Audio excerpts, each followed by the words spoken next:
Tantor Audio, a division of Recorded Books, presents Buried on the Fens by Joy Ellis, narrated by Henrietta Mear. Chapter 1. Nikki, you are not going to like this. Looking slightly apprehensive, Detective Sergeant Joseph Easter held his hand over the receiver. It's Father Aidan from St. Augustine's Church. It seems he has one too many bodies in his graveyard. Oh, bloody hell! Detective Inspector Nikki Galena let out a groan. Greenborough CID had reached crisis point. Not only were things changing, with stations closing and budgets being reallocated, but they had been hit by a wave of illnesses, accidents, and retirements, and 2 officers were under investigation for misconduct. In short, they were struggling. Nikki inhaled deeply and took the receiver from Joseph. She counted to 10, breathed out, and said, "Dear Galena, good morning, Father. How can I help you?" Nikki listened carefully to the ensuing torrent of words, and her expression changed. When the flood began to abate, she promised the agitated cleric that they would be with him straight away. "And, Father, be sure to keep everyone away from the site. We can't afford to have the area contaminated any more than it already is." Nikki conjured up an image of hordes of well-meaning churchwardens, flower ladies, choir boys and volunteers, all happily obliterating what little evidence there was. When Nikki finished her conversation, she looked up to see 3 expectant faces staring at her. Joseph had rounded up the team. "Kat," she said, "is Professor Wilkinson still around? From the sound of this, we may need his services, and that of a Soko or 2. "Yes, Ma'am, I saw him earlier, complaining to anyone who would listen that 1 murder a month wasn't sufficient to test his forensic prowess." Detective Constable Kat Cullen raised her eyebrows. "Do you think this might lift his spirits?" "No idea, but if he's that bored, get hold of him anyway. Let's go take a look, shall we?" She looked down at a folder lying on her desk. The thin file was labelled Notification of Intended Exhumation of Bodies from St. Augustine's Churchyard. See Section 2 of Disused Burial Grounds Amendment Act 1981. Nikki stood up. "Dave, see if Uniform can free up WPC Yvonne Collins to come with us.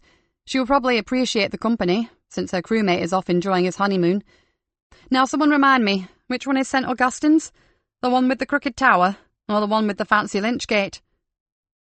"The creepy one, Ma'am, up on the edge of Claypond Woods. I used to do a bit of cross-country running around there." She absently rubbed at her leg, and Nikki felt a stab of compunction. Kat had been injured in an accident while on duty, and rarely ran anywhere these days. "Well, if it's that creepy, we'd better get a wriggle on, unless you fancy visiting a graveyard after dark." "I'll bring the car round." Joseph hurried from the room. They made their way down the corridor. Nikki drew DC Dave Harris to one side. "I've got a really odd feeling about this one, Dave." "Why, Mom?" "Lord knows. Funny feeling in my gut, that's all." "Not overdone the doughnuts, have you?" Nikki gave her old colleague a grin. "Fat chance, with Joseph around.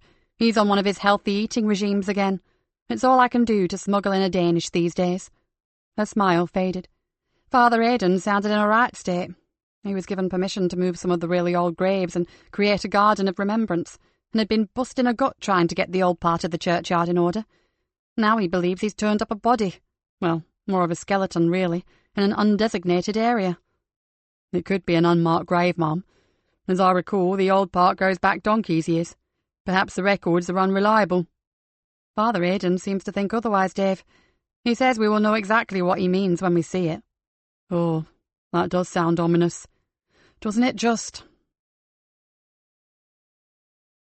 Kat and WPC Yvonne Collins approached the lane that led to Claypond Wood.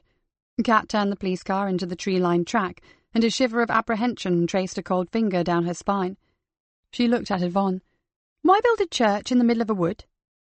Woods aren't exactly 2 a penny in this part of Lincolnshire, are they? This one's little more than a copse. Still—" Yvonne glanced around her.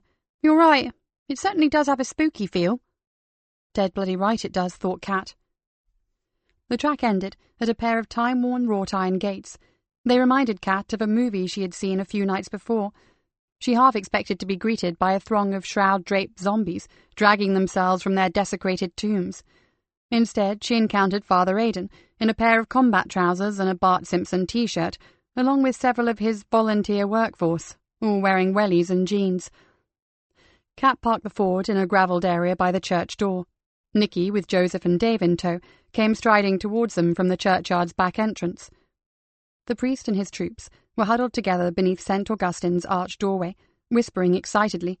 Father Aidan stepped forward and extended his hand to Nikki. "I'm so glad you're here. We've kept clear of the site, like you said.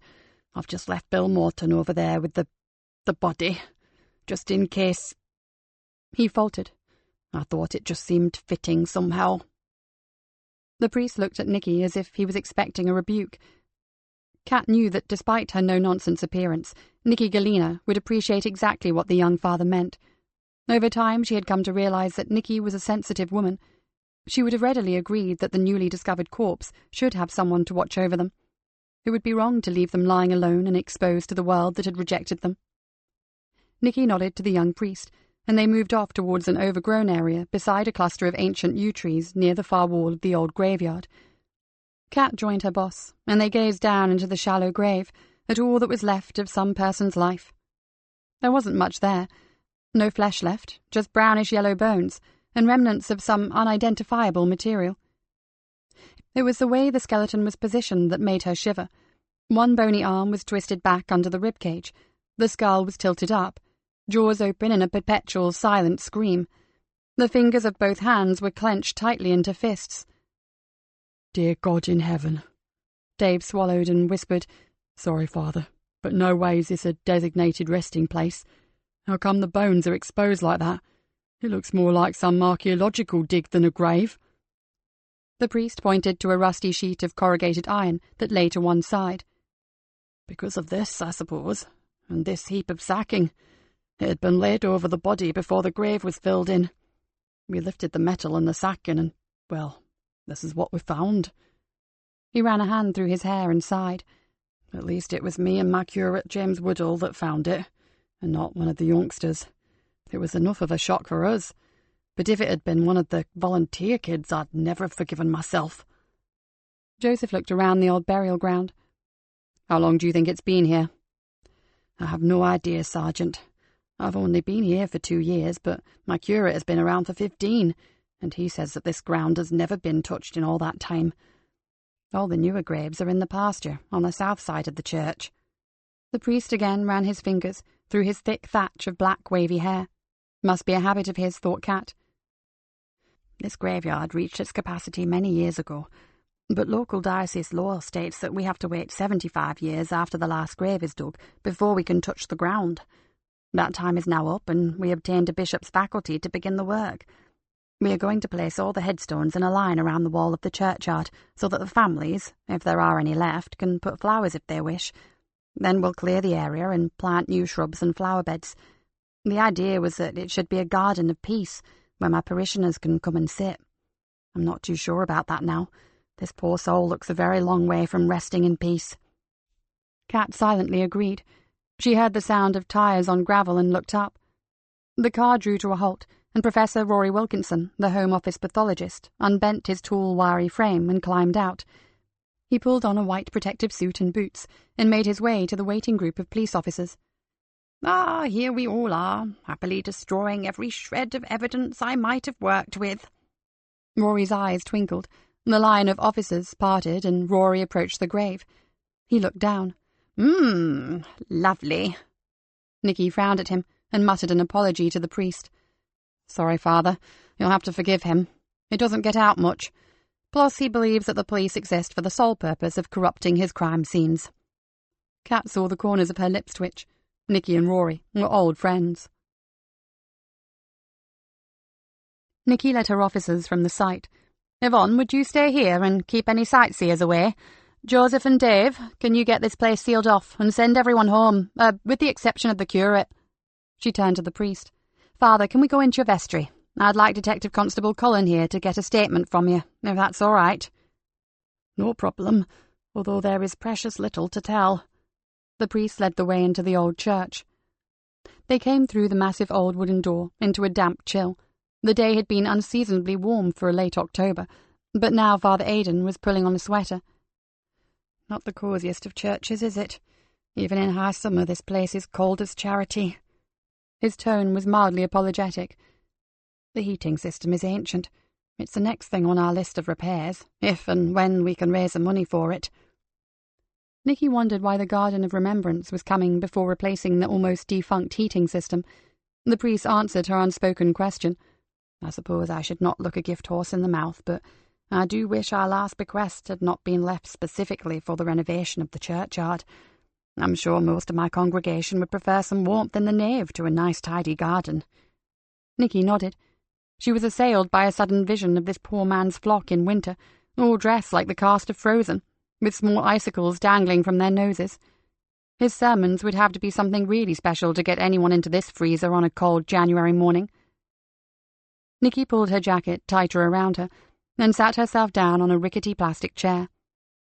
We were notified about it ourselves a few weeks back. One of the families is actually having a couple of their ancestors' bodies exhumed and moved to another site, aren't they? But doesn't that require professionals? You're right, Inspector. The Drury family is having 2 of their long-dead relatives reburied in a private chapel at Drury Hall. Everything will be done officially. We will have a burial authority officer and an environmental health officer present to supervise. I've never had to deal with anything like this before, and I had no idea it was so complex. It has to be done very early in the morning, doesn't it? With appropriate screening? That's why we were notified, in case you needed any support. Nikki shifted uncomfortably on her plastic chair. I might be grateful for that. It's due to happen in 2 weeks' time. That's why my helpers and I were clearing away the brambles. The ground is terribly overgrown. It hasn't been touched for decades. To be honest, we are trying to keep costs down wherever we can. Nikki looked at him. So, if you were just getting rid of the surface stuff, how come you discovered the grave? James and I were trying to dig out the stump of a dead tree. We tied a rope around it, and he was pulling on the rope while I was chopping at the roots with a spade. It came out rather more easily than we had expected, and I decided to clear all the old root away. As I did, my spade got caught in something. It was some old sacking and a sheet of rusty corrugated iron. The ground was soft after all the recent rain, and I just pulled at it and... The priest's face distorted into a grimace. At first I thought that we'd mistakenly uncovered a grave, even though there was nothing listed for that spot, until I saw the position of the body. That's when I called you. There was a gentle tap on the vestry door, and the craggy face of James Woodall, the curate, peeked through. The sergeant said to come and see you. Nikki looked up. Yes, come in, Mr. Woodall. Father Aidan says you know this church pretty well. 15 years, isn't it? That's a long time. He nodded and sat down heavily on one of the plastic chairs. James Woodall was not a stereotypical-looking curate. He had a mane of auburn hair that almost reached his broad shoulders, and a weathered seafarer's face. Far from being weak-chinned and timid, he looked frankly menacing. But his green eyes shone, and his voice was gentle, still retaining hints of his Scottish origins. Any ideas on what you just found? Nikki looked intently at him. None whatsoever, Detective Inspector. That section of the church land has been overgrown for as long as I can remember. After the last big storm, we patched up the wall quite close to that spot, but we had no call to disturb the undergrowth. Until today, that is. He shifted his bulk on the hard chair. I'm no expert, but that skeleton looked as if it had been down there for a very long time. Nikki glanced across to Kat. It certainly seems that way. We'll know more after our forensics team have got to work on it. She turned to the priest. We will have to take the remains away as soon as the scene of crime officers have gone over the area. I imagine it won't take long. If this is a crime, and it certainly looks that way, there will be little evidence left after the passing of so many years, but I'm afraid we will have to keep the area cordoned off until we know more. We'll try not to intrude, Father Aidan, but you do realise that when your helpers get home and tell their families and friends, you might get a crowd of rubberneckers. Poor St. Augustine's, just when I thought we were getting somewhere. The young priest's shoulders drooped. The curate patted his arm affectionately. Cheer up, Father. Just think, it might double your congregation. And it could have it, knowing my luck. He turned to Nikki and smiled ruefully. We've been plagued by bad luck over the years. Perhaps you remember coming out here when those vandals smashed the east window. Early stained glass. Irreplaceable. He shook his head. Then there was the fire. Apparently it was an accident, but it still did a lot of damage to the south chapel and our collection of embroidered kneelers. Worst of all was the crack in the tower. We had scaffolding up for 18 months, and had to keep everyone out for 2 of those. He forced a laugh and looked dejectedly at them. I always prayed for a parish that would tax my strength and build my spirit, but I don't remember asking the good Lord for quite this much. Well, we'll be away as soon as we can. Mr. Woodall may be right, you know. If I were you, I'd prepare an epic sermon for next Sunday. Nikki grinned at him. It might give you the chance to charm your congregation into coming back. That's right, son, said James Woodall. Let's try and make something positive out of this grim situation. The curate glanced at Nikki and shrugged. Ill wind and all that. Nikki was doubtful, but for the sake of the sad-eyed priest, she smiled encouragingly. Mom. Joseph entered the vestry, shivered and looked around, as if trying to discover where the draught was coming from. When you are free, Mom, Professor Wilkinson would like a word. On my way, Joseph. I think we're finished here for the time being. Thank you, Father. Thank you, Mr. Woodall. Nikki left Kat checking her notes with the 2 men, and followed Joseph out to the churchyard. The afternoon sun was low. The sharps of intense brilliance filtering through the trees hurt her eyes. It felt good to be out of the gloomy, cold church. St. Augustine's seemed to have nothing of the peace and tranquillity found in most churches, yet its pastor and curate were obviously passionate about the old place's upkeep and future. She glanced back at the austere facade, the stone tower, the Norman arches and the old windows, and decided that Father Aidan's prayer had certainly been answered. This might well test her strength and spirit too. She made her way to the grave and spoke to Rory Wilkinson. Another grim-faced Soko had arrived. Duckboards had been placed around the shallow grave, and a plastic awning erected over it. Kat arrived and stood beside her.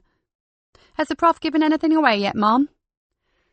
Well, apparently it's a delicate operation to remove such an old body intact, and it won't be easy to get him back to the forensic laboratory. Rory wants to start straight away, and there is no way he will be through before nightfall, so would you arrange for some lights and some uniforms down here? Nikki did a remarkable imitation of the pathologist. Now, let's see. It's a male, and it's very dead. Just allow the professional man to do his job, my dears, and you will have all your answers in the fullness of time. Kat grinned. Fine, nothing new there then. I'll get on and organise the lights in the graveyard shift. Chapter 2. Back in Greenborough Police Station, Nikki sat in her office and wondered about Father Aidan's macabre find. She kept seeing the contorted body and gaping jaw. Although it had happened many years ago, this person had died horribly, and she now had to find out why. Nikki chewed on her bottom lip. She was already working one murder case in conjunction with D.I. Jill Mercer, whose team was in chaos, and that was giving them plenty of headaches. The brutally murdered body of a local and well-respected businesswoman had been discovered in her own home, with no forced entry and very little forensic evidence. The killing of Madeline Prospero would certainly take precedence over their mystery man, but the body in the churchyard had captured her imagination. She looked up to see Kat Cullen approaching her door. Come in, Kat. I want a quick word if you have a few minutes. Everything is sorted at St. Augustine's, Mum, so I'm all yours. Nikki pointed to a chair. Close the door and sit down. Kat did as she was told. Trouble, Mum? Nikki smiled at her. I hope not. I'll just have to ask you a few personal questions. Ben Radley? Kat grinned. DC Ben Radley. Nikki sat back and crossed her arms. Ben was an officer from Derbyshire who had been a huge asset on their last case. Well, his request to transfer to the Fenland Constabulary and join Greenborough CID has been accepted. Kat's grin widened. That's brilliant, Mom. Really good news. As if you didn't know. Nikki laughed. Now we have to decide where he goes. You know how things are here. We have 2 full-time posts to fill. One with our team, since DC Jessie Nightingale and her husband are moving to the Lake District, and our Dave will be retiring. The other post is with D.I. Jill Mercer's team. They're thin on the ground, so it's a bit of a battle as to who gets him.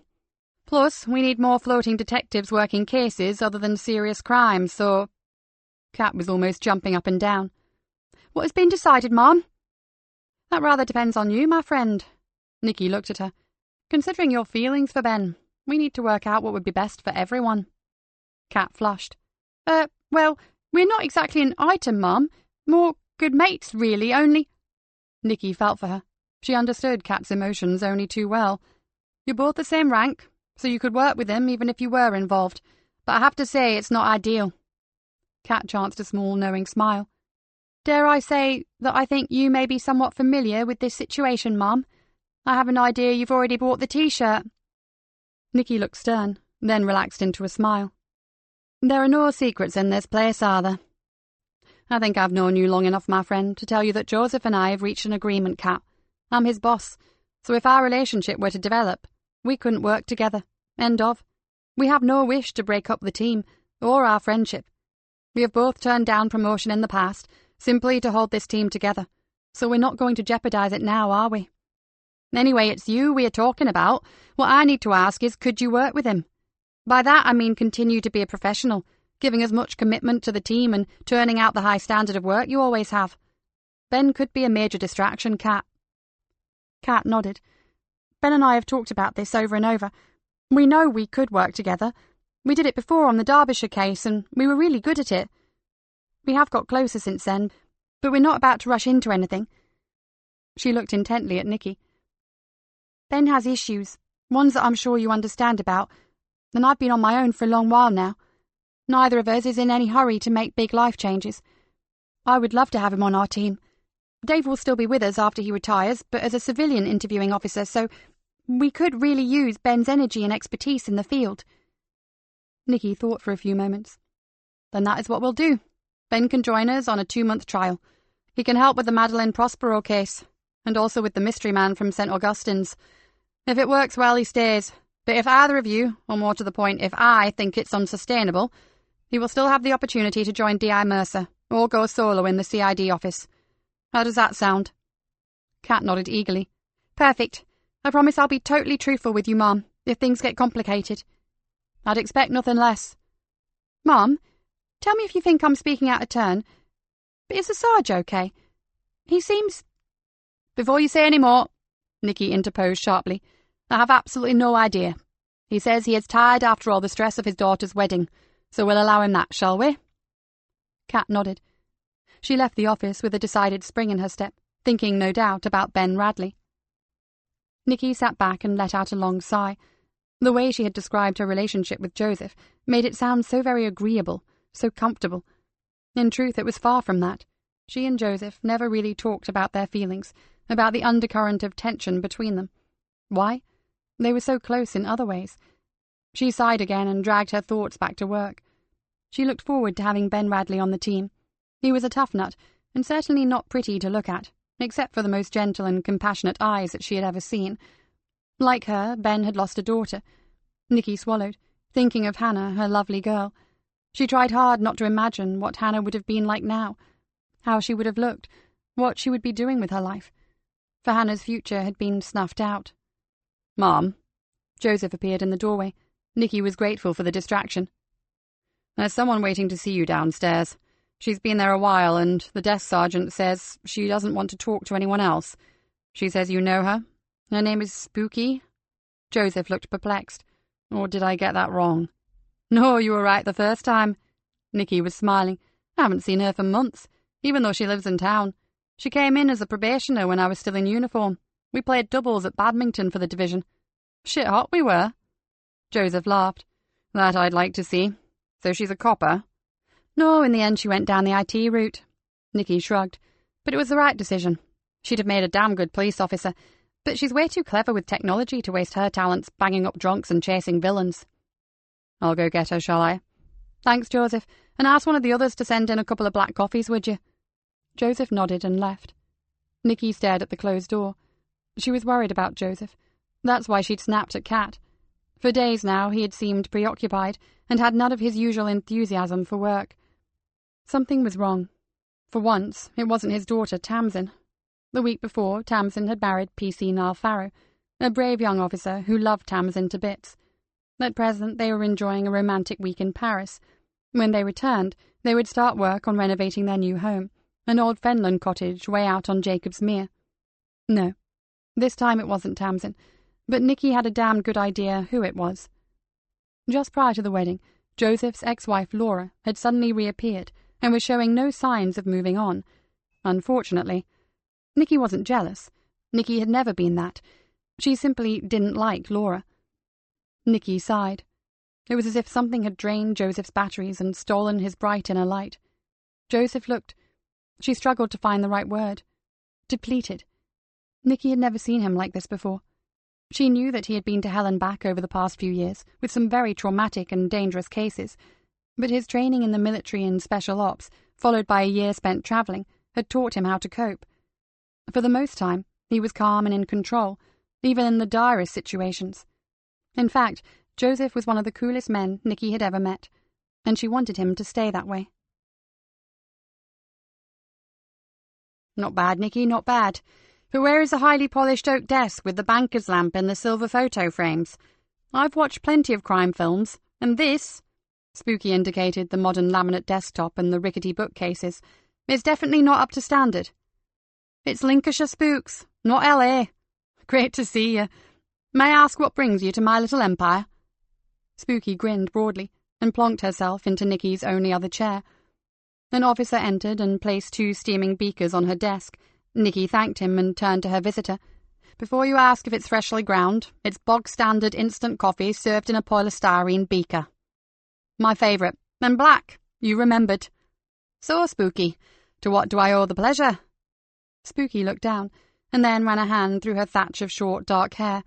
She shifted her head. Her eyes betrayed deep anxiety. "2 things, actually. I was going to ring you at home, maybe even pop out to Cloud Fen one evening for a chat, but you work such bloody grim hours and it's kind of official stuff, so here I am." Nikki regarded the blue jeans, the old but well-cared-for suede boat shoes and the vintage rugby shirt. As usual, Spooky looked more like a teenage boy than a 38-year-old woman. "Official? First, my boss has suggested that I interview for a particular post that our company has been offered. It's a brilliant promotion, and really stimulating stuff, totally my field of interest, if you know what I mean. And the downside? There has to be one. It's here, a specialised IT unit, staffed by civilians and working for the entire Fenland Constabulary. Thing is, well, I know things are different now with sexual equality and all that, but, oh, hell, I wondered if you'd have a problem with me working here, if I get the job, of course, me knowing you, and being rather obviously gay, I mean." The words came out in a rush. Spooky looked thoroughly wretched. Nikki had, in fact, seen her name on the list of prospective candidates, and she respected her for taking the trouble to ask how she felt about it. Most people would just have gone after the job. With a laugh, Nikki said, "Go for it, and good luck. I've seen the spec on some of those new systems. They look fascinating even to me, and I'm no computer boffin like you." She paused. "And Spooks, you should know by now that I have absolutely no problem with anyone's sexuality. I just didn't want to cause any complications for you. You've got a brilliant position here, Nick, and as I'm sure you remember, I have been known to be a teensy bit outspoken. Well, I do recall that you never came to any harm through beating yourself up. But Spooky, I don't believe personal issues belong in the workplace. I'm a damn good detective, and you're an amazing techie. I can't see that sexual orientation, religion, weird hobbies, or anything else for that matter has anything at all to do with our work." "I feel much easier hearing that, Nikki. I promise I won't turn up for work in a gay pride sweatshirt. All I need now is to get through the interviews." Spooky looked as if she had just been given a shot of something highly stimulating. Her face glowed and her dark eyes shone with excitement. Nikki looked thoughtfully at her. "Although I have no idea why you should think that I would have a problem with you working here, you would have let that job go, wouldn't you?" Spooky shrugged. "Naturally. I'm very aware that the force isn't quite as accepting of things as some would believe. We were good buddies, and it wouldn't do to mess up an old friendship for the sake of some job." She put on a terrified face. "And besides, Bliss would kill me." Nikki laughed. Angie Blissett, Bliss to everyone who knew her, was a real character. Whenever Nikki thought of Bliss, she imagined the tinkling of finger cymbals and a cloud of fragrant incense. To look at, she was about as different as it was possible to be from her partner. She had a tumbling mane of curly open hair and wore flowing skirts and bright colours. Bliss was a nurturer, the peaceful, grounding influence that was just what Spooky, the tech freak, needed. "You said there were 2 reasons for your visit." Spooky sipped the coffee and grimaced. "This is truly awful." Then she lowered her voice and said, "Yes, it's about Madeline Prospero." Nikki tensed. "You knew her?" The Prospero murder case was into its 4th week now, and so far they had come up with a big fat 0. Why would a well-known, well-liked, well-off businesswoman have been murdered in her own home? Spooky nodded. "Not best mates, but yes, I knew her. The thing is, I might know a thing or two about her that you guys don't." She ran her long, narrow fingers through her hair and looked horribly worried. "I don't want to drop anyone in the brown stuff, but Maddie was a really nice person. She didn't deserve to die like that. No one deserves to die the way she did. If there is anything you can tell me about her, I'd be really grateful. I have precious few leads at present." Nikki sat forward. "Has anyone ever mentioned a place called the Briar Patch to you?" Spooky asked. Nikki puffed out her cheeks. The name does ring a bell. I guess it's a drinking club, isn't it? The sort of place a few like-minded people get together for a glass of vino and a chat?" Spooky nodded. "Yeah, that's it. Well, sort of. It's situated down a quiet, dimly lit Greenborough alley, extremely low-key. Only a very select few know about it. Definitely no loud music, riff-raff, or diesel dykes. It's been going for years now, and Maddie was a regular." "Madeline Prospero was a lesbian?"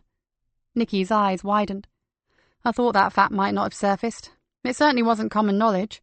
You probably do know that Maddie's father owns a very lucrative business, and that she was his #1 honcho. He's a miserable old git who makes the Victorians look positively hedonistic. He would have died 1,000 deaths if he had found out about his darling daughter's penchant for the ladies. Plus he would have thrown her out. No job, no home, and no inheritance. It was most certainly in her best interest to keep her predilections to herself. But you knew, and presumably so did anyone else who went to the Briar Patch." Nikki was still doubtful. "Funnily enough, no. The Briar is a bit of an enigma, Nick. It is a members' club, but it is an umbrella of an elite businesswomen's networking group. It has a guests policy. Long-standing members are welcome to bring guests, straight or gay. Madeline Prospero was never a member in her own right. She was always signed in by a woman called Zena Paris. I should think very few regulars knew that Madeline was gay." "It certainly has not come to our notice. We've spoken to family, friends, and dozens of business associates and colleagues, even a boyfriend or two. She did a damn good job of keeping that under wraps." Nikki shook her head. "I would have told you this earlier, but I've been at Warwick University on a course. Bliss only told me about Maddie's death when I got home." Spooky pulled her face. "The thing is, the Briar is open every night except Mondays, so the networking group meets fortnightly on Monday evenings. Sammy, who runs it, lets them use the room privately. I've been going for quite a while now. I wondered if you might have been invited to join, Nikki. It's mainly for professional or career women, and members have to be nominated. The majority of the women are gay, but there are a few powerful heterosexual women too. I guess I'm not their cup of tea. I've certainly never been approached." Nikki shook her head. "Sounds like a group of lady masons, and that is so not my thing." "If you paid them a visit, you'd be very surprised, Nick. You certainly wouldn't be the only copper either. The members include a surgeon, a GP, a counsellor, a barrister, a professor, a solicitor, an opera singer, and a couple of company directors. The group supports its members, networks information, and promotes the entry of lesbian and highly motivated career women into male-dominated professions." Spooky laughed. "Actually, you fit the bill rather well." "Bollocks! Far from it." "So was Madeline Prospero a member of this splinter group?" "No, but she was about to be. Zena Paris had nominated her at the last meeting. She only needed to be seconded, and then she would have been allowed to attend." Nikki raised an eyebrow. "You realise that I'm going to have to interview all the members? That might not be easy, Nikki. Okay, it's not what you would call a secret society, but you would probably still come up against a wall of silence. There is no membership list and no formal administration. No one pays to join, and officially it doesn't exist. The only way to tackle them would be softly." Nikki frowned. "Surely they would want to help us. Someone murdered one of their own, for God's sake. Oh, they will want the murderer apprehended, all right. I suspect they will close ranks and use their considerable combined influence and power to try hunting down the killer themselves. Jesus, that's all I need. A bunch of upper-class women vigilantes roaming the streets of Greenborough." Spooky laughed. "That's not quite how they would operate, Nikki, but don't underestimate them. They are truly pissed off about Maddie's death. Then surely they will want to cooperate with the police. From what you tell me, these are sensible, well-educated, professional women, not the sort to take the law into their own hands. I really don't understand this." Nikki felt anger welling up inside, but held it back. She was grateful to Spooky. Without her information, they would have continued to believe that Miss Prospero was a heterosexual single woman. Spooky looked earnestly at Nikki. "Look, I could be wrong about all this. It's just that last night I overheard Zena and a couple of other women talking, and I got the impression they're making a few inquiries of their own, if you catch my drift. Just don't drop me in it, will you? I'll be far more help to you if I'm still welcome at the Briar Patch. If I became persona non grata, not only will my chances of getting any work in Greenborough mysteriously dry up, but they will make very sure that I never hear anything about their activities again. Nikki wondered how on earth she had worked in the Fenland Constabulary for so many years, without so much as an inkling that such a powerful group existed. Not only that, but an old friend was a member. She might even have been invited to join herself. Perhaps this will help. Spooky took a folded sheet of paper from her pocket and passed it across the desk. All the women on this list are gay, but it didn't come from me, okay? Nikki read through the list, her eyes growing wider at each name. Dr. Sylvia Caulfield, Professor Anna Blunt, Victoria Hart-Jones OBE. More than 25 names, all influential and powerful members of Greenborough society. She whistled softly. Jesus, Spooky, this is not good. I know or have regular dealings with at least half of these women. This could get messy. There's even a small chance that I won't be able to continue with the investigation. Oh, shit. Exactly. Oh, shit. This was not the kind of breakthrough I was looking for. So would someone else take it over? Spooky asked. I suppose, but heaven knows who. It's rather complicated, you see. Madeline's murder was originally D.I. Jill Mercer's case, but her team is short-handed because of illness and so on. My team are assisting. I could back out and leave it with her, but... She groaned. But then again, Jill probably knows these women as well as I do. She drew in a breath. God knows what I will tell Superintendent Greg Woodall. I will have to pass it all on, whatever. Spooky looked downcast. I'm really sorry, Nick. I never dreamed that it would get so complex. Look, can I make a suggestion? Why not just hang on to that list for a day or two? No one else knows about any of this, so why not make a few discreet inquiries before deciding what to do? I'll certainly sleep on it. There's a lot to take in here. She looked again at the list, noting the name of another inspector and a detective sergeant she knew slightly, and her own cousin, Denise. And whatever I do, I won't be mentioning your name, okay? I have no wish to see your chances of getting that job jeopardized. Apart from which, Bliss would most definitely kill me.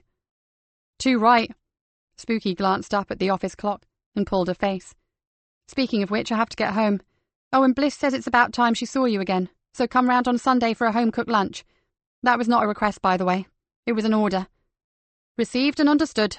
1 o'clock, okay? Fine. Meantime, I'll keep my ears open. You do that. And Spooky.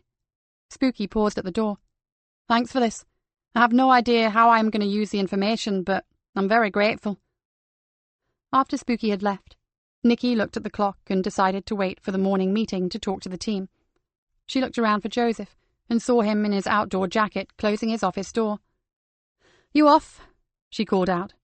As he came towards her, she noticed the dark circles under his eyes. I promised to call in at B&Q and price up some decorating stuff for the kids.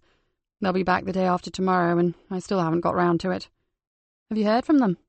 I don't think ringing Dad is high on Tamsin's list of priorities right now. Joseph threw her a half-hearted grin. But I'm sure they're having a wonderful time. Niall sent Yvonne a text with a selfie of him posing outside a parish gendarmerie. Said something like, "Love you, Vonnie, but sorry, I'm so not wishing you were here." Ah, then they are having a wonderful time. I should hope so. That's what honeymoons are for. Her smile faded. You look tired, Joseph. Are you sure everything is okay? I'm fine. He avoided her eyes. As I said before, it's probably all the build-up to the wedding and then trying to get the cottage a bit habitable. He sighed. It's going to be a long job. But worth it. And they are young. They can live in a total mess without climbing the walls. In fact, they'll probably love it. I dare say. They're really looking forward to putting their mark on the old place. Nikki touched his arm. Good for them. Now, go do your DIY chore. Get yourself home and, for heaven's sake, have an early night. You look all in. Maybe I will. He placed his hand over hers and squeezed it gently. I'll see you in the morning. Night, Nikki. Nikki watched him go with sadness in her heart. No mention of supper together. No invitation to drop in for a nightcap on her way home. Those things had become a habit for them in recent years. Now there was nothing. Joseph was her dearest friend, but he seemed to be drifting away from her. Nikki pulled on her jacket and looked for her car keys. All at once, she felt very lonely. Chapter 3. As dawn broke, a solitary figure stood by the sluice gate and stared into the deep green pool of water. The endless marshes stretched out in all directions. An unmistakable smell rose from them, a mixture of rotting brassicas and the pools of brackish water left by the retreating tide.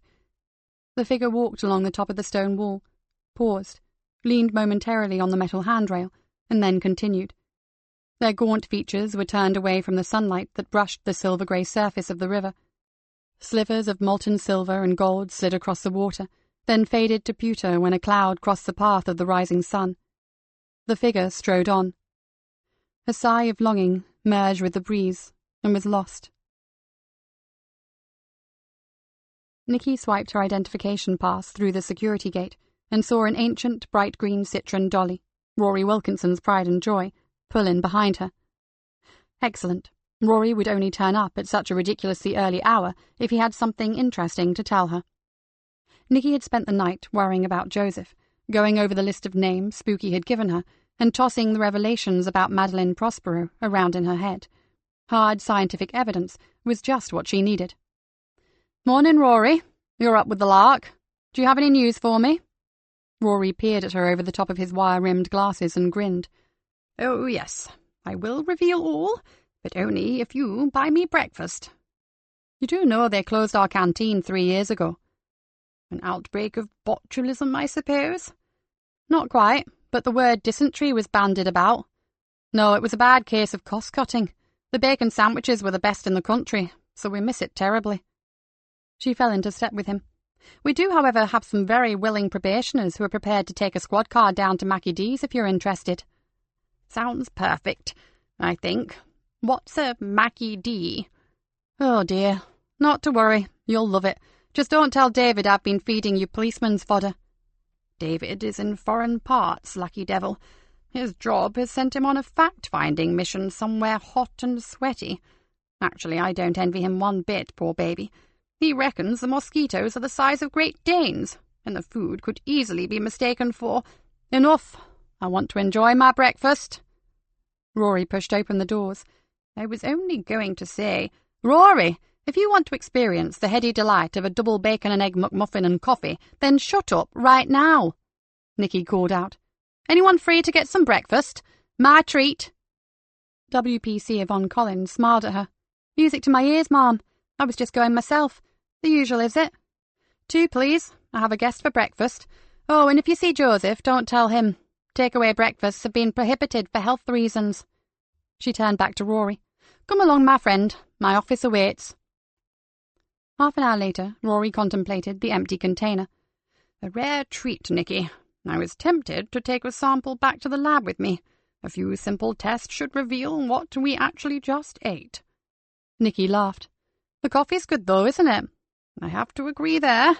It's certainly better than what comes out of your vending machine. Now, back to your unburied body." Rory pushed up his glasses. Nikki pulled a face. "All I know so far is that he's an adult male, somewhere between 40 and 45 years of age, well-built, 5'9" or 10, sandy fair hair, and probably married. If the wedding ring is to be believed, I'll be able to get closer to his age when I get more results, but from the condition of his teeth, I would go for a bit over 40. His long bones and the wear and tear in his spine indicate that he did manual work, by the way. Now, the million-dollar question. How long has he been dead?" "I think somewhere in the region of 30 years, Nikki. We found some coins with the body. Their position indicated that they were probably loose change left in his trouser pocket. The newest of them was dated 1987, and from the lack of scratches and general wear on the metal, I think it was almost new when he died. All my findings are fitting in nicely with that date, too. 1987, or probably more like 1988. "That is more than I'd hoped for, Rory. We can start a missing persons check for that particular period." "Ah, but we aren't finished yet. He had an old fracture of the right wrist. It would have been a pretty nasty break, and it never healed properly. He would most definitely have been hospitalized. His wedding ring is unusual too. It's very old gold. I suspect it was either a family heirloom or he bought it second-hand. It has the remains of some sort of engraving inside the band, but this had been almost worn off with the constant friction against his finger. One of my assistants is working on that now. Our mystery visitor to Father Aidan's churchyard is giving up his secrets quite quickly." Rory had a satisfied look on his face. "And the method?" "Ah, yes." Rory leant back and drained his coffee. "Whoever killed him meant him to stay dead. This was no accident, not a fight that went too far. Initially, he was stabbed twice in the back. There are grooves in his ribs and vertebrae that indicate a long, sharp metal object caused deep, penetrating injuries. From their angle, I believe that there was a good chance that the lung was punctured. He probably had a massive hemopneumothorax, and definitely did not need to have his skull caved in as well. He would have died quite successfully without expending all that extra effort. A frenzied attack. It's hard to be more conclusive until I get a few more test results. I'd say very determined killing, but not exactly frenzied. You saw the position of the body, Nikki. He was grasping at his back with his left hand. I found bone evidence of deep cuts to the thumb, fore, and middle fingers. I think he was trying to pull the blade from his back when he was hit across the back of his head. The blow was hard enough to poleaxe him. I think he was dead before he hit the ground." "Had he been moved?" "I'm pretty sure the answer to that is no, other than to manoeuvre him into the shallow grave." "Phew, you have been busy, haven't you?" "With David away, I decided that a bit of overtime would not go amiss. I love the old ones, those mysterious cases. You get a bit jarred off with the same old RTCs and heart attacks. You will keep me posted on this, won't you?" Nikki grimaced. "You will be the first person I call when we've unravelled the plot. Now, I have to throw you out. I have another case to make some big decisions on." "Madeline Prospero?" And a right problem she's turning out to be too." "Now that's what I call frenzied. She was beaten to a pulp. I really must show you the photos of the blood splatter patterns, and there were splinters from her cranium embedded in the wall." "Lovely, Rory, but I'd rather forget that particular crime scene until my breakfast is digested, if that's all right with you." "Sorry." Rory looked abashed, but Nikki noted the schoolboy smirk. "Anyway, I'll get all the other results and my full report over to you just as soon as I can. Thanks for the full English copper's brekkie. It was an experience. Good hunting, Detective Inspector." Rory gave an exaggerated bow and made his exit. Nikki looked at the notes on the desk in front of her. A 30-year-old murder. If their body turned out to be a local man, then his killer might well have been local too.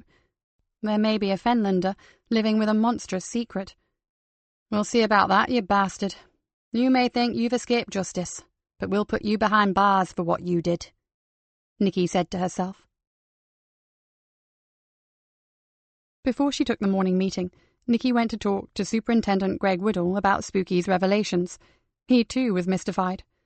"I cannot understand why this group has never come to our attention. If, as you say, its members are leading lights in the community, you would think it would have some cachet. So why should it be such a secret?" "I've been thinking half the night about that, sir, and I can only conclude that the women concerned do not want it to be known that they are gay." Greg frowned. "But this is not the Dark Ages, Nikki. We have sexual equality, civil partnerships and gay marriages. Surely it's not much of an issue these days." "Don't you believe it, sir? It is still a massive issue to a lot of people, and if you want confirmation that homophobia is alive and kicking, just stick your head around the mess room door." Nikki looked down at Spooky's list of names. Some of the older women lived at a time when gay men were imprisoned and lesbian was a dirty word. There are still an awful lot of people who are prejudiced against them. I checked the workplace stats for last year. Did you know that 26% of LGBT workers were too afraid to come out to their colleagues, and 1 in 5 of those who do have experienced verbal bullying? She frowned. I know this because one of the women on this list is an old friend of mine, and I saw firsthand what she had to contend with. She handed Greg the list. Have a look at some of the members' names. Greg looked at the paper and whistled. "Christ, Are you sure about these names? My source is reliable, sir. Greg suddenly looked aghast. What's wrong, sir? He did not reply at first, and then he said, I've seen a name I recognise. This young lady has been going out with my nephew for the past 2 years. Nikki bit her lip. Ouch. This really is a can of worms, isn't it? Your source. I assume she's one of these women. One I know well. She looked into his eyes. Sir, she must remain anonymous. She said there was a good chance she could be anonymously blacklisted for her new job if it became known that she was ratting on the group. Some of the women are very influential. And she would be no use to you either. Exactly.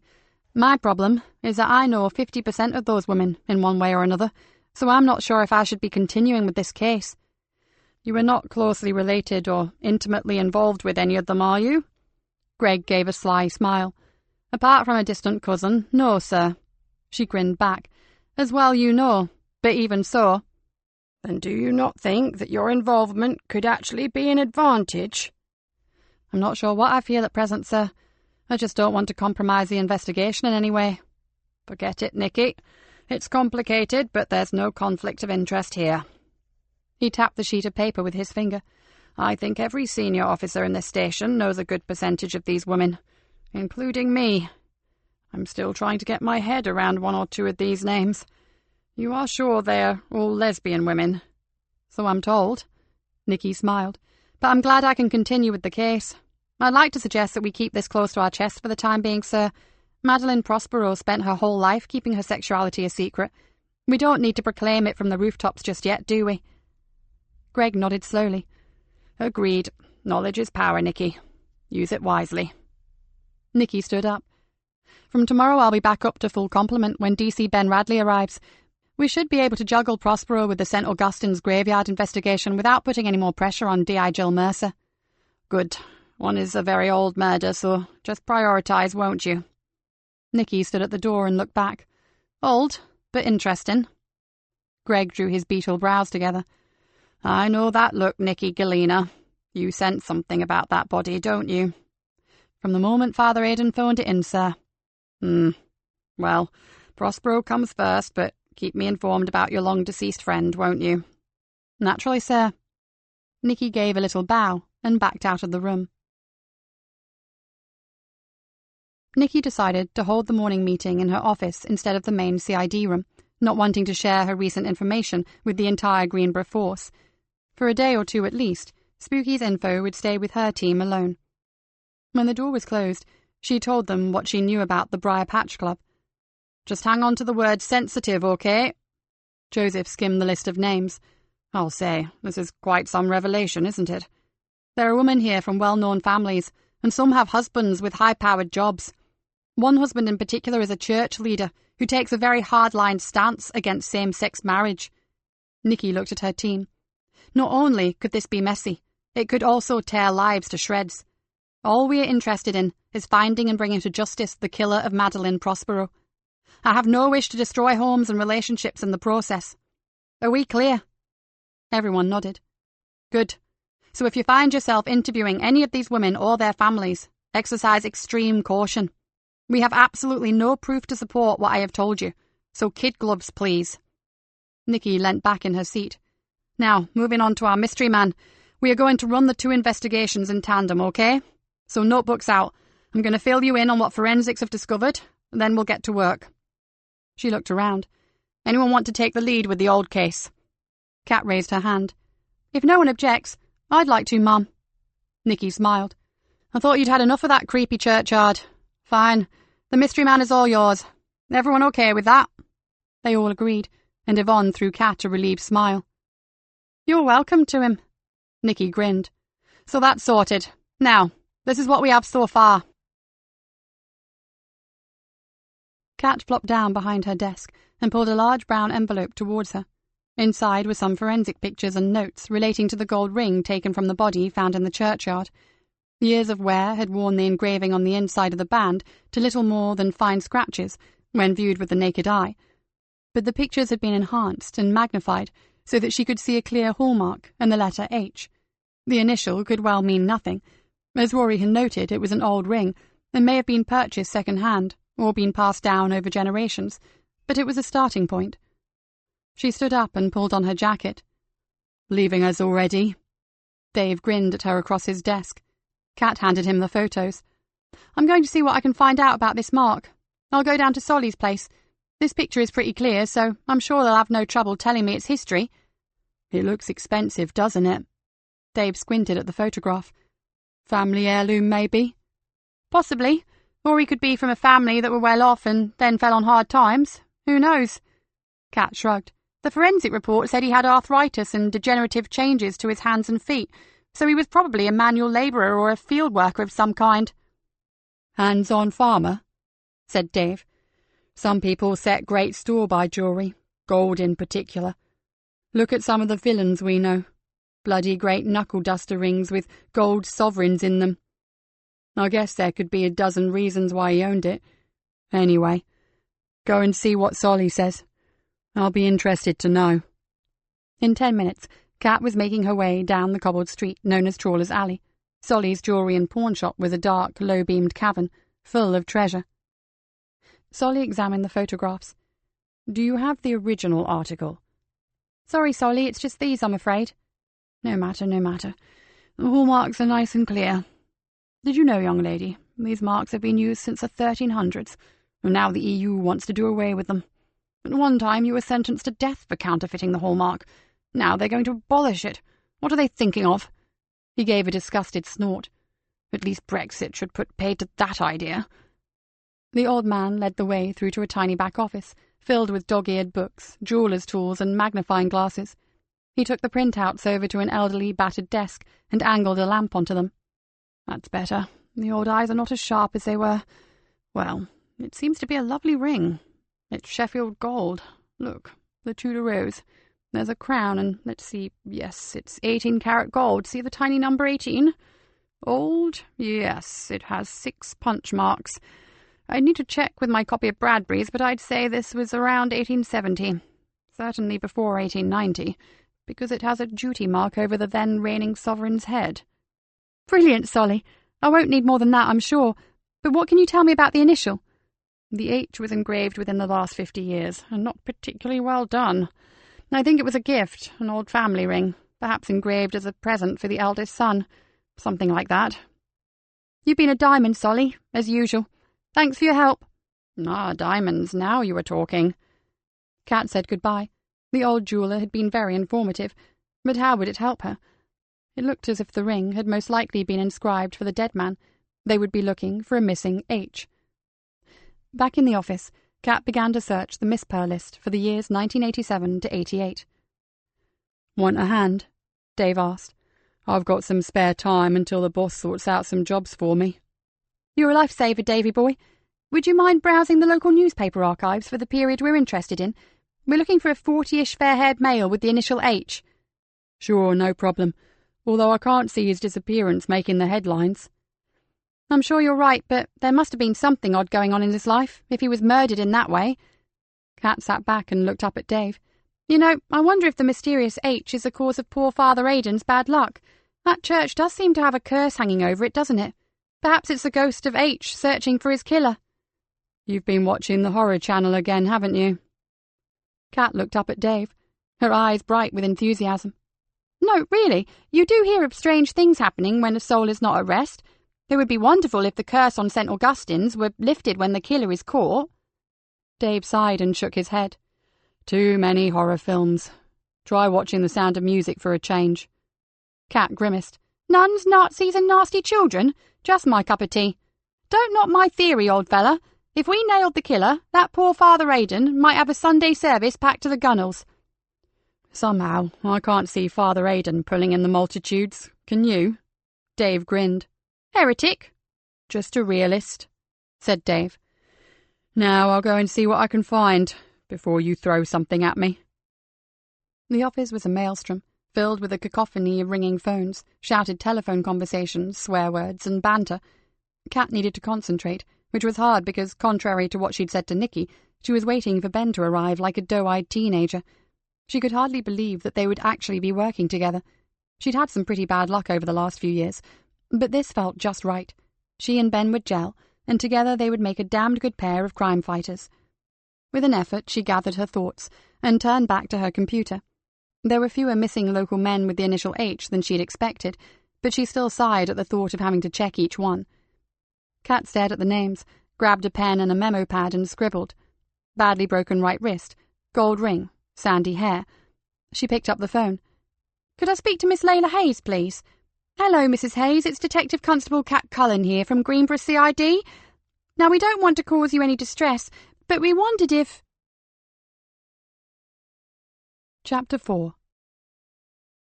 Nikki could not get the name Zena Paris out of her head. By 11 that morning, she gave in and picked up her car keys. She would pay the woman a visit. Nikki backed into a less than generous space in a side road off the high street. She had passed the upmarket antique shop hundreds of times, always passed it because it looked so damned expensive. She pushed open the heavy front door and entered a showroom redolent of old-fashioned wax polish and potpourri. To one side of the shop, an elegant couple were examining an enormous, ornately carved mirror. Nikki thought it was hideous and wondered where these two lived. A warehouse, an aircraft hangar. She picked up a small china figurine and swallowed hard when she saw the price tag. She placed it very gently back on the rosewood cabinet. "Were you looking for anything in particular, madam, or are you happy just browsing?" "Oh, I'm fine, thank you." She beamed at the beautiful young man who had materialized beside her as soon as her hand touched porcelain. He wore a cream jumper and had impossibly slim hips and the eyes of a Jersey cow. "Such lovely things! It must be a real pleasure to work here." Even she hardly recognized her own accent. She hoped he would not notice her outfit. It didn't quite match the upper-class vowels, being rather more M&S than D&G. His reply lacked conviction. "Ah, yes, as you say, a real pleasure." Why the veiled sarcasm, Nikki wondered. "Mark, when you are free, Mrs. Curtis Webb requires assistance to her car." The young man jumped and all but saluted. At least that was solved. The voice was deep and distinctly intimidating. She moved around a mahogany toolboy and surveyed the woman fussing over the overdressed and overweight Mrs. Curtis Webb. Although the shop had been in operation for over 5 years, Nikki had never met its owner. But Nikki knew she was looking at Zena Paris. Her tight iron-grey curls were cut short. She wore very little makeup, tailored navy slacks, a 3/4-length jacket and a pale blue shirt with a Wedgwood cameo brooch at the neck. Her accent was pure girls' boarding school, and Nikki thought she looked as hard as nails. It made her wonder about the alleged friendship with Madeline Prospero, who had apparently been quiet and unassuming. "Not like that, Mark, for heaven's sake. Bubble-wrap the legs first. It's managed to survive since the early 19th century without damage. It would be nice if it could remain intact at least until Mrs. Curtis Brown gets it home." Nikki slipped unnoticed from the shop. It didn't seem like a good time for introductions. She was pretty certain that Zena Paris had not even seen her, which would prove advantageous should she need to interview her officially. Back at her car and about to drive off, she suddenly remembered that another very surprising name on Spooky's list worked close to where she was parked. This time, it was someone she was on good terms with. She would not have to creep into this shop wearing a false moustache and dark glasses. "Nikki! Haven't seen you for ages. Come on in. Time for a coffee and a Danish?" "I always have time for a Danish, Denise. How are you?" "Great, actually." The plump, smiling woman wiped her hands on a tea towel and called out for one of her waitresses to bring 2 cappuccinos. She flopped down into a chair opposite Nikki and grinned at her. "I've just heard that I've finally been granted planning permission to extend the coffee shop. I'll be able to do proper lunches and maybe dinner as well." "That's fantastic, Den. I bet Rosemary is thrilled." Denise smiled warmly. "Too right. She's fought for almost 2 years to get this through. I'd have given up ages ago, but you know what a terrier she is. No way was she going to back down. Building work can go ahead before the end of the month." "What exactly are you going to do?" "I'll show you the plans if you like. Hey, no, why don't you and Joseph come round for supper one evening? I'll give you the full guided tour. I'll make sure Rosemary is free too. We can catch up on all the gossip." "Love to. I need to check with Joseph, though. His daughter got married a couple of weeks ago, and he's helping them get their tumble-down cottage livable." She laughed. "But I'll certainly come. I'll ring you and we'll make a date." Nikki disliked cosy, girly evenings, but she was interested in local gossip. Cousin Denise's coffee shop was a fount of local knowledge. Denise beamed at her. "Smashing! I'll look forward to that." The copies arrived and Denise told Nikki the story of their long battle, and Rosemary Allsop's tenacity in fighting for the cafe's right to extend. "I think even she thought we'd had it when the surveyor turned up that old well in the backyard. Half the Greenborough History Society was up in arms about it. They wanted it preserved for posterity. Bloody dangerous thing. Sooner it's filled in, the better, I reckon. It's only a hole in the ground, for heaven's sake. Anyway, Rosemary won in the end. As long as the work is done officially, we can go ahead." "I suppose you can't just tip a load of hardcore down and build on top of it, can you?" "Some would, I've no doubt, but we'll do it properly, although I'm dreading getting the estimate." They talked on. Nikki was careful not to mention the briar patch or the deceased Miss Prospero. She wanted the name Nikki Galena to remain above suspicion as far as the club was concerned. She finished her coffee and glanced at her watch. "Look, Den, I really have to go. Give my regards to Rosemary and I'll talk to Joseph and ring you at the weekend." Nikki reached into her bag and found her purse. "You can just put that away, Detective. Building work or not, I can still afford to give my cousin a cup of coffee." One didn't argue with the 16-stone Denise Fowler, so Nikki thanked her and left. Still smiling, Nikki went back to her car. She liked Denise. They were not first cousins, but they behaved like they were. Denise was a kind of second cousin once removed. They were of similar age and had been great friends as children. From their early teens, Nikki had been aware that Denise was different, although her cousin never admitted it. She still didn't. Her friend, Rosemary, was always just that, a close friend, which was fine by Nikki. It was their business. Nikki kicked a battered Coke can into the gutter and tried to imagine how she would act if she were in that position. She had a no-nonsense, forthright attitude to most things, but she kept her emotions to herself. In that regard, she was a very private person. She wasn't a joiner, and wouldn't be heading up a gay pride rally or waving a rainbow flag. A lot had happened in her personal life, most of it traumatic, but she really wasn't sure how she would have dealt with an issue of sexuality. Nikki experienced a sudden wave of overwhelming sorrow. There were so many women like Madeline Prospero, who could never be as they wanted to. Being forced to live a lie, every minute of every day, was no life at all, was it? She slammed the car door and sighed. She looked at her eyes in the rearview mirror and knew what she would do. She would find Madeline's killer, and she would keep her secret. She wasn't sure how that could be achieved, but whatever it took, she'd do it. She was about to start the car when her phone rang. "Sorry to call, Nikki. Are you anywhere near Churchgate Mews?" "I'm 3 roads away, Joseph. What's the problem?" "Uniform had to make a forced entry to number 22. Neighbours reported seeing daily papers sticking out of an old chap's letterbox and his curtains hadn't been opened. Yvonne attended and found him in bed. She's confirmed that life is extinct. At first she thought it was a natural death, but now she thinks it could be suicide. She has asked if we could take a look." "Has a doctor been called?" "Yes, Nikki. And the coroner's officer was on site, so he's been notified too. Shall I meet you there?" "If you would, Joseph, and bring the relevant paperwork. I'm on my way." Kept himself to himself, apparently. No visitors to speak of, and he rarely went out. His next-door neighbour says he's in his early 70s, but he looks much older. Yvonne is in with the neighbour now. She's elderly and really upset, so Vonnie's making her a cuppa. Pretty house-proud, wasn't he? Nikki ran a finger along the front of the shelf. No dust. No dishes in the sink. No clothes drying anywhere. Joseph ran an envious eye around the place. It's even tidier than my cottage, and Tam is convinced I have OCD. Joseph opened the bedroom door. He's through here, Nikki. Yvonne thought he'd had a heart attack or something, until she saw those. In a neat pile beside the bed were dozens of letters, photos, and old newspaper clippings.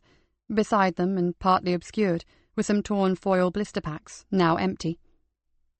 Antidepressants, I think. He lay in bed in his pyjamas. Nikki looked at his cadaverous face. The man certainly looked older than 70, more like 80, Nikki thought.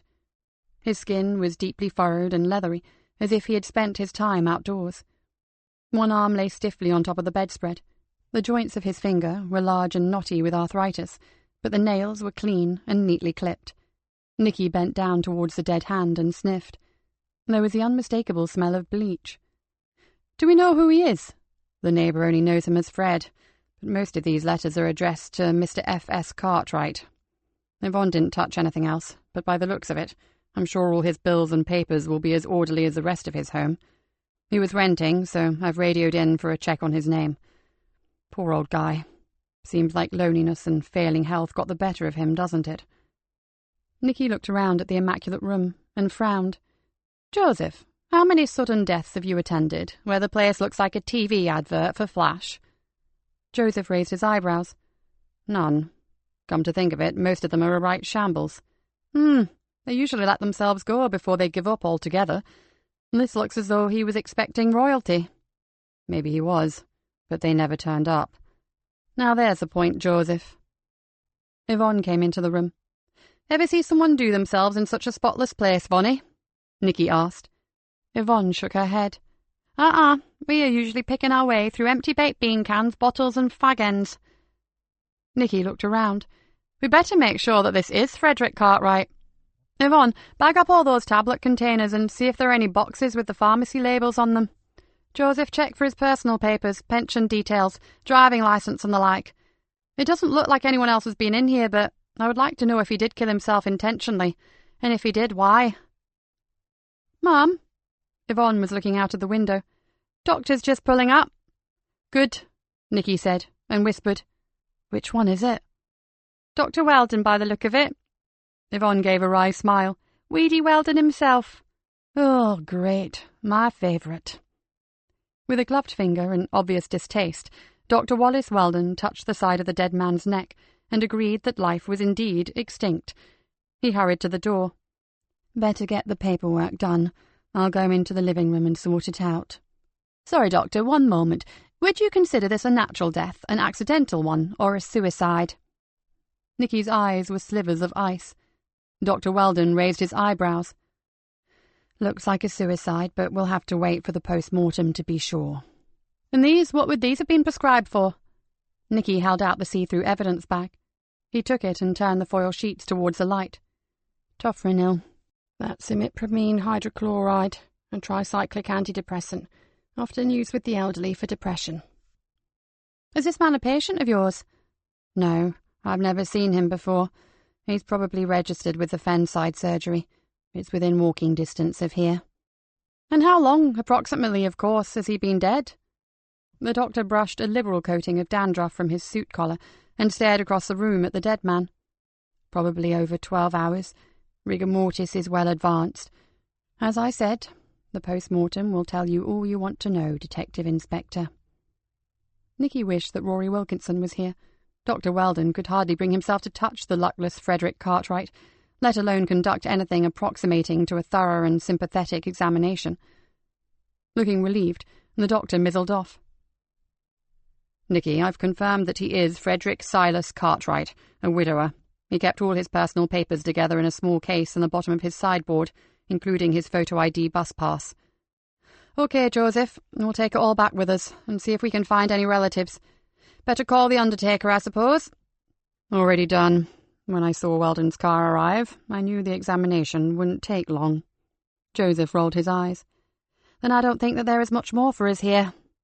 Get the doctor's comments and signature for me. Yvonne, would you stay here and see in the body bag, boys? Then get back to base. I'll see you there." Nikki gave a curt nod to Wallace Weldon and a brief word of thanks. Tucked under her arm was the bag of photos, newspaper articles and letters. She had a distinctly uneasy feeling about the death of Mr. Fred Cartwright. Not only was it the cleanest scene of death or suicide that she had ever seen, but the dead man himself intrigued her. Maybe his bedtime reading would clarify matters. Chapter 5. Several hours later, Nikki and Joseph stood in the CID room and stared at the big whiteboard that covered part of one wall. Along with names, times, and other notes was a copy of a studio portrait of Madeline Prospero, provided by her father. Beneath it were images provided by the police photographer. The pretty, petite, sandy-haired woman in the centre portrait was no longer recognizable. As Rory had said, the attack was frenzied. "We've seen a lot of terrible things, haven't we, Joseph? But this takes vicious to a whole other level. Whoever killed Madeline was completely out of control." Joseph looked at the picture and shook his head. "It's horrible." Nikki looked at him. "Insanity? Rage? Fury? Could be drugs." His voice was soft. "I saw something like this once when I was serving abroad. A young squaddy got completely off his head on something. It took 4 of us to get him to the floor, and he literally bit chunks of flesh out of one of the guys." Joseph shuddered. "I never want to see anything like that again." "You could be right." With a sigh, Nikki walked back to her office, closely followed by Joseph. She sat down heavily and pointed to the other chair. "Do you know, for once, I have no idea where to start." Joseph rubbed his chin. "I know what you mean. All the initial groundwork has been done. We've interviewed people, checked the CCTV footage of the area, and conducted background searches. We've spoken to friends, family, and work colleagues, but still nothing. Now we know we were chasing a false lead with the boyfriends, but what else don't we know about her? We'll have to start looking at the Briar Patch woman." Nikki nibbled on her bottom lip. "And that is going to be like poking a stick into a hornet's nest. I don't want any of us getting stung." "When are you seeing Spooky again?" "Her interview for the post of coordinator of the new IT unit is on Friday. I'll see her then." "That's only the day after tomorrow. Until then, let's help Kat with the mystery man.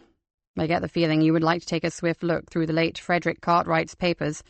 You keep staring hungrily at that brown envelope on your desk." Joseph smiled. Nikki smiled back. "You know me so well. That squeaky clean flat was all wrong for a suicide." She narrowed her eyes. "And did you see that posy of freesias in a little vase on the kitchen table?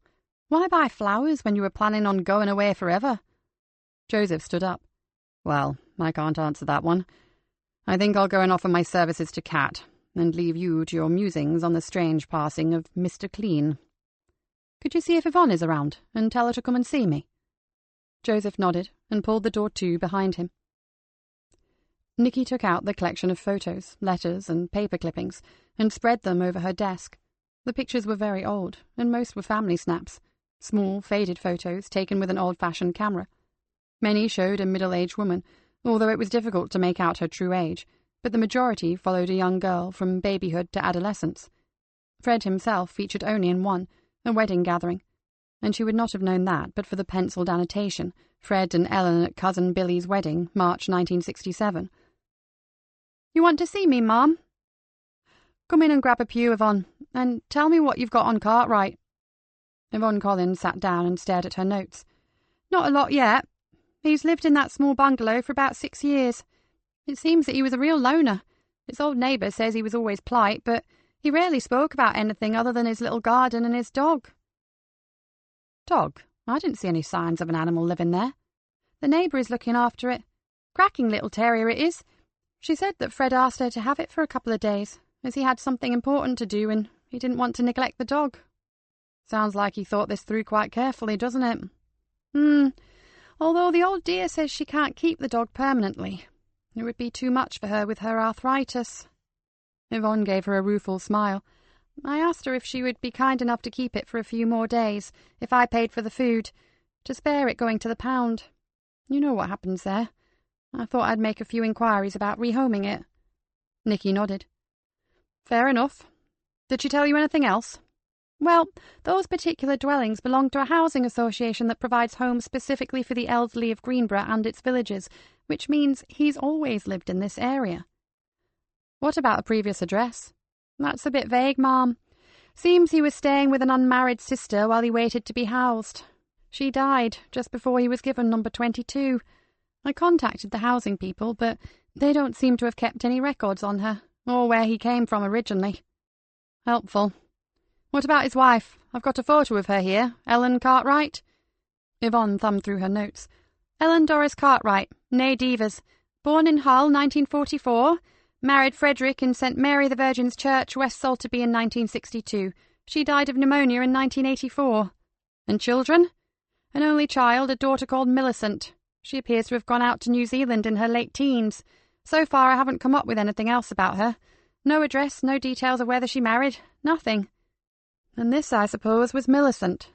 Nikki laid out the old photos and turned them towards Yvonne. They seemed to stop at about the age of 10 or 11, and these, she pushed across a small bundle of airmail letters, were all returned from Christchurch, New Zealand, unopened, and marked not known at this address. Oh, well, that gives me somewhere to start, doesn't it? I mean, we have to try and locate her, to let her know that her father has died. Yvonne frowned. I don't think you'll have to go chasing around the southern hemisphere, Yvonne. Think about it. It was something Joseph said. Joseph said that he'd made the place look as if he was expecting royalty. So, who would you treat like royalty if you were Fred's age? A son or daughter? Or even a grandchild? Exactly. And he wanted to impress. He wanted them to see that he was coping, looking after himself, was in the pink, in fact. But the prodigal never showed. And then he topped himself. Pound to a penny. The pictures, the letters, the tablets. We hardly need the post-mortem report to confirm it's suicide. And if Millicent was supposedly calling on Daddy, she's not in New Zealand. She's right here. Of course. Oh, when you mentioned the tablets, well, he was with the Fenside surgery. He had been prescribed the antidepressants about a year ago. Looks like he only took a few of them and stockpiled the rest. While Yvonne talked, she leafed idly through the scattered photographs. She paused and stared hard at the wedding group. She turned it over, read the words on the back, and screwed up her face. Fred and Ellen. Fred and Ellen Cartwright rings a bell, Ma'am. With your encyclopedic knowledge of the people around here, I'm not surprised. Any idea where from? Yvonne continued to frown. Way back, I think. I'll have to spend some time on this. By the way, what was in the newspaper cuttings? Can't make sense of them, Vonnie. He had kept mainly whole pages, so I can't tell which articles he was interested in. There was nothing about any particular person, and no mention of a Millicent. Can I look at them? Sure, take them with you, copy them, and when you've finished with them, seal them up with his private papers. They'll be needed for the inquest. Yvonne slipped the pages back into the envelope. I'll get on with trying to trace her daughter. She paused in the doorway. I wonder why she didn't show. I wonder why she emigrated in the first place, and then made no contact for almost 25 years. Yvonne shrugged and left. Nothing? Kat asked, staring at the missing persons list and looking despondent. Joseph was stretching and yawning. Nothing. Same here. Kat yawned too. Found one chap with a broken wrist, got all excited. Then I realised he was only 5'3". Our chap was nearer 5'10". I've still got 6 or 7 to go. How about you? 2 or 3. But I think I'm going to call it a day. I've got a load of stuff to run over to Jacob's Mere. Tam and Niall will be home tomorrow, and I promised to get some food in for them. Their flight gets in pretty late. Kat held out her hand. Pass them over, Sarge. I'm not doing anything tonight, so I'll keep phoning round. If it's no trouble, Kat, I'd appreciate it. Mind you, I guess there is no hurry, really. He's been lying in that churchyard for long enough, so another few days won't make much difference. I'm fine. I'll finish this lot. It's a good time to catch people in, and Dave hasn't surfaced either. I'll see how he's doing with the archive newspaper reports. Get yourself off and sort out your newlyweds. Joseph pulled on his jacket. Thanks, Kat. It's good of you. He stopped and turned to her. Big day tomorrow, isn't it? The new arrival? Ben's a good detective. I'm sure he'll fit in really well. He will. Kat beamed. I'll make damn sure he does. I'm sure you will. Now don't work too late. This case doesn't qualify for overtime rates, you know. Sarge, you know me. I do it all for love. A few moments after Joseph left, Dave slumped at his desk and sighed loudly. I've got square bloody eyes. Kat laughed. But have you got anything interesting?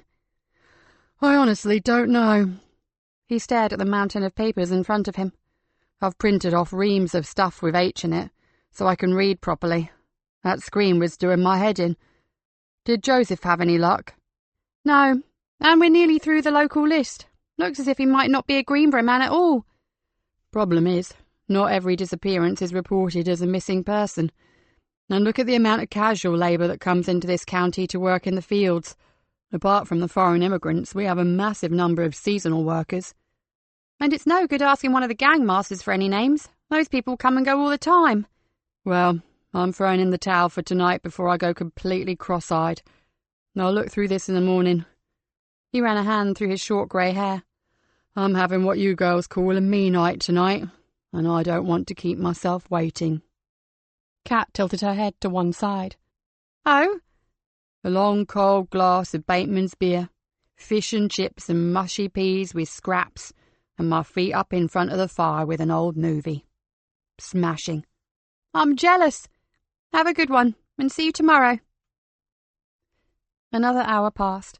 Kat placed all the Miss Purr records in a neat pile on her desk, with a note to say they were all checked, but no possibles had surfaced. Everyone had gone except for Yvonne, who sat in the corner of the office staring at a computer screen. Are you going to be here all night, Bonnie? One more coffee and I'll make a move. Bonnie's voice was soft. She appeared to be lost in thought. I think my memory has forsaken me. You're overtired, probably. Kat stared at her friend. Yvonne looked really troubled. What's the problem? Yvonne got up and straightened Dave's untidy pile of newspaper articles. It's the old boy who took his own life. Fred Cartwright. I think I know him, but I sure as hell can't remember where from. Sleep on it, Vonnie. I know you. It will surface, it always does. You have a brain like Fenland Constabulary's whole filing system. It's becoming a rather old brain, and I think it's misfiling. It is still a damn sight better and quicker than the PNC. Kat grinned and pulled her jacket from the back of her chair. Why don't you call it a day? I'm sure you just need a nice glass of wine to reboot your amazing neurophiles. Wise words, but I'll have that coffee first. Night, Kat. Yvonne gazed at the old newspaper articles. Gradually, hazy memories began to stir. Was it that long ago that Charlie Warburton was arrested for manslaughter? It had been one of the town's biggest cases when she was a new probationer. Oh, and the big fire that claimed the historic Greenborough windmill. God, you could see that blaze for 30 miles. It was amazing the memories these pages conjured up. Ah, yes, she'd been there when they unveiled the unbelievably expensive new war memorial. She chuckled to herself. She'd been there the following day as well, nabbing the snotty-nosed kids who had covered it in graffiti. She sipped her coffee and said out loud, Now that's a face I recognise. Barnsey. Well, I'm blowed. Her old sergeant, proudly displaying his bravery award, beamed at her from the page. Now there was a good copper, if ever there was one. You know what they say about talking to yourself, Bonnie? Nikki was smiling down at her. I thought you'd gone home ages ago, Ma'am. No, I've been stuck in the super's office for the last hour and a half. Did you ever know Barnsey? Yvonne pointed to the picture. He was a bit before my time, but I've seen his picture on the wall at HQ. He got a commendation for pulling a couple of little kids out of a burning car, didn't he? Yvonne nodded. Indeed he did. He was one of the best. I've met him, actually. He's just moved into the same old people's place as Kat's grandmother. Kat and I called in one day when they had a suspected thief on the staff, and Gran introduced me. Well, I'm blowed. Last I heard, he'd retired and gone to live with his son in Yorkshire. Kat's gran said that the son got a new job in the West Country, but Ron didn't want to go. Too far from home. Yvonne smiled. Oh, I must call on him. Where's the place? Silver Court, round the back of Tesco's. Do you know it? Yes. When I get a free minute, I'll drop by. We can go over old times. Great bloke, Ron Barnes. I worked with him quite a lot when I was younger. Nikki idly leafed through the copies of the old newspapers. Were you on this one, Yvonne? The Avril Hammond disappearance? Yvonne looked at the clipping and stared at it in silence. Vonnie? Oh, yes. I was on that. With Barnsey. Her boss's voice faded behind the alarm bells clanging in her head. Young Yvonne Collins was back in the village of Quintin Odyke on a blustery day in 1985. She was slim and fit, and sitting next to her sergeant at a worn and stained wooden table in a farmhouse kitchen. Across from them sat a man and a woman. Neither looked as if they had slept for a week. They were unwashed, with straggly dirty hair and hollow red-rimmed eyes. Ron Barnes was telling them that, sadly, there was no good news for them, that so far no one had seen their missing daughter. Their shoulders slumped, and the woman put her head into her hands and sobbed pitifully. Avril had been missing for 3 days, and with every passing hour, the chances of finding the little girl grew less. Yvonne sat back in her chair and bit her thumbnail. Images from 3 decades ago were flooding into her mind. She shivered. Suddenly, Yvonne looked up. directly at a very puzzled Nikki Galena. "Now I know. I know where Fred Cartwright came from. Mom, have you got a few minutes? I think this is very important, and not just because of Fred's suicide." Nikki pulled up a chair. "Go on." Yvonne drew in a breath. "Avril Hammond's parents seemed devastated by their daughter's disappearance. Barnsey took me along to tell them that we feared the worst. Gladys Hammond was in bits, but she insisted on making us tea. She asked her husband to get the bigger teapot down from the shelf. As he did, he flinched with pain. His hand opened and he almost lost his grip on the big pot. His wife yelled at him, her anger completely out of proportion to the incident. 'If you'd gone to the damn hospital when I told you and not left it a week, you'd not be like that now, you stubborn mule of a man.'" "Lord, Mom, I can hear her now." Barnsey calmed her down. He guessed that her anguish over her missing child was, as he called it, coming out sideways. The husband sat, nursing his injured arm and rocking backwards and forwards, trying to massage the deformed wrist with the other hand. "His damaged right wrist, Mom." "Are you saying what I think you're saying?" "I am, because the second thing I remember is Gladys Hammond's rings. When she passed around the cups, I saw she had a ring on every finger. The kitchen was really shabby, and I recall wondering if the diamonds were real. I asked Barnsey when we got outside, and he said, 'Oh, they're real all right, lass. As I heard it, she married down. Come from a good family, and they didn't think too much of her choice of husband.'" Yvonne stood up and almost ran to Kat's desk. The picture of the gold wedding ring sat on top of the pile of reports. "H for Hammond, Mom." "Do the dates match?" Nikki's eyes glittered. "I'd need to check that properly, but I'd say yes. So does his height and that injured wrist." She rummaged through the newspaper reports on the Avril Hammond inquiry. For weeks, the child's disappearance had been front-page news. Yvonne turned a few more pages, and then she found what she was looking for. "Listen to this, Mom. Police have confirmed that the jacket found on the banks of the River Westland at Quintin Fen last month belonged to Mr. Gordon Hammond of Quintin Ordyke, near West Salterby. Mr. Hammond, whose daughter Avril disappeared the month before, has not been seen since the finding of the piece of clothing. From the contents of the pockets and the presence of blood on the jacket, it is believed that Hammond may have taken his own life. The inquest has registered an open verdict." Nikki exhaled. "I do believe you have just identified our mystery man." Yvonne nodded. "Sergeant Barnes never believed that Hammond had drowned. He said over and over, 'So long as we have no body, W.P.C. Collins, we still have a mystery on our hands.' That body never washed up, or if it did, no one ever reported it. It was certainly never found along this coastline." "And the girl was never found either?" Yvonne shook her head. "No, although there were a lot of rumours flying around at the time. People suspected her father of killing her. It was also hinted that he might have been responsible for certain acts of cruelty and possibly 2 outbreaks of child molestation in Quintin Ordyke, one in the mid-70s and one in the 80s, just before he allegedly drowned himself." She puffed out her cheeks. "And that's where I know the name Cartwright from, Mom. He lived in Quintin Ordyke at the same time as Gordon Hammond. I'd need to find my old notebooks, but I think we interviewed him." Nikki squeezed Yvonne's shoulder. "Well done, you. For the first time in 2 weeks I can go home happy, in the knowledge that we're actually getting somewhere with something." She stood up. "Now, you get away and give that amazing brain of yours a well-earned rest. Tomorrow, we can really get to work." "I'm just going to call in on Fred Cartwright's neighbour on the way home. She'll not be able to get out and walk that little dog, and he'll need to stretch his legs." "Above and beyond as always, Bonnie." Nikki smiled warmly. Chapter 6. A shrill ringing pierced the night silence and made Nikki's heart race. She reached out of bed for the phone, which gave the time as just before 1 in the morning. She immediately thought of Joseph. Did he want to talk? Or was it the station? Not another death. "Spooky?" Nikki leaned back against the pillows. "Kind of late for a chat, isn't it?" "Sorry, Nikki, I know. But, well, I saw something tonight that you need to be aware of. I've been out on the marshes up on the sea bank, just sky-watching, you know." Nikki did know. Spooky took her nickname from her curious hobby of watching the night sky. She tracked the stars, identified constellations, but mainly she was looking for UFOs. Spooky was a living, breathing X-Files episode. Spooky was also a well-read, intelligent, specialized computer programmer.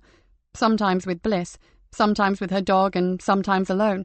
She would spend the hours of darkness out on the marshes, staring at the sky, always hoping. Around 11:30, the sea mist came out of nowhere, so I jacked it in for the night. Bliss had just rung me, saying that the local weather station had warned of thick fog on the Lower Marsh Road, so I headed home via West Salterby. There was a pause and Nikki shivered slightly. The boggy fen village of West Salterby was not her favourite place. Anyway, the fog was just as bad there, so I finished up crawling along the back roads at 20 or less. I passed Dr. Sylvia Caulfield's home and saw a load of cars outside. And maybe she was having one of her famous fundraisers. That's what I thought, until I realised that it was nearly midnight, and I saw whose cars were parked there. Zena Paris's Merc, Rosemary Allsop's Toyota SUV, Maria Lawson's Peugeot, Anna Blunt's Beamer, Sammy's Mini Cooper, one I didn't recognise but I think it belongs to Grace Campion. They all belong to higher echelon Briar Patch women. And you think that's suspicious? We are always notified of meetings by text, and I received nothing. This gathering was a very select few. So it looks like your assumption may be correct, and they are planning something. Oh, hell, just what we need in the middle of an inquiry. Are you still on it? Yes, my superintendent assures me that there's no problem. That's a relief. Spooky's voice dropped almost to a whisper. Sorry to ask this, Nikki, but the papers hinted that Madeline died violently. Is that true? Was she really badly mutilated? Nikki sighed. I'm sorry, Spooky. I know you liked her. Yes, I'm afraid Madeline did not die peacefully. Although from what I saw, I doubt she knew much after the first few blows, if that's any consolation. Poor Maddie. We will get whoever did it, I promise you that. I just pray that the Briar Patch women don't get in the way. Nikki yawned. Look, thanks for the information, I really appreciate it. Oh, and good luck with your interview. Keep your fingers crossed for me, hey? You'll sail through. Cross them anyway. I hear that I'm up against several other techies with motherboards for hearts. Nikki smiled. From what I know about you, you have a heart and a motherboard, so it's in the bag. Nikki ended the call and snuggled back beneath the duvet. She lay wondering about this elite band of women. They could certainly unearth things about Madeline Prospero that a bunch of coppers would never be able to dig up. Perhaps she could find a way to use them. Maybe there was a weak link somewhere in the group's hierarchy. Spooky was likeable, and the group probably trusted her, but only so far. Her friendship with D.I. Nikki Galena was not exactly a secret. No, Nikki needed an ally, someone in the group with authority. Reciting the list of names had the same effect as counting sheep, and Nikki's eyes closed. Tomorrow she'd go over every name again. There had to be someone. Nikki opened her eyes. Who do I know with enough sang-froid to walk right in and join that select company? She whispered to herself. A smile slowly spread across her face. Of course. Eve Anderson. The smile widened. Eve would revel in it.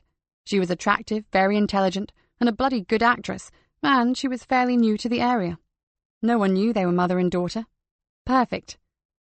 Nikki sat up and swung her legs over the edge of the bed. She needed to make a few notes. Spooky had said that prospective new members needed to be nominated, then seconded, and she or Denise should be able to sort that for her. Of course, it was by no means a given thing that Eve could gain the confidence of the top women, but if anyone could, she could. Nikki padded across the bedroom and paused at the window to look across Cloud Fen to Knott Cottage. She could hardly wait to tell Joseph of her plan. Nikki's eyes widened, and she moved closer to the window. Knott Cottage was clearly visible. There was no fog on this part of the fen, just a misty haze. There, parked just off the lane and gleaming under Joseph's security light, was Laura's bright red 4x4. Nikki glanced at her clock. It was 1:20. Her heart sank.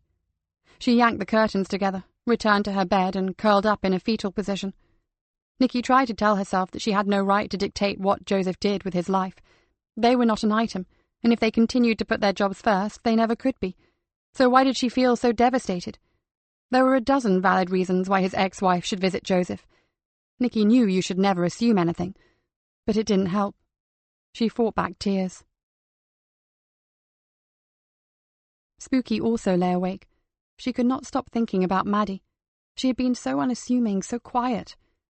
Spooky had never seen Maddie drunk, never heard her raise her voice or pick an argument. Maddie was just there, never seeking out the spotlight. Spooky felt terribly sad that Maddie's death had been so violent. She turned over again. Worried about your interview? Bliss asked sleepily. I'm fine. You go back to sleep, babe. Sweet dreams. Bliss closed her eyes again. But Spooky's dreams were not sweet. They were full of menace, of some impending nameless horror. When she woke, tired and unrefreshed, All she could recall of them was an image of Madeline Prospero standing at the top of a tall concrete building. Her flimsy grey dress fluttered around her thin body. Spooky was down in the street, calling up to her, shouting at her not to jump and begging her forgiveness for giving away her secrets. But the words were torn from her mouth and flew away. She could make no sound. She remembered screaming silently as the ghostly figure pitched forward and plummeted out of sight. Chapter 7. The team, plus Professor Rory Wilkinson, sat in Nikki's small office listening to Yvonne Collins relate the story of Quentin Odike's reign of terror and the disappearance of Gordon Hammond. The villagers in the back of Beyond, a farming community still isolated and suspicious of strangers. You can imagine what it was like 30 years ago. Yvonne raised her eyebrows. Sergeant Ron Barnes took me along so I could get a feel for what policing was like in this strange county. It was my first posting, and believe me, it was a real shock to the system. Some really terrible things had happened there by all accounts, but no one would talk to us about them. Like what? Asked Kat. Oh, animals disappearing, then turning up dead, having been tortured. Little children so badly frightened they couldn't even say what had happened to them. Some had possibly been interfered with, but the relatives refused to allow any medical examination. Wherever we went, we met a wall of silence. Yvonne stared at one of the notebooks she had brought with her. Gradually, we began to notice that everything seemed to revolve around one particular family, the Hammonds. It eventually emerged that everyone in Quentin Odike believed that Gordon beat his wife. Gladys was often seen with bruises or a black eye, and that led to concerns about their only daughter, Avril. The villagers came to the conclusion that she was either a second target for Gordon or an unwilling witness to the abuse he subjected her mother to.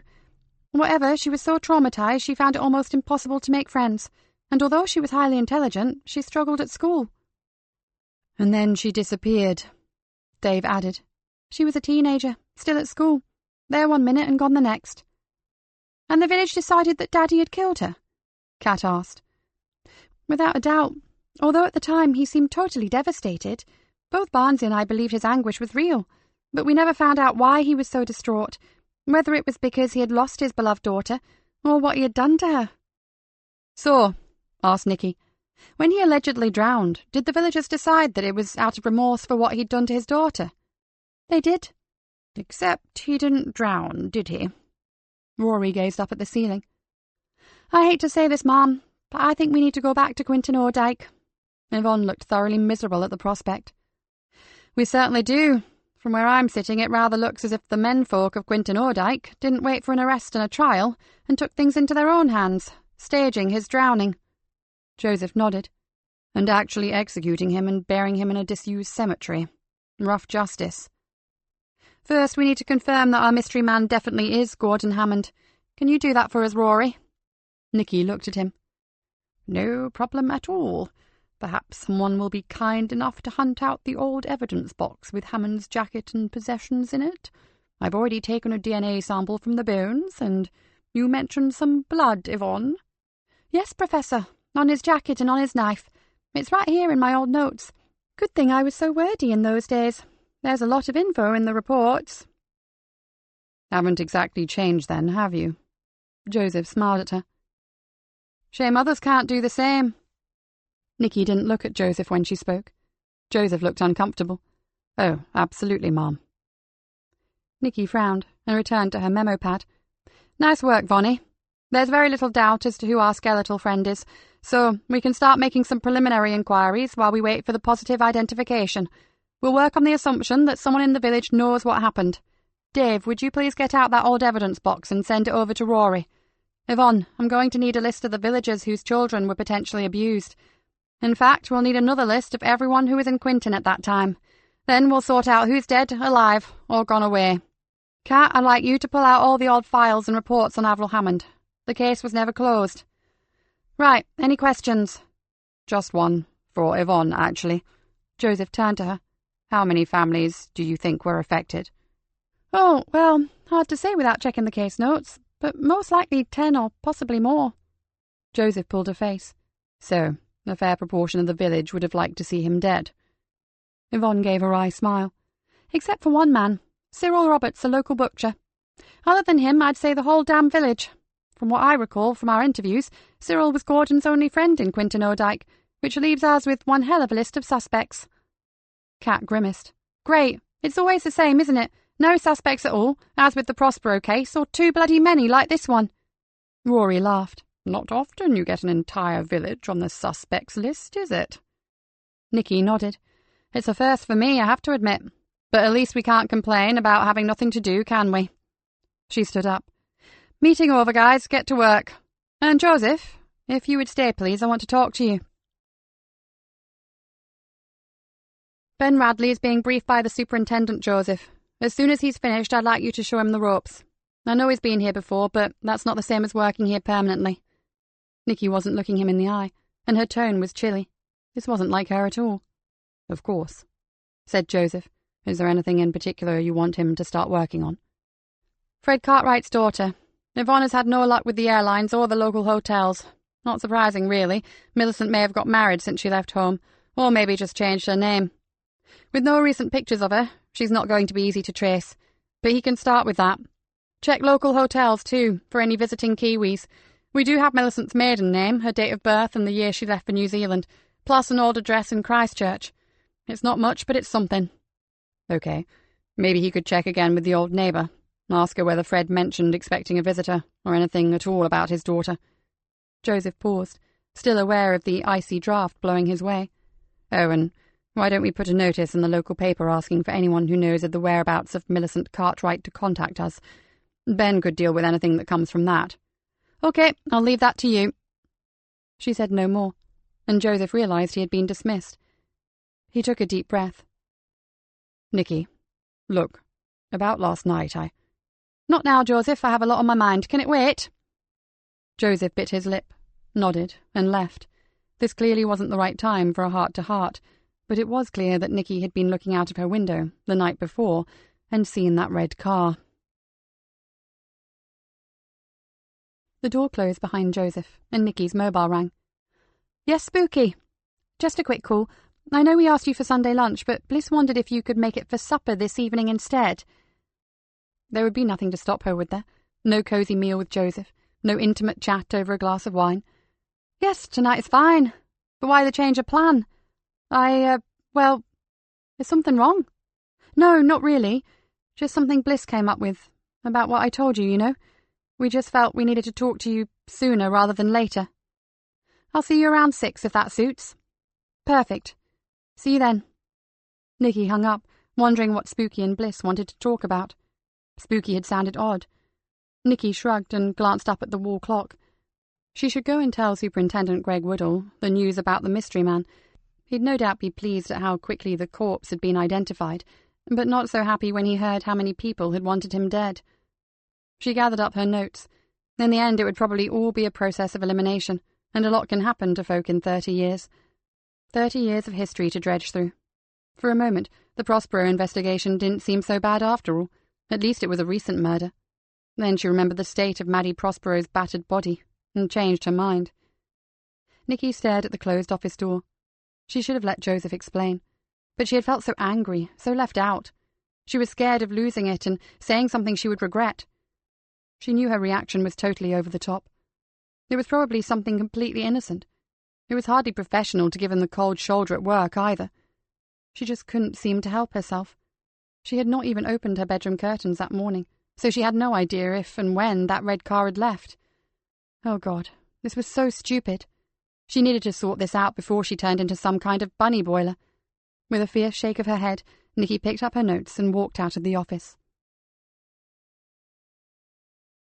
Dave placed the musty-smelling cardboard box on the pathologist's desk. Sorry about the dirt, Professor. You should see the state of that evidence facility. It took me over an hour to locate it.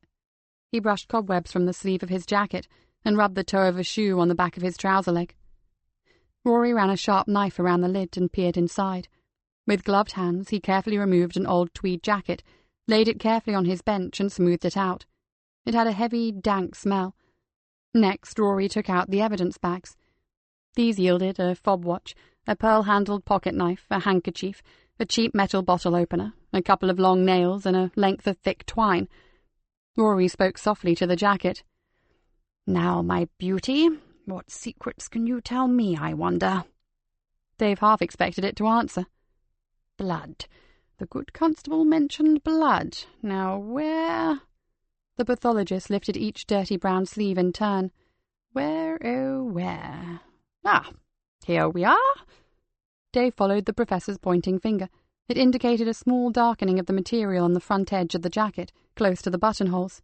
Rory raised the flap to reveal a large, irregular stain on the thin lining. "Is that it?" said Dave. "Not exactly a bucketful, is it?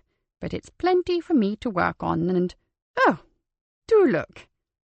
Taking a pair of tweezers, Rory lifted a single short strand of hair from under the worn and faded collar. "Perfect. Root as well." Rory positively glowed. This man should really get a life, thought Dave. "How long until you get a profile, Prof?" "Patience, dear friend, patience." "It's just that I don't want to spend days chasing around asking questions about the wrong bloke, do I, Prof?" "When it's through, I will deliver it personally into your own fair hands, I promise. Will that do?"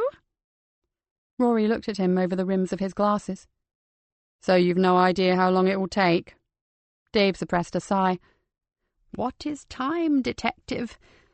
Time travels in divers paces with divers persons, as you like it." "Not quite as I'd like it, Professor, but I suppose we can't have it always, can we?" Rory grinned at him. "I'll get all this photographed and see what else we can find out for you." Dave muttered his thanks and turned to leave. "It is Friday tomorrow, detective, so tomorrow afternoon, if you were very lucky. All right?" Dave gave him an exasperated smile and pushed through the doors. Chapter 8. Spooky and Bliss lived in a 3-story apartment over a gift shop in the middle of Greenborough town. The cobbled lane where the Victorian building was situated was called Salem Alley. Spooky loved it and thought the name incredibly cool. Bliss had looked into its history and had only come up with a reference to sallow or willow trees, no mention of witches at all. Every time Nikki walked down the narrow lane, she was transported back to Victorian times. At some points, the old buildings practically touched each other at roof height. Spooky was always saying that Tim and Dougie, who lived opposite, could easily clean her windows if they leaned out far enough. Before Nikki rang their bell, she glanced into the mullioned window of the gift shop. It was full of trendy, colourful things that drew your eye and had no useful purpose whatsoever. Interesting presents to give, but not so thrilling if you were on the receiving end. "Come on up, dinner awaits!" A tinny voice from the speaker made her jump. The door released with a clunking sound, and Nikki traipsed up the twisting flight of stairs. "Hey, little Miss High Security. I could have been anyone. You opened the door before I even said who I was." Nikki tried to assume a suitably policeman-like expression. "Saw you coming, Detective Inspector, ma'am. Our front bay window looks down to the end of the alley." "Oh, rats. Here, have this bottle of wine for being so observant." "Very nice. This looks a damn sight better than what I've got in the fridge." Spooky grinned and added, "The dog hasn't seen you for a while, so look out for a big welcome." This was followed by an excited yelp, and an elderly collie came skidding across the polished floorboards, sending rugs scattering in every direction. Nikki bent down and cuddled the excited creature. "Oh, and I've missed you too, Scully. Still being starved, I see. Right, you two go take a pew in the lounge while I see if Bliss needs a hand to dish up." Nikki sank onto a deep, soft couch and gazed around the room. There were candles on every surface, and clusters of pebbles and crystals. One wall was given over to a huge tapestry hanging from an oak pole, and the floor-length curtains were of a similar tapestry design. It was a lovely old room at any time, but Nikki liked it best in autumn and winter, when there was a roaring fire in the grate. Nikki settled back and marvelled at how relaxed she always felt in the company of these two women. She spent most of her time dealing with criminals, liars, cheats, bullies, and occasionally some truly evil people. This couple was a real antidote to her working life. There was no pretense with them. You knew exactly where you were. It made Nikki feel safe. She heard footsteps on the stairs. "In your honour, we're eating in the rarely used dining room. So, if you would please like to join us?" Spooky made a sweeping bow and led the way down. The dinner was absolutely delicious, reminding Nikki of how much she missed Joseph. "Do you know, I'd forgotten what home-cooked food was until Joseph arrived in Greenborough. The Indian takeaway loved me so much they used to send Valentine's cards. I think I would have starved if it hadn't been for my microwave." Shame on you, Nikki Galena. Dreadful things. They nuke every ounce of goodness from the food. Bliss tried to look stern, but failed. Want some more coffee? Then we can go back to the lounge and talk. Settled once more on the sofa, Nikki waited for someone to speak. Clearly this was not an easy subject to broach, and the woman remained silent. Scully crept up beside Nikki and pressed against her. She pushed her grey muzzle into Nikki's hand and gently licked her fingers. Stroking the dog and looking at no one in particular, she said, "So, who is going to tell me what's worrying you then?" They both began to speak at the same time, and then stopped. Nikki took charge. "Okay, Bliss, you first." Bliss smoothed her long multicoloured skirt and looked up. "It's about the members of the Briar Patch Club. We've been talking about what they might be up to." She paused and gazed across at Spooky. "I have an idea my little drama queen here may be wrong about them turning into vengeful angels. On reflection, I believe they are meeting because they are frightened. I think they are forming a watch committee because they believe that Maddie's was not a random killing."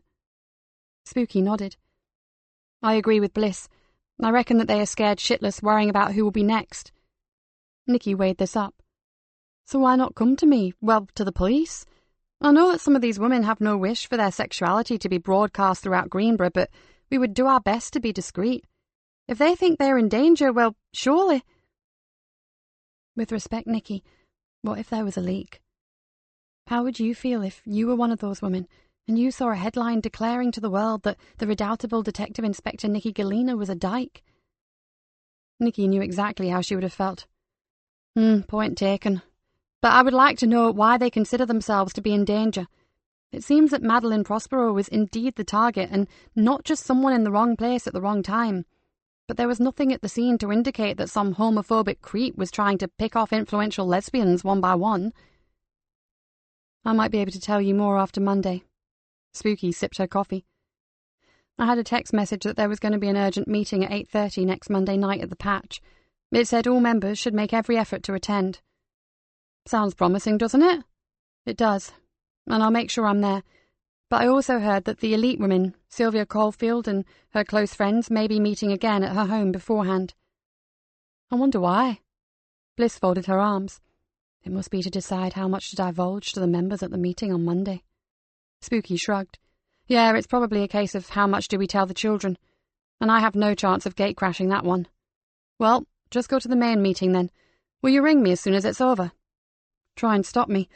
The thought of some weirdo spying on us is giving us both the screaming abdabs. We've even rigged up a code with the two gay guys opposite, you know, Tim and Dougie. If we hitch up the left-hand lounge curtain onto the window catch, then call the old Bill." Nikki laughed. "What were you planning on doing? Telling your intruder to have a seat while you just go and adjust your drapes?" "Don't mock. So far it's the best we could come up with." Spooky looked put out. "I'd keep thinking if I were you. But seriously, don't get too worried. There really is nothing to indicate that the killer is after anyone else in the group. Just go to that meeting and find out why the women are so troubled, okay?" Nikki smiled. "What does it feel like to be a copper's snout?" Spooky grinned. "I prefer to be called an undercover sleuth, thank you. Hey, in the movies they get paid, so what's all this worth, governor? A pony? A ton? A grand? Would you settle for a pizza or a family-sized tub of ice cream?" "Deal." Bliss stared in horror. "You're not serious. Do you know how many preservatives they put in those things?" "Joke, Bliss. If Spooky comes up with something good, I will take you both to the best restaurant in town, with the freedom of the menu. How's that?" "We'll hold you to that. And by the way, Ms. Dead Clever Detective, supposing you suggest something better than our lifted curtain sign?" "I guess it's not that bad, really, but if I were you, I'd agree on an object you could place on the windowsill, then remove it if you needed help. You can easily pretend to knock it over if someone takes you by surprise." Nikki looked around and saw a good-sized chunky candle on a flat base. It was scarlet, orange, and white, and would be easily visible from across the street. This would do, but I really don't think it's necessary, you know. "You are most likely right, but thank you. And Tim and Dougie are dying for a bit of drama in their lives. They'll really enjoy seeing all those hunky young uniforms dashing down the alley. Tell them not to hold their breath. We only have 2 good lookers, and they're not in uniform." They chatted for a while, and then Nikki remembered her trip to Zena Paris's antique shop. She told them about her sighting of the daunting Zena, The two women fell about laughing. That wasn't Zena. That was her manageress, the delectable Miss Harriet Page, a.k.a. Harry the Rottweiler. Still giggling, Spooky ferreted around on a shelf and returned with a photo album. She found what she wanted and turned the book around to show Nikki. That is Zena, with Maddie.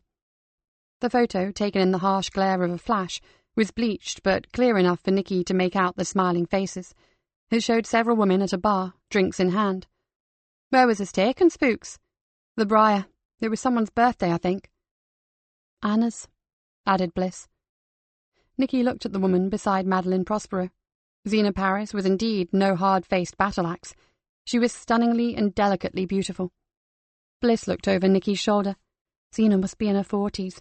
She's about your height and slender, with an incredible figure, and rich chestnut hair that almost reaches her waist. She often wears it swept up like in the photo. Enough, I'm starting to get jealous. Spooky assumed a fierce expression. Well, you have to admit. Spooky stuck her nose in the air. Me? I've hardly noticed her. She gave a lascivious grin. Except those eyes. You forgot them. Dark and mysterious like liquid pools. Touché. Bliss aimed a cushion at Spooky. Hey, assault! Inspector, you witnessed that? Were Maddie and Zena an item? Nikki was still looking at the picture. No, said Bliss, but they go way back. We don't really know the history, but they were good friends. If they were such good buddies, I wonder why Zena's name never came up on our list of Madeline's contacts. Like we said, Maddie was very clever at keeping her private life under wraps. Nikki gave a wry smile. I could have done with her on my team. She would have made a good detective. She paged through the album. And these women? I recognise Dr. Sylvia Caulfield and the two with her, and that one is a local solicitor, but who are these two? Bliss looked over the page. That one is Charlene Crawford. She works at the Greenborough Hospital. And that one is Maria Lawson, the opera singer. Oh, yes, I recognise her now. A muffled ringing emanated from her handbag, and she pulled her phone out. It was the station. This had better be good. Nikki listened. Joseph? Nikki, there's been another killing. Can you talk right now? No. Then can you ring me back? Give me 5, okay? Use my mobile number, said Joseph. Affirmative, and thanks. I appreciate your call. She turned to her friends. Well, that's police work for you. Gotta go. Seems they just can't go up without me. Spooky went to find her coat. Frowning, Bliss looked at Nikki. Something serious? Nikki smiled awkwardly. I don't know. I hope not. She thanked them and put on her jacket. All the very best for tomorrow's interview. Come and see me afterwards, promise? Spooky nodded. Nikki stopped in the doorway. And don't forget about the candle in the window. It honestly wasn't such a rubbish idea. Nikki raced to her car and rang Joseph. She's not actually on your friend Spooky's list, Nikki, but she is related to someone who is. Rather worrying, wouldn't you say? Who is she? Louise Lawson, the daughter of Maria Lawson, the opera singer. Maria just happens to be number 7 on the Briar Patch membership list. Jesus Christ, I've just been looking at a photo of her. Are you in the CID room, Joseph? Yes, I came back because I'd forgotten something and the balloon went up while I was here. I rang you straight away. I'll be there in 5. Nikki made it in 4. Where? When? Joseph looked pale. The kid lived in a flat in Tennyson Street with a couple of other students. One of her flatmates found her a couple of hours ago. Same method? There was a fraction of a second's delay before he replied. Not exactly. Prof. Wilkinson is already on site, and he reckons she was stunned, then tied up, and her main arteries severed. Joseph took a deep, shaky breath. D.I. Mercer took the shout. She said it was worse than a slaughterhouse, Nikki. Reckoned it was a total bloodbath. The friend who found her is in Greensboro Hospital, poor kid. She just flipped. And the mother, Maria? Has anyone spoken to her? Not yet. She was singing at a charity concert. Jill Mercer said that she's travelling back from Yorkshire as we speak. They haven't tried to contact her. They couldn't give her that kind of news while she's driving. Joseph flopped down into a chair. Nikki, I haven't told D.I. Mercer that there is a connection to the Madeline Prospero case. Considering what the super said, I didn't know what you wanted to do about it. Nikki wasn't too sure either. She sat down opposite him. I was at Spooky's when you rang. She and Bliss have had a rethink about the Briar Patch women, and why they are anxious. She told Joseph what they had said. He looked thoughtful. Do you think they might have a point? I do. They probably all think the attack on Madeline was homophobic. And maybe it was. We need to talk to Jill Mercer, but I'm not sure how much to tell her. Nikki sighed. She's over at the Lawsons' place right now, said Joseph. Maria's husband was away too, giving a lecture or something, but he's back now, and Jill's gone to see him. At least Jill doesn't know about the Briar Patch connection, so she can't put her foot in it. Nikki shrugged off her jacket. Joseph watched her. So, if Jill has people already out there, there is not much we can do until the morning, I guess. I'll have to take it to Greg Woodall first thing. He'll know the best way to tackle this, she answered. Then she stared at Joseph and blurted out, I'm so sorry. I was hateful earlier. I don't know what I was thinking. Forgive me. Oh, it's not your fault, Nikki. I've been totally neglecting you. It's my fault entirely. Joseph lowered his head and shook it. Everything is getting on top of me. I'm just not coping with things as I should. Tell me. Nikki took his hand and gave a small smile. You can even include red 4x4s parked at your place in the middle of the night. Oh, Lord. Joseph looked down at his hands. She just turned up. I didn't know what to do. She was sobbing her heart out. She's so screwed up about her job and Gavin, that bastard of a boyfriend. Has she actually lost her job? Let's say that since she took that drug company to court, her services are no longer in demand. Joseph pulled a face. Her employers haven't actually sacked her. They still have to pay her something because it would look bad if they ditched her because she told the truth, but it's nothing like what she should be earning. On the gorgeous Gavin. Joseph looked up. He had wanted her to refuse the case right from the start. He saw which way the wind was blowing and told her she would be committing professional suicide. Which she did. He nodded. Yes, but at least she was true to her beliefs. She acted in good faith, and she can sleep at night.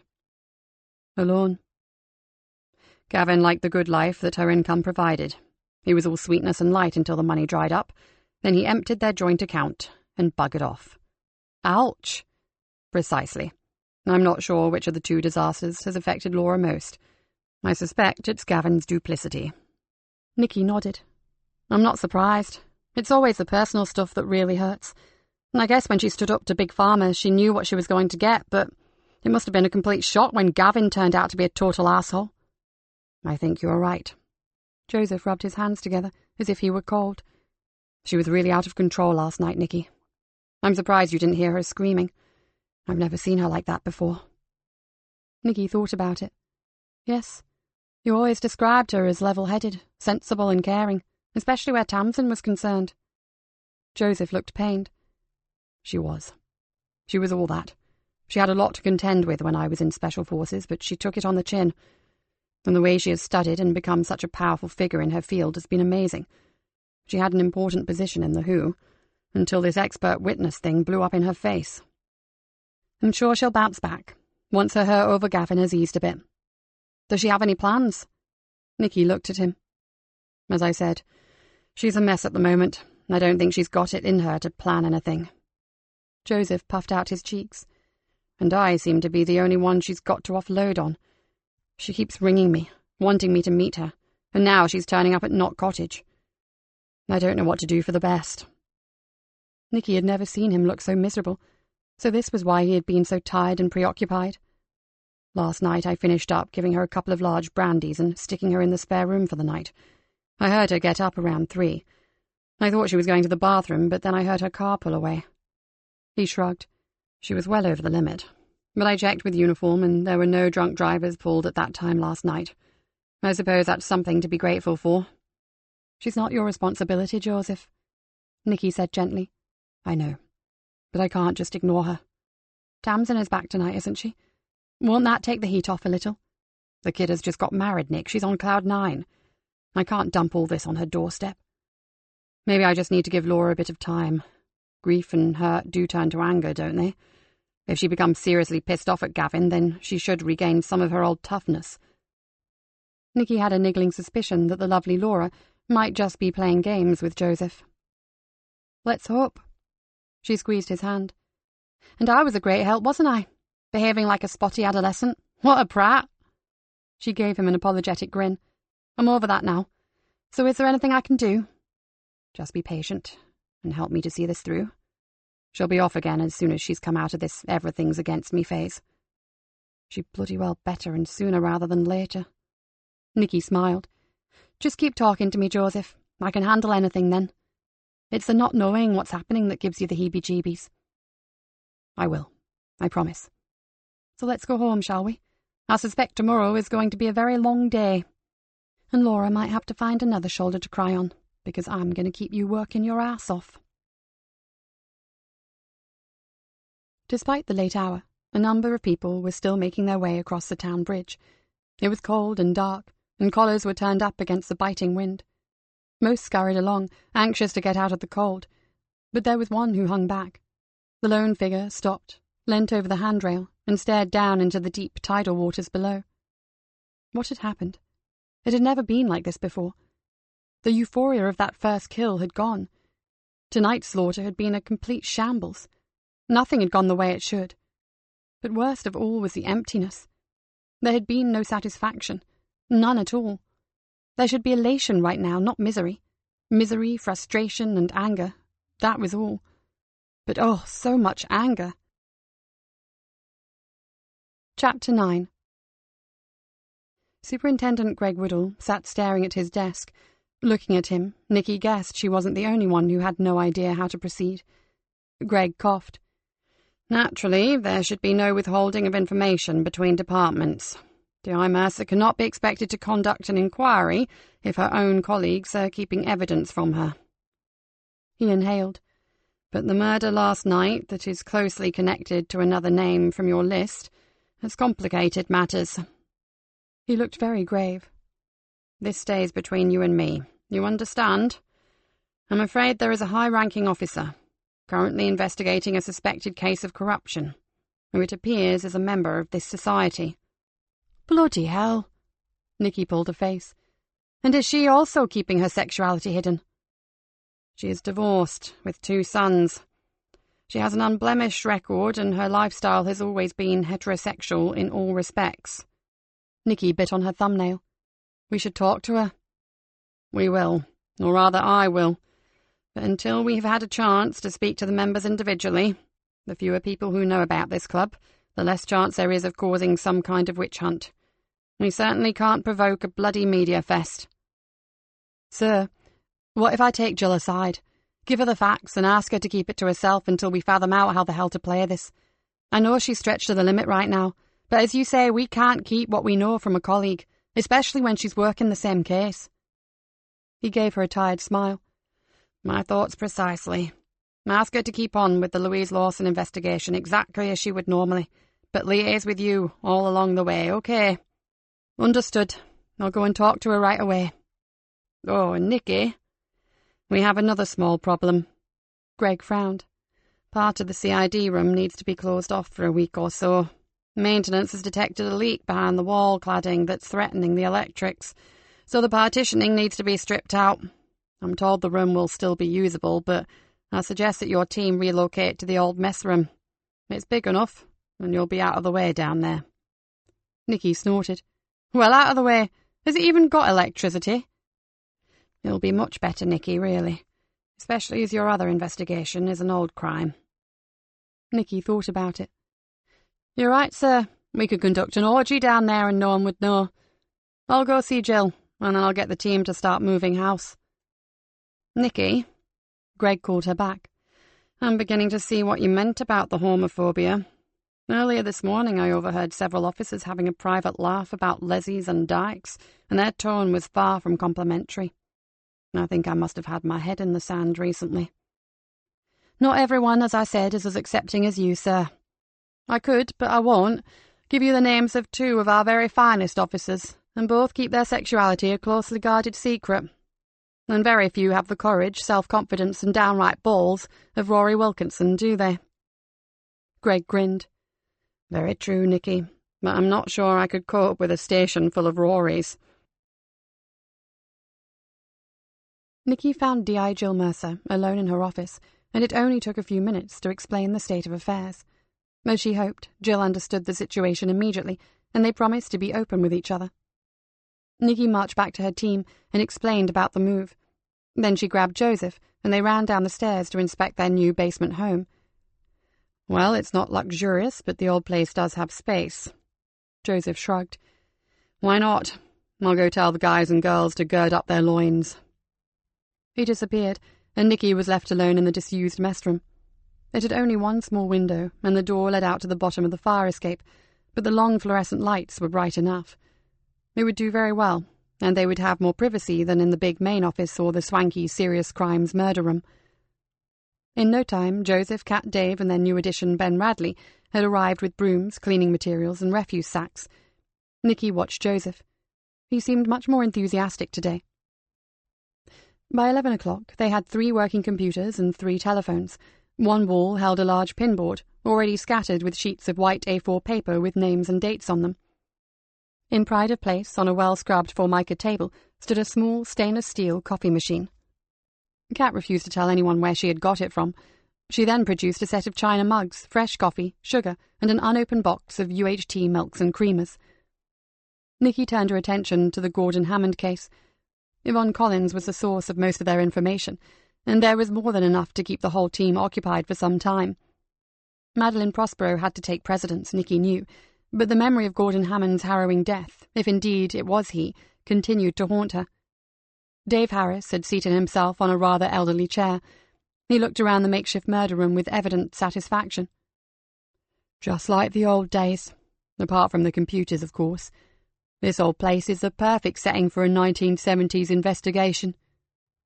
"I'll see if I can find you an old Hillman husky to do your house-to-house inquiries in." Kat grinned at her old partner. "And if you get home on time, you might just catch Crossroads," added Ben, "or Starsky and Hutch." "Very amusing, kiddies. But we did real police work back then, you know. We had no computers, smartphones, or DNA." "Uh-oh, he's off. When I was young..." Nikki smiled at her team. "Right, playmates, if we're all sitting comfortably, then I'll begin." Nikki told them about the murder of Louise Lawson the night before. She said that D.I. Jill Mercer would be handling the case, and they would continue to help with Madeleine Prospero until such time as they could amalgamate the two. "The super is going to tell us how to proceed with interviewing the Briar Patch woman.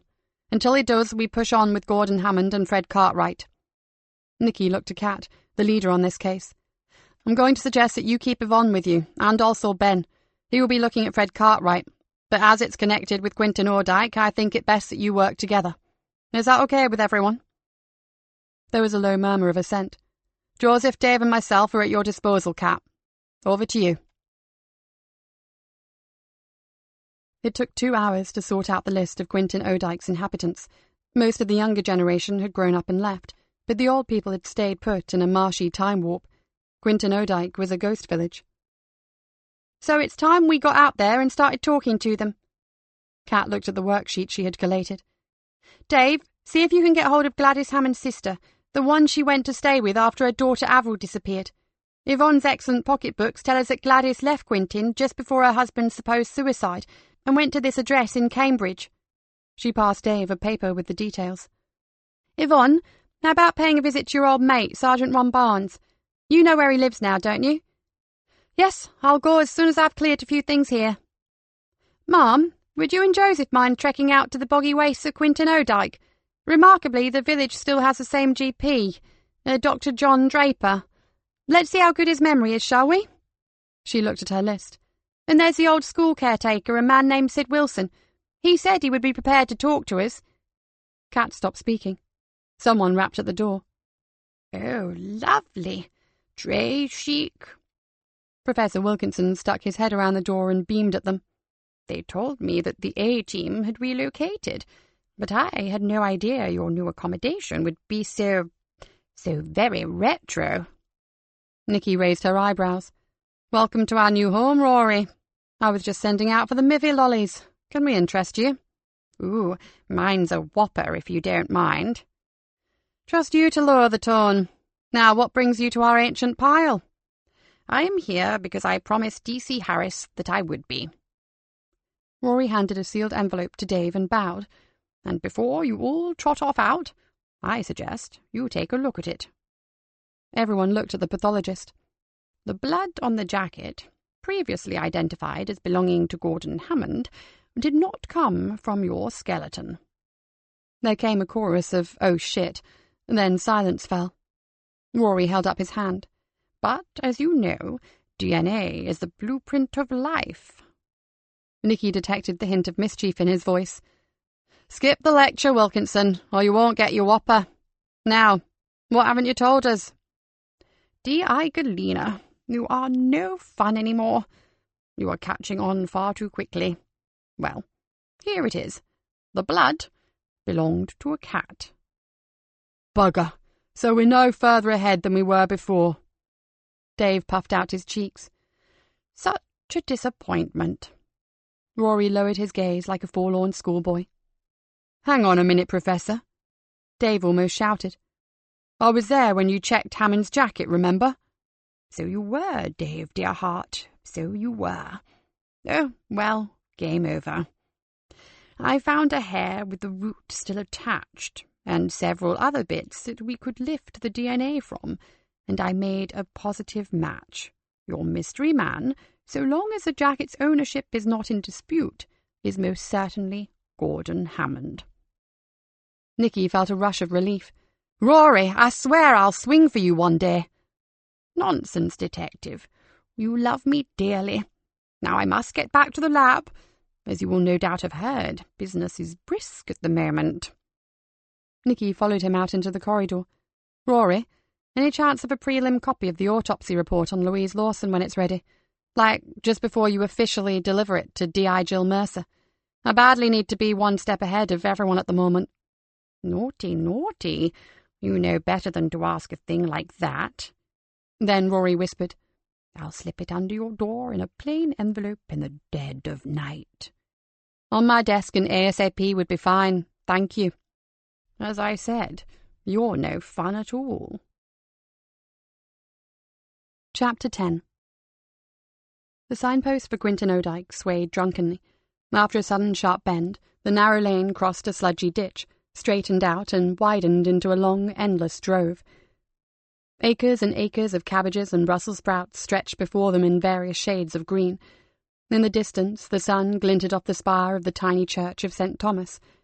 Nikki parked in a narrow lay-by outside the church lich-gate, and then got out to survey the hamlet. All the houses and a few shops clustered around the church, as if huddling together for safety. "Where does the doctor live?" Joseph pulled his jacket tighter around him. The strong wind almost carried his words away. "The Limes on the High Street, next to the butcher, so I'm told."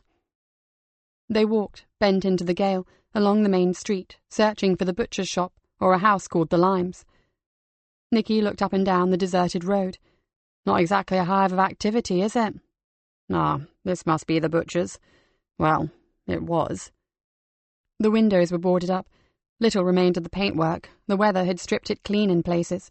A faded sign above the door read, "Cyril Roberts, Master Butcher." The doctor's surgery was set back from the road. It was a fine old Victorian house, in much better repair than its neighbour. The front door swung open at Nikki's touch, and they stepped into a big, welcoming hallway.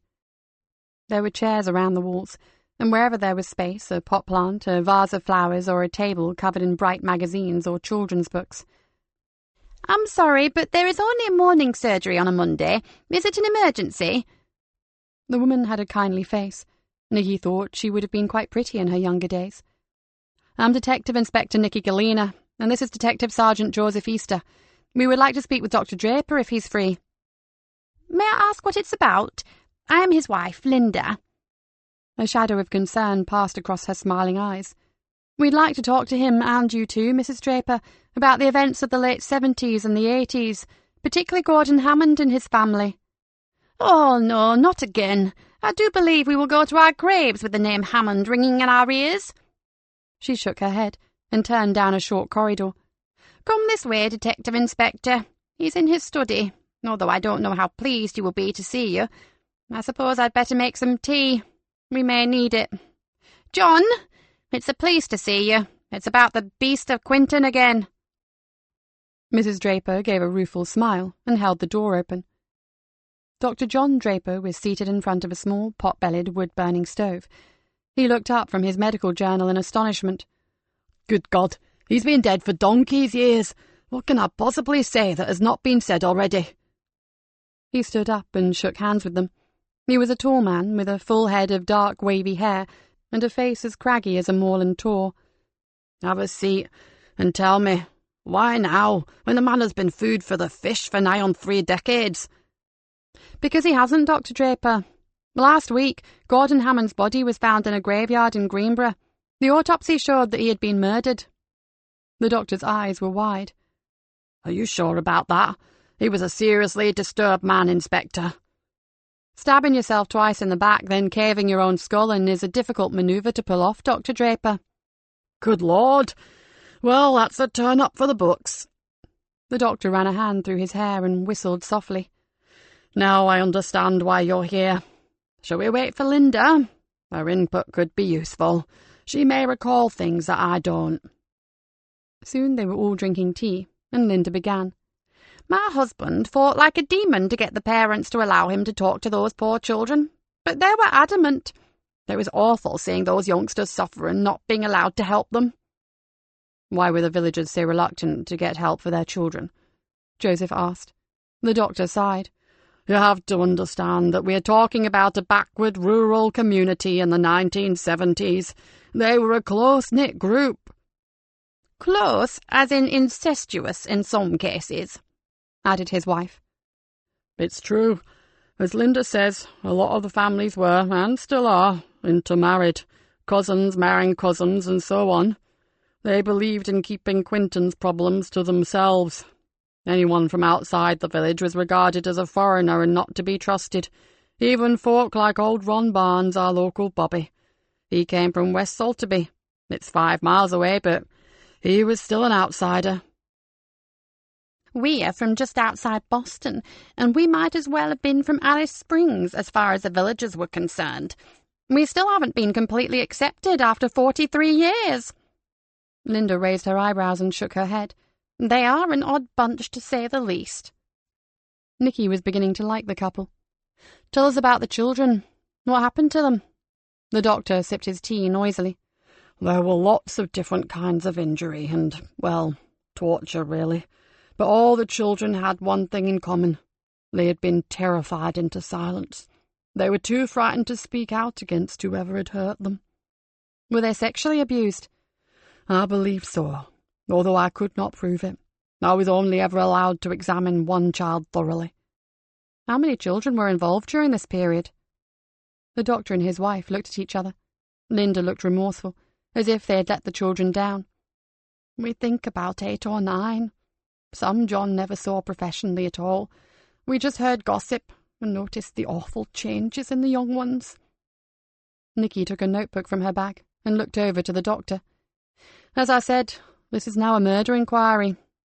I wonder if you could provide me with a list of the children and their parents' names, addresses too, if you can remember them. The doctor nodded. Linda Draper stood up and, moving heavily, went to a small oak bureau. She took out a creamy white sealed envelope. No need, Detective Inspector. When Sergeant Barnes first came to us with his suspicions, we started keeping a record. We hoped that one day it would help send an evil man to face justice. We thought of destroying it, but never did. It is unofficial, of course. Parts are just observations. Some is pure conjecture. She handed Nikki the envelope.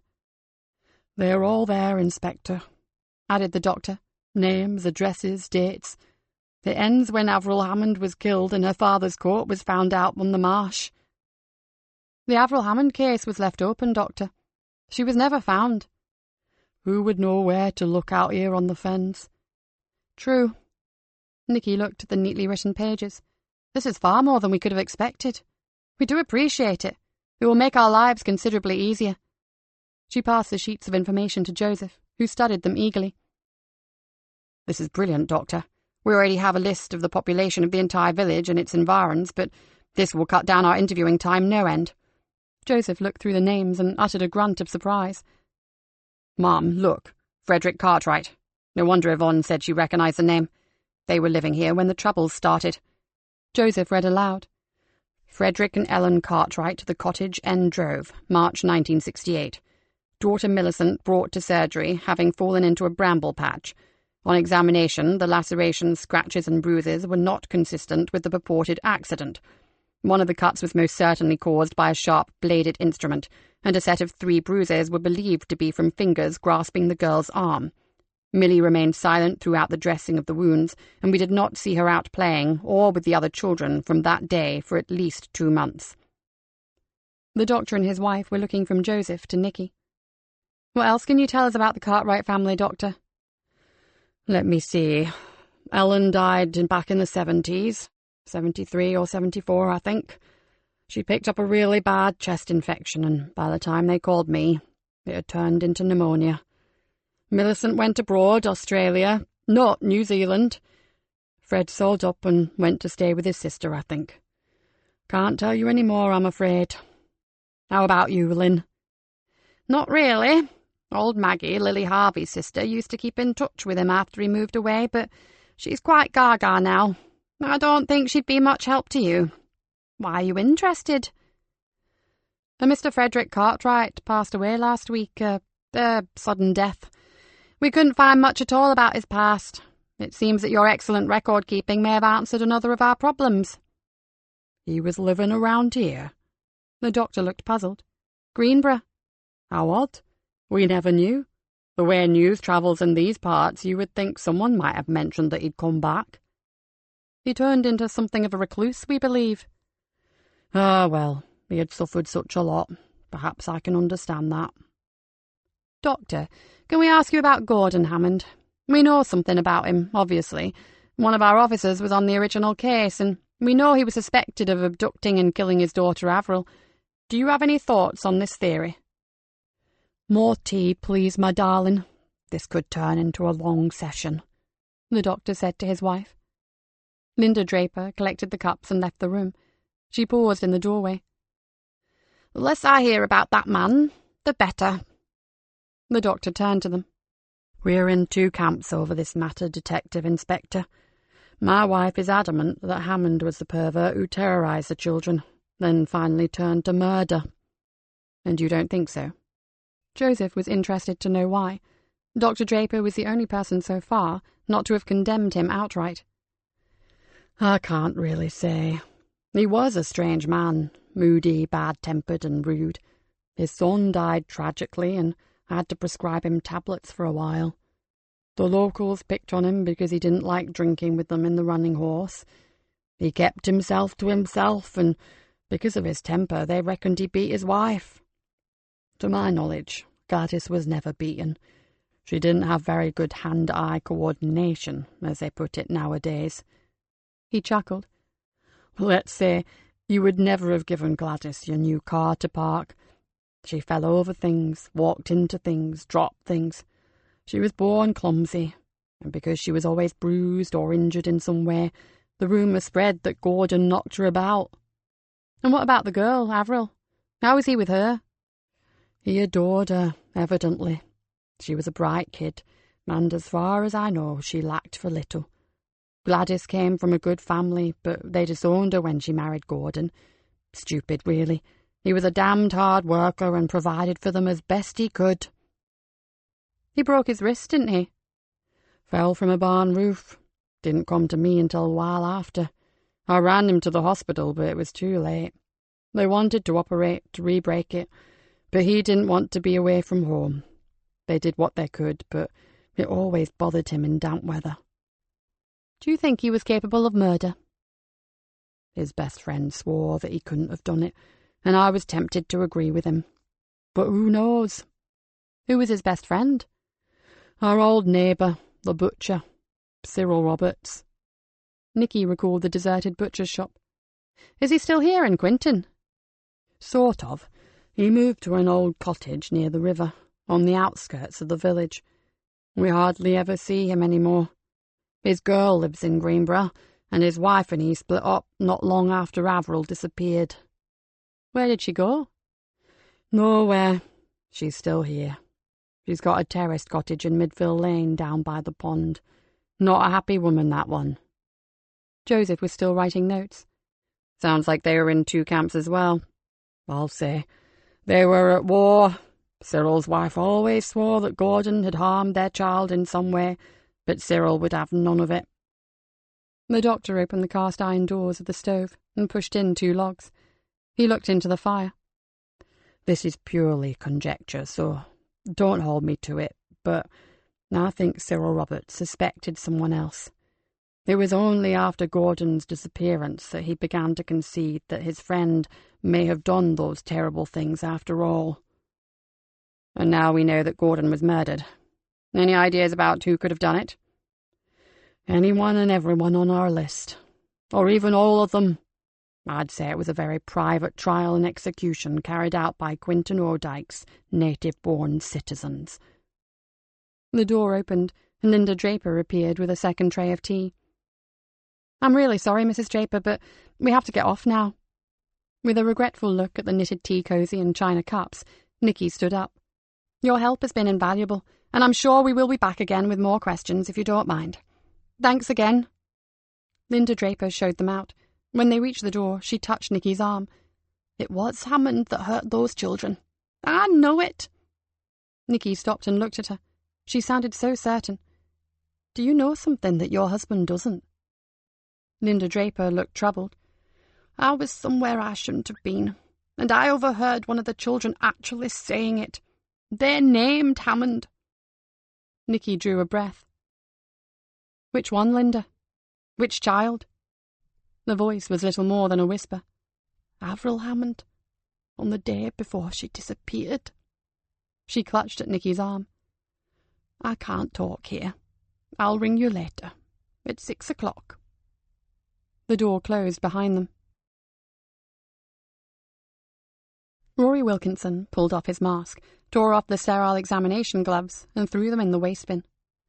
"My mother always said I would have made a wonderful florist. But did I listen to her?"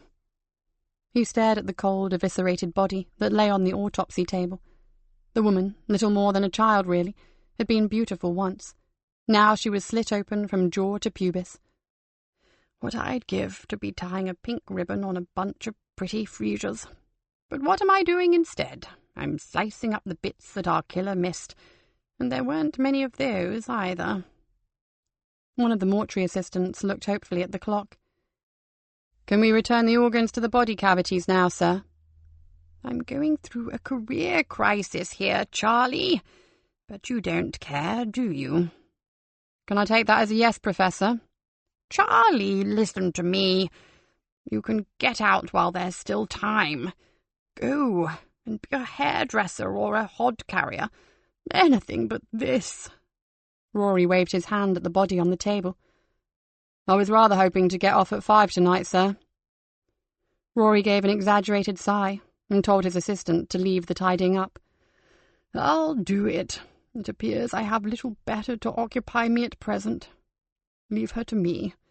Is your sidekick also trying to escape, or do I have to wash down and clean up as well?" Charlie pushed the plastic bag containing the heart, lungs, esophagus, and trachea back into the chest cavity. "No, you're okay. Spike is in no rush tonight. We wouldn't both desert you, would we?" So, what tears you away from my obviously less than dazzling company? A hot date, maybe?"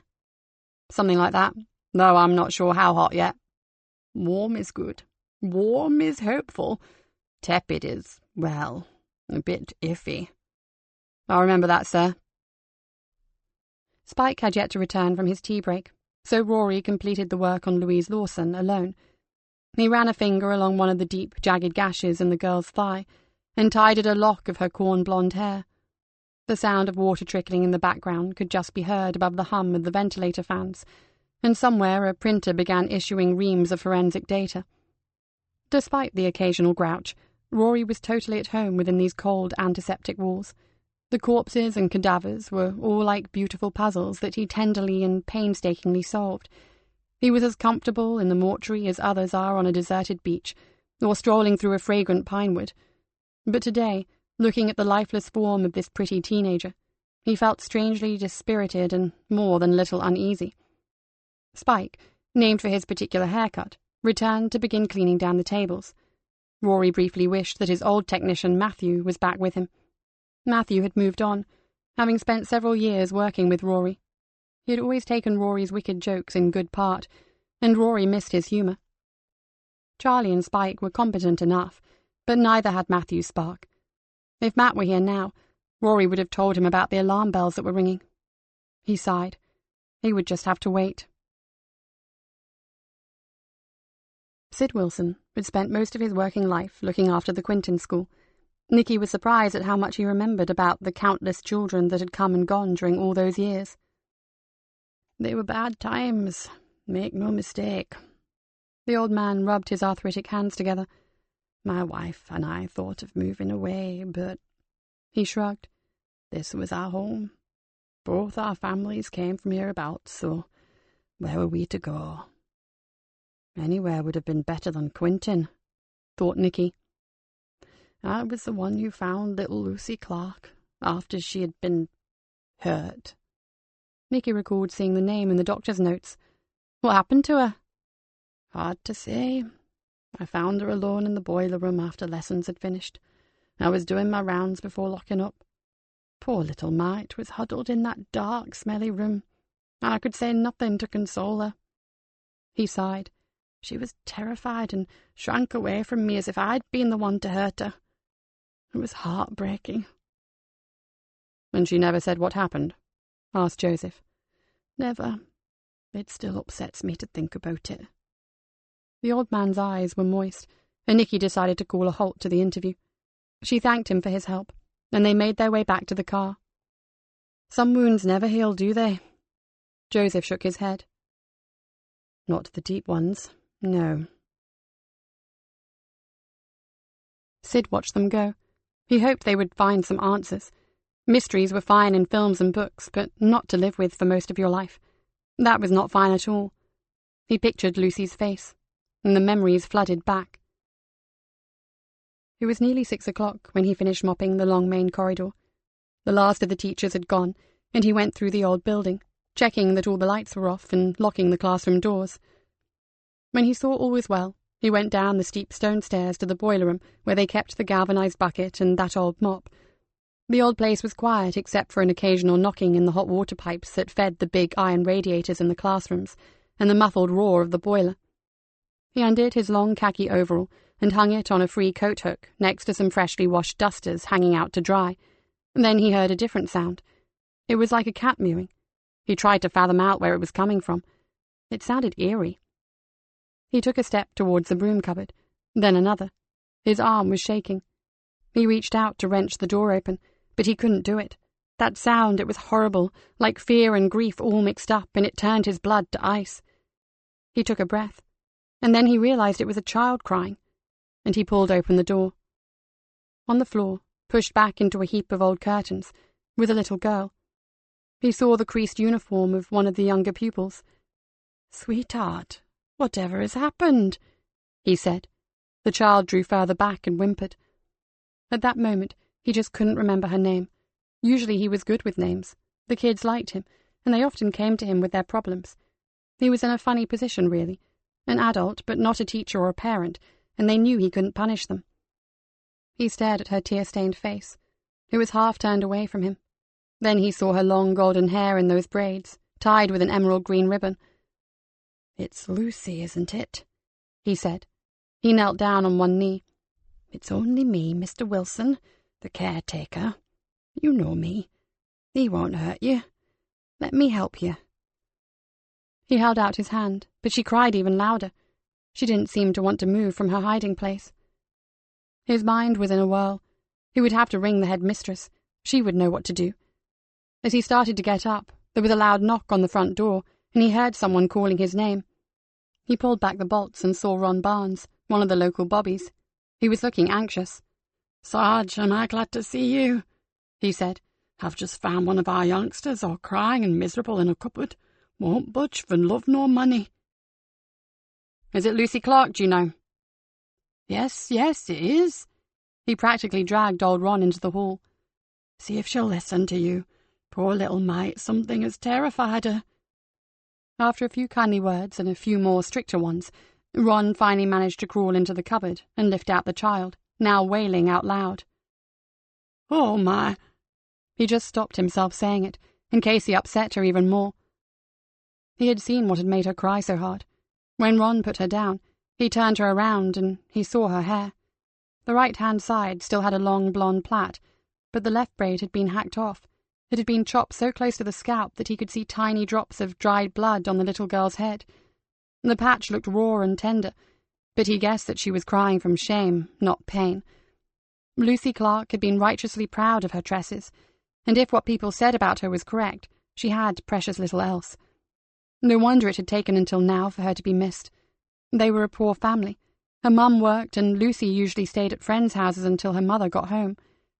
They'd never heard what had happened to her father. No one ever talked about him. "Who'd do an unkind thing like that? Poor little kid." Ron Barnes knelt down beside her. She was trying to cover the side of her head with her hands. He looked up at Sid and shook his head angrily. "I'm going to have to let the doc take a look at her. There's quite a nasty gash on the lower part of her skull, and who knows what else Sorry, Lucy. Who knows what they used to make the cut. She might need a jab for lockjaw. You wouldn't ring the station for me. Tell my constable that we've got her, would you, Sid? The mother will be out of her mind with worry. And tell him to get round here as soon as he can." He ran over to the school secretary's office and dialed the number Ron had given him. After that, he went to the stockroom and brought out a soft blanket to put around the child. "I'll carry her round to Doc Draper's surgery, Sid. It's not too far and it'll be quicker than waiting for a constable to get here." "Has she said who did it?" he asked. "Not a word." Ron looked very serious. "And from the look in her eyes, I'm not sure when or if she will. Thing is, we don't know if this is her only injury, do we? She may have been... well, you know what I mean, don't you? Look, I'd better get to the doctor. Could you hang on here, Sid?" he asked. "We are going to have to search for any evidence. If it is an assault, this is very serious indeed. Don't touch anything. Just leave it all as it is for us to check, okay?" He looked at the pathetic bundle in Ron's arms. "Poor little thing. You get off and don't worry, I'll look after things here." Sid rocked in his chair. He believed that whoever had hurt the child would be in custody by the next day. But now, decades on, there were still no answers. Just mysteries. Sid hated mysteries. Chapter 11. "Come in, Ben. Sit down, and do try not to look as if you're about to shit yourself every time you see me." Nikki fought hard to keep a straight face. "Sorry, Mom." Ben Radley sat down, grinning in embarrassment. "I just can't believe my luck in getting on your team. I keep thinking I'm going to mess up." "Relax, Ben. I haven't publicly flogged a detective for, months now." Nikki sat back. "Now listen, we know that our suicide case, Fred Cartwright, came from Quinton Ordyke. Does that throw any light on your inquiries?" "I've just had the Quinton link confirmed, Mum. I put a poster up in the foyer downstairs. One of our civilian staff saw it and thought it might be the same Fred Cartwright. Fred's old neighbour in Churchgate Mews couldn't help us at all. She had no idea where he came from. She said he hated talking about the past. She did believe he was expecting a special guest, though, because he asked if she would bake him a cake. She said he seemed almost elated, but refused to say more. All he said was..." Ben looked at his notes. Early days yet. We'll just have to wait and see." "That sounds as if Millie's visit was imminent, doesn't it? Any luck with hotels, guest houses?" "No, Mum. It's hard enough to get people to identify someone from a photo, but when you have no idea what the person looks like, it's nearly impossible. I've been working on the age and the name Millie or Millicent." "What about New Zealand?" "I'm waiting for the Christchurch police to contact me. The first address was pulled down years ago. It's now a supermarket, but the Kiwis are trying to trace the owner." "OK, that's all then. Keep it moving, and get back to me as and when." Nikki paused. "And we are very pleased to have you join us, Ben. As you know, Dave is retiring in a few months. He will still be with us as a civilian, but we will miss him out in the field. I believe you will fill that gap very nicely. Any problems, and I mean anything at all, come to me, OK?" Ben smiled, looking more confident now. "Kat and I talked about this, Mum, and you have nothing to worry about. We are both professionals, and we won't forget that. I promise you." Nikki nodded slowly. "I believe you, but I also know that life has an uncanny knack of sticking spanners in the works. Just when you think you've got it all worked out, bam. Take things one day at a time, Ben. See how it goes for a month. Thank you, Mum. That's appreciated. Ben left the office. The telephone on Nikki's desk began to ring. She glanced at the clock and smiled grimly. 6 o'clock on the dot. Nikki Galena here, Mrs. Draper. The woman sounded anxious. He'll only be out for a short while, Inspector. He's checking on a patient. I hope you understand about me not wishing to speak in front of John. Nikki let her continue. Please understand, Inspector. We both were terribly affected by what was happening in the village. I made myself ill over it. That's why John thinks I overreacted to what I heard. When I said I was somewhere I shouldn't have been, I was simply trying to talk to one of the children. I'd been warned before about speaking with the kiddies, so I met them by chance. Some of the children used to gather at the lich gate. There were wooden seats on either side, and they would sit and talk or play games under the cover of the roof. I was pretending to tidy up my grandmother's grave, and when I noticed them there, I made my way out via the lich gate. They didn't see me approach. Avril Hammond was sitting talking to Sylvie Smith. She was telling Sylvie that her father Gordon had killed her pet cat. She said he'd slit its throat. Then very quietly she added, "And it's not just animals he hurts." Then they saw me coming, and Avril ran away. Did you tell the police this when Avril disappeared? Of course, though everyone was certain he'd done it anyway. I'm sure I was just one of many who had a story to tell. So who do you think could have killed him? Bert Gilmore spoke most openly about sorting things out. Cyril Roberts told my husband that it was Gilmore who pointed the finger at Hammond in the first place. But kill him? I don't know. Could there have been a modern-day lynch mob, do you think? You know how people can work each other into a frenzy. Nikki waited.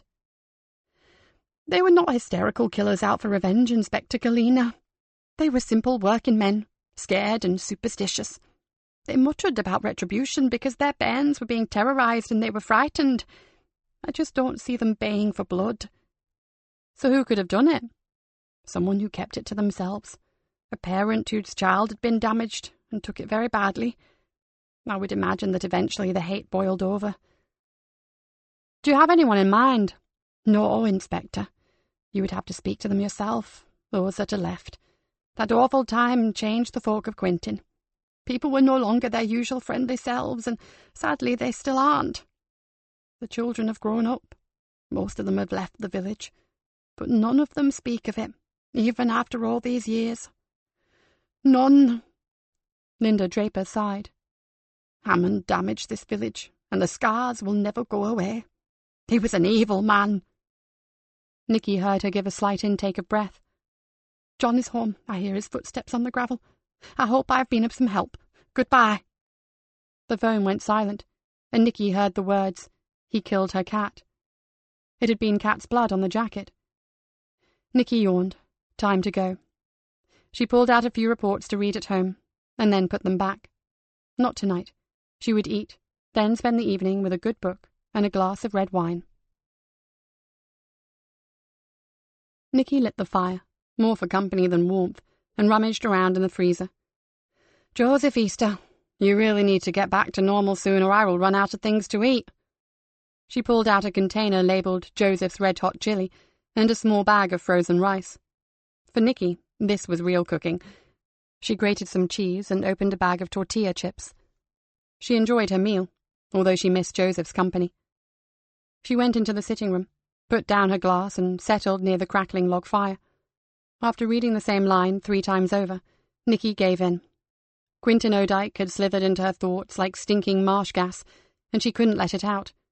She poked at the glowing logs, sending showers of bright sparks singing up the chimney. There was little point in going to bed with her brain in overdrive. She might just as well stay here, have another glass of wine and go over what was on her mind. Dave had established that Gladys Hammond, along with her sister, had died. No living siblings remained. She wondered if Linda Draper's comment about incest was true.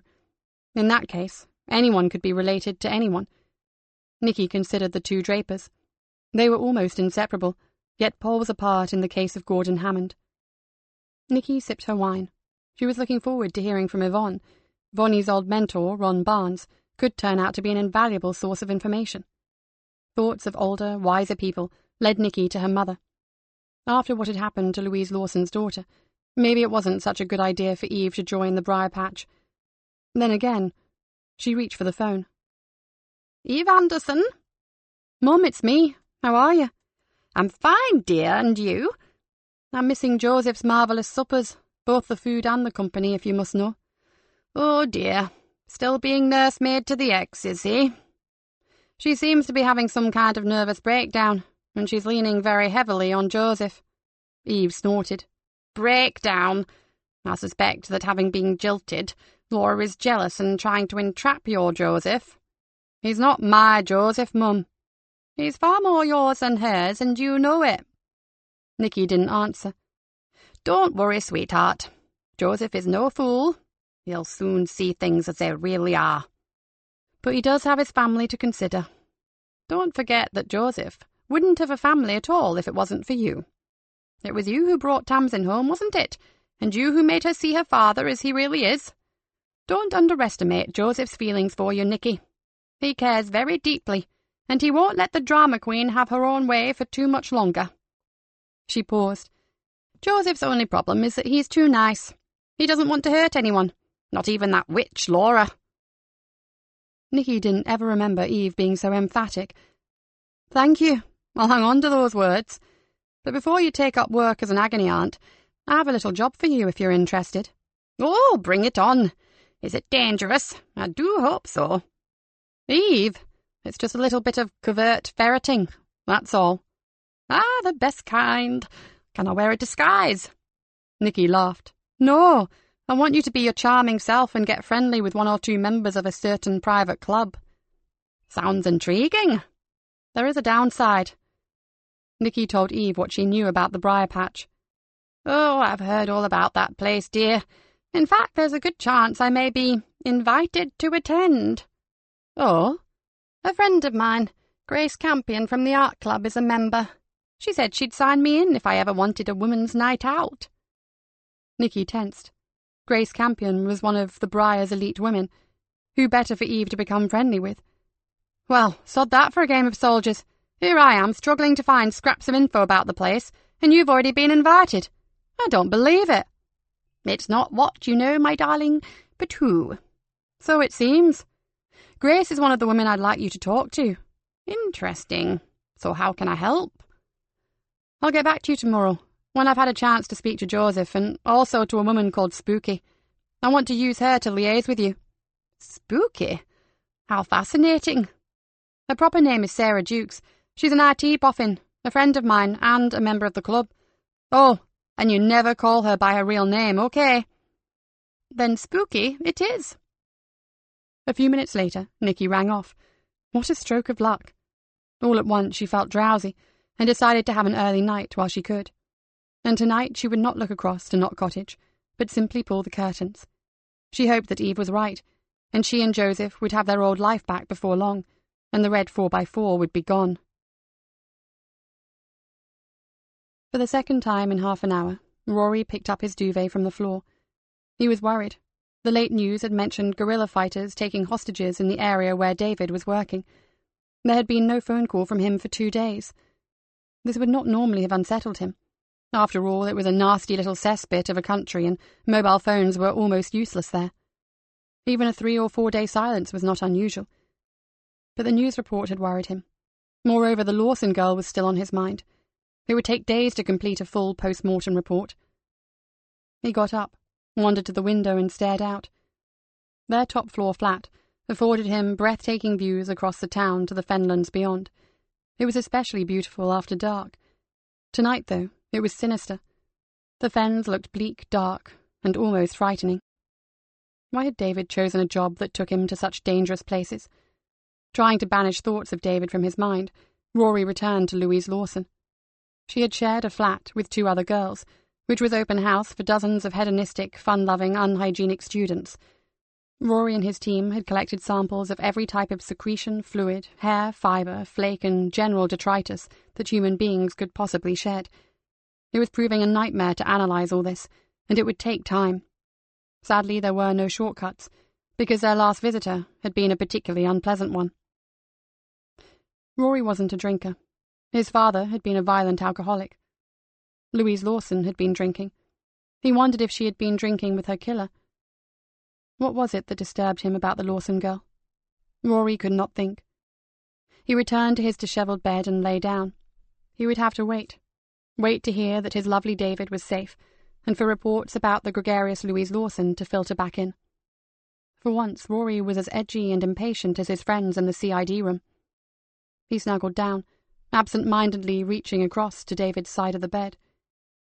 He conjured up an image of himself driving happily down a leafy lane, in a bright pink van with a motif of a red rose on the side. Flowers by Rory.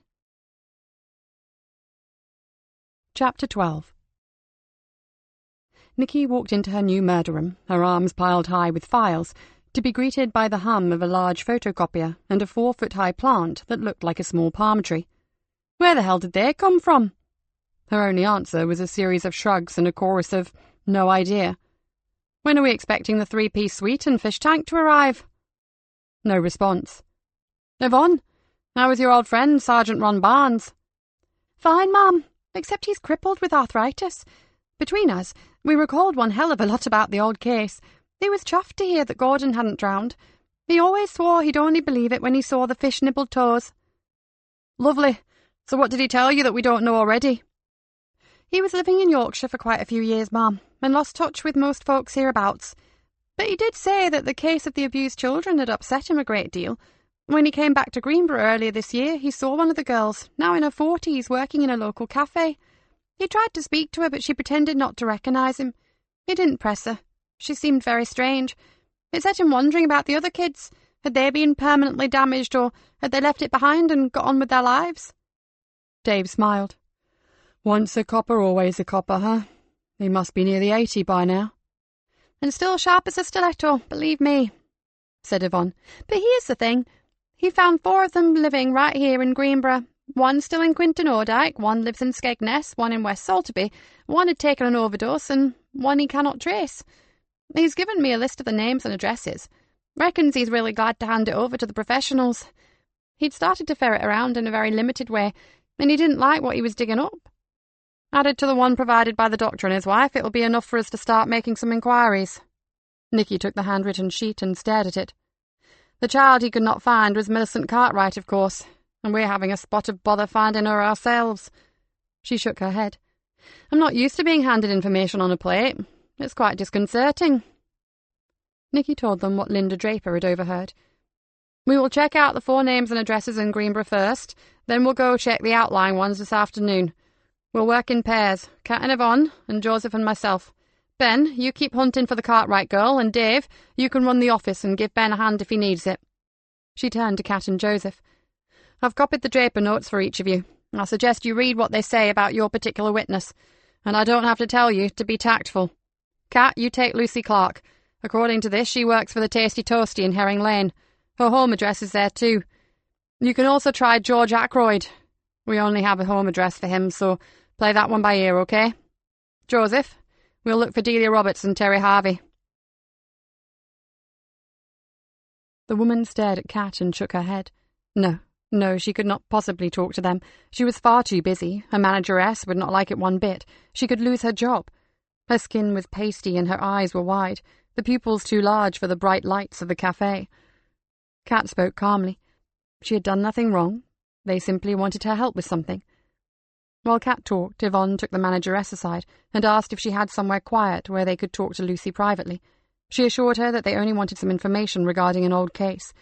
Lucy was not in any kind of trouble. The cafe manager offered the use of her sitting room above the cafe. Finally, they all managed to coax the frightened woman upstairs. Lucy Clark sat opposite them, looking tiny and frail in the big, wing-backed armchair. Her hands fluttered continually and her pupils dilated. Yvonne adopted her best motherly tone and began the questions. Yes, she was indeed Lucy Clark, daughter of Anne Clark of Quinton Odyke. She now lived in permanent accommodation in 5 Lane in Greenborough. When Yvonne asked her why she had left home, Lucy stuttered, and finally said that she and her mother didn't get on.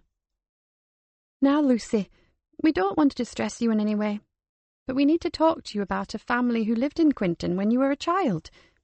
Would you please help us and tell us what you know? Lucy wrung her hands together. Her knuckle bones showed white beneath her skin, and her eyes darted about the room as if she were looking for a means of escape.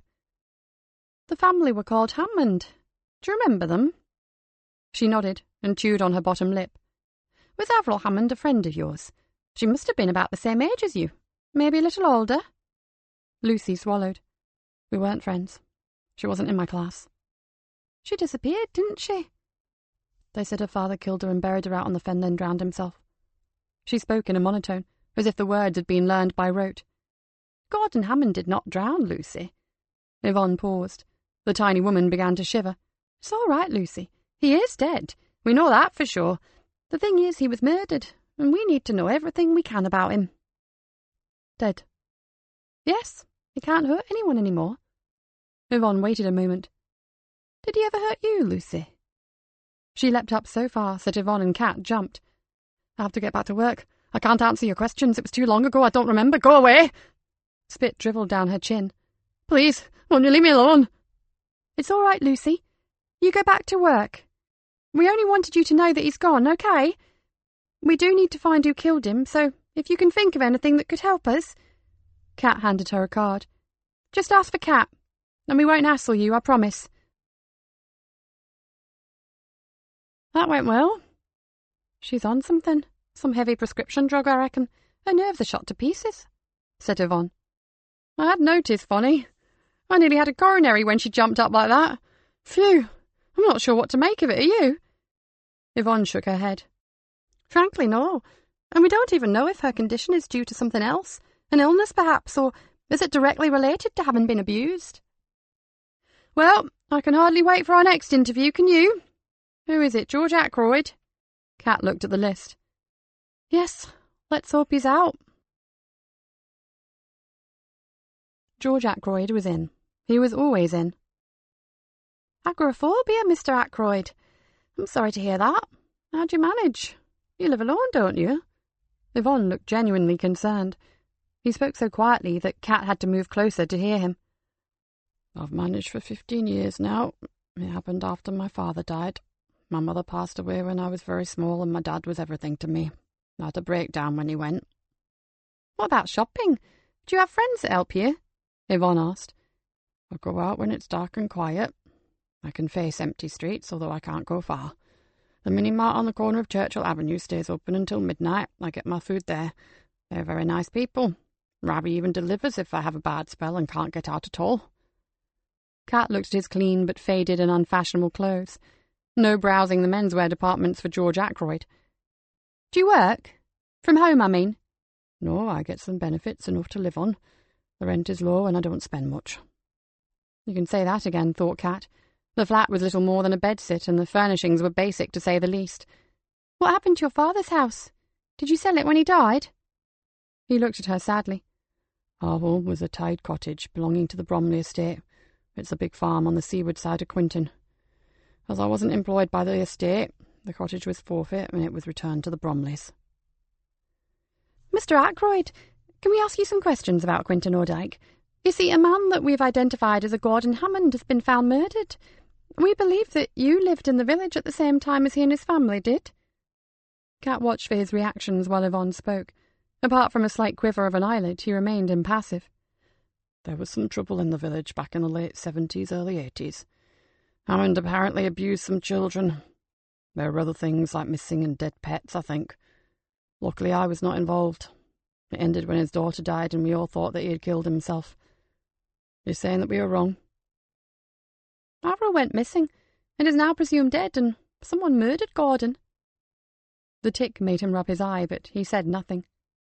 You were, as you say, very lucky. Yvonne's voice was almost as soft as George Ackroyd's. Indeed, very lucky. Have you any idea who might have killed him, Mr. Ackroyd? No, but as he was the most hated man in Quinton Ordyke, I should think you will find a lot of suspects. George's pallor reminded Kat of some of the prisoners she had interviewed. She supposed this man was almost a prisoner too, in his way. His only privilege was a 500-yard nocturnal walk to Ravi's mini-mart. Some of the scum inside had it better. Yvonne handed him a card. If you think of anything, Mr. Ackroyd, anything at all, you can contact us on that number. WPC Collins or DC Cullen. George Ackroyd took the card. With a bitter smile, he said, "I try hard not to think about Quintin Odyke, Constable." The door closed behind the two policewomen. George leaned with his whole weight against the door. Then he straightened up, locked and bolted it, and fastened the security chain. He had thought it would happen one day, but as the months had turned into years, he had dared to believe that it had gone away. He trudged heavily to his bedroom and, fully clothed, he slipped into his bed and pulled the duvet over his head. No, he couldn't hide from the memory. It was already crawling back into his mind. George gave a little whimper of anguish. It was too late to hide. He was crying, and his face was smeared with mud. There was an ugly red welt scorched into his wrist. "I'll never tell, I promise. I'll never tell." He knew his voice came out tremulous and fearful, but there was no way he could be brave any more. He tried to pull himself up, but he was kicked back into the wet ground. His face was pushed down into the muddy soil, and words were lost. He swallowed earth. A sharp, flinty stone sliced into his cheek, but he was so afraid he hardly felt it. "Oh, you won't tell, my lad, because you know what'll happen to you, don't you?" The hand took hold of his hair and yanked his head back so he had to look up. "You do know, don't you?" He spat the earth from his mouth and choked out the words. Yes, I know. Then his attacker knelt down beside him, and, still gripping his hair, whispered into his ear. He'd never forget those words. He felt sick. He thought he was going to faint. Blood was running down his cheek. He must have fainted for a moment because he found himself alone. He dragged himself further into the bushes at the edge of the field. He just curled up and rocked backwards and forwards. He couldn't do anything else.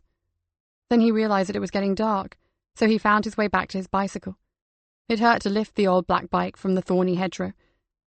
He went slowly down the track towards the main road, wondering what to tell his dad. His school blazer was torn and dirty, and there was blood and muck on his white shirt. He just couldn't think. His mind was numb. He only had one pair of school shoes, 2 pairs of uniform trousers, one short and one long, and one blazer. He tried to stop himself from crying again. Even if his dad clouted him, shut him in his room, stopped his pocket money forever, nothing would be as bad as what had just happened. And the worst thing of all, apart from that voice in his ear, was a dark stain on the front of his torn and dirty pants. George curled into a tight ball beneath the duvet and sobbed, until he could hardly breathe. The nightmare was back. Now he knew that he couldn't ever make it go away. Kat and Yvonne arrived back at the murder room not long after Nikki and Joseph. "I hope your interviews went better than ours, Mom." Kat pulled a face. "Well, that depends. You had no luck with either of them." Kat stared at her notebook. "One is strung tighter than a guitar, and the other one is an agoraphobic with bad clothes sense and a nervous tic. How about you?" Nikki looked at Joseph and raised an eyebrow. "We were just wondering how Delia Roberts, divorced, no children and a workaholic, managed to answer every question put to her and tell us absolutely nothing at all." "Was she a flake?" "Not at all, Kat. She came across as a well-groomed, well-spoken, hard-working career woman. She was just totally uninformative." "In a verbose and helpful manner," added Joseph. "It was weird. I thought it was me until I saw Nikki's face." "And Terry Harvey declined to speak to us. Well, his very pregnant wife told us to fuck off, so same difference." "I thought I recognized the name, and I've just run a check on him." Joseph read from a memo. "Drugs offences mainly, shoplifting, handbag snatching, and 2 of his many children are in care." "Well, if this morning is anything to go by, there's little prospect of an exciting afternoon." Nikki looked at the remaining names. "I suggest we have lunch, and Joseph and I go to Skegness and speak to Sally Gilmore, and Kat and Yvonne search out the other 2 in West Salterby and Quintin Odyke." "We've drawn the short straw, Kat. No cockles for you today." Yvonne hung her head in mock dismay. "I wouldn't be too sure about the length of the straw, Vonnie." Nikki smiled, but her eyes were serious. Dr. Draper was convinced that the Gilmore girl was sexually abused, and her father was strongly in favour of the villagers taking things into their own hands. They all looked at the doctor's notes. "Found by 2 other children in the churchyard. She was in a state of agitation and distress, her clothes torn and blood-stained.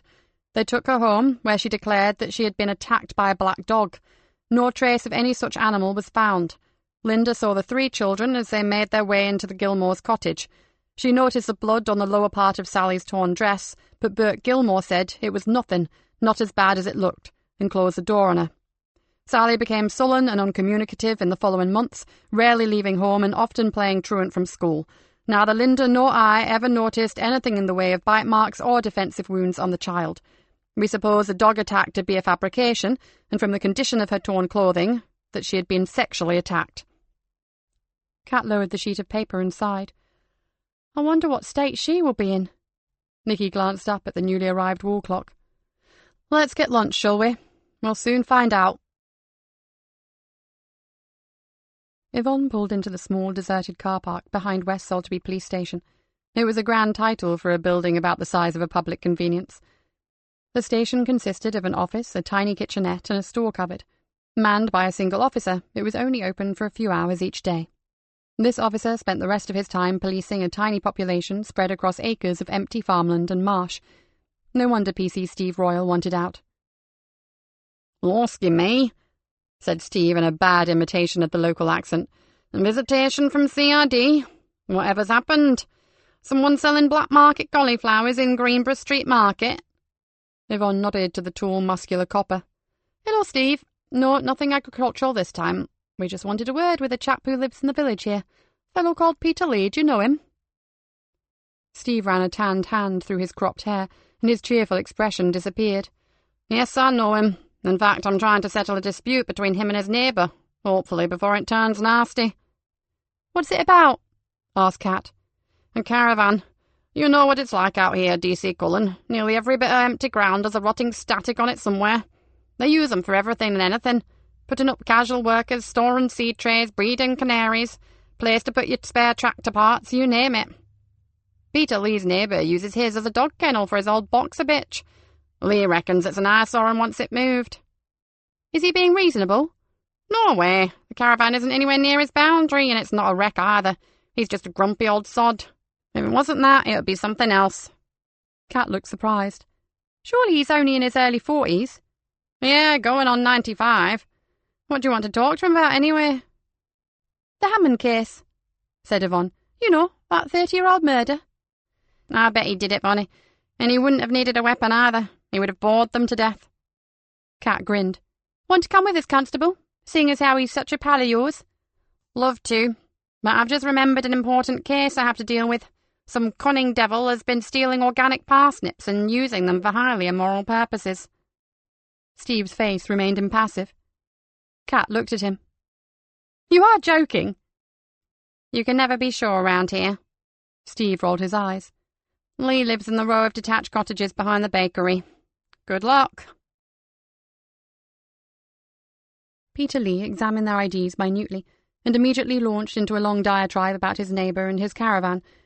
It took Yvonne some time to explain that they were here to talk to him about Gordon Hammond. The stream of words dried up. Peter Lee pursed his narrow lips and stared belligerently from one to the other. Over his front gate, they were allowed no further. He told them they should find better things to do with their time. He turned his back on them, went into his old cottage, and slammed the door. Kat studied the overgrown garden, the fish pond full of rotting leaves and the peeling paintwork. "He's rude, bad-tempered, angry, and he's terrified. Did you see his face when you mentioned finding Gordon's body? This is all very odd, isn't it?" "That it is," Yvonne sighed. "One last visit, and if Sarah Archer tells us to bugger off as well, we'll have a full house of failures." They were pleasantly surprised when Sarah Archer welcomed them in and offered them tea. She plumped up cushions and fussed around while they waited to take their seats. It took Kat 2 minutes and Yvonne about 2.5 to realize that she was, well, barking mad. Her parents, both still alive, were away for the day in Lincoln, Sarah said. She proceeded to give the 2 officers a tour of the house and garden. Every room was clean, tidy, and fresh-smelling. Proudly, Sarah opened the door to her bedroom. Arranged around a small single bed, with a pink and white duvet set with teddy bears, dolls, and soft toys. They filled the shelves and sat on chairs on the floor. Some even hung from the ceiling. Yvonne and Kat said little. They didn't need to. Their hostess gabbled away without a break. The large garden was a live version of the bedroom, filled with hutches, pens, and kennels. Dogs, cats, rabbits, guinea pigs, a chinchilla, chicken, and even a fox cub stared back at them from quarters clean as the cottage. Eventually, Yvonne managed to convey the reason for their visit, but this child in a woman's body looked blankly at them. She was sorry, but she'd never heard of anyone called Hammond. On their way back to Greenborough, Kat reread Dr. Draper's notes on Sarah Archer, aged 6. We only found out a month after the occurrence, so it was impossible to investigate, but Sarah had gone missing for an entire day and night. She was found out on the edge of Carter's Fen, in a concrete pillbox, one of those left over from the war. Apparently her wrists and ankles had been secured with twine. We never heard what injuries she sustained. Nothing was apparent when we saw her later. She too joined the ever-growing ranks of silent, frightened, introspective children in Quinton O'Dyke. "You would hardly call her silent now, would you?" said Yvonne. Kat closed her file and stared out across the endless fields of sugar beet foliage. "Bonnie, in our job we see it all the time. People suffer terrible traumas. They have the most appalling things done to them, suffer unspeakable tragedies, but somehow they get over them. In order to survive, they find a way to come to terms with the past. Believe me, I'm not trying to belittle what happened, but we've met hundreds of survivors of abuse, and at least outwardly some of them appear normal. What is it with all these guys? They're completely destroyed, every one of them." "Let's save the analysis for the debriefing, shall we?" Yvonne was watching the long, straight road ahead. "I gather, WPC Yvonne Collins, that you don't have a bleeding clue either." "None whatsoever, Detective Constable. I'm just hoping the boss still has a few grey cells functioning, because I'm damn sure mine aren't." Joseph stared once more at the makeshift evidence board and rubbed his eyes hard. "So, what we have is one, maybe two lucid and sane witnesses. I'd stick to just the one." Nikki pointed to the board. "I still think this one, the apparently normal and capable Delia Roberts, is a bloody good actress. I was suspicious of the way she avoided giving any direct answers. So, to summarise, out of 7 adults, 4 females and 3 males, we have 1 nervous wreck, 1 agoraphobic, 1 drug addict, 1 middle-aged woman behaving like a 9-year-old, an aggressive recluse, a workaholic who can't answer questions, and, praise be, Mrs. Sally King, née Gilmore, a happily married mother of 2. She is a very helpful and pleasant care worker, who is at present doing a 3-year course on people-centred counselling. As far as we can make out, of all of them, she's the one who has every reason to be totally off the wall." Joseph massaged his aching neck. "Apart from her, they're all displaying signs of trauma, denial, and even fear." "Of someone who has been dead for 30 years? Why?" Kat bit her thumbnail. Yvonne shrugged. "To be fair, they only hoped he was dead. Nobody ever proved that he had drowned. Maybe it was the not knowing that got to them." "Maybe, Yvonne, but these are adults, for heaven's sake. Aren't children supposed to be resilient? Kids usually find a way to cope, even if they bury the hurt or pain really deep. Most learn to get on with their lives. They have to." Kat's voice shook with emotion.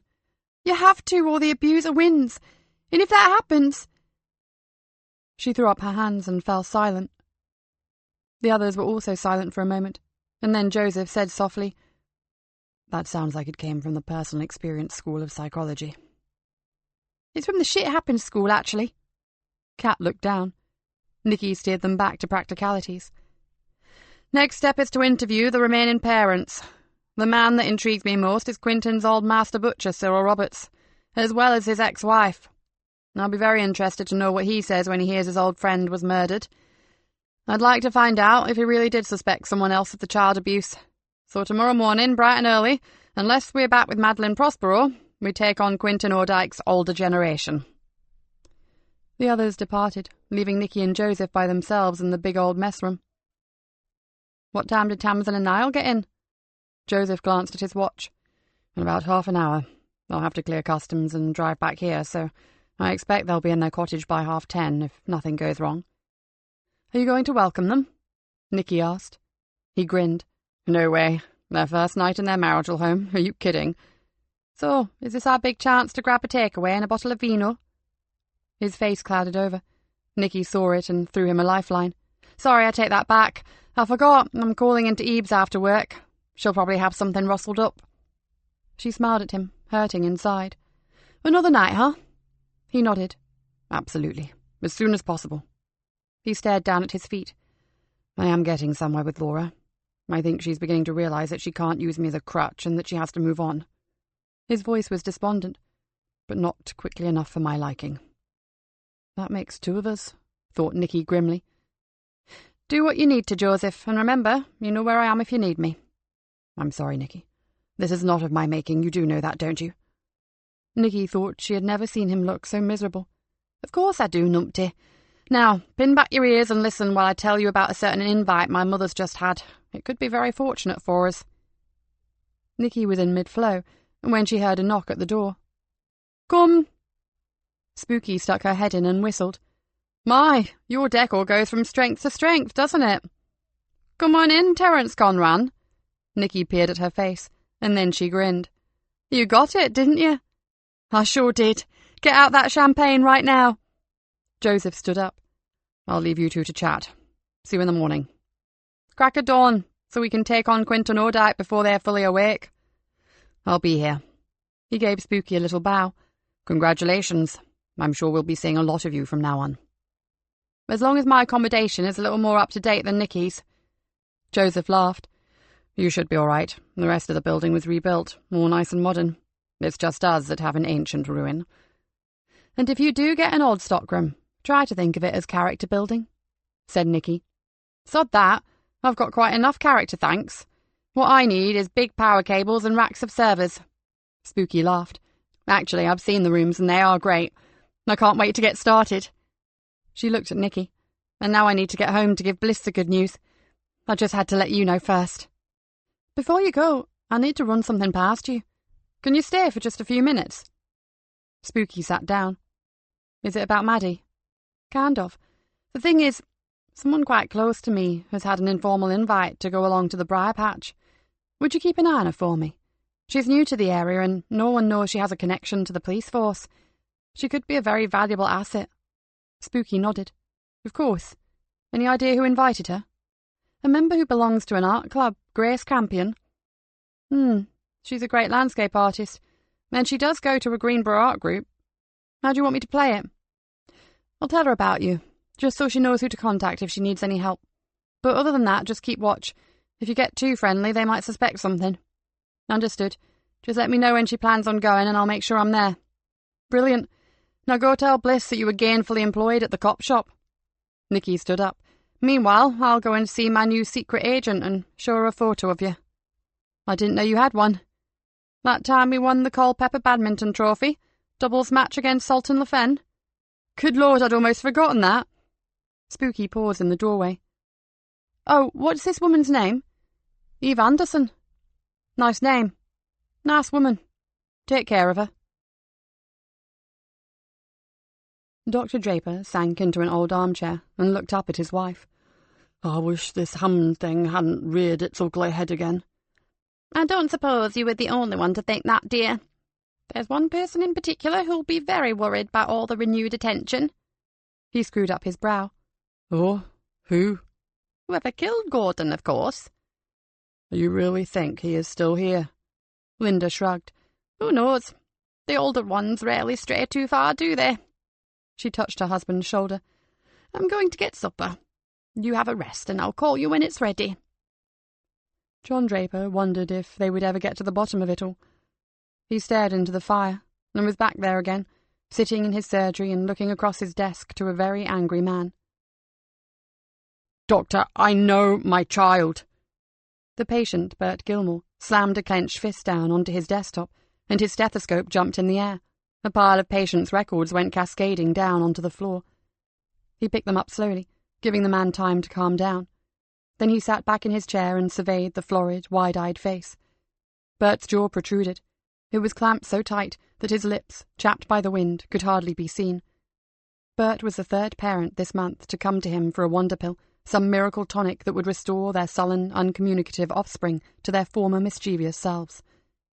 He sighed. He wished he had such an elixir to ease their pain.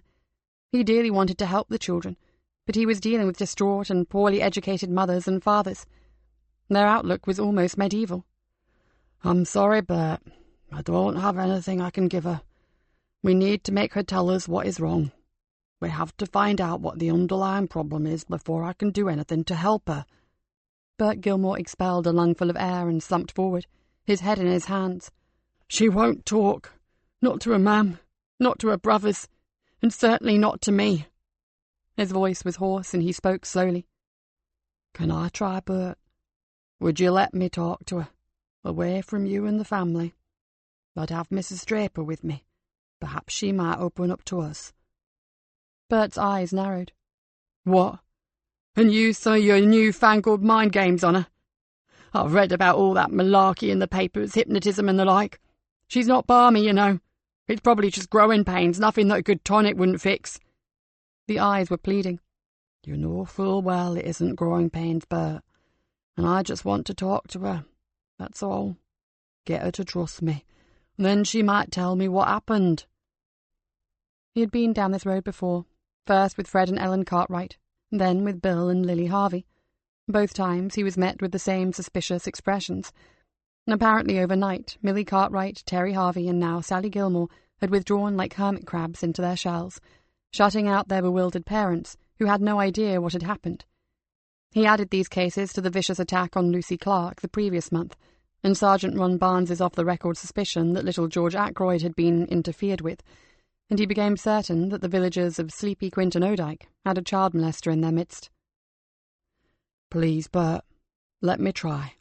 If something is happening to the village kids, we have to know what it is, don't we? For the sake of all the others out there who may be in danger." Bert Gilmore pushed back his chair and stood up abruptly. "I'll come here for some help with my girl's problems, not to be told something's happened to her, like. And if something funny were going on, then we'd deal with it ourselves, right?" He strode to the door and yanked it open. "You're nowt but a scaremonger, Doctor. Most likes me and my family will be seeing old Doc Parkins out at West Salterby in future." The slam resounded loudly through the old house. Gilmore's noisy departure was very like the Cartwrights, but not quite as earth-shattering as that of Bill Harvey and his wife. "Bloody place. Nothing's damn well changed here since the blasted Dark Ages. I might as well buy a tank of leeches and start prescribing herbs picked only during a full moon."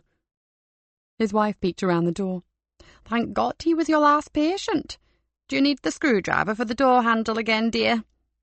He gave her a wry smile. "Not this time, Linda.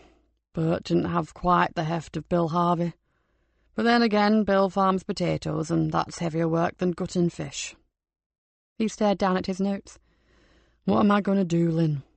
How do I get through to these people?" His wife moved round and gently massaged his aching shoulders. "Gently. You have to be very persistent, I think. They will come around, John, but I suspect it will take some terrible tragedy to make them face the fact that we have a real problem here in the village." "Something like what happened to Lucy Clark?" "Or worse." "That's what Sarge Barnes reckons." He leant back and stretched his neck. "Bit to the left. Oh, yes, that's it. Oh, by the way, did you have any luck getting to speak with Ellen Cartwright? You two were on the same stall at the Bring and Buy sale, weren't you?"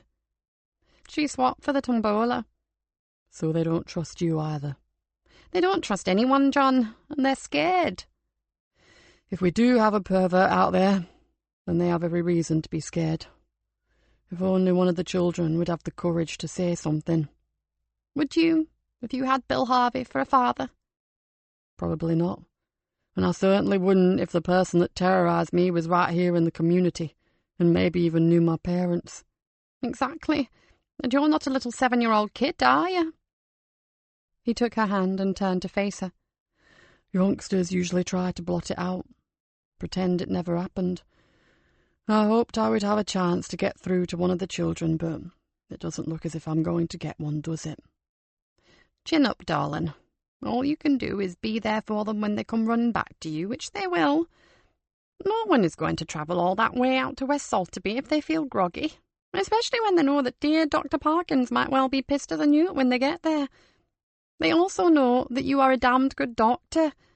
They just don't want to hear the truth right now." She smiled sadly. "Just have patience, darling." "But do I have the time? This village is a powder keg, and the next attack could be fatal." Linda didn't answer him. John Draper sat upright in his chair. He just hoped that whoever was now in charge had the gumption to take this old case and give it a bloody good shake. The truth should be uncovered, once and for all. It had lain hidden for far too long, just like Gordon Hammond's mouldering body. Father Aidan removed his old leather jacket and flung it over the back of his worn and threadbare settee. He felt cold and tired, more like frozen and exhausted, actually. He sat down heavily, jolting his back on the wooden struts beneath the foam seating, and wishing he had the luxury of a housekeeper like Father Brendan in the neighbouring parish of Silk Linnington. After spending half the day working on the overgrown churchyard and the other half writing a sermon, he was too tired to cook. His heart sank when he heard someone knock on the vicarage door. He really did not think he had the energy to listen to a recitation of some parishioner's troubles. He sighed. It was his job, no, his calling, to be there for his flock. He reprimanded himself for being so weak. He struggled up and summoned up the strength to smile. A glance in the hall mirror reflected a benevolent priestly face. Good. Straightening his aching back, he opened the front door to nothing. Hello? Darkness and silence surrounded him. The hall light spilt across empty stones. Hello, is there anyone there? I'm sorry if I took a long time to answer the door. The strong wind had eased off, and now all he heard was the whisper of a breeze through the shrubs and trees that flanked the pathway. He pulled the door to and walked down to the gate. The light from the moon revealed his neighbour's cat slinking beneath the hedge, and a white plastic bag danced in the air. Father Aidan walked back to his front door and paused. Had he actually heard a knock at all? Maybe the wind had blown something over in the garden. If he had been less tired, he would have checked. He was about to go in when he looked through the side gate that led to the churchyard and saw a light flicker. From the way it bobbed and weaved, he thought it could be a torch. He ran into the house and turned on the outside garden lights. He then retrieved his own big flashlight from the kitchen and grabbed his jacket. At the side gate, he slowed his pace and looked around. He could see no movement. He swung the powerful beam from his lamp over the crosses and stones, searching for a sign of life among the dead. He was not afraid. People never came here in the dark of night. The church had a reputation, so whoever was traipsing through the churchyard must be up to no good. And then he thought, why knock on my door and announce your presence in the first place? He made his way to the Norman arch over the church door. The door was still locked, and he saw no one lurking in the shadows of the porch. He walked around the old building, the beam of his torch illuminating the carved words on the gravestones, in loving memory, departed this life, rest in peace. After 20 minutes he returned to the vicarage, made himself a strong coffee and poured himself a stronger drink. His evening supper consisted of a cheese sandwich and an aging banana. He went to bed at 11, prayed for 10 minutes, and then had another whiskey.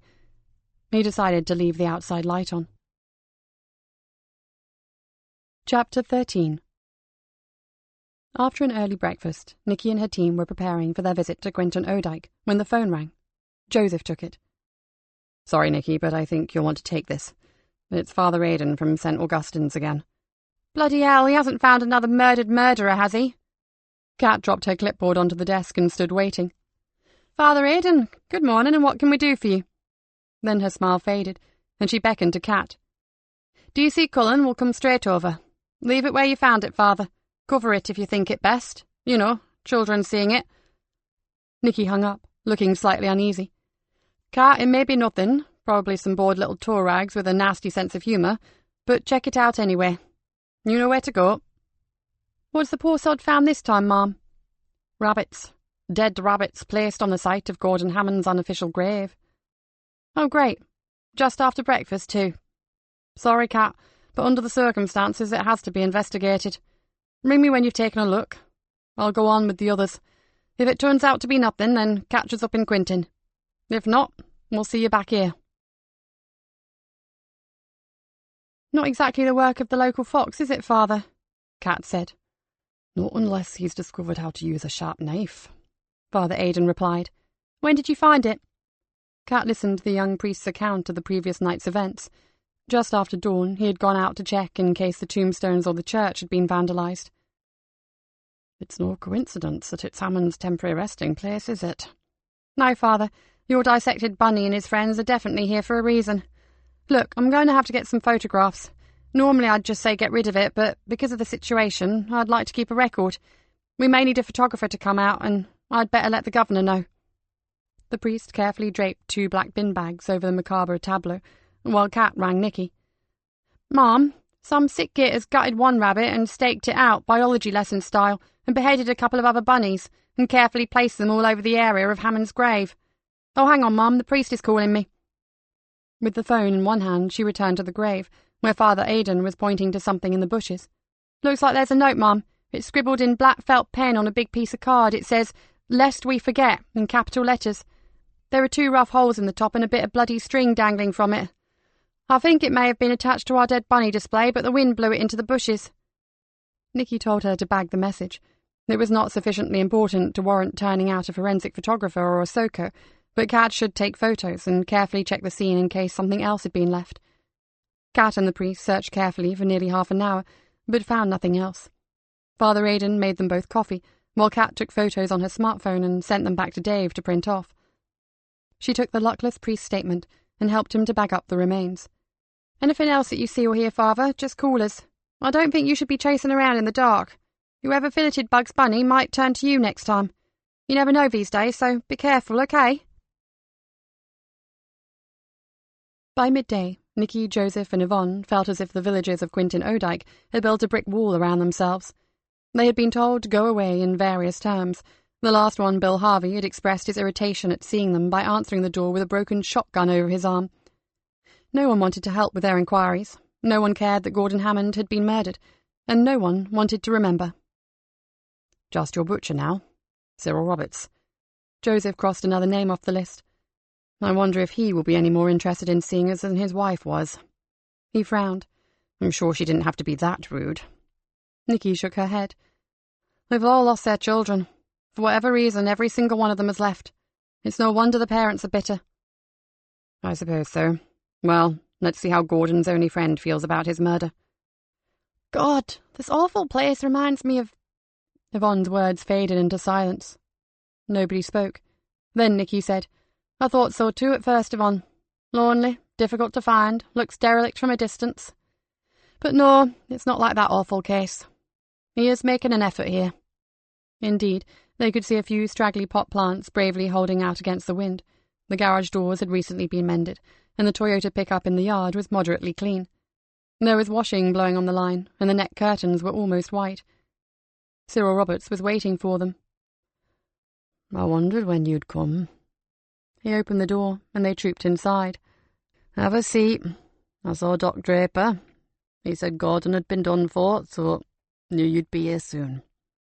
Didn't think it'd take 3 of you, though." Nikki introduced the others and looked around. It was pretty Spartan, but clean and tidy. She was surprised to see several bookcases stuffed with an eclectic mix of reading matter, ranging from Tolstoy to Rupert Bear. This balding, overweight man did not look like a typical bookworm. "We had planned on conducting a number of interviews, Mr. Roberts, but the inhabitants of Quintin are less than willing to talk to us." "Your ex-wife in particular," added Joseph. Roberts snorted. "You should have come out here first. I could have saved you a lot of time, and most likely an ear bashing in my wife's case. Want tea? I can make a pot if you like." Nikki declined. "We'll cut to the chase, as they say, Mr. Roberts. Do you have any idea what happened to Gordon Hammond?" Roberts sat down in an old Lloyd-loom chair and took a deep breath. "The men of Quintin Odyke. They wanted to sort it. They had no proof. They put 2 and 2 together and made 5, and Gordon was the perfect candidate, poor fool. He didn't drink much, and he hated chitter-chatter, and even I had to admit he changed after his boy died." Dr. Draper mentioned an accident. "Gordon was weeding the sugar beet field. He had young Matthew with him, and his dog, Snowler. He sent Matt to clear some stones away from the jag arrow at back. Matt yelled for him to help him because there was a rock jammed in the tines. Gordon left the tractor ticking and the dog in it, and went to help the lad. They cleared it between them, and then Matt saw another chunk of rock. He leaned across to free it. Gordon reckoned the dog must have jumped out and knocked the gears somehow. His boy got his jacket caught in the tines and was dragged under." Nikki felt slightly queasy. She knew the size and weight of tractor tires, and the kind of horribly dangerous equipment they pulled to till and clear the ground. "That weren't the end of it neither. Gordon had some kind of nervous breakdown. It was also said, although she never admitted it, that Avril had witnessed her brother's death. He paused. If she did. Well, can you imagine it? Anyway, I'm digressing. Gordon had a wicked temper, all right. Put that with Glad's lifelong habit of falling over and bashing herself, and the good men of Quintin named him a wife-beater. In their book, that was only one step away from molesting children, and from there to being a killer. Cyril looked scornful. As if. You still don't believe he hurt all those children? And if he didn't, Mr. Roberts, someone else did. They're as disturbed today as they were then, which is odd in itself. So who? Cyril stared at the old black boiler. He stood up, lifted the top lid using a metal hook, and shook in some dusty coal. He replaced the lid and sat back down. I had my thoughts, Inspector. Back then, I thought I knew. There was a catch in his voice. Who did you think it was? You see, they were so fixated on Gordon, they never looked any further. Except Doc Draper. I think he was probably my only ally. At least he listened to me. The other buggers didn't. Nikki was beginning to grow impatient. Mr. Roberts. I'm sorry. Really I am, but when Avril died, all my thoughts came to nothing. Mr. Roberts, she was never found. You know that. Whatever. One night I saw Gordon go out to the fen with a heavy bag. When he came back an hour later, it was empty. There was blood on his coat the next day. I don't know what it was, but after that I had to admit he was just not himself. I blamed the men of the village. I did then and I do now. If he did do something dreadful, they drove him to it. I mean, it wasn't him that hurt our children. You want to know who killed him? Gordon. It was all of them. They all wanted him dead. Every damned one of them. Cyril's voice had risen. Nikki continued to push him. Please, Mr. Roberts, we really need your help here. If it wasn't Hammond, who do you believe was responsible for terrorising the children of Quintin? I don't know. Really, I don't. Then who did you suspect? The man looked at her with anguish in his eyes. His voice dropped to a whisper. I thought it was one of the older children. But, Inspector, Avril disappeared, and children don't kill other children, do they? The tears spilled down his chapped and ruddy cheek. Nikki knew that they did. She said nothing. Yvonne made them all tea, and a calmer Cyril agreed that Nikki could come back another day. Joseph wondered about leaving the old man alone like this, but Cyril assured them he would be fine. He preferred his own company these days. They drove off the fen in silence. Nikki thought about Avril, lying dead beneath the marsh or spirited away never to be seen again. Was her disappearance and the abuse of the children the work of two different parties? And now there was a new mystery. Nikki sighed. Who was decorating Hammond's grave with dead animals? Lest we forget. Joseph spoke from the back seat. It has to be someone who knows that pets and other animals went missing at that time. Which could be absolutely anyone in the area, or anyone able to read a local paper. Nikki groaned. This is one right royal jumblement, as we say here in the country. Yvonne was driving. She gazed at the road ahead and began to reminisce. Barnsey was so frustrated with the Fenlanders, he threatened to arrest half of them for wasting police time, and the other half with attempting to pervert the court of justice. He was almost tearing his hair out. Well, we all were, but I was much younger, and I guess what had been done to those children affected a family man like him, with kids of his own, more than a young one like me. Looks like the villagers haven't changed much. That wasn't the most successful trip we'd ever had. Joseph bit his lip. That poor old guy. All on his own out there. I know he said that's how he likes it, but it doesn't seem right somehow. It doesn't, does it? Yvonne said. If he had a nice little place like Sergeant Barnes has got, with friendly faces around him and plenty to do, I'm sure he'd finish off his days with a bit of enjoyment in his life. Nikki had great respect for people who did their best to look after themselves. She thought of the pots of flowers and the washing on the line. It reminded her of her grandmother's house, all spick and span, even though the old lady's hands were knotted with rheumatoid arthritis. She dragged her thoughts back to the present. When we get back, I think we should write up our reports and walk away from this for a few hours. I'm finding it all very confusing, to say the least. We'll hear what Kat has to tell us, and then we'll all go down to the Riverside Cafe and I'll treat us to lunch. On one condition. No one is to mention Quintin bloody O'Dyke. Cyril Roberts sat in his kitchen and stared unseeing at his newspaper. He could not concentrate, no matter how hard he tried. The past was drumming relentlessly in his head. He had always known that one day the police would come a-calling, but their visit had brought the past rushing back like it all happened just yesterday. "Read that!" His wife sent the sheet of neatly written notepaper skidding across the table towards him. "That finishes it. I'm not letting her go round with that Avril Hammond any more." "What on earth has little Avril got to do with this, for heaven's sake? Oh, Lass and her are best friends." He read through the head teacher's report. It was not good. "Cyril Roberts, you are the only man in this village that has a good word to say for that evil beast Hammond. If you're not careful and don't stop defending him, they'll reckon you're in cahoots with him." He plonked himself down on the kitchen chair and shook his head. "All this says is that her school work is flagging a bit, that she seems to have lost her previous enthusiasm and her marks are lower than usual. Maybe she's feeling a bit run down. She did have a nasty bout of tonsillitis last month. And maybe that Gordon Hammond has been hanging around her. For God's sake, man, she's as silent as a church mouse. Haven't you even noticed that?" She was going too far. He leapt to his feet and pushed his face close to hers. "And maybe you have been spending too much time listening to the village gossips, woman.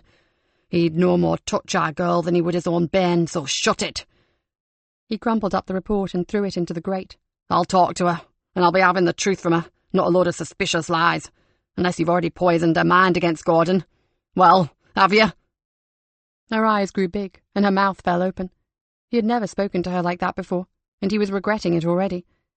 Before she could say another word, he turned his back on her and almost ran from the house. Out in the garden, he leant against the side of the potting shed and gasped for breath. He could feel the tears burning behind his eyelids. He couldn't cry. He mustn't. The last time he'd cried was when his little girl was born 8 years ago. This dreadful business was really getting to him. It was Bert Gilmore that had sown the seed, one night at an after-hours meeting at the local pub, and it was growing fast. New shoots were springing up all over the village. By now it seemed to him as if his wife might be right. He was the only one to have doubts. He pulled his jacket close around him and walked over to the chicken coop. He curled his fingers through the chicken wire and watched the birds pecking and scratching at the hard ground. The feathers of his favourite bantam gleamed. He would never admit it to anyone, least of all his wife, but even he had no idea why Gordon Hammond should go sneaking off onto the marsh before dawn, carrying a bulky sack, and return an hour later with the dirty sacking folded and tucked under his arm. Cyril gave a little moan and leant forward, his head in his hands. Would it ever end, he wondered? Would he hear the truth about what happened before he went to meet his maker? Still, there had been something about that detective inspector that made him think it might just happen. Chapter 14. That afternoon, Superintendent Greg Woodall called Nikki and Jill Mercer into his office. "I have a problem and I need your help." He leaned forward and his face was creased with worry lines.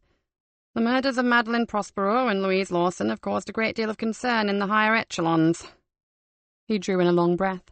"There is considerable pressure on me to clear up these 2 cases as fast and as quietly as possible." Nikki interrupted. "But, sir, we've been held back, haven't we? Because of the names on that list I gave you." "I'm well aware of that, Nikki. That list is the cause of some very serious issues." He sat back. "The 2 deaths are connected, are they not?" Both inspectors nodded. "Without a doubt, sir," said Jill. "And unless we get some leads on the killer, another woman from or affiliated in some way to the Briar Patch Club could well be next." "So you believe that someone is targeting the club members?" Nikki nodded. "It seems like that, although we have no idea of the motive. We have interviewed any number of people close to them, and no one is setting off alarm bells," added Jill. "There is a meeting at the club on Monday night, sir. Our source is going along and will report back to us immediately afterwards." Nikki paused, wondering whether she should tell him about her mother. She decided not to. "And we will pass on anything relevant to you, sir." "Please do. I suggest that you push your cold case onto the back burner, Nikki, until we get some results with Prospero and Lawson. And leave any sudden deaths to uniform or those DCs who are covering lower priority stuff." Nikki inwardly growled. She didn't want to lose their momentum now. "I don't believe that the Hammond case is quite as cold as we first thought, sir. I'm pretty certain that it's going to jump up and bite us at any moment. Someone has just gone to great lengths to remind us about Hammond." She told Greg about the dead rabbits at St. Augustine's. So I'd really like to leave at least one officer keeping the ball rolling, sir. If you must, but get everyone else moving as fast as you can on the bribe hatch case. He handed them both a typed memo. Now, there are some people listed here that I do not want you to question. I repeat, do not involve these women. This is a security matter. One of them, as you already know, is involved in an internal investigation at a very high level. He rubbed at his chin. I don't have to tell you to be as discreet as possible. Tread very, very carefully. We don't want anyone making allegations against us. What if we find that one of these elite women has something to do with the deaths? Jill Mercer asked. Do not approach them yourselves. Come directly to me, and I will take it from there. Understood? Finally, Jill and Nikki were released. Phew, he's really been put through the mill, hasn't he? Jill Mercer murmured. I'll say, poor guy looks strung out. So how do we play this? Nikki grimaced. I suggest you come down to my grotto and we'll plan a strategy. Maria Lawson is in a terrible state, said Jill. I've done all I can, but I'm getting nowhere. I feel sure the two cases are connected, but how? The only common factor is the Briar Patch Club. As they walked down the stairs, Nikki heard voices coming up from the landing below. She held out her hand to stop Jill going any further down, and they both listened. Don't know why we have to have a load of high-tech computer boffins here in the first place. Probably comes out of our bloody budget. Yeah, and have you seen the butch little civvy who's going to be running it? Another Dodger. If you ask me, they just need a good seeing to. Show 'em what they're missing. Hey, do you know the definition of a dyke? Nikki quickly stepped down to the landing. Yes, a woman who is smart enough to know she doesn't need a man like you in her life.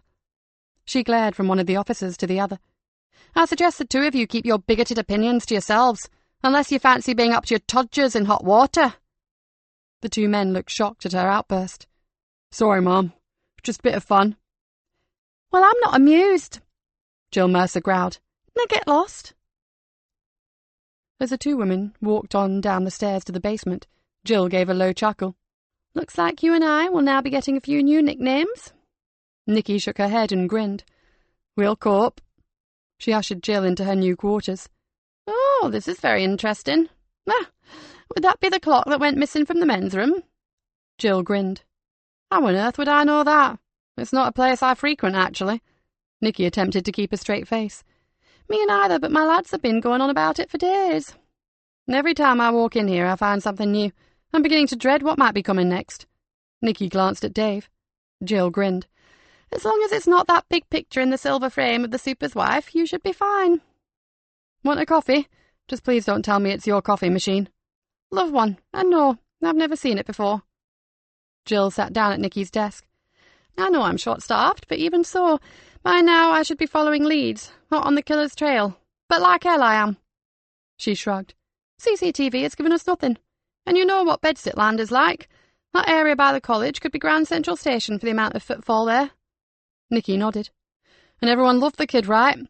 Not an enemy in the world. Bar one, of course. Jill smiled. And the PM results aren't back yet, so we're screwed on that front. Not exactly.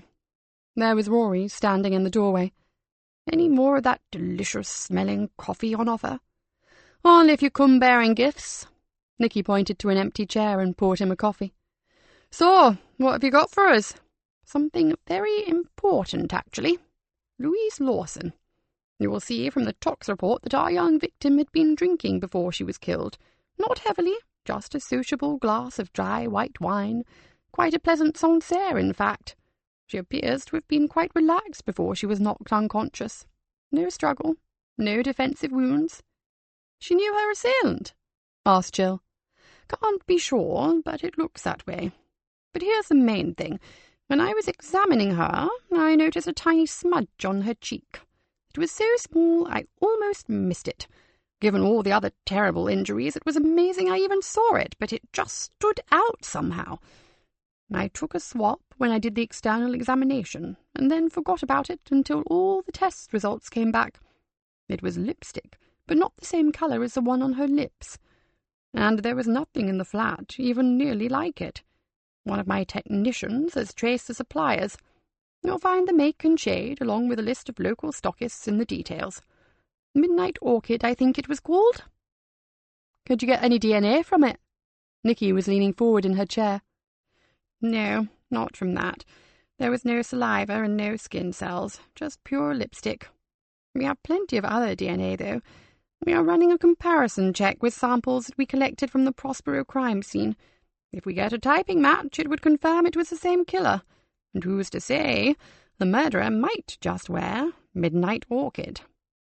A woman? Nikki and Jill spoke in unison. Or a trans person, dear hearts.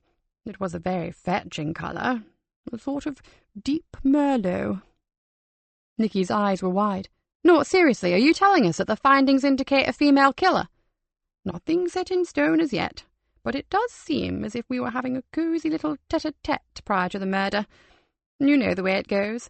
Oh, hello, darling, what a lovely surprise. Come in, kiss, kiss, and how are you? I was just going to have a little glass of vino. Will you join me, won't you? Both women stifled giggles. Rory, said Nikki, you make the poor kid sound like some drunken old dowager duchess.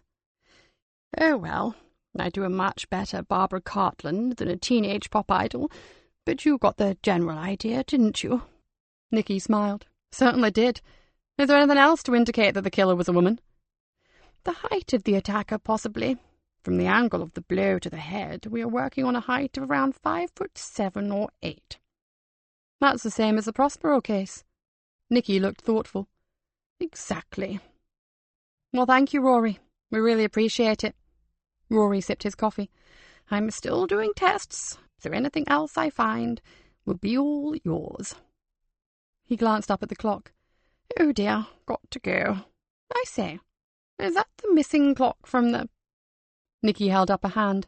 I know. Anything that goes missing seems to find its way here. It's like living with the borrowers. Ah, so if I'm down a stereo microscope or maybe a spleen or two, I'll know where to come. Nikki scratched her head. I wouldn't put anything past my lot. She looked at Rory. You're looking chirpier than of late. Have you had good news?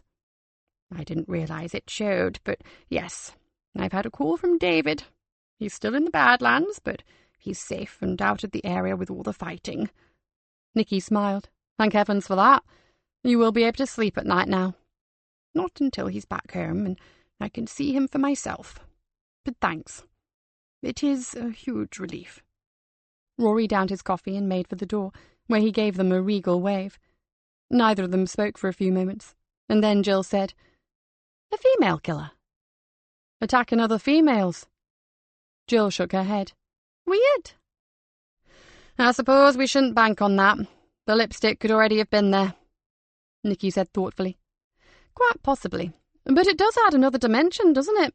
What if the killer was a woman? Maybe she'd been refused entry to the club and she's teaching the briar patch a deadly lesson. Jill looked at Nikki. A woman scorned? Dave spoke from across the room. Nothing more dangerous. Well, why not? Said Jill. That might be why she chose Madeline. Didn't you say she was about to be accepted as a new member? Nikki nodded. That's right. She sat back and narrowed her eyes. That is a real possibility. After all, we don't look for logical reasoning in a murder, do we? If she was really pissed off at them, then yes, she could be taking her revenge on particular members. Jill's eyes lit up.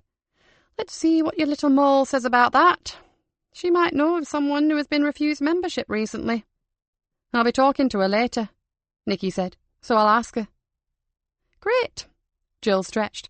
Well, at least we have another avenue to explore. Now, we can get to some softly interviews with the women who are not on the supers list of untouchables. She looked at Nikki. I gathered that your other old case is causing you some trouble too. Nikki groaned, and Dave provided a distant echo. It's bizarre, and getting odder by the minute. Picture this. A perverted killer drowns himself, but he's found on dry land, stabbed in the back, and his skull caved in. But he might not have been a pervert after all, and the girl he killed may not be dead anyway, so if he didn't... Whoa! Jill held up her hands. Enough. You can keep that one. And when you've sorted it, do tell me all about it. But until then... She stood up. God, my brain aches. Oh, yours does, grumbled Dave. When Jill had left, Nikki asked Dave where the others were. Ben is still checking hotels and guest houses for Millie Cartwright, and Kat and Yvonne have gone back to old Cyril's place. They're anxious to find out more about his daughter Delia's friendship with Avril Hammond. And Joseph? He had a call and said he needed to slip out for a while. Nikki made no comment. She could guess who had called him, and it probably had nothing to do with work. Her face darkened. At some point, Laura would step too far into Joseph's life. Then she would find Nikki Galena waiting for her. A fine drizzle of rain was drifting in from the North Sea. Cyril Roberts's cottage seemed to be hunched into itself, lonely and miserable. This time they readily accepted his offer of tea. While Cyril filled the kettle, Kat looked around. An almost completed Daily Telegraph crossword sat on the kitchen table, with a dictionary and a well-thumbed thesaurus to one side. The old man was obviously not prepared to let his brain cells wither from disuse.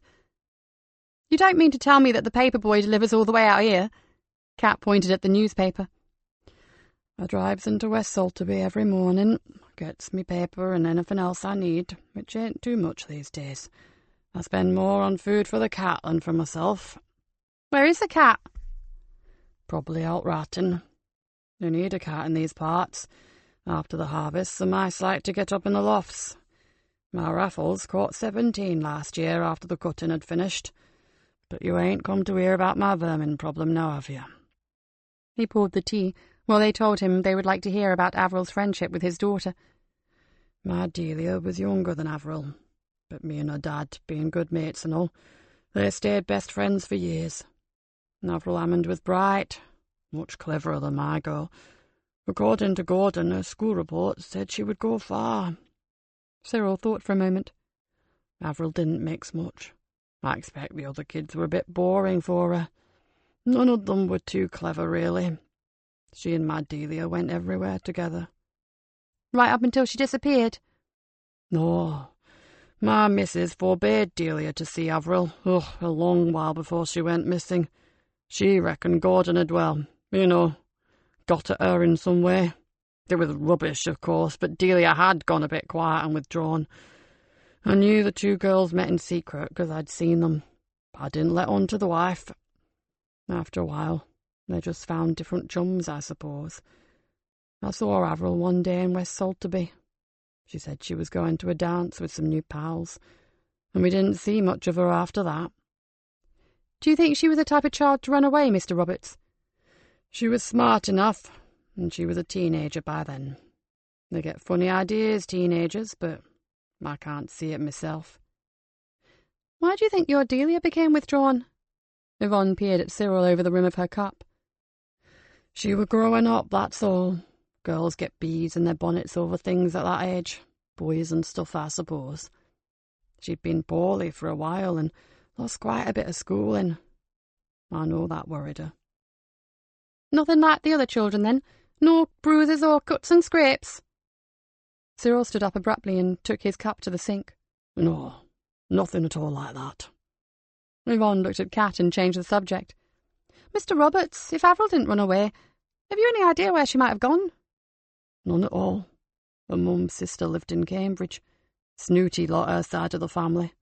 Didn't like Gordon, and I don't think they had much time for Avril either. No idea."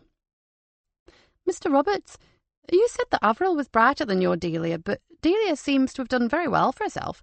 She has a high-powered job with a big company, doesn't she? Do you see much of her?" "You've answered that yourself, Detective Constable. A high-flying job, done too bloody well to bother about me.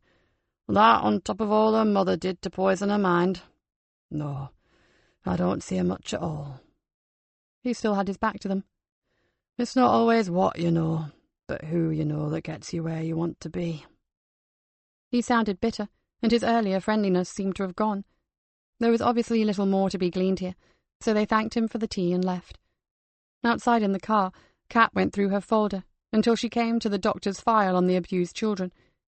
"Here, listen to this. Delia Roberts. Mother brought her in for a check-up after a bout of tonsillitis. I noticed a considerable change in the child. She was quiet and uncommunicative, whereas before she'd always been chatty and friendly. While examining her throat, I noticed a discoloration around her right wrist. She must have seen me looking at it as she proceeded to pull both sleeves down. I assume from this that there were marks on both wrists. Although I had no time to make a detailed examination, I considered that the marks were consistent with contusions of the skin made by a ligature of some kind. Either he didn't know what was happening or didn't want to. I wonder if that's why he split with his wife. Over the child, I mean. Kat looked up from the page. Most likely. Did you see his face when I mentioned the other kiddie's injuries? And when he told us that his wife put a stop to the girl's friendship and poisoned her mind. Kat puffed out her cheeks. I wonder if his story will match whatever Delia Roberts has to tell us. Yvonne turned to her. What say we go and find out? Why not? We should catch her before she leaves work. Let's go. Half an hour later, Kat and Yvonne were waiting outside a large glass-fronted conference room. It's customary to make an appointment, isn't it? Delia said irritably, sounding nothing like the accommodating woman who had spoken to Nikki and Joseph. I'm so sorry. We would normally, but we happen to be here in the area and we won't take too much of your time.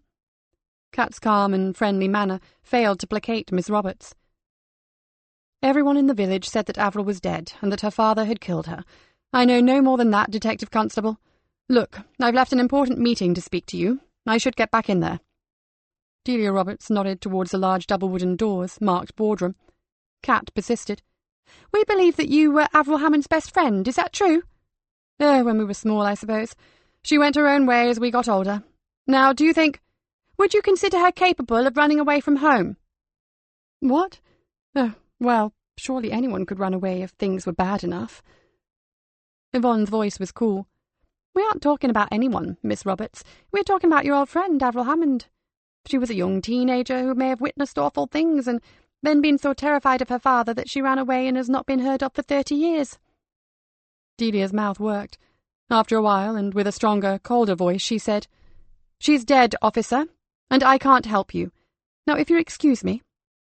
They let her go. Chapter 15. I can't just walk out of work like this, Laura. I know you are upset, but you can't expect me to drop everything every time you call. Joseph tried to keep the irritation out of his voice. Laura slipped her arm through his, and they continued along the river path. Oh, your wonderful boss will forgive you anything, Joe. And I was desperate. Joseph had never known his ex-wife to behave like this. Her character seemed to have changed completely. I have a job to do, Laura, and we are very busy at present. 2 murders and another older unexplained death, too. I'm sorry, but this is the last time I do this. Ring me when I'm off duty, but not at work. Are we clear on that? Sorry, Joe. I won't ring again. She pulled her arm away and walked a little faster. I should have realized. Work always did come first, didn't it? Laura. Joseph caught her up. Please don't start that again. We aren't married anymore. We have our own lives. I'm really sorry it's not a good time for you right now, but it will get better. Things go in circles. Your good times will come round again. So speaketh the expert life coach. This was waspish. My whole life is devastated. My work and my personal life. I don't need you to pontificate to me, Joe. I just need a friend. That's all. Joseph felt exhausted. If only she would go back to Edinburgh. They had moved on years ago, and had only kept in touch because of Tamsin. Now, although he felt sorry for her, she was draining him. He needed to find a way to draw a line without sending her into freefall. They stopped at the town bridge, and he took her arm again. I am your friend, Laura. For Tamsin's sake, I'll always be your friend, but you can't lean on me all the time. He looked at her sadly. I'll ring you tonight, okay? We'll talk then. Darling Joe, I knew I could count on you. Come to my hotel, we'll have a drink, and I'll tell you 1 or 2 thoughts that I've had since I've been here. She leant forward and brushed his cheek with a fleeting kiss. See you later. Joseph watched her go, dreading what her thoughts might be. He hurried back to the station and ran down to the basement. The boss is upstairs in her office, Sarge. Dave stood up and pushed his chair under his desk. I'm off home. And the others? Fens had a bit of luck tracing Millicent at last. He's gone off out again. Then he was going straight back to his digs. Kat and Yvonne are filling the boss in on their visit to Cyril Roberts. Joseph nodded. He walked over to his desk and sat down. He couldn't face Nikki right now. He felt like a traitor, although of course he wasn't. It was just that he'd become so caught up with Laura's collapsing life. He felt very tired. How come he could take on murderers, face any flesh-and-blood enemy, but was completely out of his depth when it came to emotional issues?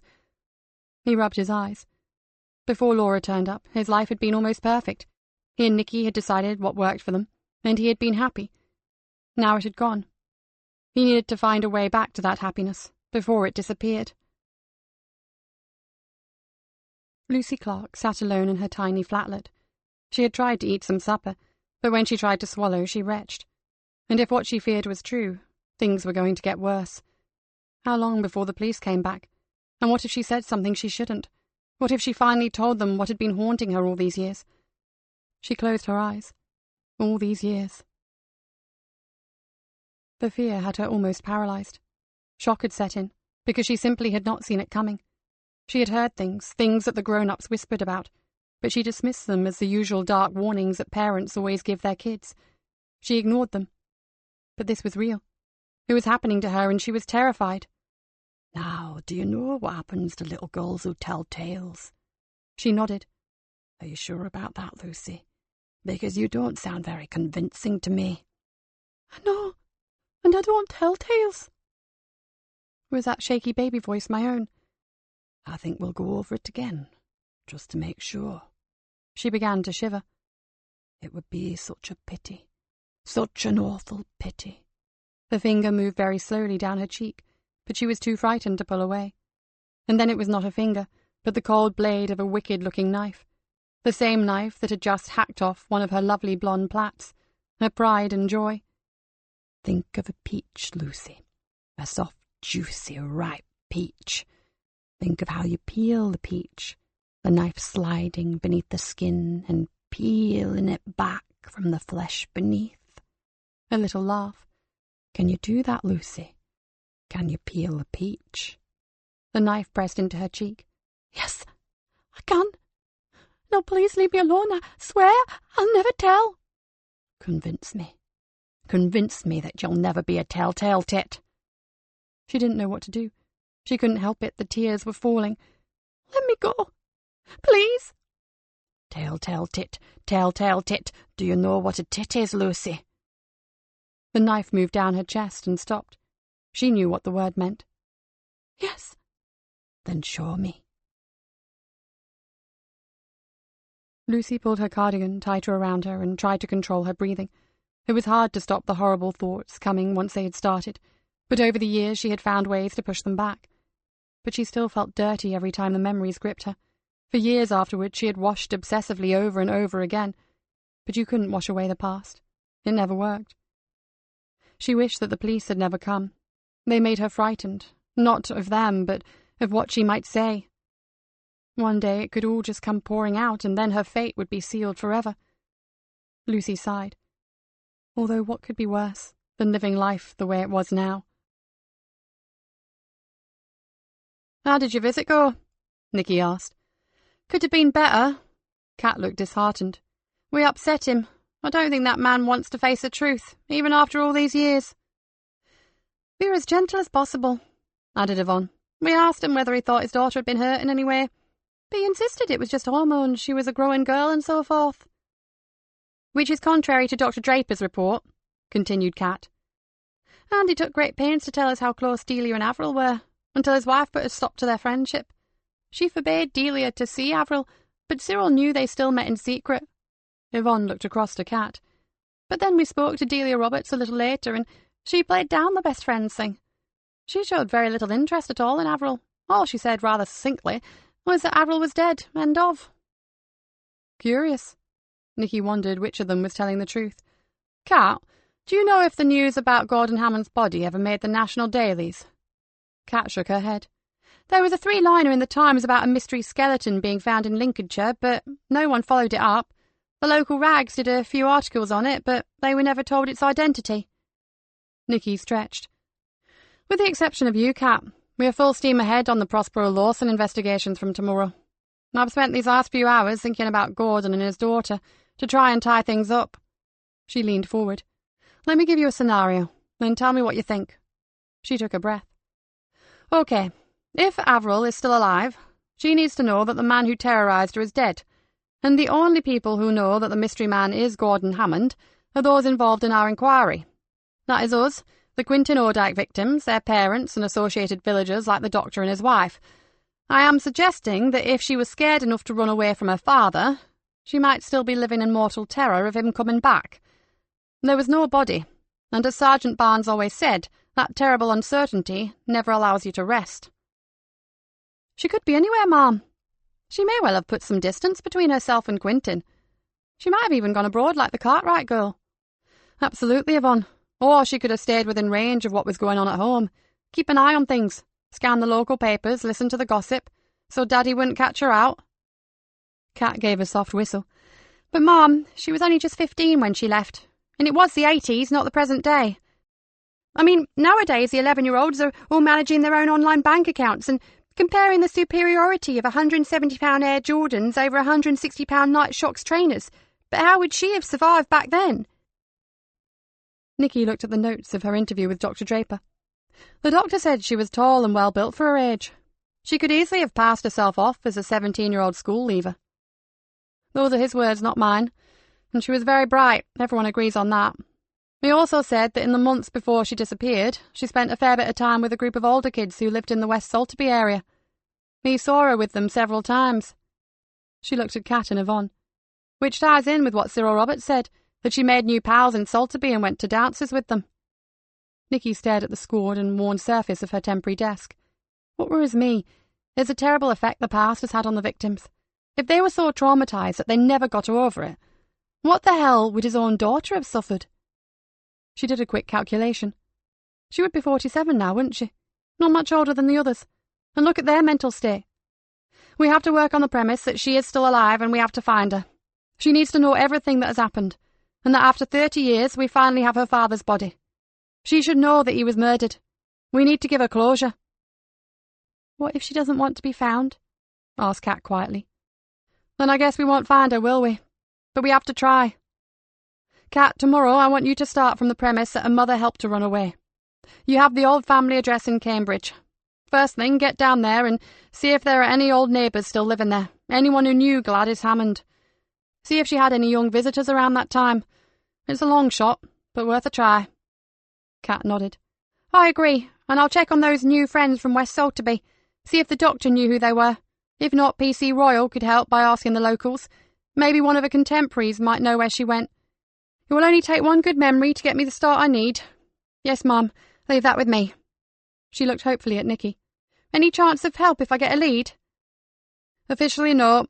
I have direct orders to assign all my resources to the present investigations. Unofficially, keep me updated and I'll see what I can do. Nikki winked at her. If Ben or Yvonne were to spend the odd hour working with you, I doubt anyone would notice. She stood up. Now, get off home and get some rest. Nikki closed her office door and went downstairs to the place she was now affectionately referring to as her grotto. Joseph sat alone at his desk, apparently unaware of her entry. Penny for them? He looked up sharply. Clearly his thoughts had not been happy ones. Sorry, I was daydreaming. But not beautiful dreams, I suspect. More like nightmare. He rubbed his eyes. I just don't know what to do. Nikki sat down opposite him. You do know the timing stinks, don't you? I could really do with you performing at your best right now, not going into emotional meltdown. Don't you think I don't know that? That's one of the reasons I'm feeling this way. I'm not performing as I should, and I know it. I'm letting you down, and I hate that. But I can't just dump her. It could be just what she needs. Had you considered that? A shot like that might well galvanise her into getting her act together. You've tried being kind and patient with her, and it hasn't worked, so try a different tack. Nikki stopped, before she said too much. Joseph looked at her without speaking. For once, Nikki didn't know what he was thinking. After a while, he just sighed. You could be right, Nikki. But I don't want her to shift all this angst onto Tamsin. This is my girl's honeymoon, and it should be special. She shouldn't spend it worrying over her mother. Nikki stared at her desk. This was not going to be easy, but there was a double murderer out there somewhere. Dear friend, this is going to hurt me more than it hurts you. I think you had better take a few days off, Joseph, and sort this out one way or another. Frankly, you are no use to me right now. While you were out mopping up Laura's crocodile tears, I was hauled over the coals in the super's office. We need to buckle down and do some proper police work before there's another death. She stood up and looked down at him, saw his shocked expression. I'm sorry, Joseph, but that's the way it is. Nikki left, fighting back her tears, but then she caught a glimpse of the whiteboard and the photographs of the two mutilated women, and she knew she had done the right thing. Chapter 16. Nikki was just leaving the police station when Yvonne Collins called out to her. "Ma'am, something's happened you should know about." "I thought you'd gone home ages ago." Nikki looked at Yvonne's worried expression. "What's wrong?" "It's George Ackroyd, Ma'am, one of the Quinton child victims. I've just heard that he's hung himself." "Oh, no." Nikki exhaled loudly. "Who is attending?" Yvonne gave her an apologetic half-smile. Well, I said we would." "Come on, then." The super's instructions rang in her ears. No more sudden deaths. But they had only interviewed George Ackroyd a short while ago, and now he was dead. To hell with it. She had no choice. Blue and white tape stretched across the entrance to the dingy grey building in Cole Lane. Nikki spoke to the uniforms outside. "Who found him?" "The shopkeeper from Churchill Avenue rang us, Ma'am. Ackroyd had placed an order but never collected. He sent his lad round, but he couldn't get in. The shopkeeper knew about his agoraphobia, so when he phoned him and got no answer, he rang us, and we forced an entry." They lifted the ribbon for Nikki and Yvonne to enter. A grim-faced uniformed sergeant was waiting on the landing. "Doctor's here, Ma'am. They're just about to cut him down." "When did it happen?" "Nobody saw him after our visit yesterday. He rang his grocer friend Ravi earlier that morning and said he would collect his order before he closed at midnight, but he never showed." "Who's the doc on call today?" "Dr. Sylvia Caulfield, Ma'am. His own GP was unavailable." Nikki nodded. Good. She had been trying to find an excuse to have a word with Dr. Caulfield. The stair carpet had faded to a grubby, indistinct colour. It blended perfectly with the dingy, washed-out wallpaper and chipped paintwork. George Ackroyd's flat was on the top floor. Nikki stepped up onto the landing. George's apartment door was wide open, and a cluster of men were setting the body down on the floor. Standing slightly to one side was Dr. Sylvia Caulfield. The doctor was taller than Nikki, but in contrast to the dark shade she favoured, Sylvia was dressed in vivid, flamboyant colours. Nikki thought she looked like a strange exotic bird, caged in some gloomy hold. "Nikki! Excellent!" Sylvia stepped out onto the landing. "How are you? I haven't seen you for ages. At one time we were always bumping into each other." "And on most of those occasions I seem to remember you trying to empty my bank account in aid of some new piece of hospital gadgetry." "Most likely, and I'm sure your ample salary never felt a thing. Now, as for that poor soul," she glanced back over her shoulder, "it's most definitely a suicide. Even while he was still hanging there, I could see the characteristic inverted V-shaped bruise on his neck. It was a most determined effort, too. He had gone up into the attic and tied the rope around one of the roof rafters. I obviously haven't looked too closely at the rope, but it looked like he used a pretty professional knot. It paid off. He actually did break his neck. Quite a feat for an amateur." Nikki began to feel lightheaded. She always hated hangings. They were brutal and horrible to see. And as Sylvia had just said, they were rarely successful. Most suffered terribly. Rather than breaking the neck and crushing the spinal cord as they intended, they choked and kicked their way into oblivion. She leaned against the wall, trying to make it look casual. "Frankly, I think the medical examiner will find this a perfect example of a suicidal hanging." Nikki made herself think of practical details. "Do you have any idea how long he's been dead?" "At a guess, well over 24 hours. Rigor mortis is resolved, body is flaccid. All in all, he's not very nice to know." She wrinkled her nose. "I hope the undertakers bring a body bag with a strong zip.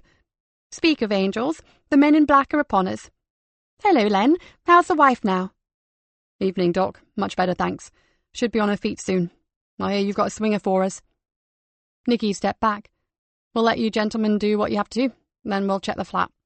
It's too crowded up here." So much for her informal chat with Sylvia Caulfield.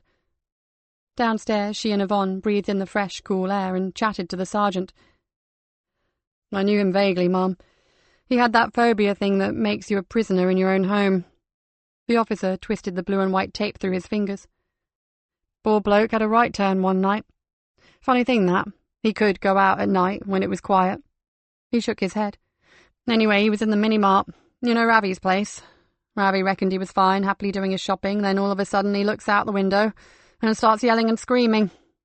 Ravi said a bit of a crowd had just gone past, probably chucked out from the Blue Ball, and it freaked him out. We calmed him down and got him home, made him a cuppa like. He was a right mess. How long ago was that? Oh, a month, 6 weeks. I can check in my old pocketbook if you like. When you have a minute, if you would, Sergeant. Hang on a minute, Mum. I think they're bringing him out. They stepped back to make way for the black body bag, carried by several grunting, heaving men. It came slowly through the narrow doorway and into the waiting undertaker's van. Once again, Nikki and Yvonne climbed the stairs to the top landing. The flat was tidy, but devoid of all character. Cheerful little garret, isn't it? Dr. Caulfield shook her head. Any note? Asked Nikki. Certainly not in any obvious place, said the doctor. We'll have to give the room a thorough going over. We know a bit about him. He was helping us with some inquiries.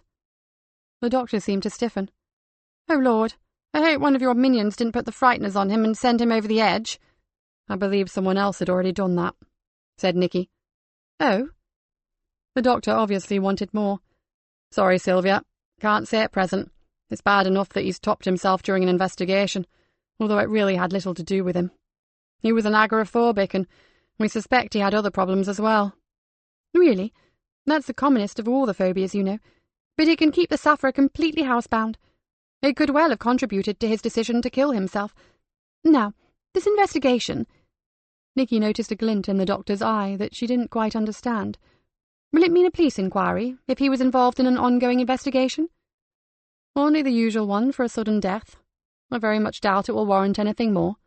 He was not a suspect, not personally involved in any way. He was just helping us to build a picture of something that happened a long time ago. Nikki tried to be very careful with her words. Let's hope that the picture wasn't too much of a nightmare for him. In her bright clothes, Sylvia seemed to shimmer around the room. Her eyes darted from place to place as if she were fixing the room in her mind. Are you working on the Madeline Prospero case, Nikki? Her tone was slightly too casual. Nikki followed suit. They were playing a game now, and both were aware of it. No, one of the other DIs is handling it, thank heavens. Nasty one, that. Sylvia made no comment, her expression inscrutable. Did you know her, Sylvia? Not well. I had met her, and before you ask, I did know little Louise Lawson, poor kid. Frank and Maria were my patients before they moved into Greenborough town. I used to treat Louise when she was a child. Sylvia's eyes bored into Nikki's. I do hope that whoever is handling the case will do a speedy and efficient job before that butcher strikes again. Nikki's tone was cool. If a few more people were willing to speak up about what they know, especially about Madeline Prospero, the police would be able to do a much more speedy and efficient job, I'm sure. They stood facing each other in silence. Then the sergeant entered and asked Nikki what she would like him to do. Seal it up, Sergeant. We're just leaving. I've phoned for a couple of detectives to come and bag up anything relevant. They'll need to inform any remaining relatives. His mother and father are dead, that I do know, but I'm not sure about any other family. Nikki followed Sylvia Caulfield down the stairs, leaving Yvonne to assist the sergeant. Softly, Nikki addressed Sylvia's retreating back. I believe there is a lot more to the Prospero investigation than has come to light, Sylvia. I'm not heading up the case, but I can pass on information. It can come from any source, even an anonymous one. The murder team can only catch her killer if they know the real Madeline. So far, they don't know her at all. They made their way down, their footsteps echoing in the stairwell. When they reached the bottom, Sylvia turned and brought her face close to Nikki's. Then she turned away and went out into the street. When she reached her car, she called back, Naturally, Inspector, I shall keep my ear to the ground. I may even hear one or two anonymous voices. In a flash of bright colour, she was gone. Nikki watched the car until it was out of sight. Ma'am, the CID chaps are here. Can they go up? The sergeant asked. Nikki nodded to the sergeant, beckoned to Yvonne, and they returned to the car. Nikki sat for a while, gazing out through the windscreen, and then her mobile rang. Unknown number.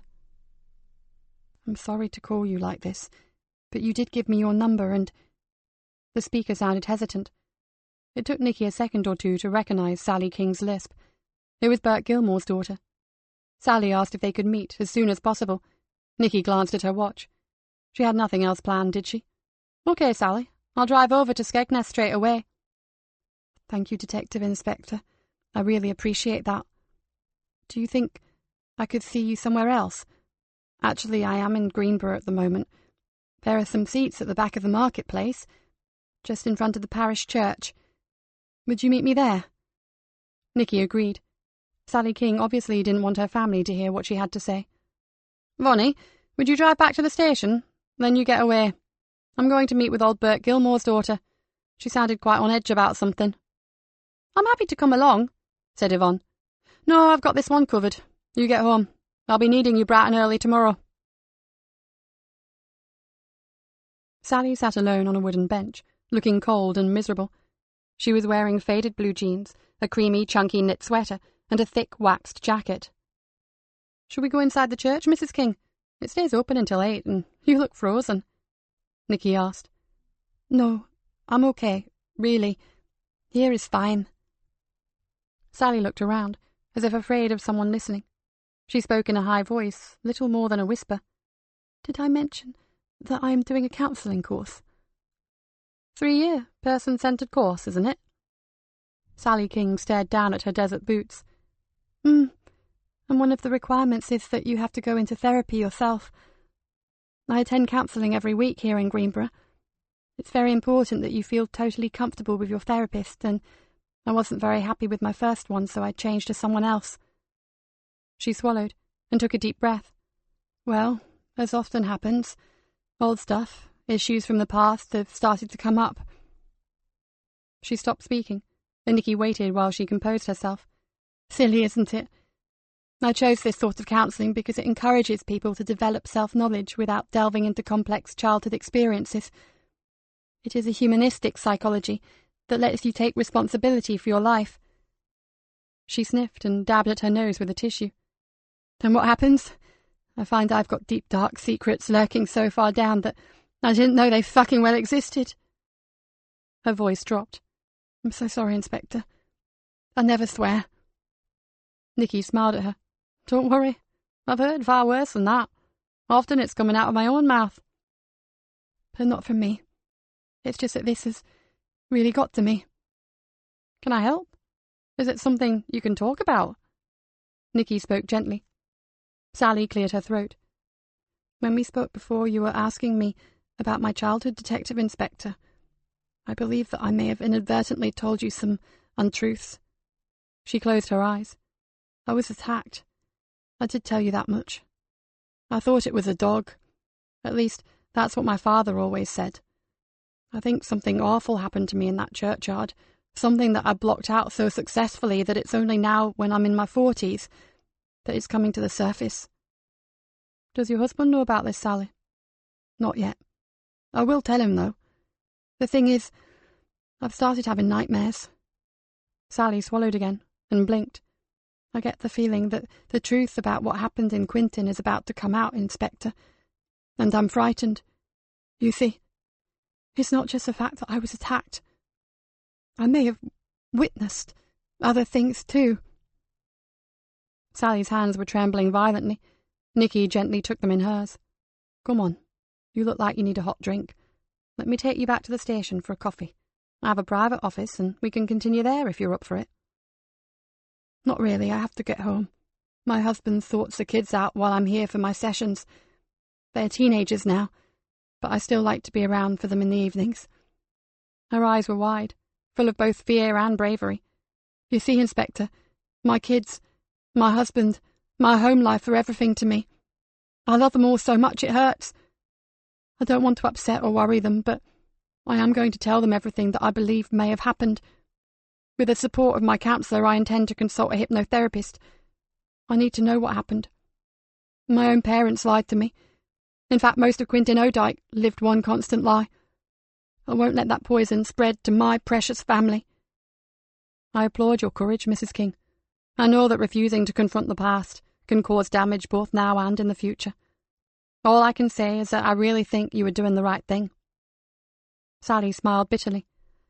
I am relying on the one thing that failed me as a child. The honesty of parents. I just pray that with their support, I can deal with whatever happened. Detective Inspector, I was wondering, If you would attend the session, I might only be able to go through it once. If you were there and heard what I have to say and perhaps taped it, then I could start to let go and heal. If that's what you want, and if your family agrees, of course I will. Sally King squeezed Nikki's hand and stood up. She looked determined now, more resolved. Right. I will get the family together tonight, and then make the appointment. Is there any time that would be inconvenient for you? My life is flexible, Mrs. King. I never know what is happening from one moment to the next, so I'll make time. You just tell me when and where, and I'll be there. And Sally, it's probably better if you don't tell anyone else about this. I don't want to frighten you, but if the hypnotherapy works, you will be the only victim to have faced the truth.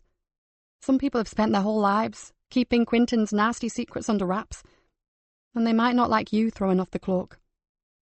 Sally pushed her hands into her jeans pockets. I'd already worked that one out. It's one of the reasons we are stuck around the back of this church and not in the tasty toasty with a cup of tea and a scone. My counsellor, my family, and you, D.I. Galena. And that's where it stays. This therapy is for me, so I can get at whatever is trying to come out before it gets to me. It's not for anyone else.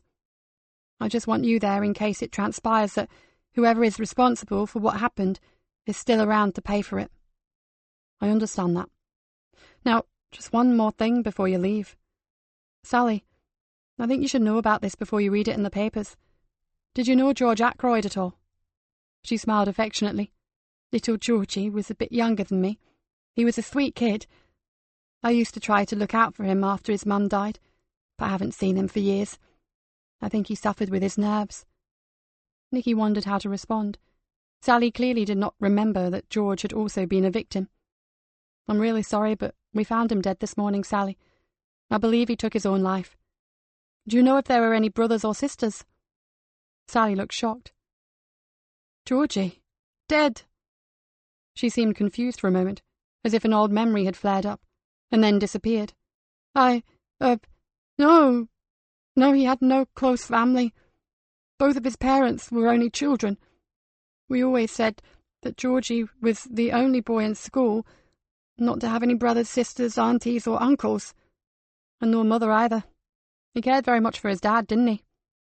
Sally grunted. I suppose he had to. He didn't have anyone but that bully. I saw the bruises on that kid. But I really have to get off now, Inspector. I'll call you, okay? Sally King crossed the market square towards her car.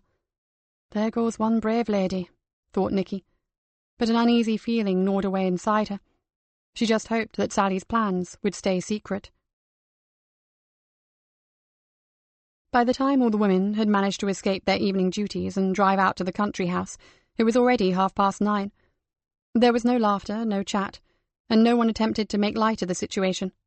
Sylvia Caulfield handed round drinks, and then they sat in silence, waiting. Sylvia strode to and fro before them, her long purple skirt swirling round her ankles. The situation is this. 2 of us are dead. I include Louise because she is Maria's daughter. The women shook their heads and murmured. I spoke with D.I. Nikki Galena today. I am certain she knows about Madeline. I have called this meeting to ask you all a question. Is your need to keep your sexuality secret more important than saving your life? We appear to be in great danger, and so are our loved ones. It is not being overdramatic to say that the decision we make tonight will be a matter of life or death. Isn't there any other way? This was a teacher at the local sixth form college. Our head is really homophobic, and I love my job. She tailed off. If my husband finds out that I have a woman lover, it will kill him. Carla Hunt, the manager of a local import company, looked horrified. Zena Paris asked if they were going to involve the whole of the Briar Patch Club or restrict the vote to a select few. Sylvia did not hesitate. I would strongly advise opening it to the whole group. After all, we all face the same threat. I need time to consider, Greenborough lawyer Celia Kennington said above the murmuring voices. A decision to speak out could destroy the careers of many of us and their position in society. Families might be broken apart. This has to be very carefully thought out. Sammy ran a hand through her short crop of greying hair. If we involve the other members, we would be a considerable force if we were to decide to try and track the killer ourselves. Sylvia moved among them, topping up glasses. "Time is not on our side. We cannot afford to procrastinate. If you are in agreement, I'm going to suggest that tonight we vote on whether to put this to the whole club or keep it to ourselves. Then we can think about the main decision at home. May I just say that Maria Lawson will naturally not be with us for the foreseeable future. I spoke with her today, and she sent thanks to you all for your flowers and messages of sympathy. Now, if we are ready, a show of hands, please." The women drove away, back to their other, more public lives. Many wondered if they had done the right thing by voting to involve the whole club. Chapter 17. Nikki drove home to Cloud Fen. She saw the dark silhouette of Joseph's knot cottage appear on the horizon, and felt a terrible sadness. She had not wanted to speak to him the way she had, but right now there were more important things than Joseph's ex-wife and her bloody dramas. Joseph was not yet home, and the place was in darkness, something she rarely saw. Outside work they were nearly always together. More often than not they ate together and sometimes sat long into the evening, talking about cases or just chatting comfortably. She pulled into the driveway of Cloud Cottage Farm, parked her car and sat in the evening quiet. She had believed that when Tamsin and Niall got married, things would be even better for her and Joseph. It had been a wonderful few months, seeing the two youngsters preparing for the wedding and buying their very first home. Then Laura had turned up and put an end to everything. When it became too difficult for her, Nikki had taken a 2-week holiday with her mother, Eve. Nikki never took holidays. The break had been wonderful. She and her mother had really got to know each other, and they became much closer. She would not have swapped that time for anything, but she kept wishing that Joseph were there with her. Wished he was by her side when she walked on the beaches and ambled through the olive groves. She had gone away to try to make sense of things. It hadn't worked. Nikki threw open the car door and stepped out into the cold, dark night. She stared up into the sky and listened to the sounds of the marsh whispering away around her. She felt unbearably lonely. She opened the door, and the warmth and comfort embraced her like welcoming arms. She belonged here on Cloud Fen, in this very farmhouse. But did Joseph, too, belong? For the first time, she really wasn't sure. She took off her coat and hung it up. Her phone rang, shattering the hush. "Nikki Galena! Mum, please forgive me for phoning, but Kat said she thought you would want to know what I've found out." "Ben?" Nikki walked through to the kitchen and switched on the lights. "Is it about Millicent?" Still holding the phone, she took a bottle of wine from the fridge. "Yes, I think I've had a breakthrough." Nikki switched her phone to loudspeaker and went to get a glass. "Far away." Christchurch police in New Zealand traced Millicent's employment records and found that she was married and then divorced and moved down to Dunedin. They gave me her address and I rang Dunedin police. They went round and a neighbour told them she was away for 3 weeks visiting her father in England. "Bingo! Well done, Ben. So it was her that old Fred tied it up for." She poured her wine. "So why didn't she turn up?" "That I don't know, but I do know that she now goes by the name of Ellen MacDonald. She kept her married name after the divorce and ditched Millicent in favour of her mother's name, Ellen." "Well, you've been busy. Well done." She smiled to herself. If Ben was trying to make a good impression, he was certainly going about it the right way. "I checked the flight passenger list from New Zealand, and she definitely checked her luggage in. Now I know her name, I'll get onto immigration here in the morning. More than that I can't say, but it's a start, isn't it?" "It certainly is. And tell Kat to stop prompting you. I can hear her in the background. I'm delighted with what you've achieved today. Good night, you two, and see you bright and early, okay?" She ended the call. Where was Millicent? Or should she say Ellen? It would appear that she had left home, boarded a plane, and vanished. Nikki took a long sip of wine and sat down. This did not bode well. Joseph sat opposite Laura in the lounge of her hotel. He had refused point-blank to go up to her room. "The thing is, Jo, there's nothing left for me in Scotland. I'm going to sell up and make a clean break from my old life with Gavin." Alarm bells began to clang in Joseph's head. Where exactly was she planning this new start? "What do you think?" Joseph nodded slowly. "It's a good thing to put him behind you. But what about all the friends you made in Scotland?" "We didn't have that many friends. I was working away such a lot that When I was home, we would spend time together. Just the two of us. She pouted. There's not really anyone I would miss much. And your work? Surely you'll be able to get back to that soon. You are very good at what you do. There will be offers from other companies. Then I will be travelling again. But I need a base. The alarm bells reached a crescendo. And I'd love to be closer to Tam, like you are. Joseph sipped his juice and said nothing. And if I was somewhere local, Tam or you could keep an eye on my house when I was away working, couldn't you? Joseph stared at her over his glass.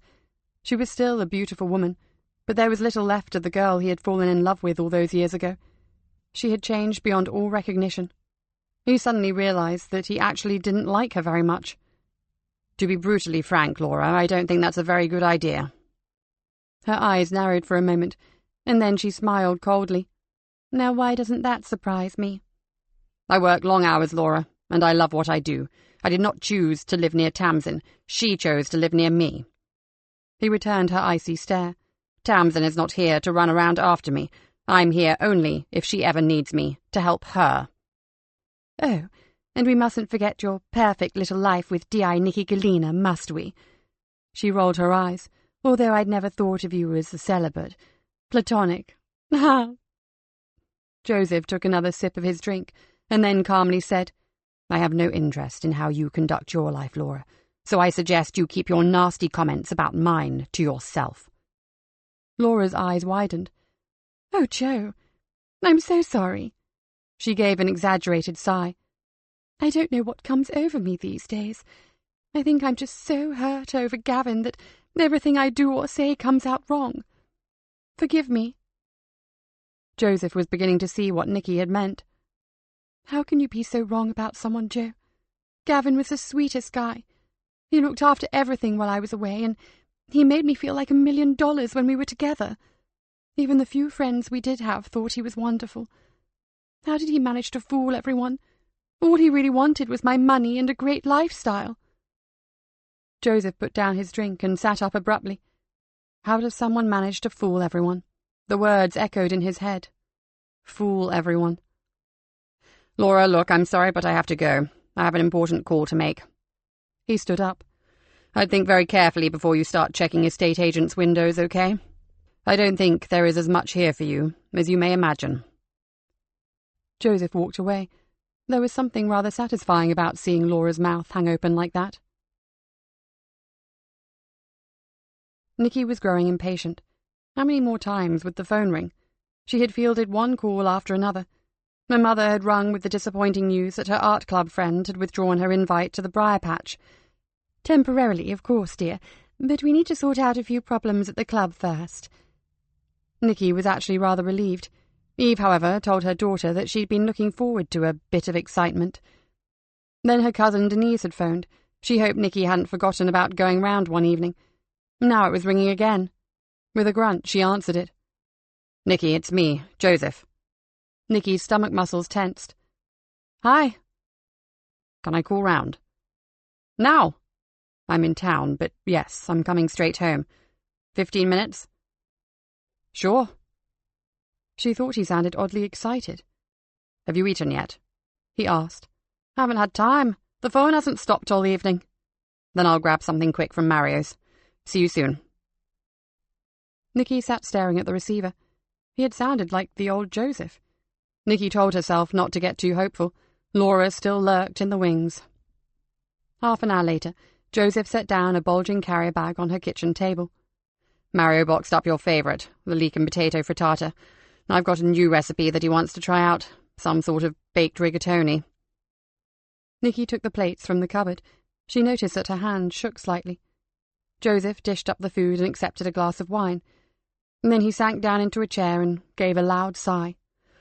Oh, God, what an absolute idiot I've been. Wasn't me that said that. She grinned at him, although the thought did cross my mind. Well, I'm back on track now, truly, and I'm not taking time off. Nikki gave a broad smile. Thank heavens, I wasn't sure how I was going to cope without you. I gather we're back on the Prospero investigation full-time. Officially, although I'm keeping Kat and a bit of part-time help on the Gordon Hammond case. That's what I wanted to talk to you about. Joseph dug his fork into the pasta. What if Gordon Hammond was completely innocent? What if the whole village was wrong about him, and he had done nothing at all? And Cyril Roberts was right? Joseph nodded. Yes. So why would he take the flak for something so terrible, and not protest his innocence? Because he was protecting someone? Nikki frowned. Exactly. I think he knew whoever was killing the animals and abusing the kids, and was protecting him. But he only had one friend that we know of, and that was Cyril. Joseph looked at her. Maybe we don't know enough about the men of Quintin Odyke. Or maybe it was Cyril. After all, his wife did leave him, and his daughter has very little to do with him. And he lives on the outskirts of the village. Like a pariah, murmured Nikki. But he seems like such a lovely old man. People are not always what they seem. Joseph drank some wine and stared into the glass. And his defence of Gordon makes the whole thing ring true. Nikki mused. How tall would you say Cyril is? About 5'8". He's certainly not tall for a man. So he could have killed Gordon. And Avril? Nikki shook her head. I'm coming around to the idea that Avril is still alive. Kat is working on that now for me. Somehow that poor kid was subjected to some awful things, either from her father or her father's best friend. I'm certain she was either a victim or an unwilling witness to unspeakable abuse. So she ran. She ran. My question is, did she get out in time, or is she as damaged as her fellow victims? Joseph sat back. I dread to think. They sat on in comfortable silence. Nikki wanted to ask what had happened to Laura, but kept her curiosity to herself. Joseph would tell her when he was ready. Instead, she told him about the death of George Ackroyd, her talk with Sally Gilmore, and Ben's progress with tracing the missing girl Millicent, now Ellen. How'd you feel about an evening round at my cousin's place? Joseph's eyes lit up. Denise and Rosemary. Great. Will there be food? Den is a fantastic cook. Nikki smiled. Praise indeed. If she knows you are coming, she'll kill the fatted calf. Then don't tell Tamsin. She'll have a fit. When are we invited? Tomorrow. And I have an ulterior motive. Rosemary is one of the founder members of the Briar Patch Club. Nikki raised an eyebrow. Ah, sneaky. She'll have to be interviewed anyway, so we'll do it gently. Over a glass of wine. I'm with you on that. Nikki picked up her phone and called Denise. Sorted. 7 o'clock, okay? Joseph nodded. He looked at Nikki. This feels so good. I feel as though I've been possessed by some alien that drained all my spirit and energy. Now. Welcome home, Joseph. Nikki raised her glass. And stay this time. Yes? Oh, yes. Chapter 18. Nikki hung her jacket on the fancy bamboo coat stand that had miraculously appeared overnight. We have split the interviews with D.I. Jill Mercer, and we will share anything of interest. She passed out the list of women's names. We'll work in pairs. Joseph will come with me, Dave with Ben. Kat will stay on the other case for the time being. She looked at Ben. Before you start, tie up what you have on Millicent, and then pitch in with Dave, okay? Yvonne, you stay with Dave until Ben's free, then maybe you'd like to spend a bit of unofficial time with Kat. No problem, Mum. Yvonne smiled. I like unofficial time. You look a bit worried, Ben. Problem? Nikki said. Ben looked downhearted. I just get the feeling I'm going to hit a blank with Ellen Millicent. Bad feeling about her? Very bad feeling, Mum. If it makes you feel any better, I feel the same. Just do what you can. She glanced at the clock. Back here at lunchtime and we'll see what we have. Go to it. Kat got off to a good start. Within the hour she had located an old neighbour of Gladys Hammond's sister. The old lady confirmed that Gladys never had visitors. Apparently Gladys's sister had a very nice home in quite a posh residential area. When Avril had gone missing, she allowed Gladys to have the annex. The front door to the annex was right opposite the neighbour's window, and the old girl reckoned that she never saw a single visitor. Kat looked at her notes. The aunt was very friendly with the neighbour, but when Gladys Hammond arrived, the neighbour wasn't encouraged to visit any more. She said that her sister's nerves were shot, what with the child disappearing and her husband taking to drink like that, so she needed peace and quiet. She never saw anyone visit, other than the police from time to time, and Gladys never went outside her front door, not even to shop. Kat closed her notebook. She had asked the neighbour if she knew why Gladys lived in the annex rather than sharing the house with her sister. The old lady thought they spent the day together, but Gladys preferred to sleep in the ground-floor granny flat. She had taken to sleepwalking and was frightened of sleeping upstairs. So if Gladys never left the house, then she couldn't have helped her daughter run away. Kat sat back and contemplated her mammoth workload. She decided to start with another visit to Quinton Odyke. She needed to know the truth about Avril Hammond and Delia Roberts' friendship. Either Dr. or Mrs. Draper might be able to provide it. "Got a minute, Kat?" The uniformed sergeant who had attended George Ackroyd's death was standing in the doorway. "Sure, come in, Sarge." I remember this place from the old days. Well, you look comfortable enough." Sergeant Keane glanced at the wall clock. "Isn't that the—" "Shut up, Sarge, or I might be forced to lie to you." Never understood why the men's room needed a clock in the first place. "My thoughts precisely. Now what can I do for you?" "Your boss asked me to find the date when George Ackroyd had his funny turn in the corner shop." He passed her a slip of paper. "One of the youngsters who works in the mini-mart said he was pretty sure that Gordon recognised someone going by outside. Unfortunately, he didn't see who it was." He folded his arms and looked down at Kat. "Last night I spoke to some of the other residents in that building. There's one I think you should have a word with. The chap from the flat beneath Ackroyd's heard raised voices. He said that Ackroyd was normally as quiet as a mouse, so this was unusual.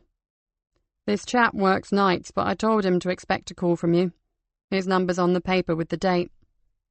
"Thanks, Sarge, I appreciate that. Did he say if he recognised the person Ackroyd was arguing with? Another neighbour, maybe?" "He said it was George doing all the shouting, Mum. The other voice was soft and sort of persistent.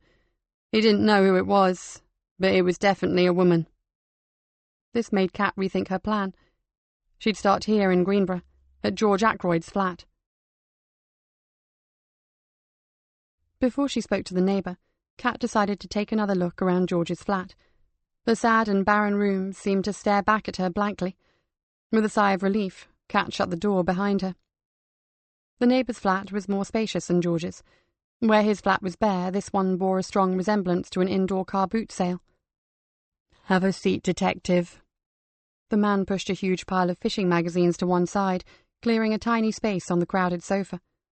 From her perch in between a partially dismantled shredding machine and a selection of what looked like old camera lenses, Kat reminded herself to clear out her attic at the very next opportunity. "Did Mr. Ackroyd have many visitors?" "Oh no, very few considering his affliction." Kat cringed. What an unpleasant and old-fashioned word to use. "Who did visit, then?" "Errand boys, sometimes a doctor. There was one delivery company used to drop parcels off. George said he ordered over the phone a fair bit." "Were you friendly with him?" "Not really. He didn't encourage friends, probably because of his affliction." Kat wished the man would stop using that word. "Had you ever seen a woman call on him before? Do you say it was a female voice that you heard arguing with him that evening?" "Yes, once or twice, maybe. Never saw her properly. Once I heard voices, and when I looked out I just saw a glimpse of her coat as she passed by. I only knew it was a woman because I smelt her perfume." "Did you get a better view of her any other time?" "Once from the window. I just got a back view as she went down the street." "What did she look like?" "Couldn't really tell. Smart coat, long it was, and she was tallish. That's all, really." "Hair colour?" "She wore one of those big floppy hats. Didn't see her hair." "Age?" "I'm really no good on ages, detective, but she wasn't a kid. She reminded me of my cousin who's in her late 30s, early 40s, I suppose." This was a wasted trip. "When you heard George shouting that day, what exactly did you hear?" "I've been thinking about that ever since I spoke to the sergeant after they took poor George away. It was just noise, really, and she was really softly spoken, so I have no idea what she was saying. I did hear George say something like, 'It's different now.' Then there was something about children. I think I heard the word child. I thought he said, 'You can't make me,' and then it went quiet. I guessed it was someone from the hospital, trying to make him go out. Probably trying to help him overcome his "So she never shouted back at all?" Kat interrupted before she clocked him one. "No, that's why I thought she was from the clinic. She sounded very calm and in control, and she never yelled back at him. It was funny, really. He was so quiet normally. I often wouldn't know if he was in or out. Great when you work shifts. There was only one other time I really heard him, when he had one of his funny turns in the hallway. You know, a sort of panic attack. Other than that, he was the best neighbour ever. He looked downcast. I wonder who'll have his flat next. Some noisy bugger, I'll bet.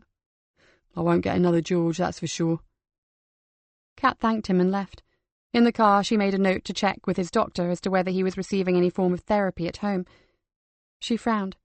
Whoever this woman was, she had probably been the last person to see George Ackroyd alive. The team got back to Galena's grotto, as they had nicknamed their office, at 1 o'clock. It took another half hour for Kat to tell them everything she had found out. Nikki asked the others how they had fared. Ben looked despondent. "Bad news, Mum. Millie did arrive at Heathrow and took a cab to a hotel close to King's Cross Station. She stayed for one night, then checked out and walked to the station. I have her on CCTV checking the departures board, and then she disappeared." He let out a loud sigh. "I've checked every single place in Greenborough where she could have stayed. Started with the closest places to where her father lived, and then moved outwards. And no one has seen her. I have nowhere else to take this." "You've done well to get this far." Nikki screwed up her face in concern. "But I fear for her, don't you?" They nodded.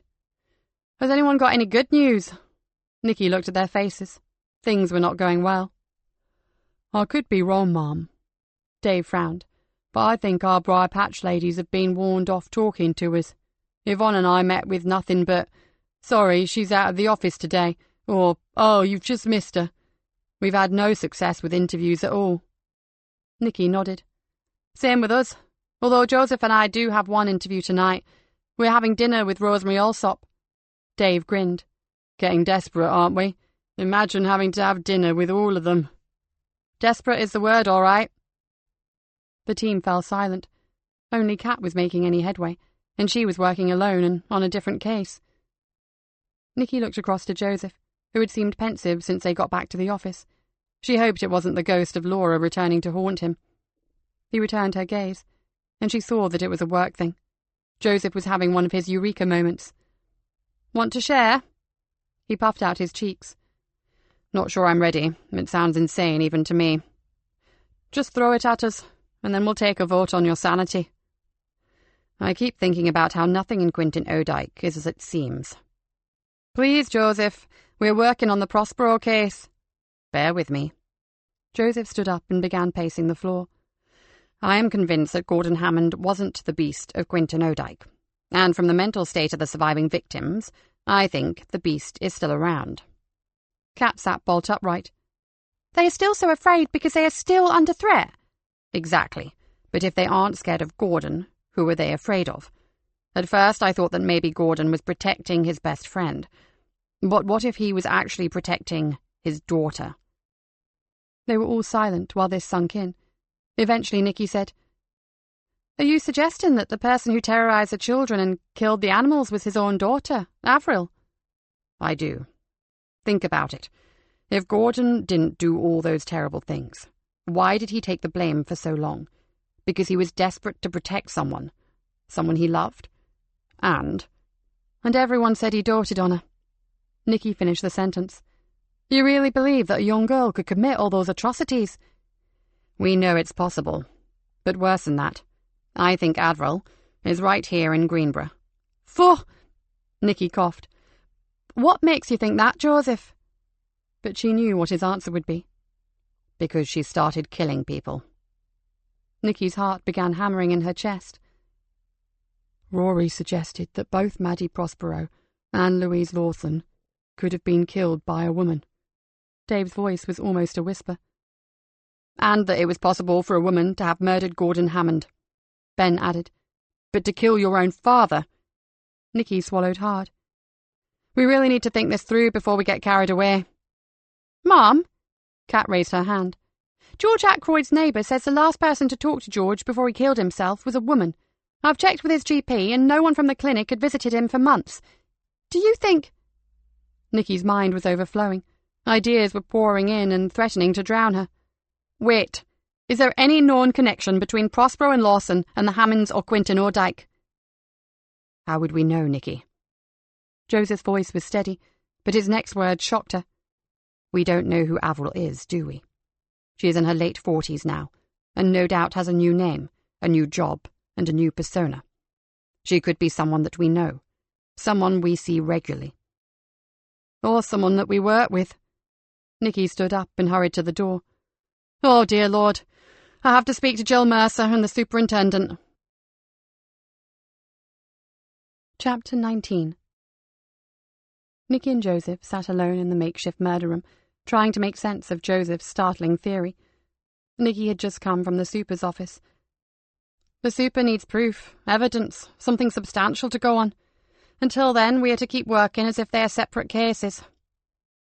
I would be willing to bet a large sum of money on the fact that they are connected. Wouldn't you?" Joseph looked at her. "The more I think about it, the more I believe you were right." Nikki stretched. "I think we should keep our appointment with Denise and Rosemary tonight. If anyone knows what is going on in that Briar Patch Club, it's Rosemary Alsop. It's up to us to glean every bit of info from her that we can." Before Joseph could answer, their mobiles rang simultaneously. Joseph looked at his and, with a frown, turned it off. Nikki's display showed Denise. "Speak of angels." She switched the phone to speaker so that Joseph could hear. "Hi, Den. Don't tell me it's off. We are starving." "Oh, no. I was just wondering if you would mind if Spooky and Bliss came along too. We'd like to celebrate her new appointment." "More the merrier. I don't think Joseph will mind being outnumbered 5-1 by women." "No problem at all." Joseph was smiling. 7 o'clock. "Perfect. See you then." Nikki put her phone back into her bag. "That's 4 members of the Briar Club in one room." Joseph rested his elbows on the desk.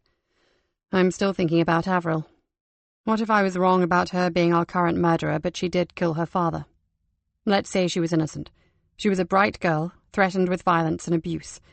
She had seen all her friends and contemporaries tortured and turned into zombies. I'd say that at 15 she was more than capable of killing him. There are precedents for it." "So did she do it to protect herself, her mother, or to avenge what happened to the other children?" Nikki frowned. "I don't think that last idea is likely," he said. "If she did it for them, she would have made sure they knew they were finally safe. But they didn't know he was dead, and they are still shit scared of something. Okay then, forgive me if this seems fanciful, but let's take it a step further. What if the victims are as frightened of Avril as they were of Gordon? They know that she is still around. Perhaps she's even threatened them. They know that if they talk, she is capable of doing everything that he did and more. That would explain their silence and the fact that they still live in terror." Nikki grimaced. "Wow, that's a scary thought, and a very big jump to make." Joseph looked at her through narrowed eyes. "Well, have you ever seen such traumatized victims 30 years after the event? I think we need to reconsider every possibility, no matter how bizarre." "Maybe. But stress from trauma can get worse as you get older. We don't really know what happened to those children, do we?" Nikki shrugged. "I suspect that by the end of this investigation, we could be having nightmares ourselves." Nikki stood up. "I think I'll risk a few bad dreams if we can just get this case sewn up. Now, Denise said it's come as you are, so should we kill time here and go directly to her place?" "Suits me. I'll pop out and get a bottle of wine, shall I?" Joseph pushed back his chair. "I'll come with you and grab a few flowers, if the shop hasn't already closed." Nikki stopped. "I wonder if Rory is still in his crypt. I'd like to ask him again if he thinks a woman might have killed Gordon." Joseph picked up the phone. "He says to go straight there." "Goodness me, how honoured I am. Spike, the red carpet, if you please. And Charlie, grab a bottle of Bollinger from the body freezer, would you? Nikki and the delectable Joseph. Welcome." Rory bowed so low, his head almost touched the floor. "Most amusing, Rory. We all know that this is not my favourite place, but I have some urgent questions for you." "May I?" Nikki said. "Fire away, my friend. How can I help?" "Gordon Hammond. Do you think he could have been murdered by a woman?" "Dear me, we've really got it in for the female of the species, haven't we?"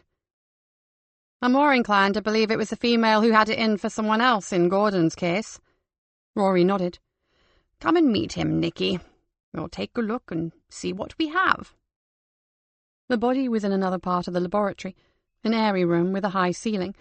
A large area was cordoned off by heavy-duty clear plastic sheeting that reminded Nikki of a giant mosquito net. Rory waved towards it. This is relatively new here. It means we can keep that area free of contaminants. It's also free of drafts, so I think you may find me there a lot during the winter months. However, our chap is over here. He ushered them to a large table with low overhead lighting. The skeleton of Gordon Hammond was now laid out neatly. His arm had been straightened, and no longer grasped for the knife that had struck him. I photographed the skull injuries and enhanced them.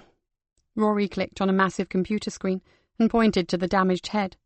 From the angle of the blow, and the depth of the weapon marks, see here, the fractures and depressions in the cranium, we can deduce the approximate height of the attacker. It depends on the terrain, too.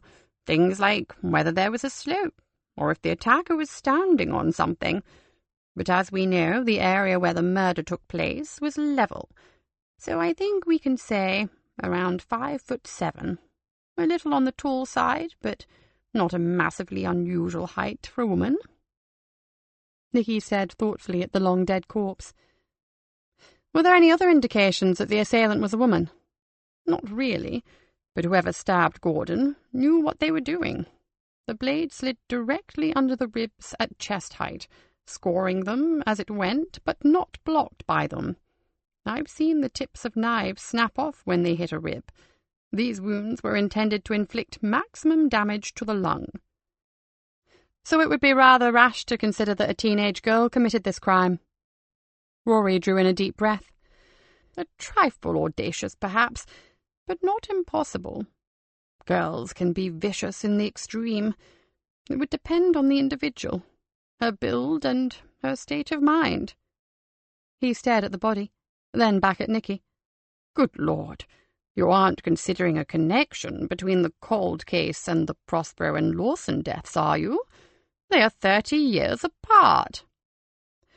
Let's just say that certain aspects of this investigation make the hairs on the back of my neck stand up. She looked intently at Rory. We believe that this man was wrongly accused of doing away with his daughter, and she might just be alive and well and living in Greenborough. Jesus Christ, that's a frightening thought. It is, and somehow I have to sell this theory to both Jill Mercer and the superintendent. It's not going to be easy. Rory grimaced. Rather you than me. All I can say is that my experience and my gut feeling are telling me that a female killed the Lawson girl. On their way out, Joseph added, And if something else comes to light regarding any of the 3 deaths, Hammond, Prospero or Lawson, that indicate a woman, can you get the findings to us, day or night? Rory settled his glasses onto the bridge of his nose. He nodded emphatically. Of course, and if it will help your cause, I'll double-check all the evidence again, when I finally get through my backlog of medical and more natural demises, that is. As they left, they heard Rory call out, Charlie, dear heart, I hate to drag you away from admiring my excellent work on poor Gordon, but when you have time, perhaps you'd wheel out the next one for me, if you would be so kind. Outside, Nikki whistled. Phew, that adds fuel to the fire, doesn't it? Joseph nodded. He glanced at his watch. We'd better go get that wine or we'll be late. They hurried towards the store. Was that Laura on the phone earlier? Said Nikki. It was. Joseph gave her a sidelong look. I quite enjoyed pressing the end call button. I'm proud of you. Nikki smiled broadly. Denise and Rosemary lived in a big airy flat above the cafe. Rosemary answered the door and led them through to the lounge. She was a tall, slender, commanding woman. The others will be here in a few minutes. What can I get you to drink? Rosemary asked. Joseph opted for a soft drink so that Nikki could have a glass of wine with her friends. I'll drive you home tonight and collect you in the morning, so go ahead and relax. Nikki smiled. I'm going to take you up on that, Joseph. I could murder a glass of wine, so to speak. The doorbell rang and Spooky and Bliss arrived, along with a large tray of drinks. I'll just go and help Denise with the food. You guys make yourselves comfortable." Nikki introduced Joseph and Bliss and passed the glasses around. "Anything new on Maddie?" Spooky lowered her voice. "Or shouldn't I ask?" Nikki shook her head. "Nothing really, but we've only just had the go-ahead to start interviewing her Briar Patch friends." Joseph sipped his juice. "We need to find someone that was close to her. It's odd that she seems to have had no regular girlfriend." "She didn't," Spooky said. "If she had assignations, she must have kept them very quiet." "Because of Daddy?" asked Nikki. "Probably. I don't think she wanted a steady relationship. Though at one time there was someone who really had the hots for her." "Who?" Spooky frowned. "She never said, but it bothered her. You probably know that my brother is the local vet." Nikki nodded. "Ronnie, isn't it?" "That's right. Well, he would go out to see her occasionally. The family had horses and various other pets. All her animals were on Ronnie's books." She took a sip of her wine. "Around 6 months ago, I was with Ronnie when he got a call to go and check a pregnant mare that belonged to her father, so I went along too. Maddie was there and we chatted for a while. We were just leaving when this great bunch of flowers arrived, but you should have seen her face. She seemed really upset by it." "Could it have been a male admirer?" Spooky shook her head. "No, she was too worried. There were always men after her, and she was quite blasé about them. This was different altogether." "Would Zena Paris know who it might have been?" asked Nikki. "If anyone knew, it would be Zena. They were old friends." "Do you know where from?" Spooky looked across to her partner and shrugged. "We have no idea. In fact, we really don't know much about any of the club members' private lives, other than what they do for a living, and usually, but not always, who's shagging who." Joseph laughed. "We're a small community, a minority group. There's not so many potential partners available to us." Nikki wondered if their killer might be promiscuous. "Anyone in the club strike you as being a bit loose?" Spooky shrugged. "About half of them, I'd say." Nikki rolled her eyes. "Come on, I'm serious. Have any of them got a reputation for sleeping around?" Spooky frowned. "It's hard to say. Plenty of people like to boast about their conquests. Let's see. Professor Blunt is supposed to be a bit of a dark horse, and Sylvia Caulfield likes to flirt. Clara Hunt, possibly. Charlene Crawford always gives the impression that she has lots of notches on her belt. Oh, and Zena Paris is rather gorgeous. Plenty of us wouldn't mind a chance." "You brazen hussy." Bliss glowered at her. Joseph leaned forward. "What about Maria Lawson? She's married to the historian, isn't she? What's their story?" "Marriage of convenience on both sides. She and Christopher married to keep their families happy. It also put paid to some rather unsavoury rumours circulating regarding an inappropriate liaison that threatened to ruin Christopher's academic career. And before you ask, Louise really was their child, one of 2. Maria has always loved children. She has a woman partner, so Louise was brought up in a 3-way family. She was a nice, well-balanced, well-loved kid, so it obviously worked for her." Nikki shook her head. It was all very complicated. "Okay. I'm not sure how much to say in front of Rosemary, so this is my last question. Is there anyone in the club that you feel slightly unsure of? Someone that maybe you don't like or don't trust?" Spooky pulled a face. "That's difficult.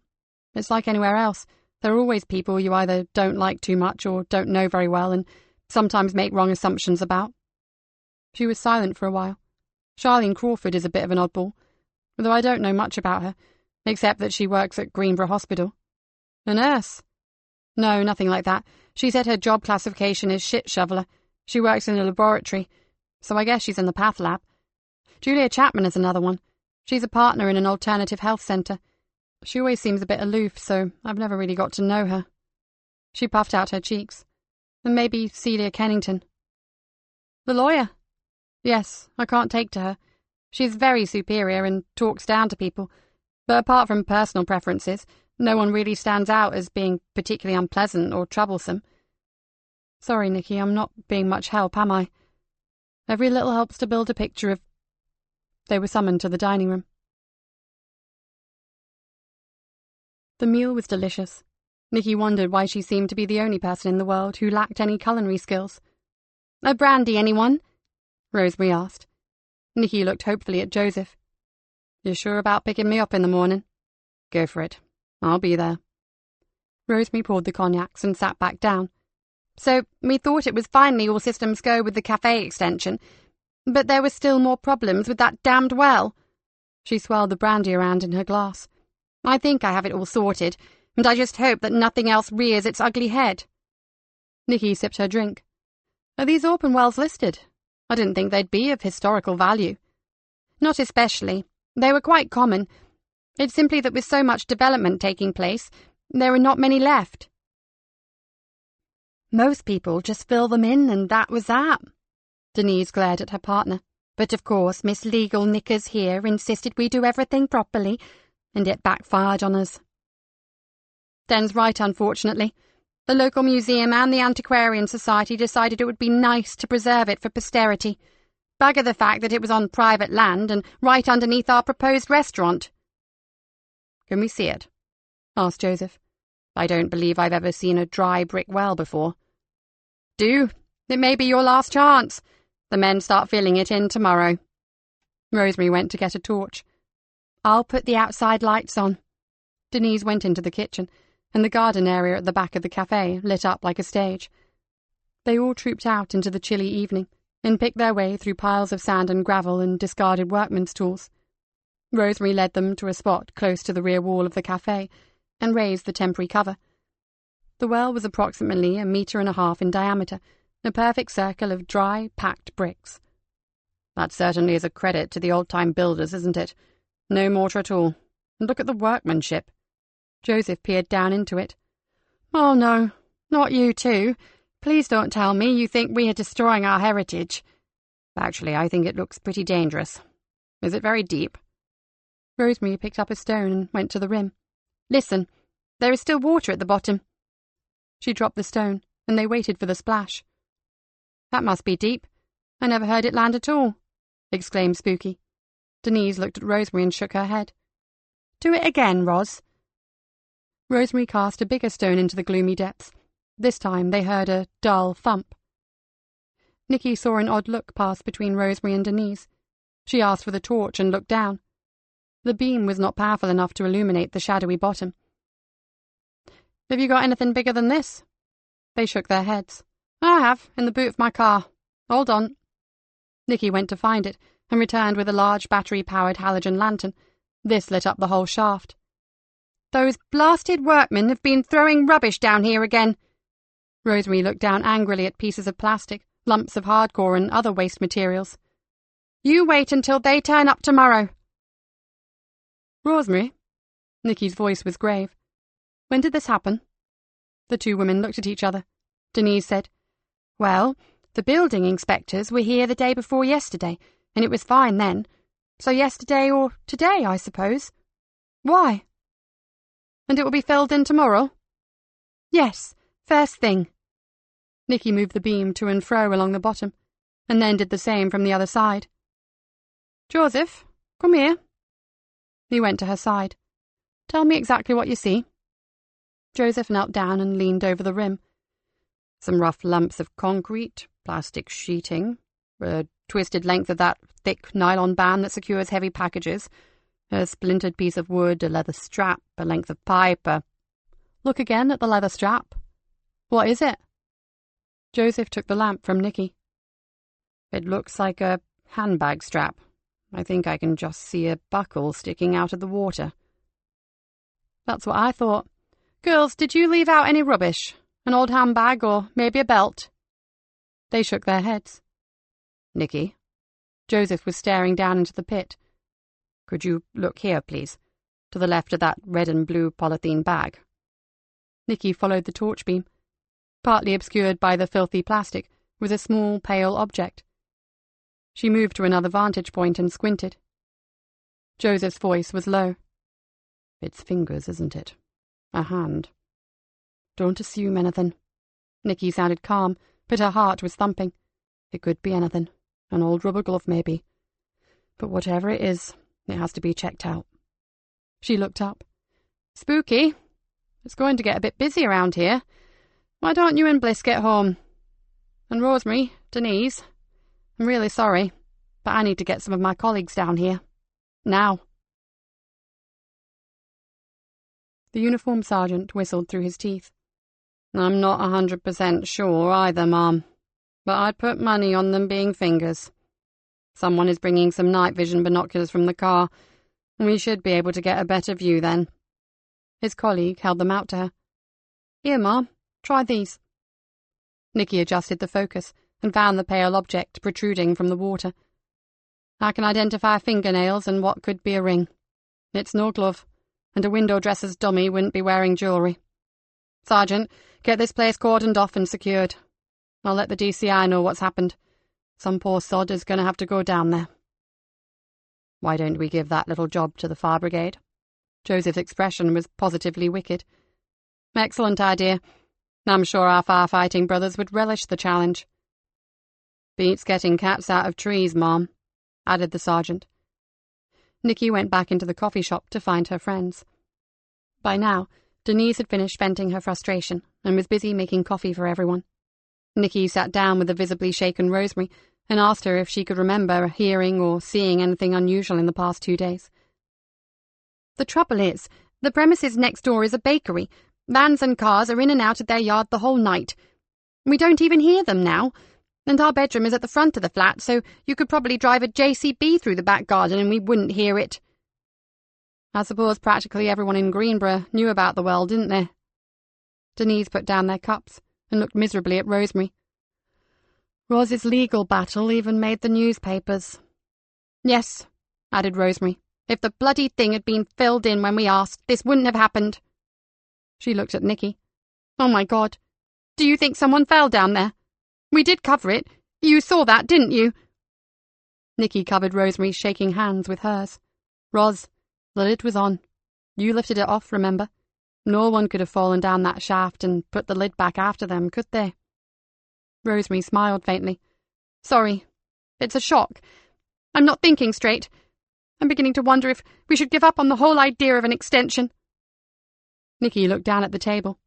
I'm afraid there will have to be another delay now. If it is a body, or body parts. The sergeant returned. Mom, Trumpton's fire engine is just pulling up. I expect you'll want to brief them on what's going on. On my way. She and Joseph went to meet them.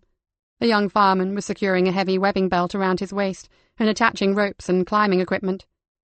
Nikki watched him prepare. Just don't touch anything you don't have to. I've no idea whether this is a crime scene or not yet. No worries, I'll check it out and let you know. He tightened the strap on his helmet and gave a thumbs up. Ready, lads? Lower away. Now lit by arc lamps, the garden looked as bright as day. Everyone stood in silence, watching the fireman make his way down the shaft. After a while, he called up. Send a collection bag down. I need to clear away some of this rubbish first. The other fireman lowered what looked like a thick canvas hammock. He filled it with rubbish and sent it back up. Okay, let's see what we've got here. Oh, fuck. It is a body, Chief. A woman, I think. Oh, shit, why did I have to get this shout? It took nearly 2 hours to bring the body to the surface. In an attempt at concealment, builder's rubble had been thrown down the shaft. Nikki thought about chance. What if? After the day they had had, they could very easily have turned down the supper invitation for tonight. Only Joseph had wanted to see the well. She herself was not particularly interested. And finally, that tiny glint in the torchlight, the dull gleam of the buckle on the handbag strap. These things could so easily not have happened. The fireman carefully laid the woman's body onto a large sheet of tarpaulin and stood back. One of the men came over. We do have our own investigation team ready, Detective Inspector. Shall we take it from here? Nikki chose her words carefully. Thanks for the offer, but we have an ongoing murder investigation right now. Would you lads have any objection if I use police forensics? If she turns out to be another victim, it would save a lot of time. In that case, I can't see a problem. Thanks for all your help and expertise. I appreciate it. Before he could change his mind, she called the Sokos. Soon the forensic photographer was in action and the crime scene process underway. Nikki was drinking her second coffee when Rory Wilkinson approached, yawning and bleary-eyed. Thank you very much, Nikki Galena. He yawned again and rubbed his eyes. Lack of sleep plays havoc with the complexion, you know. I shall look pasty for days, thanks to you. Now, what have you dug up this time? They walked over to the tarpaulin. Oh dear, dug up was horribly appropriate by the look of this. Nikki stared down at the drenched and mud-stained remains. "We know that she was only put down the well within the last 24 hours. Well, she's been dead for a lot longer than that, let me tell you." He peered at her over the top of his glasses. "And because of the state of the body, I can't make a guess. Going to need to do a lot of tests to be sure. Any identification on her?" Joseph answered. "We didn't want to touch anything until you'd had a chance to see her. Now that you're here, I'd like to look in her bag." Rory knelt and carefully opened the leather bag lying beside the body. "It looks fairly new, doesn't it? I think they call them organizer bags or something. Lots of pockets and pouches for your wallet, your tablet, your mobile phone, your folding umbrella, the lot." Rory removed the contents and laid them out on a sterile tray. "No credit cards or driving license. No addressed letters. No anything helpful at all." Nikki saw a linen handkerchief, a keyring with a fluffy teddy bear on it, but no keys, an empty mobile phone case, a soggy packet of travel sickness pills, and 2 small plastic sleeves for photo cards. "I don't hold out much hope for anything too exciting on her person, do you?" "Probably not, but we'd better check." As Rory had suspected, her pockets were empty. He stood up and stretched. "Well, no ID, but there is the ring, and we may find some scars or other distinguishing features. Her clothes don't look too ordinary either, and the labels seem to be intact. We can take fingerprints, blood, and DNA. I don't think it will take too long to find out who she is. Hello? Nikki? Penny for them?" Nikki was staring down at the handbag contents, with a sick feeling in her stomach. "Nikki?" His voice seemed to come from a distance. "I think I can tell you exactly who she is, Rory. Wouldn't you say, judging from the contents of a handbag, that she's a traveller? Camera cards, travel sick pills, a new organizer bag, just right for a trip abroad. Perfect for keeping all your documentation safe, your passport, airline tickets, money and so forth." "Quite possibly, yes. And at a guess, could she be around 40, 43? "More than likely."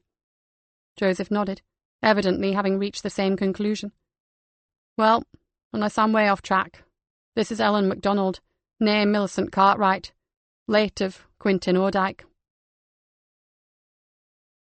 Chapter 20. Spooky had not seen much of Nikki on Monday. She had been busy setting up her new computer system, while Nikki dashed from meeting to meeting. Now Spooky sat in the dim light of the briar patch. The meeting was attended by all the club members, except the grieving Maria Lawson. Spooky had persuaded Nikki to let her go alone, on the understanding that she would meet her directly afterwards. They sat around in the bar.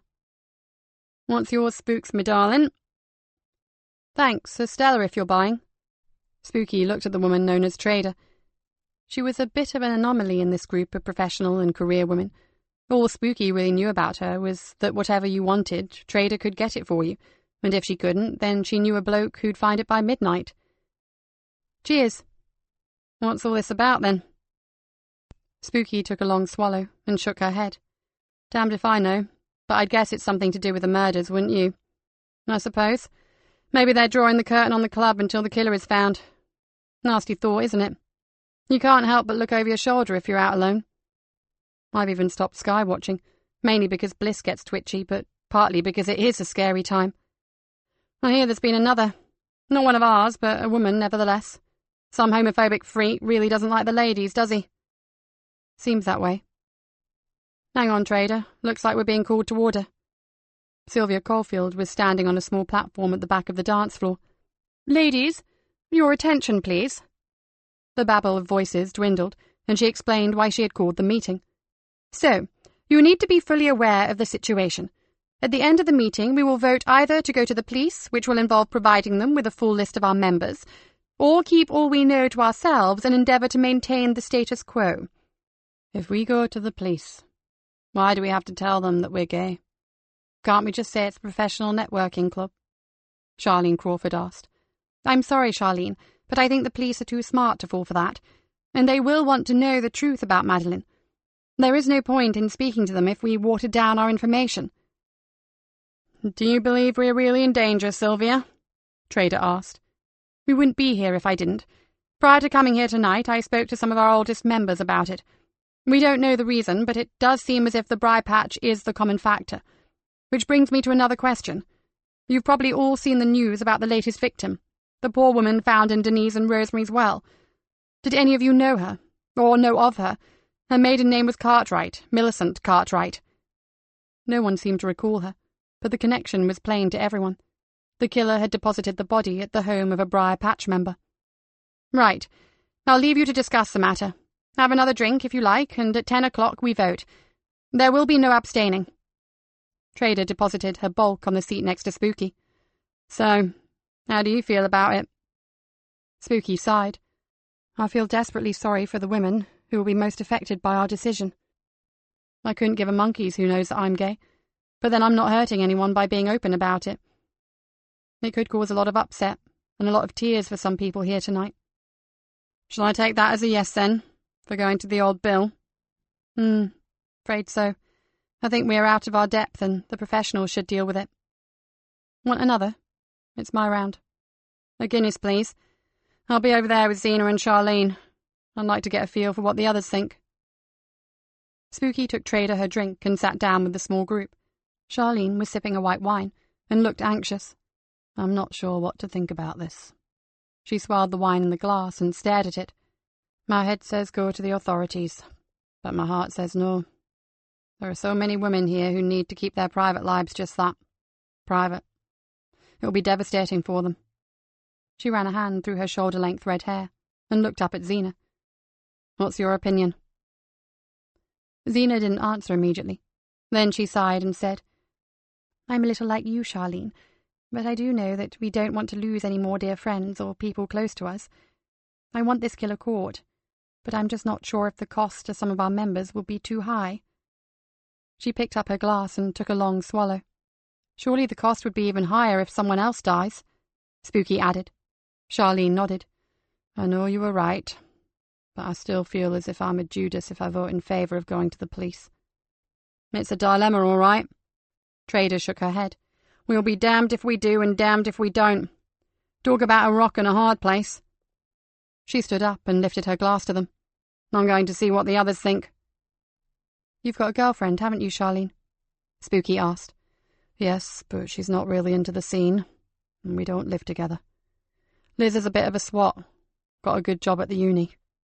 But she spends a lot of time with her head in books and papers, not like me. Charlene smiled ruefully. I'm always there if someone mentions the word party, and not exactly monogamous either. She gave Spooky a knowing wink, then added, Oh, don't worry, it's a two-way thing. Liz has her little chums too. Maybe it's a good job she doesn't come here, said Zena morosely. I'd be worried sick about her. Maria's daughter didn't come here, and she paid the price anyway, poor kid. Spooky bit her lip. No one is safe. No one is safe, repeated Charlene. You were right there. She finished her drink and stood up. I need a top-up. Spooky had a few more words with Zena, then got up and moved around from group to group, listening to what they had to say. Some seemed frightened, others upset or angry, and some were completely undecided. Everyone was anxious. I won't be able to face my workmates. It will be the end of my career. But if you and your loved ones are in danger, you don't have a choice, do you? My family. If the details come out, and knowing what social media is like they probably will, I just don't know how I will explain it to them. They are so out of touch, they won't understand at all. As 10 o'clock drew near, even Spooky was feeling nervous about the outcome. There were 24 women present, and from the sound of the discussions, it would be a close thing. Ladies, please. The voices ceased immediately. In the spirit of the friendship and fellowship of the Briar Patch women, will you please support the majority decision, whatever the result of the vote? Are we agreed? All those in favour of going to the authorities, please raise your hand. Sammy and Zena counted. And for remaining as we are, raise your hand, please. From where Spooky stood, it was hard to tell. Sammy, Zena, do you have the results? They nodded. Zena said, The vote is 14-10 in favour of staying as we are. There was an immediate outbreak of excited chatter, Spooky felt sick. She knew it was the wrong decision, and from the expression on Sylvia Caulfield's face, she felt the same way. She stepped down from the stage towards the bar, passing close to Spooky. She gave her the strangest look. Later, walking home along the high street, Spooky wondered what that glance had meant. It had been a curious mixture of anger, determination, and something else that Spooky had trouble identifying. She thought it might have been a plea for help. Nikki sat in her car and watched the entrance to Salem Alley. After a while, she saw the boyish figure of Spooky striding from the main road, her hands in her pockets and the night wind ruffling her hair. The arrangement was that Nikki would give her a moment or two to get indoors and then join her. Nikki tapped her fingers on the steering wheel and looked at the clock. She would give her 5 minutes. Then her friend was running towards her. Something was very wrong. Nikki jumped out of the car and ran across the road to meet her. "Nick, come quickly! The candle in the window, it's gone, and the front door is ajar!" Spooky's voice was trembling. They raced down the alley. The lights in the flat were on, but the windowsill was empty. "Wait here. I'll call down when it's safe for you to follow me, okay?" Spooky's face was white. Nikki pushed the front door open and moved forward into the hall. She heard Spooky enter behind her. She mounted the stairs to the first-floor landing and stood listening. Her heart hammered in her ears, but she clearly heard footsteps on the floor above. There was at least one person up there. She took a deep breath, launched herself up the next flight, and practically cannoned into a tall, ash-blonde male. From his wide eyes and the O of his mouth, and the fact that he was leading Spooky's collie dog Scully, Nikki surmised that she had not just met Greenborough's serial killer. "Oh, you gave me such a start. You're that Detective Chief Inspector, aren't you?" he said. Her heart began to slow. "Not yet, but I do have ambitions. And you must be either Dougie or Tim, I guess." Spooky clattered up the stairs. "Tim, where's Bliss? Is she all right?" "Calm down, dear. She's fine. She's over at our place. Poochface and I had just come back to check that all was well and to leave you a note." He sat down on the top step. Bliss had a bit of a fright. Someone kept ringing the entry buzzer. When she tried to ring us to tell us to look and see who was there, the phone went dead on her. She used the candle to alert us that something was wrong. "Did you phone the police?" Tim pulled a face. "No, the phone is fine again now, and we did see some kids hanging around down the alley. It seemed a bit extreme to trouble the police for a probable game of knock-down ginger." Nikki smiled at him. "You're right. I doubt very much that the cavalry would have turned out for that. Well now, ladies, who'd like a drink after all that excitement? I don't know about you, but I could kill a G&T. Impatient to know how the Briar Patch meeting had gone, Nikki declined the offer. Spooky went with her neighbour to collect Bliss. 10 minutes later, the three of them were sitting in the lounge of the big flat. "It just shows how twitchy we all are, doesn't it? I can't tell you what I was imagining." Spooky was sitting next to Bliss, holding her hand so tightly that her veins stood out. With good reason. Nikki's relief was almost as great. "Well, if nothing else, it proves that your warning system works." Bliss got up and poured 2 good measures of scotch. She raised her eyebrows to Nikki. "Can you?" "Just a very small splash. I think I need it." Bliss said she had been absolutely terrified. She still had no idea what had happened to the telephone. "Anyway, how was the meeting?" "They voted on whether or not to go to the authorities, and it didn't go well. The majority were for keeping quiet." Nikki cursed under her breath. "Did you find out anything else?" "They told us Sweet Fanny Adams, but I'm sure some of them know something about Madeline. The way Anna Blunt shut up when I came near spoke volumes. I just heard snippets of conversation, and I'm sure there's more to the Madeline thing than just the fact that she was hiding her true sexuality from her father." "Was the meeting well attended?" "Everyone was there apart from Maria Lawson. Oh yes, and I could tell that Sylvia Caulfield was gutted by the way the vote went. She gave me the strangest look when I was on my way out. I have an idea she might contact you, for all her talk about supporting the majority. I hope she does. In fact, if I don't hear from her first, I'll pay her a visit. And Spooks, did you notice how Zena Paris voted?" "To keep quiet. I watched her closely." She's the one I really need to get to. One of our detectives interviewed her after Louise Lawson's death and drew a blank. I'd like to try myself. I might ask different questions." "We could ask her round for a drink. and you could just happen to drop by," Bliss volunteered. "I might take you up on that. Or sod it, I might just tell D.I. Jill Mercer to go ahead and interview everyone anyway. Not that I think it'd do much good." She sipped her scotch. If they could only make a solid connection between the Hammond case and the Prospero Lawson killings, they could launch a mammoth joint investigation. Although she could appreciate the difficulties some of the Briarpatch women would face, lives were at risk, and the pursuit of justice would have to come first. She finished her drink and glanced at the clock. "God, is that the time? I must get home. Thanks for the drink, and thanks for helping me, Spooks. I appreciate it. Now I have to go. Don't forget to put your candle back in the window." Chapter 21. With a showman's flourish, Rory burst into the office and deposited a pile of folders and reports on Nicky's desk. "Results, Nicky. Incontrovertible. Listen to this. Millicent Cartwright's dental records match those of Ellen MacDonald from Dunedin, South Island. Same woman. And your nice new detective Ben, is it? Had a fairly recent photograph of her sent by the New Zealand police. Same face as a cadaver in my mortuary." Rory took the coffee Joseph handed him. "Now, how she died." He paused. "In exactly the same manner as Louise Lawson. There's a head injury, not enough to kill her, but enough to knock her out. And she had almost identical lacerations on her arms, wrists, neck, and thighs. There is no doubt that she died from a massive loss of blood. And, as Millicent Cartwright is connected to the Hammond case and Louise to the Prospero case, we have our connection." Nicky felt a surge of elation. It was a single killer. "Ah, now hold on, dear Detective Inspector. The good Professor has yet to finish." Nicky looked at Rory. "Go on, and don't make it bad news, please." "Far from it. Listen to this. I was having a brief discussion with one of my colleagues who conducted the PM on your suicide case, George Ackroyd. We were just admiring the excellent job he did on crushing the hyoid bone in his throat, when I noticed something." He took a slow sip of coffee. "It's fortuitous that I have such a good eye for colour, because there it was, midnight orchid, on his left cheek, just the tiniest dab, but I got a match." Nicky stared at him. "So Louise's last visitor also kissed George?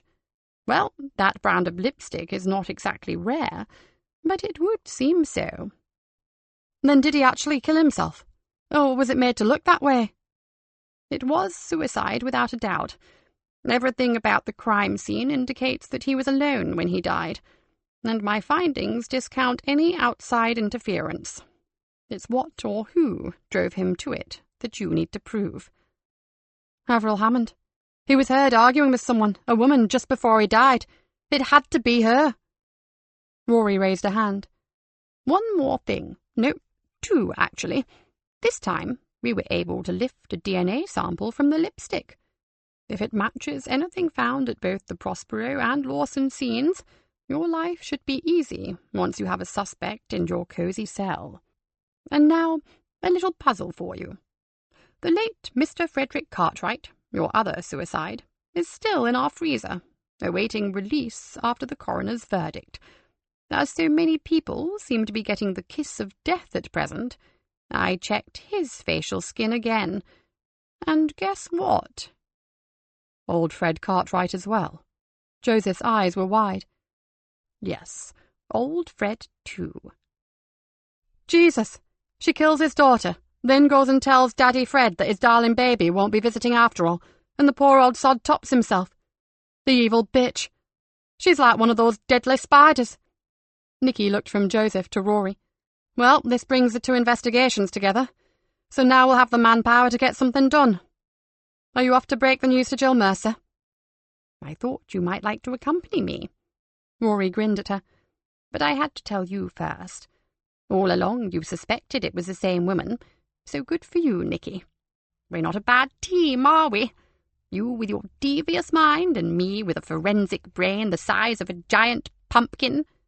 "Absolutely, Rory, but I'm not so keen on the devious, if it's all the same to you." "Would cunning do?" "Better." "How about wily?" "Perfect, shall we go?" "I prefer devious myself," murmured Joseph. "Shut up, Joseph," Nikki said. At 2 that afternoon, a briefing was held in the main murder room, D.I. Jill Mercer's current base. The superintendent formally notified all those present that the 2 investigations were now combined. D.I. Galena and D.I. Mercer were to lead it jointly, and all information would be pooled. The combined operation would be called Lazarus, since the main suspect had, in a manner of speaking, risen from the dead. He then asked Nikki to tell them what she knew of Avril Hammond. "We believe that when she was a teenager, Avril killed her father, staged his apparent suicide, and ran away, leaving everyone to believe that Gordon had murdered his own daughter. The recent discovery of a body in St. Augustine's churchyard exposed a different version of events. The skeleton is that of Gordon Hammond, viciously murdered by someone of the same height as his daughter was then. It appears that she lured him to the desolate spot with the deliberate intention of ending his life. The thing we don't know is why. Did she put an end to a 5-year-long spree of animal cruelty and child abuse committed by her father? Or did she kill him because he knew that she was the one who had committed the abuse?" Nikki looked around the room at all the faces turned towards her. One of Jill's detective constables was the first to ask a question. "Ma'am, would a youngster have been able to do all that?" "Yes, we believe so. We have spoken to Dr. Foley, the force psychologist, and he says it is certainly possible. About 80% of juvenile crime is committed at age 16. The thrill killer Judith Neely carried out an armed robbery at that very age. Depending on how unsettling or dysfunctional Avril's upbringing was, she would have been perfectly capable of committing murder." She looked around the room.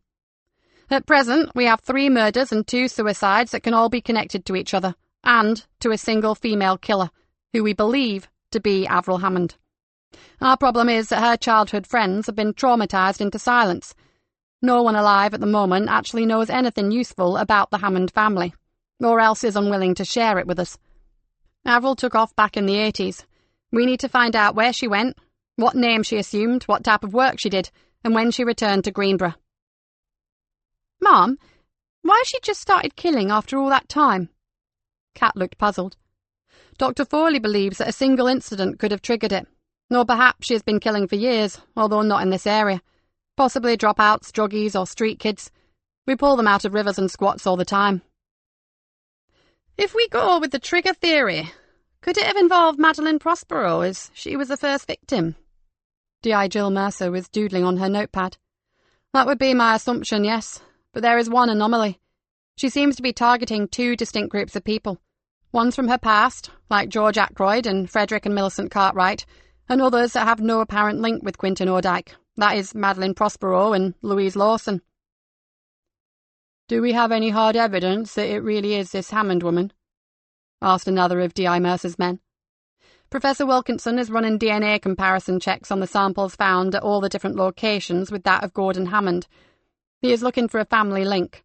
When he finds our common denominator, and we can track down a suspect, then we'll have hard evidence. So far, the evidence is circumstantial." "Are there any photographs of the young Avril Hammond?" asked Ben. "Because if so, we could use some computerized aging technology to get an image of what she could look like now." "Good idea, Ben. We'll be getting onto that straight away. A school photo, maybe. Or possibly there was one in the papers when she originally went missing." They continued for another half hour, and then Nikki and her team went to their grotto. No one seemed keen to leave it now, so they decided to keep it as a place where they could escape and get on with their work in peace. Joseph looked at Nikki. "I noticed that you never mentioned your proposed session with Sally King and the hypnotherapist.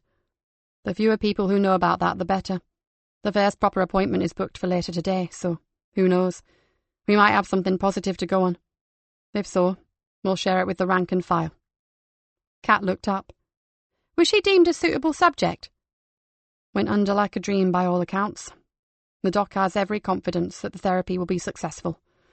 I hope so, for her sake." "A uniform still keeping a watch on her?" Dave asked. "At present, yes. It's costly, but she could be in considerable danger from Avril. Which means, back on those phones and computers, guys. We have to find out what our chrysalis Avril is metamorphosed into. What pretty butterfly is she now imitating?" "More like a death's head moth by the sound of it," muttered Kat. She logged into her computer.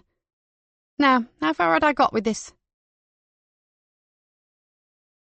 At 3:30, Nikki made her way to the old Victorian house where Dr. Richard Foley had his consulting rooms. Sally and her counsellor Julia were not due for another half hour, but Nikki wanted to speak to him first. What should she expect? Not much this time, Nikki. I'm hoping to get her to talk about her early days with her husband and children. Happy memories. I'll keep it light this session, and then next week we'll delve deeper. She responded very well to my initial assessment, and I have no reason to believe that there is any danger in hypnotizing her. Could there be? Nikki said. You would not use hypnosis on anyone with a severe psychosis or illness characterized by delusions, or anyone who is an unwilling subject. Sally seems fine. We get on well together, which is essential, and she has a sincere wish to lay her old ghosts to rest, for the good of her own sanity and for her family's well-being. I did a few tests to check her powers of imagination and concentration, which were excellent. She responded beautifully to a light trance state, so we should be all systems go. I don't wish to be alarmist, Richard, but this woman could be the next victim of our killer's hit list. Is there any way the process could be speeded up? Without damage to Sally, of course. Sorry, none at all. I did say it would be gradual, if you remember. He raised his eyebrows, but sometimes things come up unbidden, and if they did, and I felt she was comfortable, I would guide her through whatever it was. I just won't push her. The psychologist looked at Nikki. Do you have anything more for me on Avril Hammond? Not as yet, but we are now operating with a full complement of officers, so I hope we'll have something soon. I'll let you have everything as it comes in. She told him briefly about the forensic results that had tied the cases together. The doctor was just explaining the difficulty of proving that someone had actually driven another person to suicide when Sally King and her friend came in. Sally looked excited and apprehensive, but Richard soon put her at her ease. After a brief conversation, he asked her to lie back on the couch. Nikki and Julia sat at the back of the room, out of Sally's sight. Now, I'm just going to pull the curtains, Sally, like last time. It won't be completely dark. We're just shutting out the daylight glare. Quiet, soothing music was soon heard playing in the background. Now, watch the light wheel and I'll talk you down. Don't forget, I am someone who wishes to help you. All I am doing is showing you a way to activate inner resources that are impossible to reach in your day-to-day life. You are not asleep or unconscious, and you can still speak lucidly. You're in a trance state, somewhere between sleep and wakefulness, a place where you can access a deeper level of awareness. Now, just watch the light source. Nikki tried to avoid watching the gently rotating colour wheel. It was all she could do not to fall asleep just listening to Richard's deep, melodic voice. Julia, the other counsellor, was obviously feeling the same. Nikki noticed her digging a fingernail into the palm of her hand. The session continued for almost 20 minutes, and Sally had remained relaxed throughout. Nikki was just beginning to think that she should have waited until the next session, when Sally started to move uncomfortably on the couch. Her fingers twisted together. Her face lost its peaceful expression and began to contort with anxiety. Everything is all right, Sally. You are safe. No one can hurt you. Richard's calm voice seemed to relax her again. Where are you, Sally? Describe to me where you are. We are going to visit Grandad. The children have asked to see him. We are approaching the village. Is your husband with you? Are you enjoying yourselves? Richard prompted. My husband is driving. Sally's voice had a strange, flat quality to it. The children are singing. So is my husband. Are you singing with them? No. I don't feel like singing. Do you want to see your father? No. I don't want to go into the village. Now, Sally, remember that you are safe with me, and nothing you remember about that time can hurt you now. Do you understand that? Yes, I understand. Why don't you want to go into the village? Because there is only one road to my father's house. And what is wrong with the road? It goes past. Sally swallowed several times, and she began breathing faster. Richard calmed her again, and then told her to move forward an hour and tell him what the children were doing. When she answered, she seemed more controlled and lay still again. They are playing in the rowing boat. She smiled fondly. Dad has an old boat in the back garden. He's painted it bright colours, and sometimes in the summer he puts pots of geraniums and begonias in it. It's empty now, and the children are rowing to America. Nikki was dredging through her memory of Quentin Odike's geography. Bert Gilmore's cottage was at the end of a winding lane that led towards the marsh. To reach it, you had to travel for about 500 yards down the main road, then take the drove road before pulling off into the lane leading to Sally's father's house. She could recall several cottages, a farm and some wasteland. Other than that, it was field after field until you reached the marsh itself.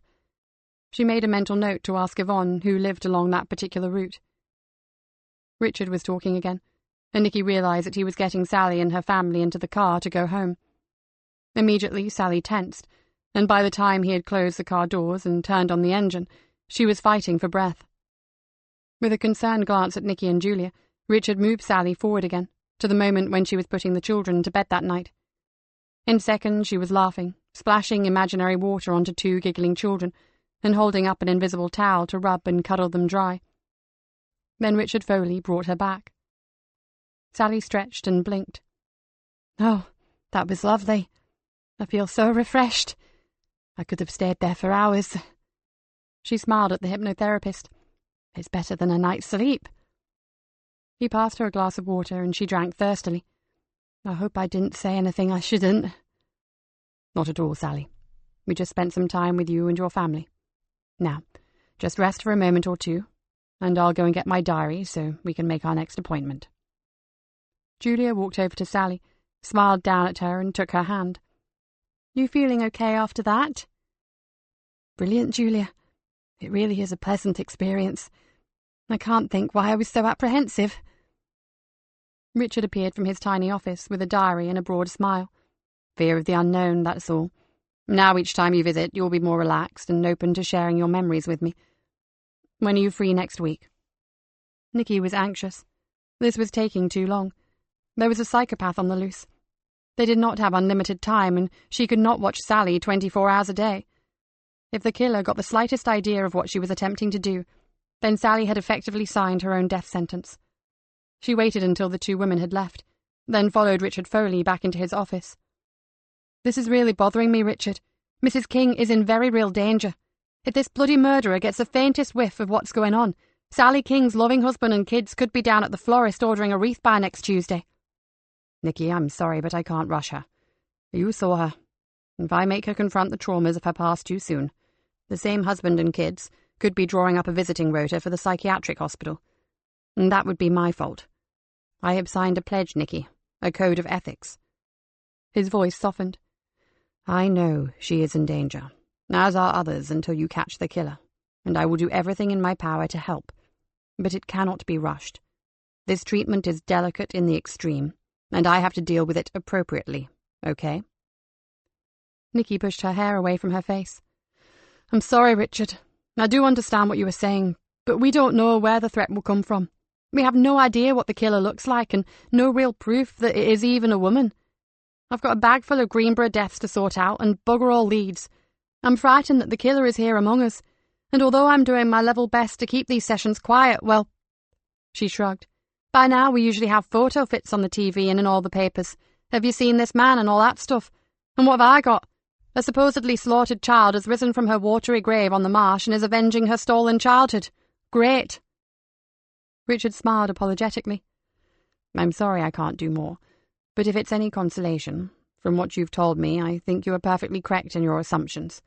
Avril Hammond would have been more than capable of killing her father, and anyone else for that matter.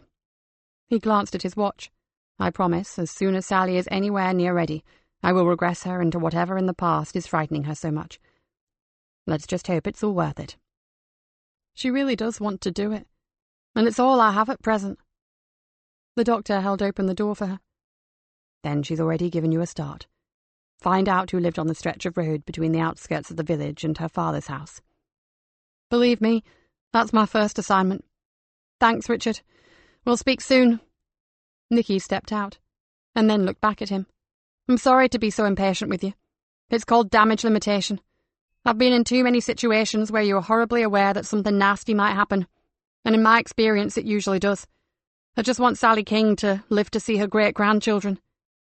That is my greatest wish too, Nikki, but I also want her to be sane enough to recognise them. Yvonne, Got a moment before you go home? Nikki said. Yvonne pulled her jacket from the back of her chair. Certainly, Mum. What's the problem? Quintin Ordike, do you remember who lived where back in the 70s and 80s? More or less, Mum. Nikki told her of the strange change in Sally's emotions when she spoke of the drive into the village. Well, that's simple.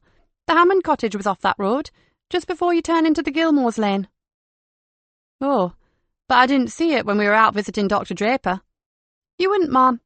All that's left is a plot of waste ground. Our delightful residents burnt it to the ground just after Hammond supposedly drowned. And they admitted to it. Nikki stared at Yvonne. Good Lord, no.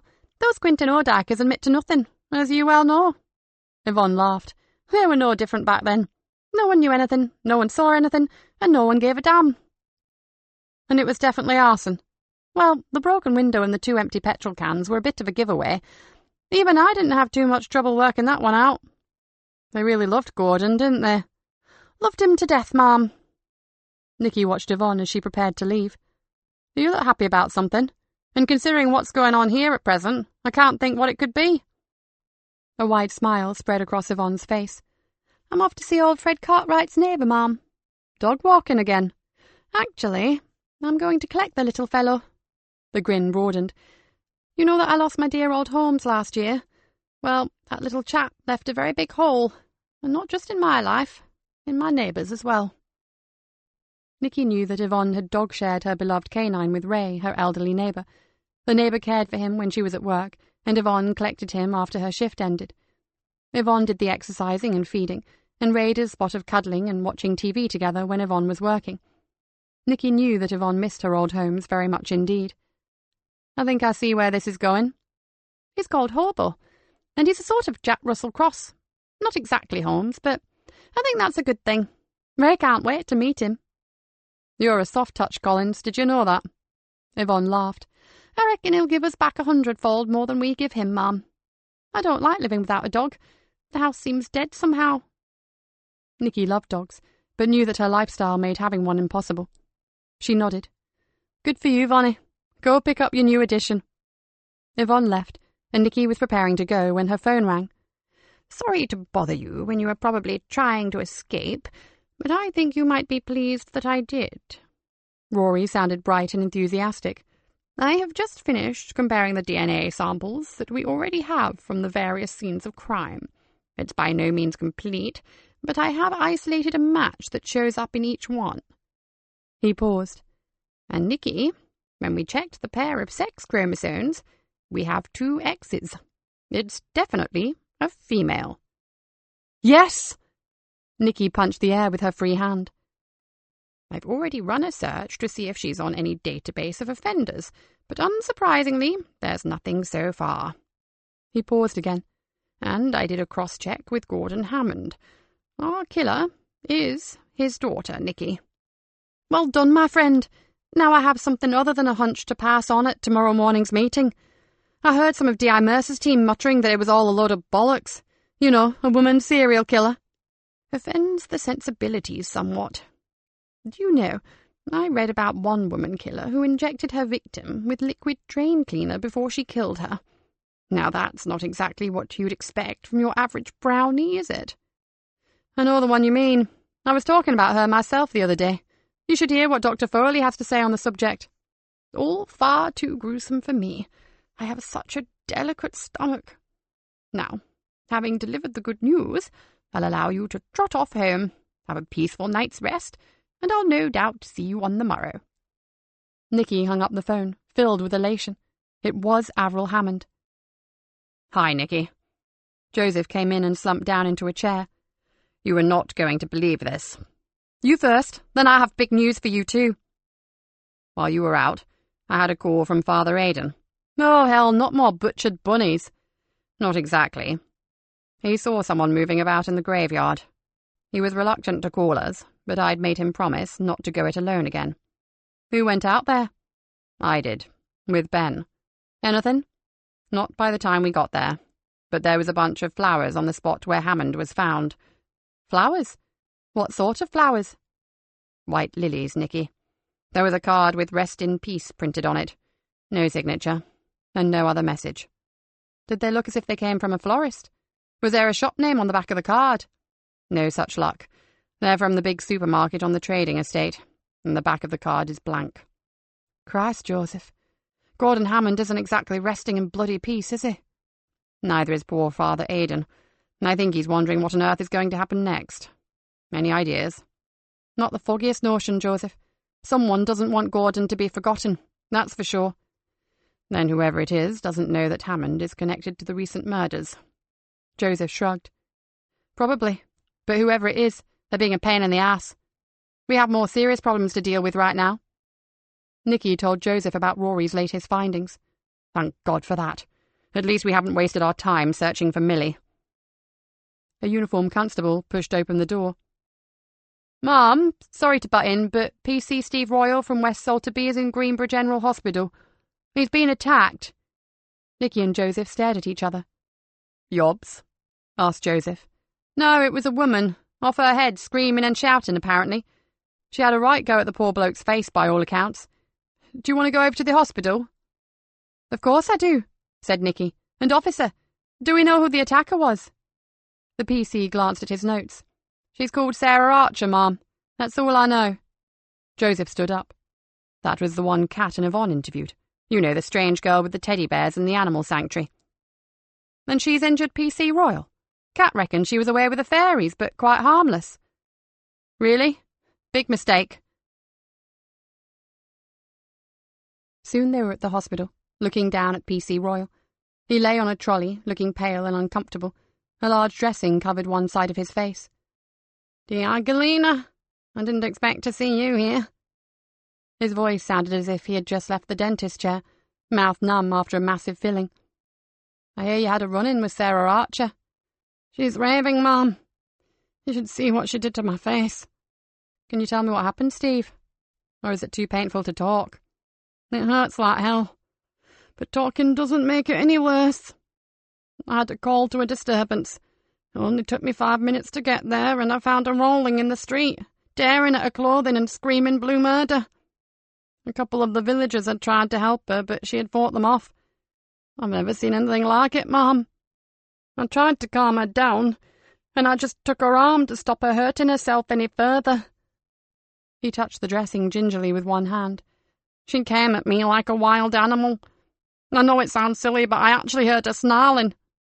I called for backup, and some of the villagers, the doctor and a couple of younger chaps managed to get a blanket over her and pinned her arms to her sides. They held on to her until a squad car arrived, but then she broke free and our lads didn't manage to catch her until she was halfway to the fen. Do you know where they've taken her? She's been sectioned, Mum. They took her to Lambton Psychiatric Hospital. But don't waste your time visiting. I don't think she'll be back in the real world for some time, if ever. Those eyes. She was full of hate and madness. I don't think I'll ever be able to get rid of that sight. And it looks like I may be reminded every time I look in the mirror. Did they say it will leave a scar, Steve? Joseph asked. They're talking skin grafts, Sarge. What? Nikki's eyes opened wide. I told you she was crazy, Mom. Look. He gingerly lifted the dressing from his once handsome face. Nikki had to stop herself turning away. The skin was torn in 3 jagged lines, from just beneath his eye down to his cheekbone. Blood still oozed from the gaping wounds, and something white showed through. She was not sure if this was bone or a tooth. Suddenly a skin graft seemed quite feasible. Nikki spoke gently. I'm not going to give you the usual platitudes, Steve. She's hurt you badly, but the Force will get you the best treatment, I promise. She knew he spent a lot of time at the gym. He took care of himself and was proud of his looks. This would hit him hard. Nikki wondered what the surgeons would be able to do for him. Thanks for that, Mom. If you'd said I'm sure it's not as bad as it looks, I'd have probably been up for taking a pop at an officer. Do you know what set her off, Steve? Asked Joseph. No, Sarge. After she laid into me, I kind of lost interest in the whys and wherefores. I think that Dr. Draper has an idea about it. He put a temporary dressing on for me while we waited for the ambulance. He was saying something to his wife about seeing her talking to someone, and then she just freaked. You didn't hear who? Sorry, Mom. Forget it, Steve. And you can also forget about the West Salterby sector. As soon as you are fit for duty, I'll make sure that you are transferred back to town. I think you've done your bit for the Cabbage Patch country." "Thanks, Mum. I'd appreciate that." Joseph squeezed the young officer's shoulder. Rather a drastic way of getting a transfer, though, wasn't it? Probably not the cleverest plan in the world. Oh, shit. It hurts to laugh. "Is there anyone I can phone for you?" "No, it's all right. My skipper was in just before you. I've told him to leave it until the morning before he rings my mum. Hopefully I'll look a bit better by then. I don't want to frighten her." Nikki nodded, thinking that it would be a very long while before the lad looked anything but frightening. The curtain drew back and 2 nurses entered the cubicle. "Theatre is ready for you now, Steve. Sorry you've had to wait so long, but the surgeon's finally sobered up." "What a relief. Take me away, ladies. See you, Mum. Wish me luck." Despite his bravado, there was a slight catch in his voice. Nikki gripped his hand. "Hang on in there, Steve. We're all rooting for you." He returned her squeeze, and the nurses wheeled the trolley down the corridor. Nikki glanced at her watch. Probably too late to ring Dr. Draper, but he'd be her first call of the morning. Joseph looked at her. "Can we guess who Sarah Archer had been talking to?" Nikki shook her head slowly. "As if we didn't know." Chapter 22. As Nikki had anticipated, there was considerable disbelief when she told the murder team of the pathologist's findings. She went on to describe PC Steve Royal's injuries in minute detail. "Should any of you doubting Thomases believe that Avril Hammond is going to be a pushover just because she's a woman, I suggest you consider what happened to Steve. He was attacked by an apparently harmless woman who loves animals and cuddly toys and has the mental age of a 9-year-old. For the last 20-odd years, she's been caring and benignly crazy. The only thing different about her yesterday was that she met Avril Hammond, after which she left Steve looking as if he'd been run over by a lawnmower. The psychiatric hospital would not comment on her condition this morning. They told me that a visit would be inadvisable and a complete waste of our time. So draw your own conclusions as to the state she's in." Nikki looked around the room. Her expression was glacial. "Are we sure she met Hammond?" asked one of Jill Mercer's men. "Who else would have that effect, Carpenter? But I'm going to see a witness this morning who will confirm it. If I'm wrong, you'll be the first to know. Now, make sure you are all here tomorrow at 2 o'clock. Dr. Foley is going to give us a talk on the female killer." The officers dispersed, and Nikki made ready to visit Quintin Odyke. "Joseph, will you stay here and do all you can to source a photograph of Avril Hammond?" Nikki said. Joseph nodded. "Of course, but wouldn't you like some company going back to that awful village?" "I'd like not to be going at all." Nikki shrugged. "But we need to keep up the momentum, and it doesn't need 2 of us to talk to the doctor and his wife." Nikki drove into Quintin Odyke, past the pile of rubble that was all that remained of the Hammond home. She wondered why the land had never been sold off and developed. Maybe the tragic events of past decades still clung to the weed-choked debris and had seeped through the mossy paving, down into the crumbling foundations. The doctor's surgery was still open, but there were few patients. Linda Draper looked tired and unwell. "Dear Galena, do come in. It's more comfy in the study, and John will be through quite shortly. Kettle's on. Tea or coffee?" "Tea, if it's not too much bother, Mrs. Draper." When Linda returned with the tea, Nikki asked her if she had seen what had happened the previous afternoon. "Well, the aftermath, anyway. That poor boy. She scratched his face to ribbons. It was horrible. John did what he could, but he'll probably be scarred for life." "I saw him in the hospital last night. They're about to operate, first of several, I believe. Mrs. Draper, did you know Sarah Archer?" "Of course I did. I've known her for most of her life." She wiped her brow with the back of her thin hand. "I don't understand it, Inspector. The poor soul was certainly mentally challenged, but she was like a silly child. Nothing like the howling banshee of yesterday." "I think your husband may have seen her talking to someone just before her outburst." "I certainly did, dear Galena." Dr. Draper came towards her, his hand outstretched. "Was it a woman by any chance?"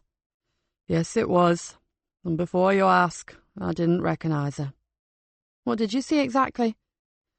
Just Sarah and a woman sitting under the lich gate. They were there for about 5 minutes. The woman must have left because Sarah was alone for a while. Then she started to scream. I was helping my friend Kenny trim up an old conifer and was on a stepladder. I could see her quite clearly. Would you recognise the woman again? No. I'd recognise her clothes, but her face was hidden under a floppy hat. Her coat was a long, shapeless affair. I wouldn't even be able to guess at her height, since I never actually saw her leave. 1 minute they were both there, and the next Sarah was alone. Have you heard how that young PC Royal is? The hospital cleaned him up last night, but he will have to go to a hospital where they specialise in facial reconstruction. You would never believe that a woman, well, girl, could have done such terrible damage with only her bare hands. I thought he'd lost his eye when I first saw him. She only just missed. The bottom lid was torn. How's he taken it, Inspector? He was more worried about what his mum would think, poor boy. I guess he was still in shock. He's a good-looking lad, and probably a little vain. I just hope they managed to do a good job on him. Absolutely, absolutely. Now, dear Galena, you seem to know already the last person Sarah spoke to was a woman. Do you know who she was? Unless I'm way off course. It was Avril Hammond. There was a crash, and Linda Draper stood rooted to the spot, her cup and saucer in shards around her feet. Linda? The doctor rushed to his wife's side and gently led her to a chair. He turned to Nikki and spoke through clenched teeth. If that was meant to be a shock tactic of some kind, I hope you are satisfied with the result. Nikki had not expected anything of the sort. She bit her lip. Linda touched her husband's arm. Please, John. It wasn't the inspector's fault. I was just being silly. We've always known she could still be alive. It was just a shock to hear it, that's all. I'm sorry, Inspector. She stood up, and brushing off her husband's objections, went to fetch a dustpan. Nikki apologised to the doctor. John Draper ran a hand through his hair. Inspector, forgive my rudeness. You didn't live through the awful torment that family caused this small village, so, of course, you wouldn't understand. My wife was terrified of Gordon Hammond, and no matter what she says, we both believed that Avril was lying in a shallow grave somewhere on the marsh. He sat down heavily. You really believe that I was looking at Avril Hammond yesterday? Yes, I do. We also believe, and have some evidence to back it up, that a woman was responsible for the 3 recent Greenborough murders, as well as the death of Gordon. She may also have driven 2 people to suicide. She paused, and now she has had Sarah Archer committed to a psychiatric hospital. Dr. Draper lowered his head into his hands. Dear God, you really think that she slaughtered her own father? Yes, I believe she did. Lord have mercy. And now she has come back, and is following in his footsteps. If she is responsible for the deaths in Greenborough, then she has already gone much further than her father ever did. How many others are going to die because of something that happened a lifetime ago? The doctor seemed to have aged 10 years in as many minutes. It was bad enough back then. My wife almost collapsed with nervous exhaustion. Lord knows what will happen this time. We're a lot better placed these days, Dr. Draper. Technology, science, forensics. We'll catch her. Nikki stood up. And once again, I really didn't mean to upset your wife. It was thoughtless of me to speak so tactlessly. Thanks again for your help. I'll keep in touch. Please do, Inspector. And I am also sorry for my rudeness. Dr. Draper saw her to the door. They're a rum lot here, all right, but not much gets past them. If I hear anything that might be of use to you, I'll contact you. You can be sure of that. Before going back to her car, Nikki walked down to the lich gate. She wanted to take a look at the place where madness had overtaken the hapless Sarah Archer.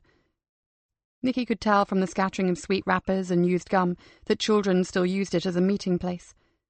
Nikki sat for a while, wondering why their killer would consider poor Sarah to be any kind of threat. Kat and Yvonne had mentioned the name Hammond when they interviewed her, and there had been no flicker of recognition. Whatever had happened to young Sarah in that pillbox would probably have stayed deep within her if she had not met with Avril Hammond. Nikki took a deep breath. Sitting outside a churchyard and pondering would not resolve the case. She had promised the super that she and Jill Mercer would begin formally interviewing some of the Briar Patch women. She strode back to her vehicle and headed back across fen and farmland to Greenborough. Kat greeted her with a smile. "Hello, Mum. Got a bit of news for you. One of our Quintin kids is on remand in Lincoln Prison.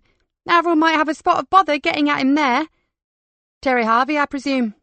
Oh well, at least that's one we won't have to spend money on watching. Even so, I'd give Lincoln a ring and tell them to monitor his visiting orders very carefully, Nikki said. Kat stopped smiling. "Are you serious, Mum?" "Deadly serious. 5 minutes was all it took with Sarah Archer. How long do you think she'd need with a nutter like Terry Harvey? By the way, have you seen Jill Mercer around?" "She's in with the superintendent. They're trying to get some extra manpower. We need help with all these background searches. The work gets boring after a while." "If you want a break, Kat, why not take Yvonne and have another try at these old buddies of Avril's in West Salterby? You know, the ones she used to hang out with." "Yeah, why not?" Kat pushed her chair back. "We'll drop in on that old school caretaker again, too. He might just remember something more. At least he was willing to speak to us, which was a very refreshing change for Quintin Clamsville. I'll get hold of the prison and then grab Yvonne." Nikki was on her way to see Jill Mercer when Dave waylaid her in the corridor. "Sorry, Mum, but I've got something here that you might like to look at." Dave was clutching a sheaf of newspaper clippings. "Ben gave me these. They're the ones you found by Fred Cartwright's bed. He thought you might want them back. The thing is, I think I found why Fred kept them. Look, this one. Remains of a cat found nailed to a tree close to the Church of St. Thomas. And here, the reward offered for the return of a missing dog." Dave pointed out several other small ads or short articles, all referring to missing, mutilated or dead animals. He ran a hand through his thinning hair. "I cannot think why that old man would want to keep them, but I'm certain that's what they are. You know, when I picked them up, they were with a large plain envelope. I assume that's where he kept them. I wonder now if he intended to send them to someone." "What, like blackmail?" "I don't know. Or perhaps he wanted someone else to see them. Dave, make copies of all these cuttings and add the dates.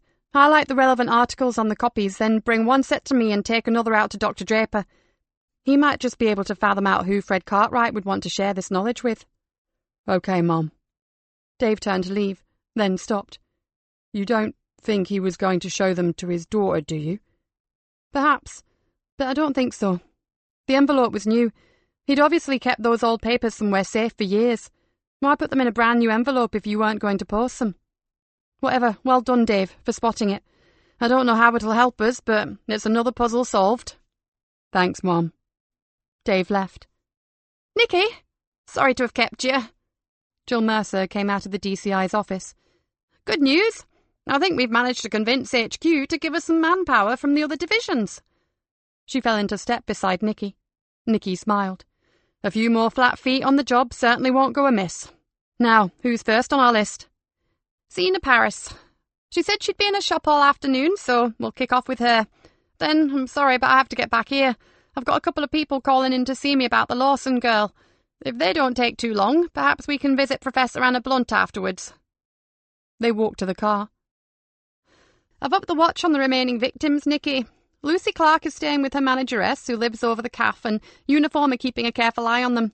PC Kieran Streeter has taken over Steve Royal's beat at West Salterton. He and 2 other officers are watching Peter Lee's house round the clock. Delia Roberts has her company security men with her while she is at work, and we have officers on duty outside her flat. Skegness sector are looking out for Sally King and her family, so with HMP Lincoln kindly looking after Terry Harvey for us, we can't do any more. They've all been warned that they may be in danger. Not easy considering the fragile state of some of their heads," Jill said. Nikki eased the Land Rover out into the main road. "Now, what do you know about Zena Paris?" "Precious little. She's owned the antique shop for about 5 years and lives in the apartment above it. Seems to have come here from London. Her past is rather hazy, so we'll clear that up today. She has not yet admitted to being friends with Madeline Prospero, and yet you say they go back a long way. So I'm told, and I've also been told that Madeline had a secret admirer. Zena should know who that was. Right. Is she, seeing anyone that you know of? Jill asked. Well, today I was given a list of unofficial liaisons between the Briar Patch women. Zena doesn't even get a mention. Another source tells me she's supposed to be a bit of a goer, so make of that what you will. Lord, I'm confused already. Wait till you see the list. Spare me. I'll look at it later when we get back to the station, and I've got a strong black coffee in my hand. Nikki parked directly outside Paris Antiques. Jill peered through the window. Phew, pricey! And guarded by a Rottweiler called Harriet Page. She's the manageress. She's not on the Briar Patch membership list, is she? Funnily enough, no, although she comes across as butch as hell. She frightened the life out of me when I first saw her. Jill pushed open the door. No Rottweiler this time. Instead, they were greeted by the tall, willowy woman from Spooky's photograph. Nikki took her hand and was surprised at the strength and the slender fingers. I'm Zena Paris. Do come through to my office. Zena stood aside and indicated an open door at the back of the showroom. The office obviously doubled as a stockroom, and they were shown to two rather splendid chairs in front of an ornate desk. Jill lowered herself gingerly onto her plush brocade seat, and Zena smiled. Please, they're just reproductions. Can I get you a drink? They declined, and she eased her elegant frame into an ornate carver chair behind the desk. Mrs. Paris. Miss Paris, Detective Inspector, but call me Zena, please. My apologies, Miss, Zena. I explained on the phone that this is about a murder inquiry. We've spoken to you once about Louise Lawson, but today we'd like to ask about Madeline Prospero. Jill looked directly into Zena's eyes. We believe you knew her, although you omitted to tell us that before. Zena looked at Nikki. Nobody spoke. Then Jill quietly said, We could charge you with perverting the course of justice if you were found to be withholding evidence. Zena stared down at the oak desk. She seemed to be going over her options. She sighed deeply. I chose not to speak about Madeline, because I thought it was irrelevant to your investigation. Perhaps we should have been the ones to decide that, Zena. Jill's tone was cool. Madeline had a very difficult existence, Detective Inspector Mercer. Misguided loyalty to her family and their business compelled her to live a lie, and it troubled her conscience. With me and other like-minded friends, she was able to be herself. At the Briar Patch? Asked Nikki softly. I wondered how long it would be before you betrayed your friend's confidences, Inspector Galena. Zena almost spat this out. Before Nikki could respond, Jill turned on her. How dare you sit in judgment on someone who is trying to save your precious friends' lives? You are supposedly intelligent women, but in relation to this killer, you don't seem to have a brain cell between you. Wasn't young Louise Lawson being sliced to ribbons enough for you? Or Madeline being butchered? Oh, remind me, she was your friend, wasn't she? Nikki laid a hand on her arm. Jill, that's enough, okay? Jill bit hard on the side of her thumb and looked away from Zena. Zena was deathly pale, and her long, thin hands shook. What do you want to know? Anything that could help us, Zena. Nikki leaned forward. Listen, I don't want anyone to suffer because of this investigation. I've seen plenty of my friends do the guilt trip, live the lie. A lot of us, straight or gay, have bought the bloody T-shirt when it comes to hiding our true feelings. I've seen people in emotional turmoil, Zena, and I can assure you that you do not have a monopoly on suffering. The thing is, there is a killer out there that has you and yours in her sights. Surely it's better to tell the truth than to have to bury your only daughter like Maria Lawson. Her sights? Yes, we suspect the killer to be a woman. Excuse me. Zena got up and almost staggered to the door. Harriet, get some copies, please. Strong, if you would. She closed the door and sat back down. When she spoke, her voice was flat and unemotional. I met Madeline in London. She was at an auction selling some furniture for her father. I was interested in what she had and purchased a few bits from my shop in the Fulham Road. We got talking, exchanged cards, and met for lunch the following week. That was many years ago. It was Maddie who told me about this shop when it came onto the market. I was sick of the big smoke, so I came to live in Greenborough. I was surprised to find a thriving lesbian community in such a small place, but there you are. She shrugged. I went for the occasional drink at Sammy's bar, and later, with several other professional women, we founded the Briar Patch Club. It has flourished. We've helped numerous women, gay and straight, with career and business problems.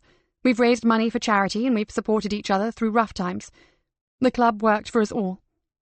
There was a rap on the door, and Harriet Page entered, carrying a tray of drinks. She looked anxiously at her boss, and asked if everything was all right. Assured that it was, she left. I knew about Maddie's problems, so I introduced her to the club. She had to be very careful, and right up to her death she managed to keep her sexuality from everyone but a select few. She sighed heavily. Were you in love with her, Zena? Zena shook her head sadly. No. She was my dearest friend, but Maddie was more like a sister. I protected and nurtured her, but I wasn't in love. You see, I've been with Harriet since long before I met Maddie. Almost 15 years now, and yes, we both see other people from time to time. And who did Madeline see? Asked Nikki. She had 1 or 2 casual affairs, just for the sex and a bit of fun. She couldn't afford to commit to a steady relationship. She had too much to lose. She saw a woman called Victoria a few times, and I think she may have had a bit of a fling with Cindy Stamford, but nothing heavy. Did she tell you about her secret admirer? Zena sat up in her ornate chair. How the hell did you know about that? Your very effective grapevine. Zena's eyes narrowed. Someone was sending her gifts. At first we thought it was one of her male admirers. Then we weren't so sure. It went on for about a month and then stopped. I suppose whoever it was got bored, or got the message that Maddie wasn't interested. Jill suddenly came alive again. If she let them know she wasn't interested, she must have known who it was, surely. They wanted to meet, but she never went. Are you sure about that? She would have told me. Did you ever have any suspects? One of the other women, perhaps? No, never. Sure, some of them fancied her, which was hardly surprising. She was pretty, feminine, and very well off. But they were open about it. Was she frightened by the gifts? She was more concerned about the consequences if the admirer turned out to be a woman, but not really frightened.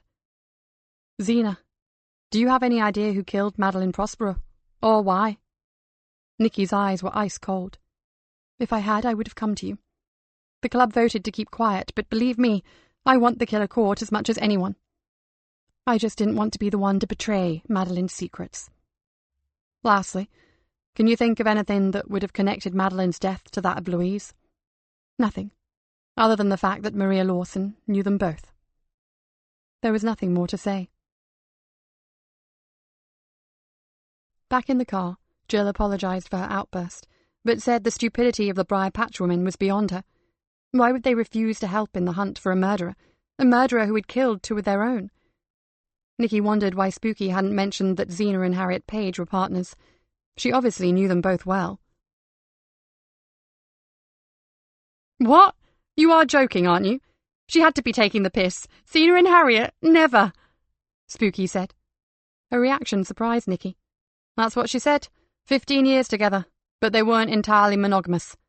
Well, I don't know what to say to you. I really had no idea. Perhaps they're not, but she wants us to believe they are. Spooky threw up her hands. But why? Pass. But I think Zena knows a lot more than she's letting on. Nikki gazed around the computer room at the boxes of new equipment. How's all this going? Really well. I should have most of it operational by tomorrow. Do you have an aging program? Like, if I gave you a kid's photo, could you generate an image of what she would look like 30 years on? Sure. You're talking about an age progression tool. I can progress from 1 to 80 if you want. It's fast, too.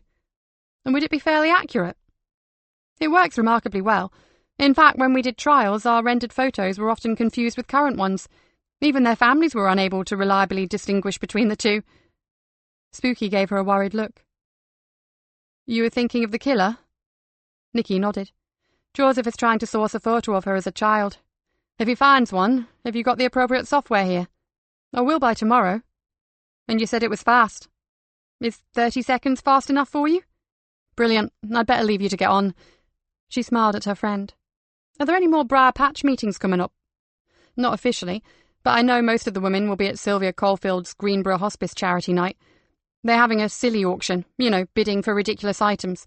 They were going to cancel it, but the members said they refused to let this threat control their lives, so it's going ahead. Why, do you still want to talk to them en masse?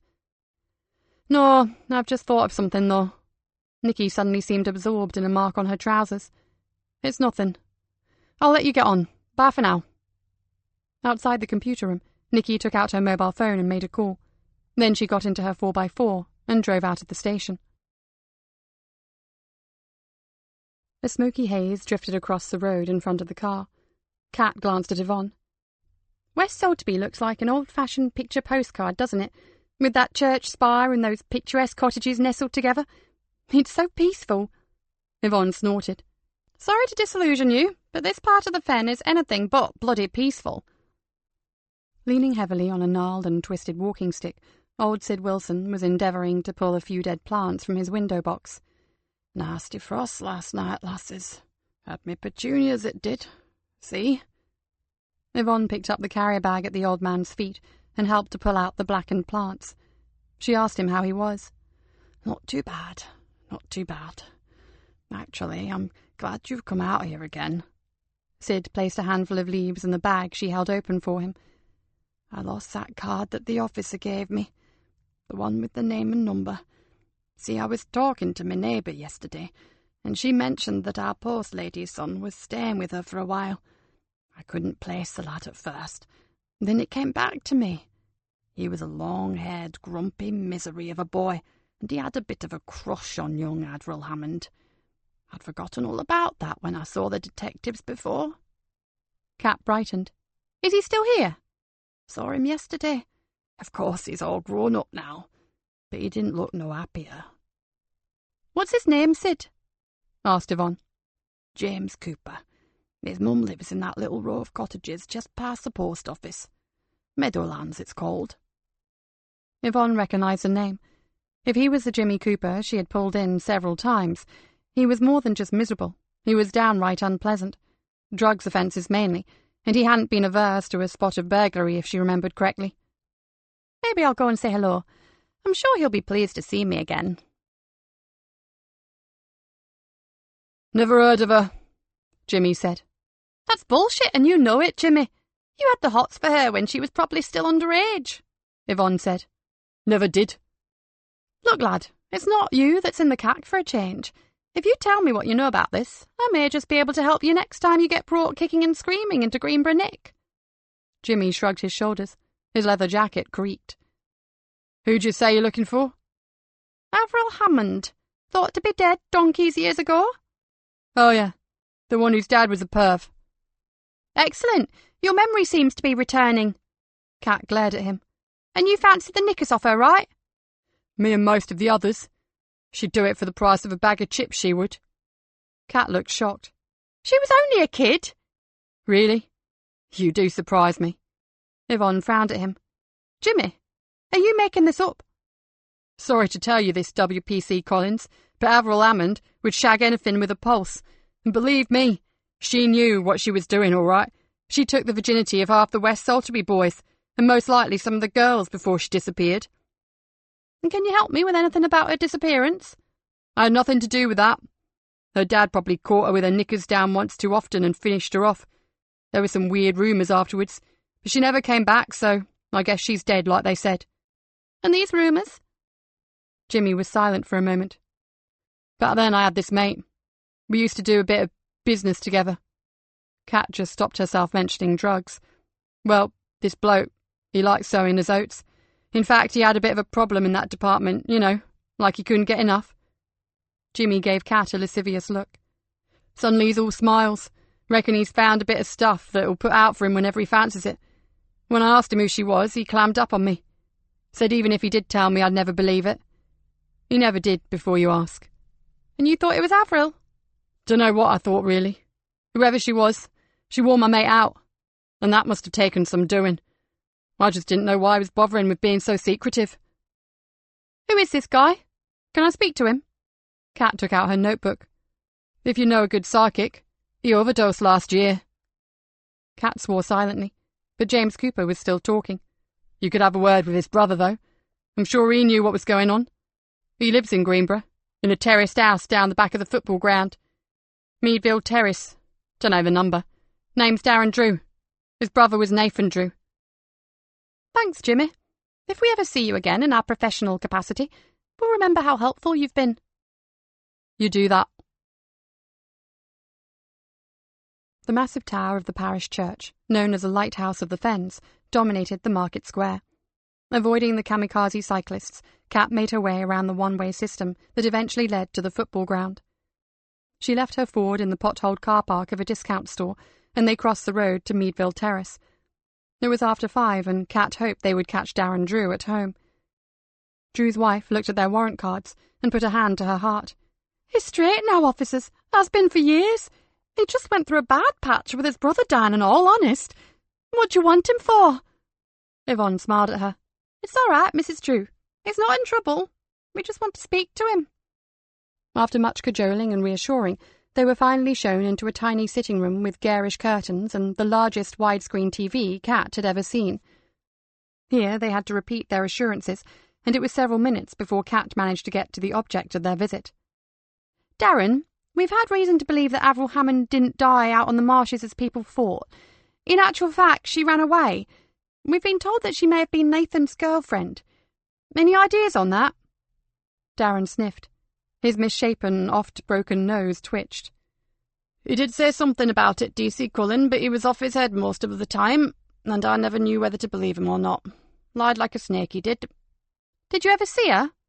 A few times, I suppose. He looked uncomfortable. Did she come on to you? Darren glanced towards the door. His wife was clattering crockery in the kitchen. That's why I only saw her a few times. She was evil, D.C. Cullen. She knew I was married, but that never stopped her. I think it made it even more fun for her. How old was she, Darren? She told Nathan she was 19, but I think she was a bit younger than that. He looked towards the door again and spoke quietly. I called in one day. I had a back door key to his gaff, and he'd asked to borrow some money. He was in trouble as usual. Anyway, I thought they were both out. I went into the kitchen and stuck a £20 note in the cutlery drawer for him. Then I heard this noise, so I went into the hall. The bedroom door was wide open. My brother was buck naked, tied to the bed, face down with his legs wide apart. And she was doing something to him. I don't know what exactly. The curtains were drawn and a lamp was on, and it glinted on something in her hand. It could have been metal or maybe glass. He swallowed hard. And you know what? She was enjoying herself so much she never even saw me. I went outside and nearly vomited in the bushes. Kat felt slightly nauseous herself. Did you tell him what you'd seen? How could I? I asked him if he was happy with her living there. He never gave me a straight answer, and he died a few days later. So who knows? What happened to her? Darren looked at her. Can I get into trouble over this? No, why should you? You were helping me, aren't you? Maybe I know something else. But if I tell you it never came from me, is that a deal? Kat glanced at Yvonne. We can't make deals, Darren. Just tell us. It could help bring a killer to justice. She's killed someone. Darren looked shocked. We think she did, yes. I can't tell you in front of the wife. Kat thought for a moment. What do you do for a living, Darren? I'm a mechanic. Why? Then come to my car with me. I had a bit of trouble with it on the way here, okay? Kat raised an eyebrow. Oh, right. Yeah. Hang on. He hauled himself up from the couch and called out to his wife. Just going to take a look at the copper's motor, all right. Back in 10. A disembodied voice called back. Don't be long. Supper's nearly ready. Outside, a misty rain had started to fall. In the confines of Kat's Ford, Darren's clothes gave off an unpleasant smell. A mix of engine oil, fried food, and stale tobacco.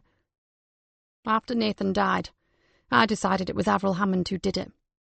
He called her Cookie. Just that, no full name. One day, when he was half sober and only a bit high, he told me that when he met her, she was living in a squat. She was on the game trying to earn enough money to go to London. She had aspirations, so she said. He rubbed at a greasy stain on his jeans. She had run away with another girl from a village close to hers. They were with these town kids in a squat here in Greenborough. They made a living sleeping with all and sundry. Nathan said he really liked her, and her sexual appetite was fine by him. He'd always been a randy little git. He wiped an oil-stained hand across his eyes. Thing is, she used him up, hooked him on drugs, sold his stuff, and took every penny he had. For all I know, she might have given him that fatal dose. He swallowed loudly. I was younger then. I was so angry I would have killed her myself if I'd ever seen her again. I looked for her too, believe me. She disappeared? Yep, off the face of the earth. I searched for months, DC Cullen, and I did come up with one thing. It did me no good, but it may help you.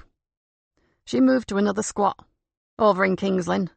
By the time I discovered where, she'd been long gone, but for the price of a line, they told me what she did. She returned to the Doss house one night and found that one of the druggies had gone too far and overdosed. She took everything the girl owned, a birth certificate, a student's ID and a crucifix. She told the other squatters it was her ticket to a new life.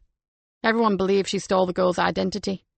Trouble was, no one knew who the dead girl was. She called herself Hebe. That's all anyone knew. And the trail stopped there.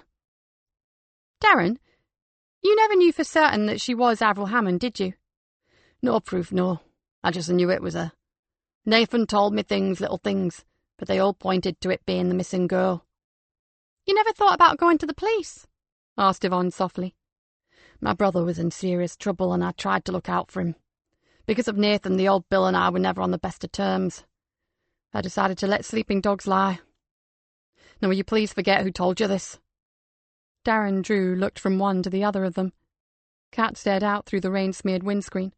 As I read it, there's nothing concrete here. She looked at him.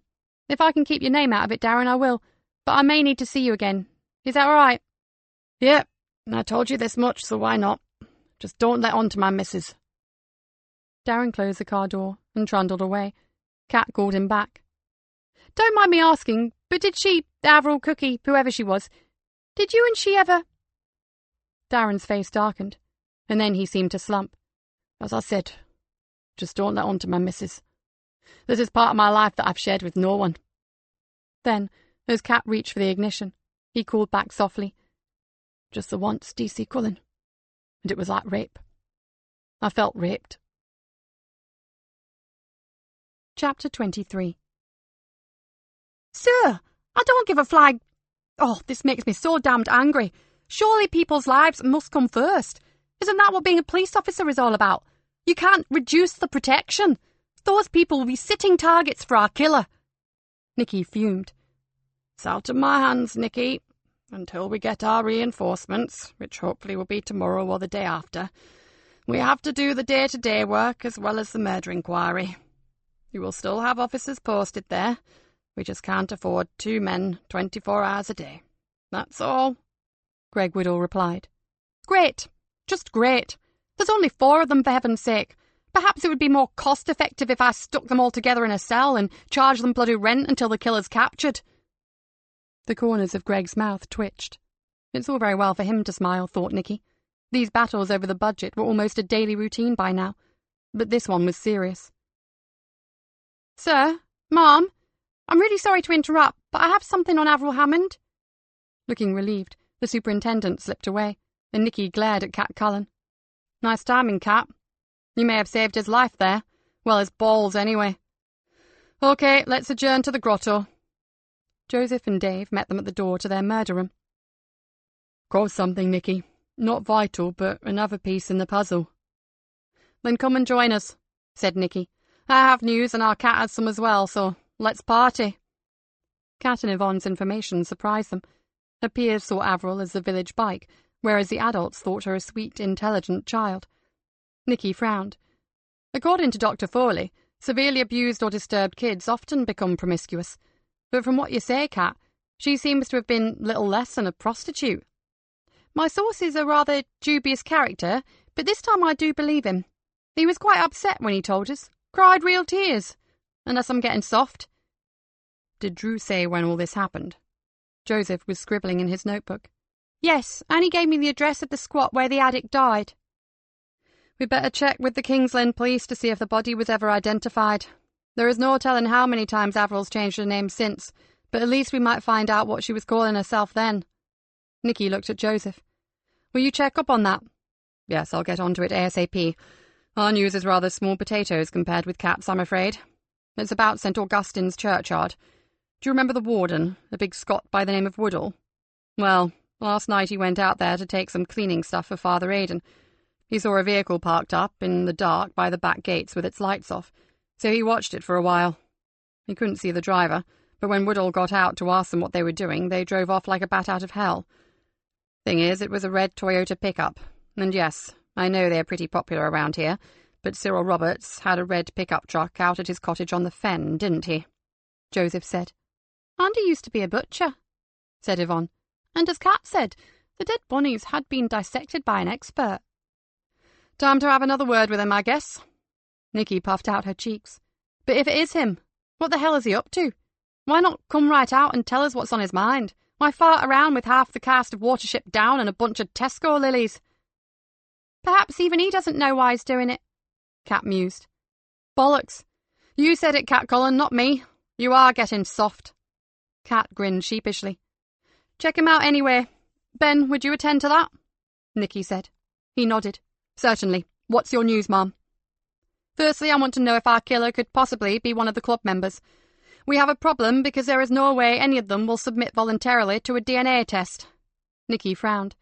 Now it's come to my attention that the Briar Patch women are having some sort of charity bash tomorrow night. I have had a friendly word with Sammy, the bar owner, and as soon as the party finishes, we go in and take all the dirty glasses. Rory has agreed to conduct a fingerprint and DNA testing session. I'm looking for traces of Midnight Orchid lipstick, as well as a match for the DNA found at the crime scenes. You think the killer is one of the club members? Kat's eyes were wide. And killed two of their own? I don't actually want to believe that. It could simply eliminate them from the search. There are 25 women in that club, plus other non-members who come as guests. A lot of them are of a similar age to Avril. A dozen of them fit the profile. We have no idea what her agenda is. Maybe Richard Foley will help when he talks to us tomorrow. Nikki looked up at the purloined clock. It's well after 7, so you'd better go home and get some rest. I'd like you in at the crack tomorrow, and it could be a very late night. For tomorrow, we raid the Briar Patch. A strong wind was howling and moaning around the building. She did not like the wind. Its hollow, unearthly sound reminded her of her childhood. Quintin Odike had stood on the very edge of the marsh, and the slightest breeze called up ghostly whispers and sighs from the watery fens. Her father would sometimes lock her in her room at night while he was out on the sea bank. She knew what he was doing out there under the stars. He was disposing of the animals, digging shallow graves, throwing lumpy sacks into the outgoing tide. She hated him for that. Most of all, she hated him because he was weak. Mattie would not have been that way. Even as a little kid, her brother had been strong. She remembered the stocky blonde boy screaming and struggling as the metal tines of the machine tore at his young flesh. Her parents never believed that she had seen the accident. She had seemed so unaffected, unlike her pathetic father. Unaffected. If only they knew how affected she had been when her brother's blood sprayed into the soil. It had been the most beautiful thing she had ever seen. It was where it all began. She paced her lounge, wondering when the phone would ring and announce her visitor. She smiled, and her immaculately made-up face seemed to gleam. Another weak one, easy to entrap with promises, recreational drugs, and sexual favours. She laughed softly. She was so good at giving sexual favours. She poured herself a small drink and looked into the bedroom. It was ready for her guest. Candles flickered and soft music played. Tonight's playmate enjoyed hard bondage, no fluffy handcuffs for her. She had no idea of the real dangers she faced. It was so easy to take the pleasure further. Then her partner became irrelevant. The pleasure was all hers. But the Greenborough streets were heaving with police at the moment, so she must be careful. She drew her curtain aside. There was the squad car, a few 100 yards away. Not that it mattered. That detective inspector would soon work out who she was, so she might as well do what she enjoyed, while she was free to do so. She walked to the bed, kicked off her shoes, and lay down. She stretched her long limbs like a cat. She loved this time, the moments before one of her playmates arrived. It was like part of the foreplay. She was in control, Like a spider, she had built a beautiful web to trap her innocent prey. How she hated the weak. She despised those mewling children back in the village, none of whom had the courage to open their wet mouths and tell. They never even had the guts to run away, and they were still the same. They deserved to be put out of their misery. Of all of them, only the Gilmore girl had shown some fortitude. Sally had suffered some of the worst abuse, yet had managed to make a normal life. She lay back on the bed and smiled to herself. The hypnotherapy sessions would cause the detective some anxiety. The police probably imagined that made Sally a prime target. How stupid. They had no idea that Sally's trusted friend Julia, the gentle counsellor, was not all she seemed to be. Still, as a reward for her courage, she would spare Sally Gilmore. Sally's own memories would probably destroy her anyway, and she would not have to lift a finger. And if Sally survived, then good for her. She was glad to have found the Briar Patch women. Now, they had strength. They deceived their families, lied to their loved ones, twisted the truth to suit their own ends. They held down powerful jobs and walked in high places, influencing society and successfully guarding their dark secrets. She sat up and pulled the thin, satiny gown around her. It was a pity things had gone so badly with dear Madeline. Well, there it was. She would always thank Madeline for putting her back on her original path. She reached for the glass and emptied the contents in a single gulp. Part of her hoped that Sally would dig deep enough to bring the skeletons of Quentin Odike up through the mire, let them scream their truths and writhe in pain before crumbling into dust. Time was running out.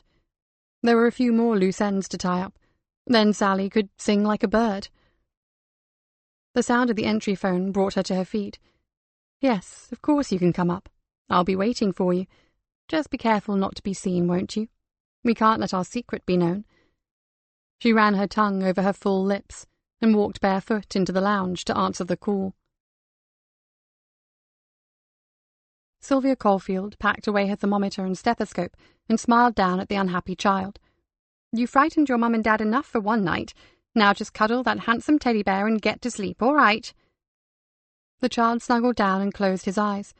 Sylvia handed the parents a packet of antibiotics and a prescription. You can breathe again. It's not meningitis, just a nasty infection. His temperature is coming down already. Start him on those tomorrow, and pick up the other medication in the morning. She zipped up her car coat. He'll be fine, but if you are worried, don't hesitate to call me, okay? She stepped out into the cold wind, pulled her collar up around her ears, and looked out across the dark expanse of marshland that flanked the cottage. This really was a desolate spot. Even in the daylight it made her feel uneasy, let alone at night. She walked towards her car and glanced up to the sea bank. Silhouetted against a full moon stood a solitary figure. She watched it more closely. It was not, as she had first thought, gazing out towards the wash, but staring landward, watching her. She shivered. It had to be later than 3 a.m. She increased her pace and fumbled in her pocket for her car keys. She was not normally a nervous person, but the recent horrible events in Greenborough were fresh in her mind. She almost dropped the key as she tried to press the unlock button. She almost fell inside, slammed the door and locked it. With the engine running, she looked again towards the sea bank. There had been something familiar about that figure, but now the night skyline showed only racing clouds and shadowy moonlight. She accelerated away and pulled out onto the straight drove across the farmland. Her heart was slamming against her ribcage, and she prayed that the sick child's parents would not call her out again that night. At the intersection, she turned left onto the main road, and her fear slowly began to subside. She switched on the radio and slipped the car into top, wondering about that figure up on the bank. Was it spooky, watching out for her alien visitors? But the shape was all wrong, and Spooky said she had abandoned her nocturnal forays for the time being. So who? A poacher? Maybe. There had been rumours about lamping along this stretch. But why did it look so familiar? By the time she got to West Salterby, she was convinced it was a woman. Later, before sleep finally claimed her, and still searching for an answer, she decided it was time to go to Nikki Galena and tell her what she knew about Madeline Prospero. Chapter 24.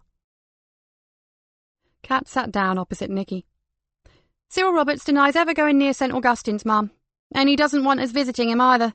He says he's out all day today. No point in driving out there then, Kat. We're too busy to waste our time on him and his ruddy rabbits." Nikki had not slept well. It had dawned on her in the early hours of the morning that her cousin, as well as several of her friends, were in mortal danger. "I rang King's Lynn last night, Ma'am, before I went home. They will get back to me soon about the dead drug addict in the squat." Dave was piling up sheaves of reports and sticking post-it notes on them. "If we can get a name for her, and Avril did steal her identity, then at least we'd know what Avril was calling herself." "Absolutely. It's another piece in the jigsaw." Nikki looked down a short list of names that she had just drawn up. "Kat, I'd like you and Ben to try to have a word with a couple of these Briar Patch women. They're ones that Spooky couldn't take to. It's a long shot, but sometimes you don't like someone for a very good reason, even if you have no idea what it is." She nodded. "Gut feelings, I agree. So which ones are they?" "Celia Kennington and Charlene Crawford. I've got their contact numbers here, but maybe you should just drop in unannounced." "Good move. I'll find Ben, then get the car." It didn't take long to get to the lawyer's offices, but unfortunately Celia Kennington was due in court and could only give them a few minutes. "I knew very little about Madeline, and I never actually met Maria's daughter Louise, so I fail to see that I can be of any help, officers. We need all the information we can get about the women who might have been involved with Madeline Prospero," Ben said. "Involved in what context?" "In any capacity," added Kat. "We have reason to believe that it was a woman who killed Madeline." Celia Kennington's eyes narrowed. "I see." Kat could almost hear the woman's brain making calculations. "I'm sorry, but I can't help you. Madeline was never in my close circle of friends, and, to be honest, I never recall hearing of her being involved with anyone that I knew of. And," she looked at her watch, "I really have to go now." Outside in the car, Kat looked at Ben and said, "I can see why Spooky didn't like her. She's not exactly the warm and fluffy type." "Do you know any warm and fluffy lawyers?" "Point taken, but she is particularly spiky, isn't she?" "Positively cactus-like. Let's hope the next one is a little more human, shall we?" He put the key in the ignition. "Directions, please." "It's not far. Back onto the main road, and it's just on the outskirts of Greenborough. 3 or 4 minutes if the traffic is clear." She sat back and decided that they might be at the heart of a multiple murder investigation, but it was a long time since she had felt so utterly happy. They drove to Greenborough Hospital in a companionable silence. "Do we know which department Charlene works in?" Ben asked when they arrived. "Path lab, I believe, but there are several laboratories here. I'll get the switchboard to call her for us." "Or just ring the mobile number that the boss gave us," Ben said, as he finally found a parking space. Kat rang the number, and it was answered almost immediately. "I'll meet you in the cafe. My department is in the bowels of the hospital. You'd need sat-nav to find me," Charlene said. "I'll just need to clear it with my boss, and I'll see you there shortly." "Sounds friendly enough," said Kat, pushing her phone back into her pocket. "Don't be deceived." Ben threw her a warning look as he locked the car. "As if." Kat grinned at Ben. It was so good to be working with him again. It was a very long time since she had felt this comfortable with someone, and she was pretty sure that it was fully reciprocated. They went into the hospital, found the big airy cafe area, and took a seat away from the other people. "I suggest we grab a coffee while we are here. The usual." "Please." Ben went up to the counter. Kat noticed a tall, slender woman in a white lab coat looking across the tables. She had long, dark chestnut hair, and Kat could see beautifully made-up eyes behind her dark-rimmed glasses. She wasn't what Kat had been expecting. She raised her hand, and the woman smiled and walked towards her. As she approached, Kat checked for midnight orchid-coloured lipstick, but apart from the eyes, she wore no other makeup at all. "D.C. Cullen. I'm Charlene Crawford. You wanted to talk to me?" "Thank you for taking the time. Yes, we are anxious to speak to you about Madeline Prospero." Before she could answer, Ben arrived with 3 coffees. "I hope you're not a tea drinker." He smiled at Charlene and placed a cup in front of her. "That's great, thanks." Charlene looked from one to the other. "But I'm not sure that I can help you with information about Madeline. I certainly knew her, but I found her, well, rather—" She paused. "If I say she was too nice, you'd think I was being silly. But she was a really sweet woman, and one I just never got to socialise with. We went to the same club. I'm sure you know about the Briar. But Madeline seemed to float around like a beautiful butterfly. But she never made an impact on me." I ask? Kat lowered her voice. If my employers are aware of my sexual orientation? Charlene smiled. Not exactly. But don't make a thing of it. It's no one's business, is it? Kat noticed that she was constantly fiddling with her hospital security badge that hung on a cord around her neck. I'm sorry to have to ask personal questions, but it's necessary. It's a murder inquiry. Did you know who Madeline was particularly friendly with, Charlene? Asked Ben. Like a partner? No, she wasn't gay. Or I never believed that she was. She was signed in by Zena, and according to her, Madeline just liked the girl's company. She frowned.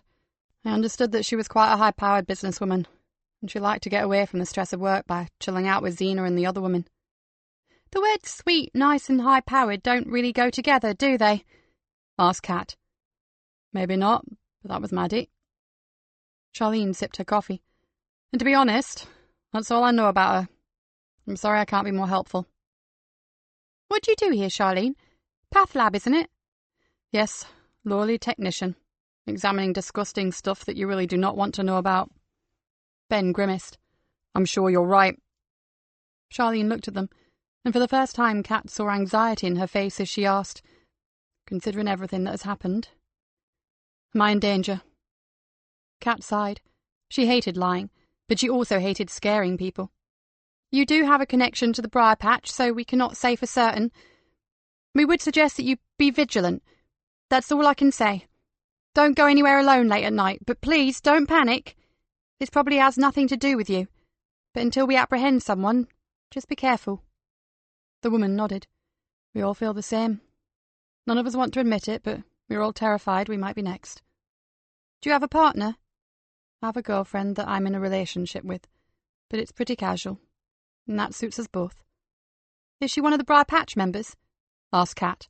No, she's not a bar-loving sort of girl. Would you like her name? Ben took it down, then leaned forward. As my colleague said, Charlene, just be vigilant. He passed her his card. And ring us if anything worries you. Anything at all. Or if you hear of anything that could help our inquiries, Kat added. I will. And thank you for the coffee. She glanced at her watch.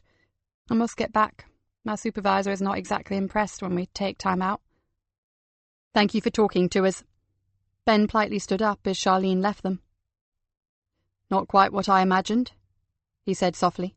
Me neither, although I have no idea what I did expect. She was nervous, wasn't she? The hospital ID, and constantly adjusting her glasses. I'd be nervous if I thought a psycho was lurking somewhere in the near vicinity. Ben frowned. We'd better get back. That was not exactly informative, was it? Oh well, at least we had a coffee break out of it. Nikki, for you. Joseph held out the receiver. Dear Galena, can I help you? She listened to the doctor and glanced at her watch. 15 minutes then, I'll be there. She passed the phone back to Joseph. I'll be out for about an hour. Cover the office and ring my mobile if you need to. She picked up her coat and bag. And make sure no one misses Richard Foley's chat after lunch. Remind them all individually if necessary. And when you get a minute, ring Dr. John Draper out at Quinton about those newspaper cuttings. Joseph nodded. Nikki parked her car beside the lockkeeper's cottage. Oblivious to the cold wind, Sylvia Caulfield was staring down into the foaming green-grey waters of the river. Nikki buttoned her coat and got out of the car. There was no one else around. She stood beside Sylvia. The waters looked deep and unfriendly. Madeline. Sylvia pronounced the name almost with reverence. There are several reasons why I chose not to speak out. To begin with, she made me promise, and I am not in the habit of breaking promises. Her eyes followed the path of a cluster of seabirds that swooped and dived along the wide waterway. Then, certain Briar Patch members begged me to keep quiet, in order to prevent lives, careers, and domestic situations from being shattered. Finally, the women voted on whether to protect their privacy or go to the police. I voted in favour of speaking out, but it went against me. However, she inhaled, I feel that many of them do not appreciate the danger they have put themselves and their loved ones in. I believe that I should speak out. The club has done wonderful things in its time, but now we are living in a more understanding and liberal society, and the Briar Patch may have outlived its purpose. I'm going to suggest it be dissolved." Nikki stood quietly and let Sylvia talk. Madeline Prospero had a ghastly childhood, dominated by a straight-laced, authoritarian father. They lived in a rambling old house that was about as warm and welcoming as a catacomb. Her mother died when she was 3.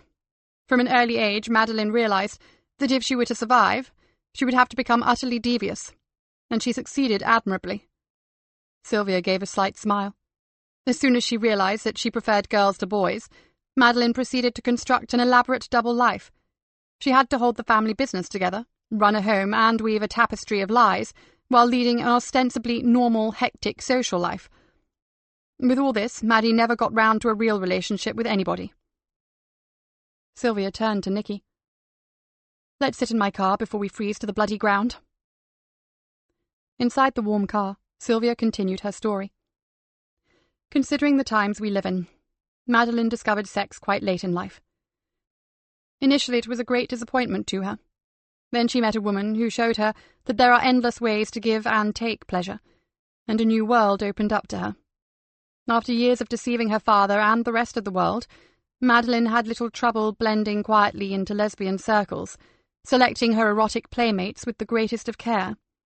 She always chose the loners, those who didn't partake in the usual gossip. She never mixed with them socially, and instead spent her time with the wider group. Her needs were becoming harder to satisfy. Sylvia looked out of the window, and her voice dropped to a whisper. "I hate doing this. I know she's dead, but I hate talking about her when I promised." "You have no choice, Sylvia. Madeline is beyond help or hurt. But you can help others, and time is running out." Sylvia took a deep, shaky breath. Someone found out about Maddie and her particular sexual appetite, and they started to pester her. "I know about the flowers and the gifts." "Then you know only what she told poor Zena. Maddie was being stalked, although she didn't quite see it that way, and she did meet the woman who was chasing her. I thought Zena was her closest friend and knew everything about her. That was part of Madeline's strategy. She spent years cultivating Zena. She even engineered their initial meeting. Zena was the perfect cover. Sisterly love, all very touchy-feely, safe and acceptable." "What about the woman who was courting her?" Nikki asked. "Madeline told me that this new lover took her to unimaginable heights. They did things Madeline had never dreamed possible. I never knew if it was all a fantasy. After all, most of her life was a lie." Nikki considered this. "Sylvia, why were you so close to each other? Why weren't you just another figure on her stage, acting out a part she assigned for you?" "I was her first love affair. Yes, the one that disappointed her so much." Sylvia gave a short, bitter laugh. Nikki kept her face impassive. "Go on." "Let's just say our tastes differed. I like my lovemaking to have romance and mutual pleasure. Rose petals on the pillow and nibbled earlobes failed to turn her on, and inflicting or receiving pain was repugnant to me. We decided it was better for us just to be platonic friends. Amid all the deceit, Maddie needed someone she could be honest with, and that person was me." "Why do you think she never told you who the exciting new lover was?" "I get the feeling it was someone known to me, possibly, and I'm only guessing, a patient of mine. On several occasions I thought she was about to reveal her identity, but each time something stopped her." "I think there is little doubt that her lover took their final act of S&M a step too far. They must have finished in a frenzy that culminated in her killing Madeline. Sylvia, do you know anyone with a reputation for enjoying extreme bondage or worse?" "Frankly, no. Like anyone, whatever their orientation, some of the girls enjoy exploring new sexual terrain every now and then.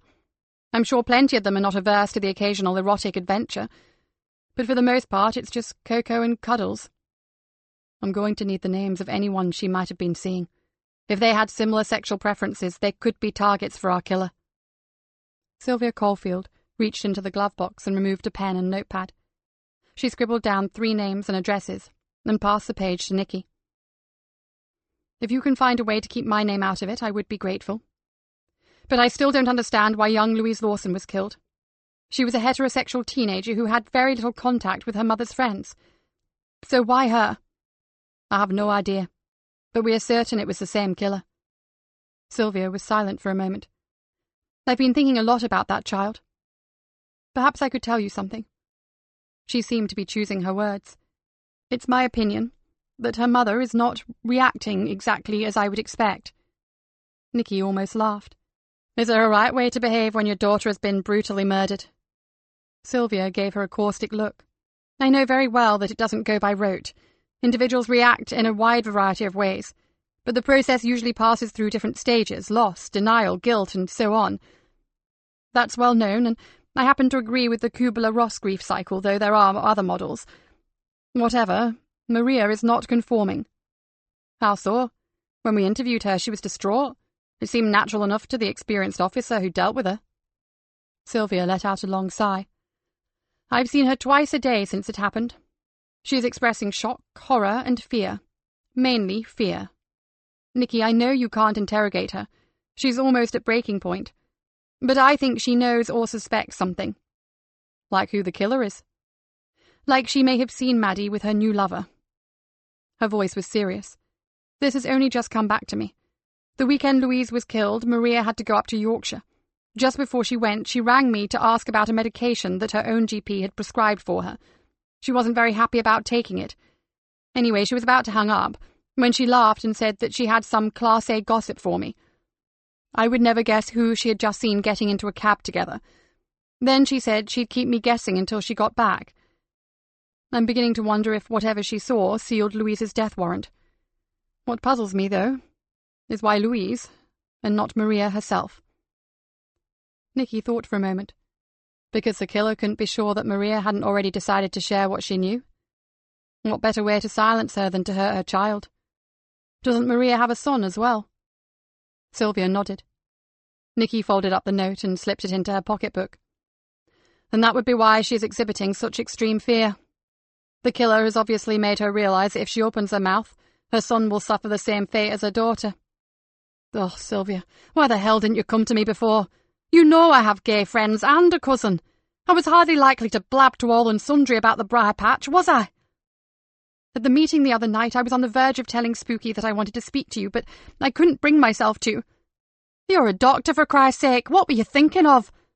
Not breaking promises and protecting families and reputations from suffering. It sounds pathetic now, but I have taken an oath to provide my patients with total confidentiality. I have spent my whole life abiding by it. For me, it includes honouring my friends' privacy." Nikki sighed. "Please don't think I'm not grateful. I just wish you'd done it sooner. We might have been closer to stopping her by now. That's something else I'll have to live with. But however I can help you from now on in, just ask." "Right. Well, to begin with..." Nikki told her about the proposed visit to the Briar Patch that night, following the charity auction. "Could you get me an accurate list of everyone who attends?" "Yes, we are expecting a pretty good turnout. I hear that the women are going to use it to make a show of defiance. Most of the members will be there, and their guests, of course." "Don't delegate that little job, will you?" Nikki asked. "From what you've told me, I can't afford to, can I?" "Absolutely not." "Sylvia, does the name Avril Hammond mean anything to you?" "Avril Hammond? Oh, of course. Back in the 70s or 80s, wasn't it? The youngster who went missing on the Fens, the Quinton O'Dyke mystery." "We believe Avril to be responsible for all these deaths, Sylvia. She wasn't murdered. She ran away, assumed another name. And now she's back." Sylvia turned pale. "Oh my God. Do you think Madeline was so secretive because she knew who her lover really was?" "It looks that way. And it looks as if Maria Lawson knows too." "Are she and her family under police protection?" "Such as it is with our ludicrous budgets. Whatever, you can be sure I will step it up now." Nikki looked at her watch. "I must go. I have a meeting to attend. And Sylvia, act surprised if Sammy tells you about the raid tonight. No one should know of our conversation." "Suits me fine. Can you get someone to drive out to my home after the auction and collect the list? Once the glasses are taken to the lab, I'll come myself." "I'll have it ready. See you then." Nikki opened the car door and the wind tore her words from her mouth. "Thanks, Sylvia. I really appreciate what you've done. I realise it can't have been easy for you, and I'm sorry I shouted at you. Please, no platitudes. I've been a first-rate arsehole, and you are free to remind me of that any time you wish." The door slammed, and the Volvo purred onto the uneven track and out to the road. Nikki sensed a tension in their improvised murder room immediately. She was pretty sure it had nothing to do with the 6-shelved bookcase that now stood behind Kat's desk. Joseph jumped up from his desk. "Great, you're back. I was just going to call you. I've heard back from Dr. Draper at Quinton. He thinks Fred Cartwright was about to send those cuttings either to Cyril Roberts or to himself, and he knows why." He rummaged through the mess of paperwork on his desk and pulled out one of them. "Look, Nikki." The old sepia sheet of newspaper was almost smooth, and at the top, carefully ringed in pencil, was the date. Further down, almost invisible, was a tiny pencil mark on the article itself. It noted the date and location of the discovery of a disemboweled dog. Nikki looked perplexed. So? What was so special about those dates? Doc Draper said that the date when the animal was purported to have been killed was the day he took Gordon Hammond to Greenborough Hospital, when he had his wrist reduced after the break. The newspaper was dated a few days afterwards, and happened to be Linda Draper's birthday, Joseph said. Nikki screwed up her face. "Let me get this straight. Hammond was with the doctor when the dog was killed, and Fred was trying to draw the doctor's attention to that particular time and date in order to jog his memory." "Exactly. Doc Draper spent half of his wife's birthday with Hammond. There was swelling under the plaster cast. Gordon's fingers were blue, and he took him back to the Greenborough plaster room to get it cut off and replastered. Linda was annoyed because they had planned a birthday lunch, which had to be cancelled because of Hammond. The main thing is that Gordon Hammond did not torture and kill that dog. But somebody did." Nikki felt slightly nauseous. "And you would have needed 2 able hands to catch and behead the cat that was reported killed in the following week's paper." Joseph showed her another yellowing sheet. "So, if he didn't kill those 2 animals, then he may not have slaughtered any of the others either," added Dave.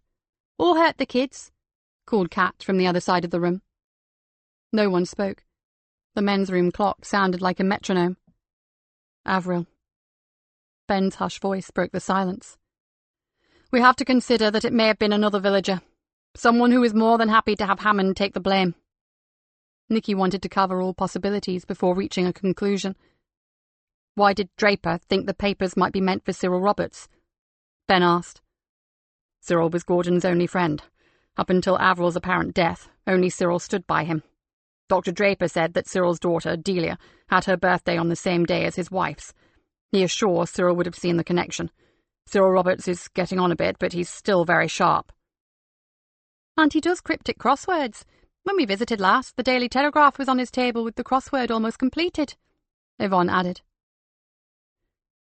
"And if it is Cyril who's drawing our attention to Gordon's grave, perhaps he really does know on some level that it's Avril and not her father. He admitted to thinking at the time that it could have been one of the older children. Rest in peace. It sounds as though he wants to clear his old friend's name." Dave looked pensive. "That puts paid to our theory about poor little Avril turning to murder because of all she'd suffered at the hands of her cruel father, doesn't it?" Nikki looked around at her team. "Look, it's nearly 2 now. Let's hand all this over to Richard Foley and see what he makes of it. He should be here shortly." "He's here now, Mum." Kat stood by the window. "His car just pulled in. Hey, he's in a hurry. You don't often see Dr. Foley running. He's always so calm." A few minutes later, the psychologist burst through the door. "D.I. Galena, we have a problem. I've just had a call from Sally King's husband. Sally is having flashbacks and she needs help. I believe that the hypnotherapy may have unearthed old memories that she can't cope with. I know I have the meeting here, but I have to drive out to Skegness immediately. The husband is worried sick, and he's understandably angry as well. Would you be able to come with me?" Nikki reached for her jacket. "Joseph, get hold of Jill Mercer and tell her about our suspicions. Brief the troops, as they are all going to be assembled anyway. I'll ring you as soon as I can. Ben, you and Kat prepare to be at the Briar Patch tonight after the auction finishes.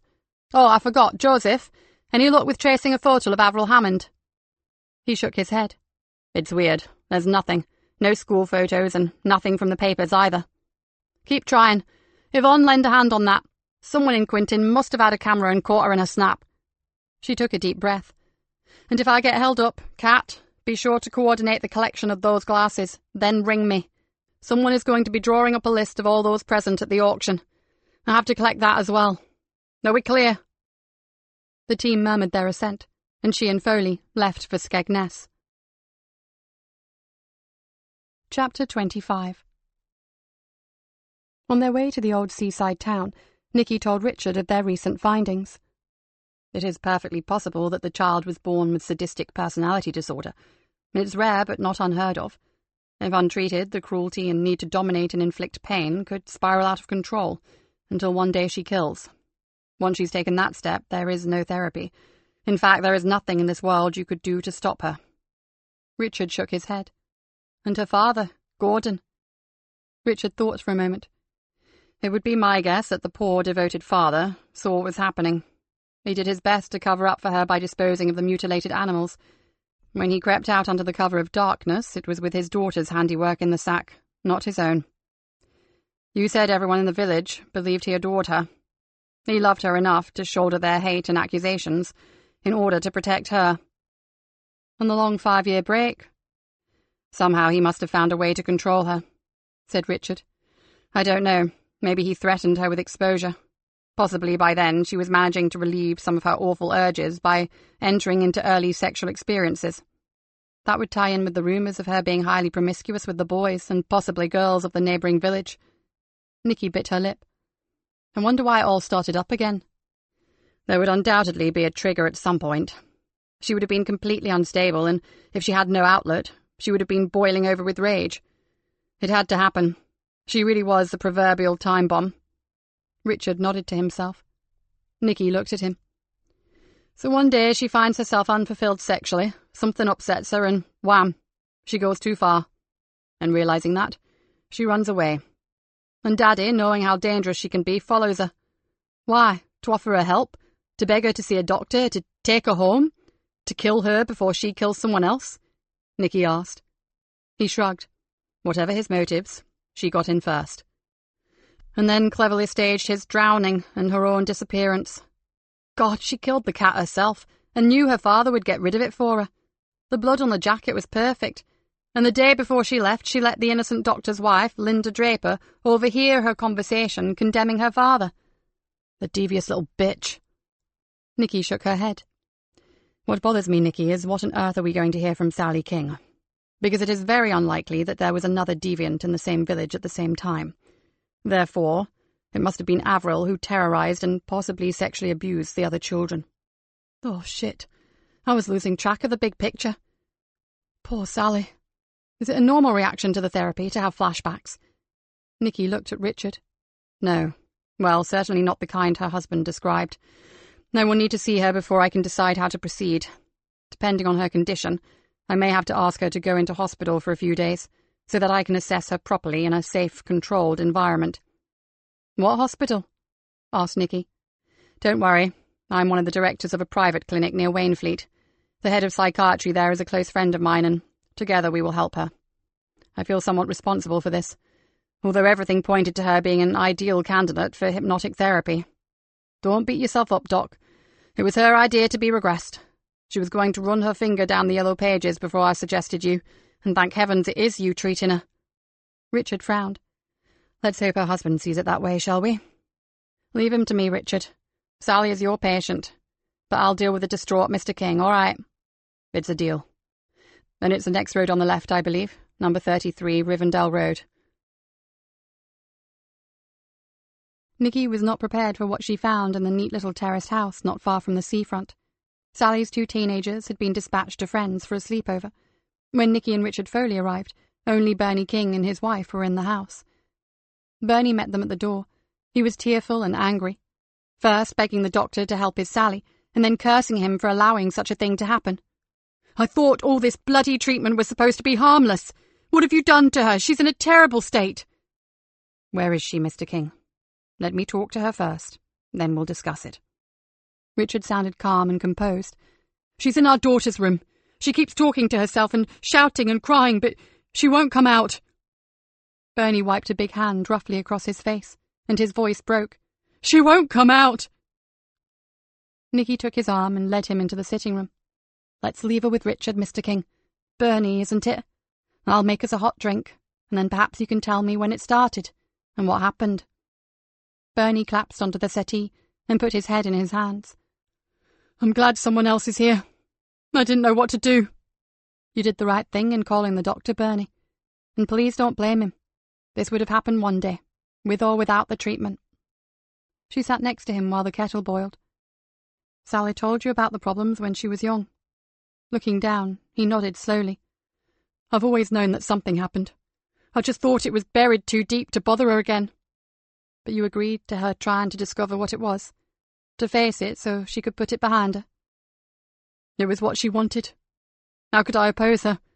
Ever since she started the counselling course, she's been having nightmares and panic attacks, so I thought if it helps her, why not? And the children? They thought it was unbelievably cool and dead brave of their mum. They even wanted to attend the sessions. Nikki smiled. Typical teenagers. Do you have one of your own? He asked. Nikki closed her eyes for a moment. For a while I did, she whispered to herself. No, Bernie, I'm not that lucky, I'm afraid. While they talked, Nikki was aware of the voices from upstairs. They were disturbing, alternately loud and hysterical, and then whining and muttering. She wanted desperately to go up and see Sally for herself. Nikki handed Bernie a steaming mug and asked, "So all this began this morning?" During the night. She had an awful dream that she couldn't seem to wake up from. It was horrible. She was crawling on the floor, tearing at the curtains and the bed covers, and she cowered away from me like I was some kind of monster. There was foam around her mouth, Inspector. Bernie cleared his throat and took a sip of his tea. And she's been like it ever since? No. I finally got her back to bed and held her until she went to sleep. This morning she was exhausted. I rang her work and reported her sick. She looked dreadful, pale and hollow-eyed. She didn't want breakfast, and then she began pacing up and down the kitchen and talking to herself. I knew the kids shouldn't be seeing it, so I rang a couple of their friends' parents and organised for them to stay over until I could get things sorted here. He looked at Nikki. I should go to her. I'd leave her with the doctor for a while, Bernie. This is not a straightforward problem. He needs to find out what she remembered. If it was bad enough to tip her over the edge last night, he has to be very careful with her. We could blunder in and spoil everything. Can he sedate her? Yes, of course, if that's what he feels is best for her. He just wants to help her. Bernie, did she say anything last night? I just understood that she was terrified. He stared into the mug. Over and over she kept saying, "Please, no, no. Please don't hurt me, I won't tell, I'll never tell, just don't hurt me again." It went on and on. It was the most dreadful thing I've ever seen. It seemed like she was possessed. She just wasn't like my wife, not my Sally. Bernie bit hard on his quivering lip. I know this is a nightmare right now. Nikki paused at the sound of a keening howl, a terrible wail. Bernie set down his drink, slopping the contents over the coffee table, and ran from the room. Nikki caught him at the bottom of the stairs and held him tight. Above, all was silent. They waited for what seemed an age. Then Richard Foley appeared at the top of the stairs. He looked haggard. I've had to give her something to calm her. She's resting now, so if you would leave us for a little longer, then of course you can sit with her, Mr. King. Is she? Bernie King looked up at the doctor imploringly. Richard sighed. I believe that she has fully recalled all of the horrific things that happened when she was a child. I have managed to understand some of it. The rest, well, he shrugged. She will need care for a while, Mr. King. Specialist care, I mean. Once the sedative has taken effect, we'll discuss it. I must go to her now, so please, be patient for a bit longer. And Mr. King, your wife is an incredibly brave woman. With the right treatment, I have every hope she'll be fully restored to health. The doctor turned away. Bernie King sagged against the newel post at the bottom of the stairs. Nikki put her arm around him and led him back into the sitting room. Full recovery. His hands were twisting together in his lap.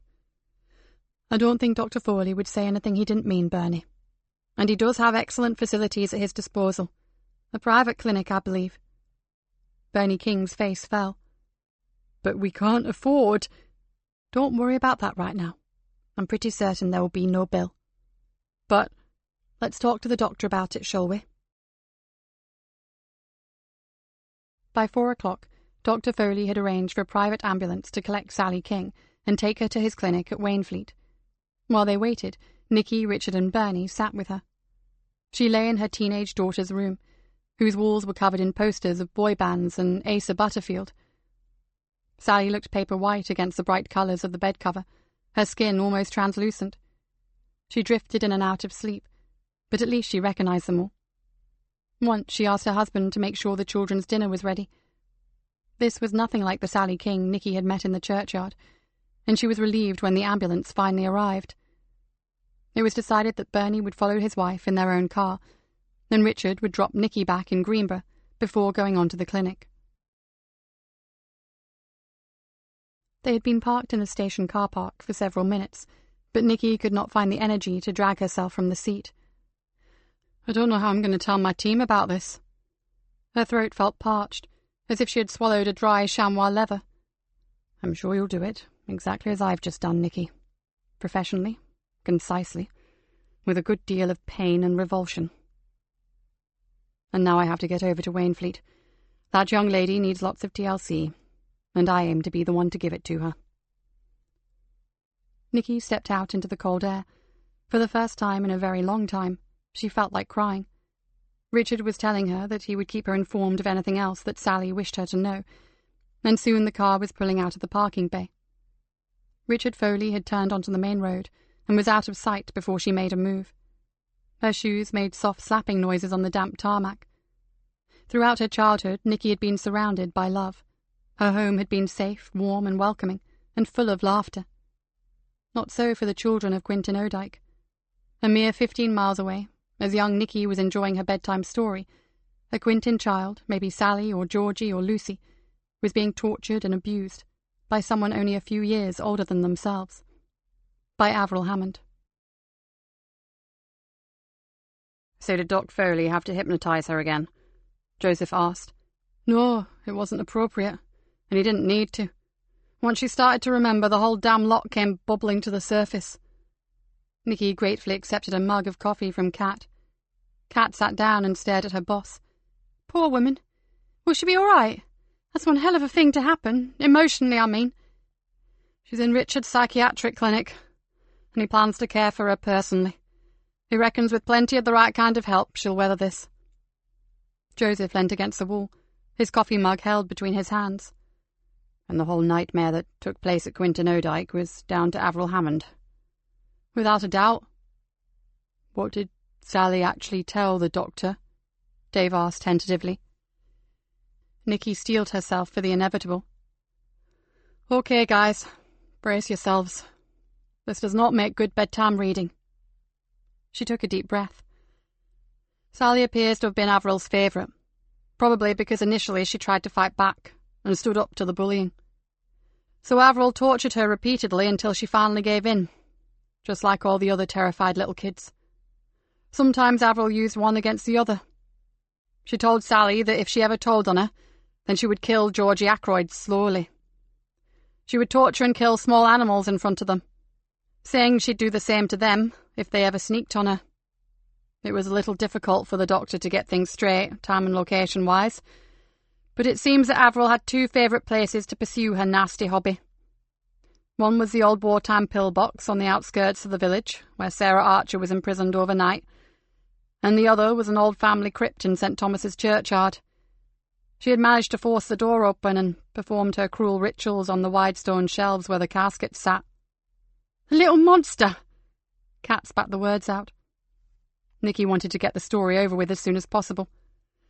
Sally was taken to the crypt as frequently as once a week. The day Linda Draper saw her being brought home by some other kids was the first time that Avril, interfered with her. She was tied over the lid of a stone coffin, and two of the other young victims were forced to watch while Avril abused her. How did she get away with it for so long? Fear and shame. Apart from terrorising them, she told them they were dirty, and if ever their families found out what they had done, they would be thrown out and sent to orphanages, where even worse things would happen to them. They would be taken from their beds every night. Oh, she knew exactly what to say to keep them silent. And she fooled the adults completely. Why would you ever suspect a child? And a girl to boot? She was intelligent and very cunning. She chose Delia Roberts to be her best friend and behaved like a little angel with Cyril. That gave her at least one ally. At school she was bright and advanced for her years. The fact that she had very few close friends was attributed to her being above their childish games. She thought of everything. She even went out to West Salterby to conduct her sexual activities. She kept that side of her life for the foreigners, not the locals. Joseph eventually broke the silence. If all this is true, we can only guess at what Gordon Hammond went through in order to protect his evil daughter. And the apple of his eye, the rotten worm-ridden apple, repaid his loyalty by stabbing him in the back and caving his head in. Kat shook her head. I wonder if the mother knew. Yvonne frowned.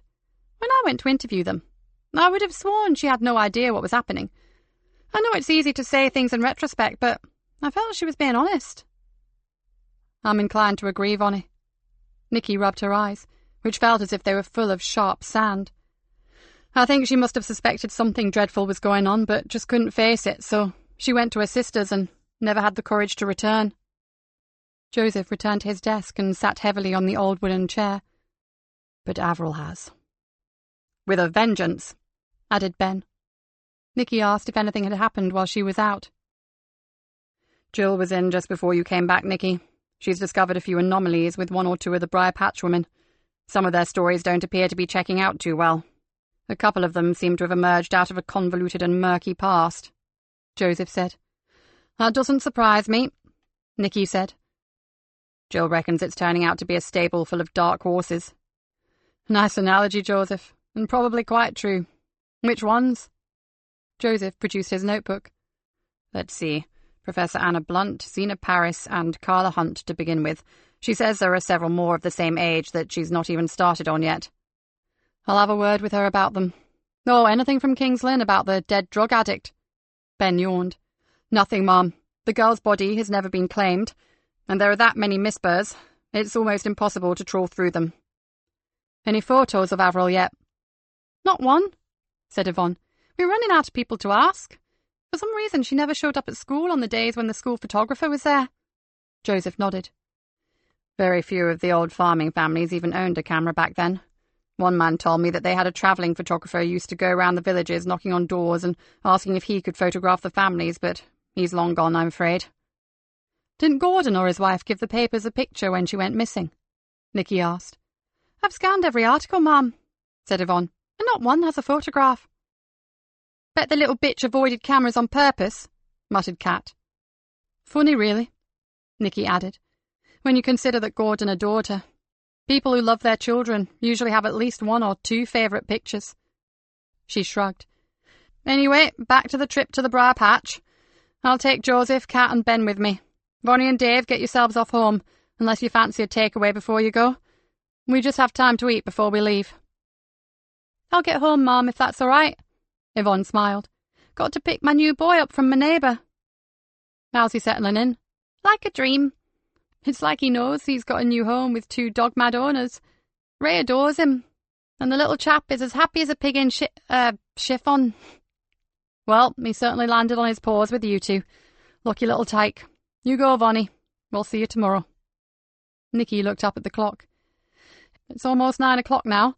The auction ends at 10:30. We'll give Sammy half an hour to get the place clear, then we'll go in and collect the glasses. So we'll leave at 10:15, okay? She looked around. So, who is on supper duty? Joseph raised his hand. We thought we'd get a curry if that's okay with you. Nikki was suddenly overwhelmed by thoughts of a terrified 9-year-old in a dark crypt with a sadistic captor. For once I'm going to pass. I'm haunted by the things that evil woman did to those children. She noticed Joseph's look of concern. Nikki walked over to Kat's coffee machine and poured herself yet another coffee. It was nearly time to go. Nikki told her colleagues to get ready. The last few stragglers were coming up the basement steps and onto the pavement. They gave them a few minutes to disperse, took the big evidence boxes from the boot, and approached the Briar Patch Club. The door was slightly open, and Nikki saw the shadowy figure of Sammy just inside. All clear. Come in. Sammy looked worried. I've done my best to make sure that none of the glasses were washed, but we ran out of straight-sided lager glasses at one point, and a few had to be recycled. Not to worry. For some reason, I don't think our suspect is a lager drinker. But who knows? Nikki instructed her gloved detectives to begin collecting up the dozens of assorted glasses that were stacked up behind the bar and spread out on the tables. Thank you for cooperating, Sammy. I know it goes against your feelings on the matter, but I promise you that you're helping us to stop a killer striking again. Sammy ran a hand over her close-cropped hair. I'm having trouble getting my head around the fact that I may have served a G&T to a murderer tonight. I'm probably even on first-name terms with her. Nikki's expression was sombre. I'll be very surprised if our tests prove otherwise, Sammy. I'm sorry for the inconvenience here. We'll get all these back to you as soon as we can. No hurry, dear Galena. I've got a fair few more in the stockroom. We'll survive. Ready, Nikki. Joseph and the others were waiting by the exit. Thanks again, Sammy. Come in and have a drink one evening, Inspector, when this is all over. Nikki smiled. It was likely she would never see the inside of that club again. Thanks. Maybe I will. The bleary-eyed Rory Wilkinson duly accepted their offerings. He and a small team of equally weary investigators were waiting to make a start. My friend, I hope you know that this will cost you big time. Nikki grinned at him. A day at the health farm, eh? All those worry lines and baggy eyes I'm causing you. Baggy eyes? How dare you? In just one day? I booked in for a long weekend, if you don't mind. Now, I have work to do, Detective Inspector. He flounced away. Baggy indeed. Sylvia Caulfield was ready with the list of those who had attended. Want a drink, Nikki? I've succumbed to a large scotch. How about you? She said. Better not. I'm shattered, and I've still got to drive back to Cloud Fen. I don't want my colleagues to have to pull my car out of a ditch at this time of night. Sylvia passed Nikki the sheet of paper. I'm certain that's everyone who attended. Nikki ran her eyes down the list. One name stood out like a beacon across a night sky. Delia Roberts. Yes. Do you know her?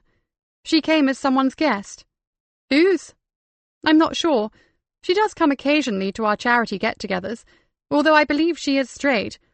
I think the club helped her once or twice with business advice. One or two of the women know her.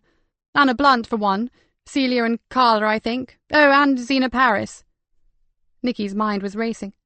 Cyril Roberts's daughter, connected with the Briar Patch. She hadn't known. And acquainted with the very three members with dubious histories. What can you tell me about Anna Blunt? She asked. Sylvia drew in a long breath. She's a professor of ancient history. She's always off giving a lecture somewhere or other. To be honest, I've never really had a lot to do with Anna. I went to a party at her apartment once. The hall and the stairs were all hung with framed diplomas. There was a photograph of her when she was younger in a mortarboard and gown, holding up a rolled-up certificate. Why? I'm told it's proving difficult to check her background. Any idea what university she went to? None at all. She's not keen on academic chit-chat. She told me she attends a club to get away from all that. Anyway, I must go, and thank you again, Sylvia. I'll keep in touch. Please do, Nikki. I have to confess to feeling rather uneasy on my late-night call-outs at the moment. Nikki's eyes narrowed. Take someone with you, Sylvia. I mean it. Get a locum, anyone, and preferably a male doctor. Don't go out alone at night. Sylvia held the door back for Nikki. These are very worrying times, aren't they? Very worrying indeed. Nikki drove out of West Salterby and headed for home. She badly needed sleep, but there was far too much to think about.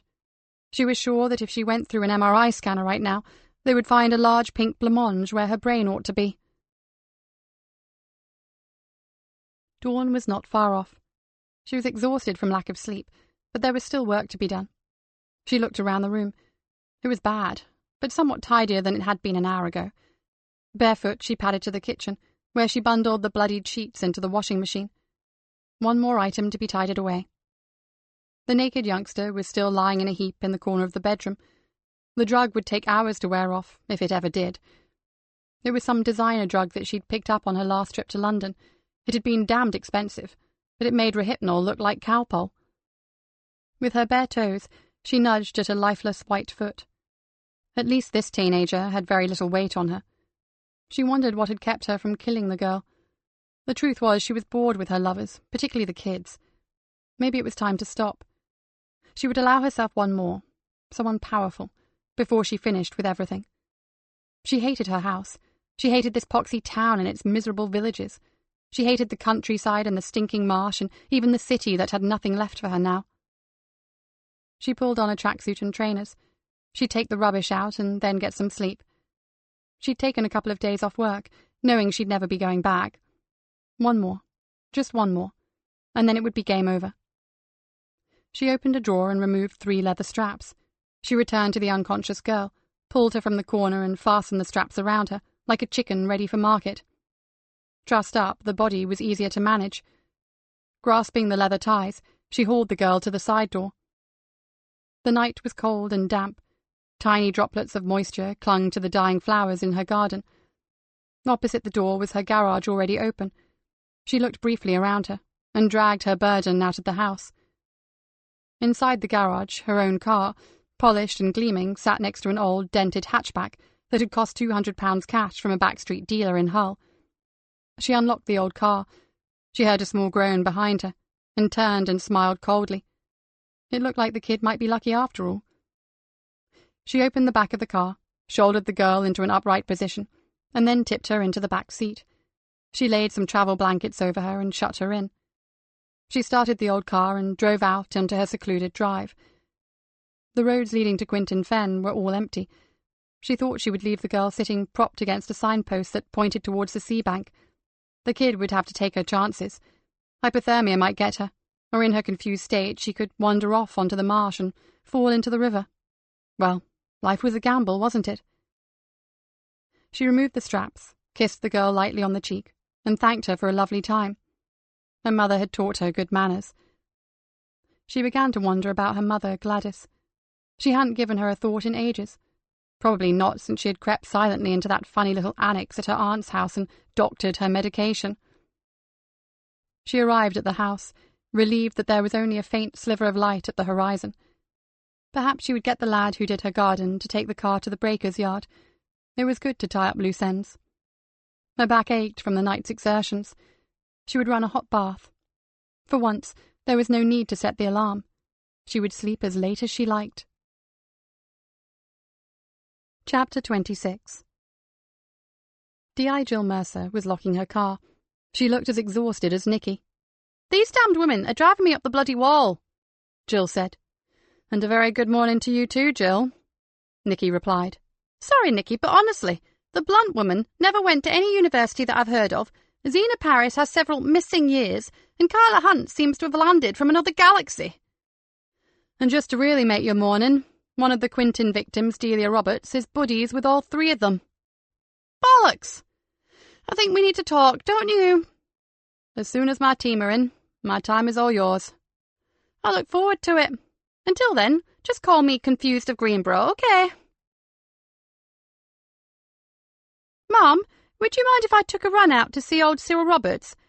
I'd like him to know that he was right about Gordon Hammond, and his old friend was innocent of everything the village accused him of," Kat said. "Very noble, Kat, but slightly premature, I think. If he contacts us, you could let him know, but let's spend our precious time going after our killer, shall we?" Nikki smiled at her. "It can be your job once we get to it. Now, Ben, I want you to get out to all Delia Roberts' acquaintances. She is on our guest list at the Briar Patch last night, and I want to know who invited her. If she went to the club, then she may well have known Madeline Prospero or the Lawson family. She certainly never shared that when we interviewed her." "As I recall, she didn't share much at all, did she?" "No, she didn't." Nikki looked from Ben to Kat. "Maybe you should go after all, Kat. Ask Cyril Roberts about his daughter. Give him your good news, but tell him to keep quiet about it. He may feel more inclined to talk if he knows that his old mate really was innocent. I want to know when he saw Delia last. At your last interview with him, he said something about not what you know but who you know, referring to her posh job. So check that out, okay? And his wife, too. I need to know if she ever sees her daughter. I'd ask Cyril rather than her. He seems to know everything there is to know about her business." "Righto, boss, I'm on my way." Kat grabbed her bag and car keys and was gone. Ben left soon afterwards. Nikki and Joseph remained alone in the office. "How long will forensics take, do you think?" he asked. "The lab is rushing it through for me, but your guess is as good as mine." Nikki's phone rang. It sounded shrill in the empty office. Rory's voice was muffled. She realised he was yawning. 2 traces of midnight orchid, and I'm hoping your preliminary DNA results will be through in 24 hours. Fingerprints are running through as we speak. I can do no more at present, and I'm going home. Good day. Thank you, Rory. I really do owe you one. Oh, yes, you certainly do. Baggy eyes, indeed. Whatever next? Nikki relayed the news to Joseph. That's quick. I thought DNA testing took weeks. Rory said that they use a technique called PCR, where they chemically replicate tiny samples until there is enough to work on. Apparently it's really fast. He thinks that with the use of new computer software it won't be too long before we get answers back in minutes rather than days. Joseph smiled. Criminals will have to wear sterile spacesuits. Could slow up their getaway somewhat. On that note, what good old-fashioned CID work would you like me to do this morning? First, find out how Constable Steve Royal is, then check on the status of the victims that are under surveillance. I'll be with Jill Mercer if you need me. Nikki cocked her head to one side. You're looking much brighter, my friend. I had a call from Tamsin last night. Laura turned up on the doorstep and wasn't too impressed when they handed her a paint roller and a boiler suit. A broad grin spread across Nikki's face. Very fetching. Then she launched into a full-on gripe about me not returning her calls and received a lecture on the finer points of working a multiple murder investigation. From Niall? No, from Tamsin. The upshot was that Laura is considering moving back to Switzerland. It seems that her organisation has decided it can't do without her after all, and quite a few olive branches are being proffered. Oh, that is good news. Nikki put her arms round him, and for a moment they held each other close. Then, still smiling, Joseph gently held her at arm's length, looked at her and asked, Back to normal. Bring it on, sighed Nikki. Let's go catch Avril Hammond, shall we? Cyril Roberts stood beside a crackling bonfire of dead wood and garden rubbish. Every now and then he would throw on another forkful of dry material and stand back as the sparks and flames shot into the air. Always keep a bit of dry stuff under cover. Then when it's going well, I can put the damp cuttings on. Kat said nothing. The glowing embers and the smell of the fire transported her back to childhood bonfire nights. So I was right all along. He never done it. None of it. Not even once. Cyril looked at her. The only thing he was guilty of was loving his daughter too much. He covered up her terrible cruelty when he should have found professional help for her. He was never the same since his boy got killed, miss. I expect he feared he'd lose her too, and he just didn't deal with it right. He certainly didn't, Cyril. If she'd been helped as a small child, he'd probably still be alive, and all this death and pain may have been averted. Seems to me she was just born rotten. Nothing would have stopped that sort of evil from finding a way to manifest itself. And I think of what a lovely girl she seemed to be, and all the while. Cyril took an old plastic sack of leaves and poured them onto the flames. The small dry leaves leapt into the air in a spiral of sparks, and the larger damp ones formed a smoky blanket over the hottest part of the fire. She used to come into the shop and help me, you know. Clean up and lay the meat out. She had more interest in the trade than my own daughter. He looked at Kat again. And do you think she might have hurt my Delia too? We don't know for sure, but it seems that way. She, your Delia that is, doesn't say much. She did change. But I wasn't lying last time we spoke. I really believed it was like I told you. Perhaps I didn't want to see what was going on. If I'd known then what I know now, maybe things would be different. We're always wise in hindsight, miss. How long is it since you've seen your daughter, Cyril? Must be 5 or 6 years, I suppose. Oh, Cyril, I'm so sorry. I thought she just called in as and when her work allowed, not that she didn't visit at all. It's the same for her mother. Whatever I think of her, she did love Ardelia, and the girl has no call to ignore her like she does. Does she phone? No, I rang her workplace once. Her mother was none too special, had the shingles real bad, she did. Anyway, I thought the girl should know. She never even returned my call. Someone from a company rang her mother and asked if it was really urgent, and she told them to poke off. So, no, she doesn't phone. We went to her workplace to talk to her, but she was anxious to get back to an important meeting and didn't have time for us. How was she? Did she look well? She looked very elegant, very much the career woman. Well, who would have thought it?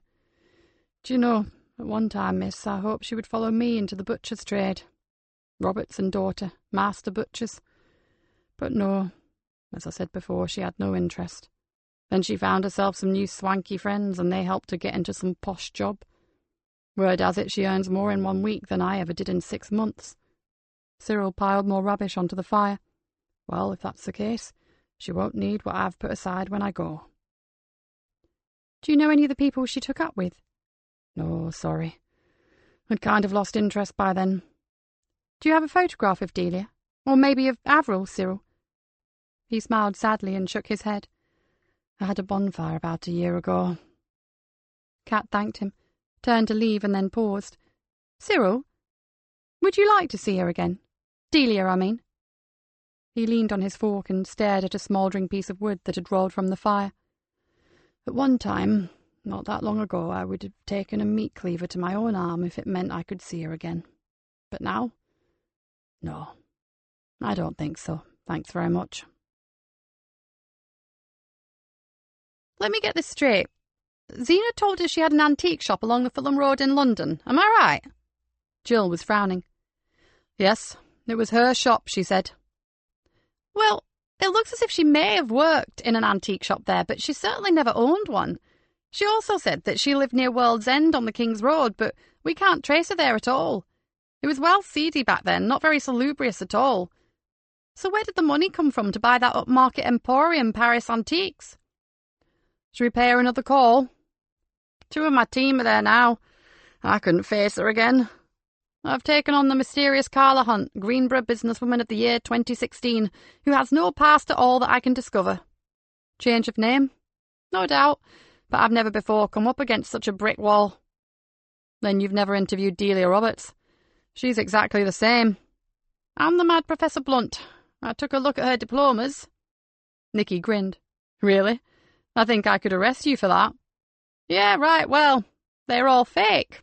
The first odd thing I noticed was that they were mounted in identical frames. Then I took a look at the photo of her in her academic gown, and it's been photoshopped. You know I did a spell in the fraud squad, right? Well, it stood out a mile.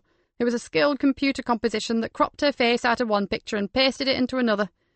I should think she knows as much about ancient history as I do about chicken sexing. Which is? Have you ever examined a chicken? Jill pulled her face at Nikki. Her phone rang. Dear Mercer? What? Where? We'll get someone down to the hospital right away, and thanks. She slammed the receiver down. Greenborough A&E. They have a young girl found wandering out near Quinton Fen early this morning. She's disorientated, pretty battered and bruised. The casualty consultant thinks we should attend, as he's certain she has been a victim of a sex attack. Oh, yes, and she's been given a powerful tranquilizer. Date rape. On a grand scale, by the sound of it. Coming with me? No, I'll hold the fort here. Can you do me a favour, Jill? Check her right cheek for traces of midnight orchid lipstick, will you? Nikki sat back in her chair, and the phone began to ring. Dave rang to say that Delia Roberts was not at work. She had taken 2 days' leave prior to going off to Holland for a business symposium. He had rung her home number, but only got an answer phone, so he was returning to the station. Kat phoned to say that Cyril and his ex-wife had not seen their daughter for 5 or more years, and finally Jill Mercer confirmed that there was a smudge of lipstick on the girl's cheek. It was a deep magenta colour. Joseph ticked another name on his list. All seems well with Lucy Clark and Peter Lee. Delia Roberts hasn't been seen yet this morning. Her curtains are still drawn, and, as Dave says, she's on leave for a few days. She's probably having a lie-in. Our PC Steve Royal, on the other hand, is not faring so well. Nikki looked up from the report she was reading. What's wrong? They are pleased with his physical recovery, but apparently he is pretty down about his facial scarring, more so than the doctors think is healthy. I've spoken to his mother, and she says that his personal appearance is very important to him. He's having trouble coming to terms with the fact that, even after plastic surgery, he won't ever regain his looks. Poor little sod. There's not much we can do on that score, is there? Several of the WPCs have been visiting him, telling him scars make a man look really rugged and attractive, but he's having none of it. The hospital suggested counselling. The mention of counselling made Nikki think of Sally King. It may help if Doc Foley talks to him. I'll ask him when he rings me about Sally's condition. She returned to her report, read the same line 3 times and pushed it away. She picked up the list of guests at the Briar Patch auction. There they all were, as in Spooky's original list of members, plus about 10 other guests, none of them known to Nikki, other than Delia Roberts and Harriet the Rottweiler Page, Zena's lover. The office door opened and Dave grumbled his way to his desk. "Waste of bloody time, that was. I should have rung ahead." He took off his jacket and flopped into his chair. Before Nikki could ask him anything, Kat hurried into the room. "I've just seen D.I. Mercer's sergeant in the main corridor, Mum. He said to tell you that they didn't have much luck with Zena Paris. Her manageress was off for a couple of days and she was too busy to see them." She flung her shoulder bag down on her desk and made for the coffee machine. "It's sad that Cyril hasn't seen his daughter for so long, isn't it?" Avril Hammond's wickedness seems to have touched the lives of almost all the inhabitants of Quintonodike, doesn't it? Past and present. She seems to have blighted everything she ever touched. Joseph looked grave. And she still is, whoever she is. That's possibly the worst thing, isn't it? Nikki stared at the list of names. Everything tells us that we have her name right here in front of us. She's quite probably one of these women, and any one of the others could be her next victim. We can't watch them all, and half of them aren't who they say they are. Frankly, unless we can get hold of a picture of her, we're pretty well snookered. Nikki realised that her mobile was ringing. "Yes, Jill? What's the score with your girl?" The voice was tinny, the line full of static. "We're pretty sure she's another one of Avril's playthings, but I can't think why she's been allowed to live." Nikki asked if the girl remembered anything. "No, it was a very nasty drug. The doctor in charge of her case said that it's comparatively new and its effects vary. The hallucinations can recur, a bit like having a fit, he said, and they have no idea what the long-term damage can be." Through another patch of distortion, Jill said she would ring later when she found a better signal. Nikki vaguely understood that they were leaving a uniformed officer with the girl. Nikki ended the call. This case seemed to be dragging on forever. Chapter 27. It was 4 o'clock. A thin drizzle covered the town like a sheet. Nikki was staring out of a window when Richard Foley rang. "She's doing well, Nikki. Better than I ever hoped. It will take time, but Sally shows remarkable strength of character. I believe her love for her husband and children will get her through this," Richard said. "Thank God one of them has survived the curse of Avril Hammond," Nikki replied. "I've been thinking about her. In fact, having spent several hours with Sally today, I've thought about little else. I suggest you narrow down your search to a woman who A. lives alone, B. whose job either gives her some kind of relief from her cravings or a considerable amount of flexibility, and C. who is known for being highly promiscuous, or manages to juggle several lovers. I believe she keeps her urge to kill at bay with unconventional and multifarious sexual encounters." "Thanks for that, Richard. I'll take another look at our list of suspects with all that in mind. Without a photo, we have no idea what she even looks like." Nikki remembered to ask if he would have a word with P.C. Royal. Nikki felt a strange, uncomfortable feeling in the pit of her stomach. Surely it wasn't a premonition. Then Yvonne burst in through the door. "I've got one! A picture of the young Avril!" Nikki jumped up. "I wondered where you'd gone. Show me." She took the old photograph and stared at it. Disappointment flooded through her. The child was around 7, and like most of them at that age, something of a blank canvas. "Where did you find it?" "Doc Draper's wife. She kept scrapbooks of the village life back in the 70s and 80s. She'd been searching through them all morning. This was taken at a May Day procession." "Let's take it to our new computer room and see if Spooky and her gang are all they're cracked up to be, shall we?" Outside, the fine rain had turned into a steady downpour, and the sky was dark with heavy cloud. Nightfall would come early.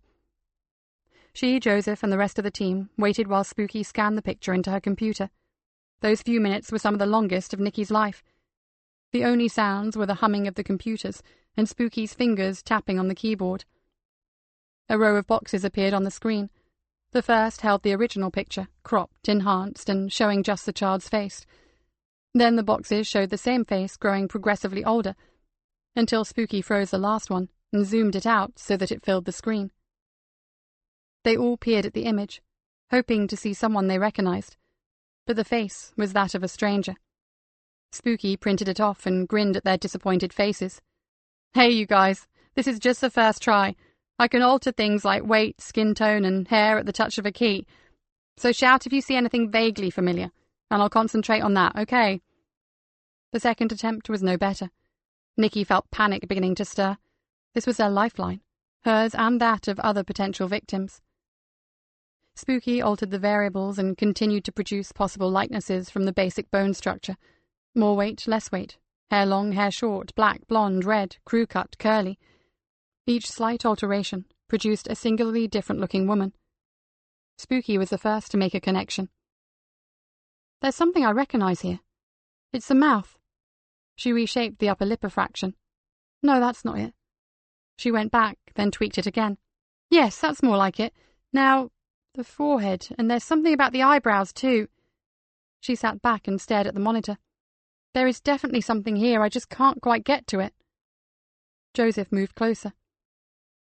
This is someone I've seen recently. He groaned. But who? Spooky smoothed and reshaped the face to fit slight changes in weight. Spooky! Hold it there! Yvonne's voice was excited. It is the mouth! This is certainly someone we should know. She held her hand over the screen so that only the chin and mouth could be seen. Who the hell is it? I haven't a clue, said Kat despondently. Nikki, too, felt a jolt of recognition. You're right. But who is it? Listen, I'm going to get the list of all 30-odd women. I'll call out the names and everyone try to put a face to them. Especially you, Spooky. You should know these women far better than any of us. Seconds later, Nikki reappeared with the list and began to read out the names. She got to 21, and still there was no spark of recognition. Celia Kennington, lawyer. They shook their heads. Harriet Page, Zena Paris's manager. Well, I know for a fact that isn't her. Sammy Cohen. More shaking of heads. Hang on, Nick. Spooky bit her lip. Sorry, I mean, Nikki Galena. I think I've got it. She's a Briar Patch woman, all right. Look, if I just give her shoulder-length red hair, styled like this... She added the new feature. And change the eye colour completely. Yes, it's Charlene Crawford. She works at Greenborough Hospital. The Path Lab or somewhere like that. God, yeah, it's Charlene. But Kat and I interviewed her. Ben's voice rose, and she had long, dark chestnut hair and glasses. No, she doesn't. She's got medium-length red hair. I saw her just the other day. Ben peered at the screen.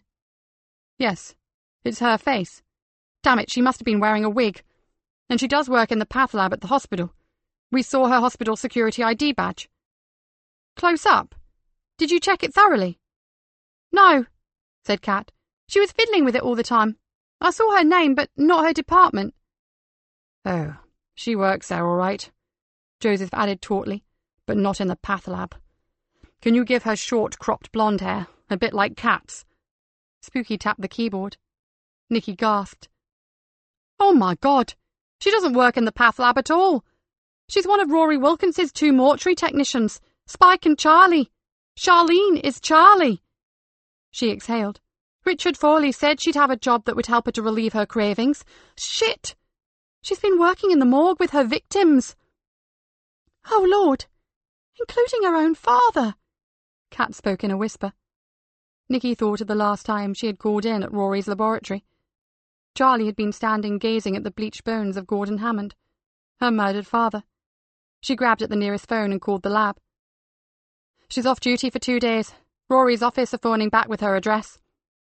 No need. She lives in a rambling old house on the corner of Viking Crescent and Foster Way. Spooky shook her head in amazement, and she told me her father left it to her in his will. Well, we know that was a lie.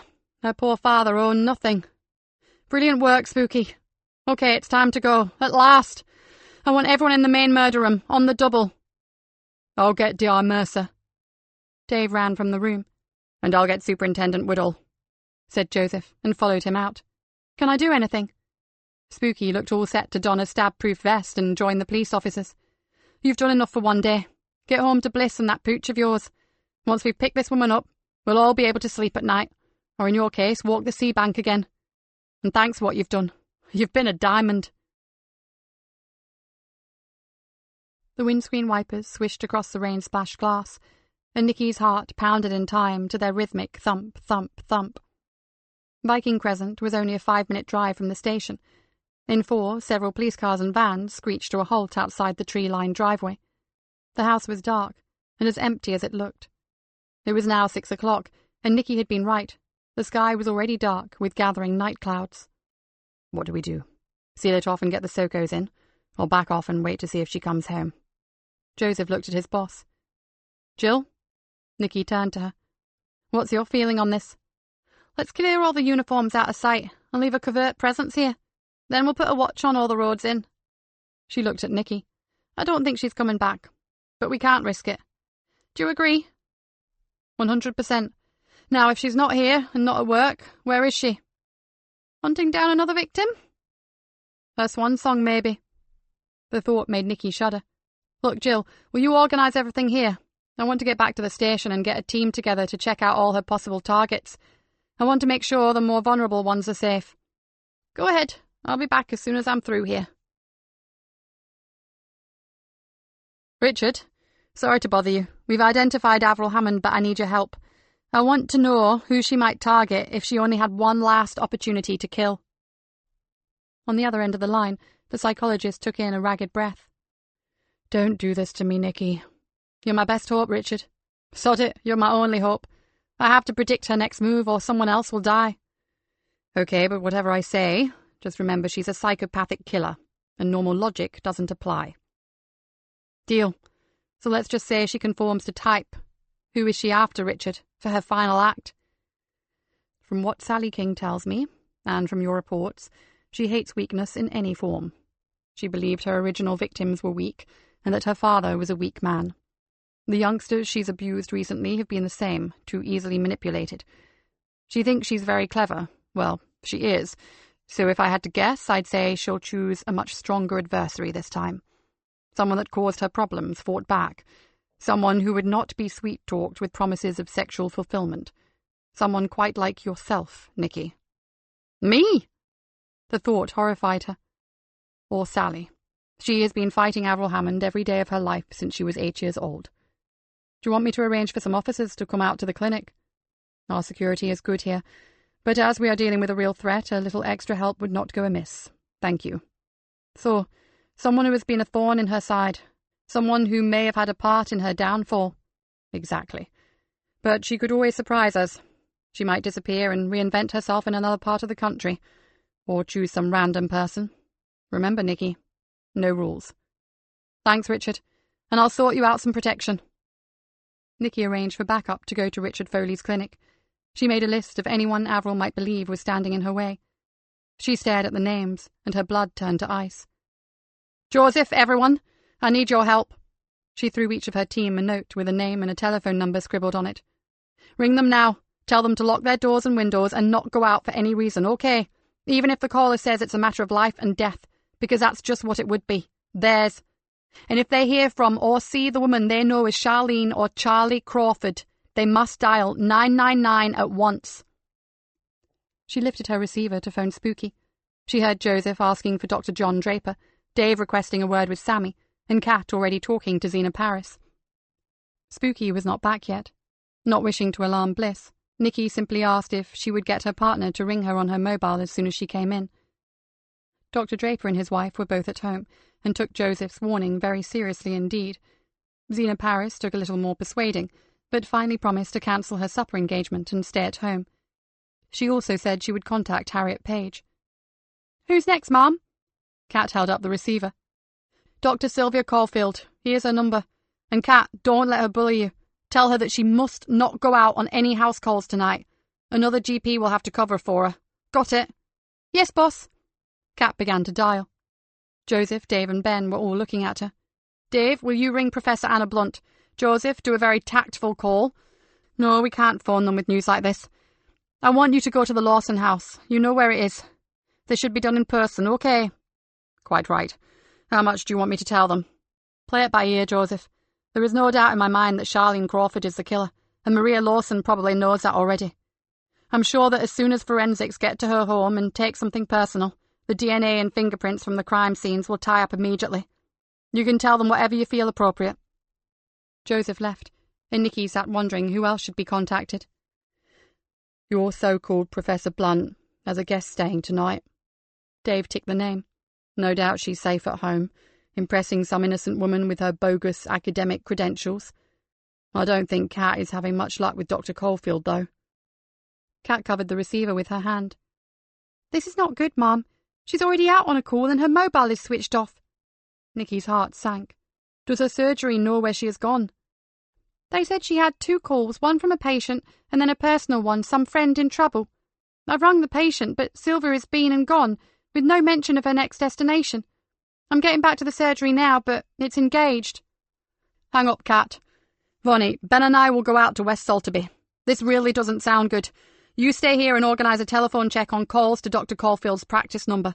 Find out from her receptionist what time she received those 2 calls, and take it from there.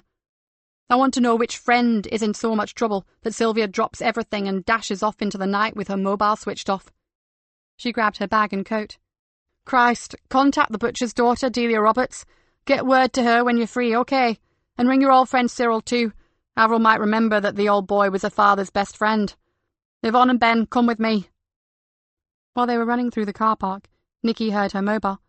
She grabbed it from her pocket and saw that it was Spooky. With a sigh of relief, she told Spooky what had happened. Don't worry, Nikki. The boys across the road are bringing in a takeaway tonight, and we're well locked up. We'll even take the dog out in 2s, I promise. Nikki was about to end the call when Spooky said, What about Rosemary and Denise? Nikki swore. How could she forget to ring her own cousin? Ringing now, Spooky. Luckily they don't rate too high on the at-risk register, do they? Spooky agreed. As far as I know, they have never had much to do with Charlene. I wasn't the only one who wasn't very comfortable around her. Nikki tapped Denise's name as she climbed behind the wheel. Luckily, her cousin answered immediately. After she had assured Nikki that they were both at home and going nowhere, Nikki threw her phone to Ben and accelerated out of the station. She sped along the empty road to West Salterby. She had to reach Sylvia Caulfield. The more Nikki thought about that self-assured woman in her swirling skirts, the more certain she was that Sylvia was Avril's next target. Chapter 28. A receptionist at the doctor's surgery had stayed to take calls, and one of Sylvia's partners was still there, waiting for news of his colleague. There's a couple of cars on their way, Dr. Tully.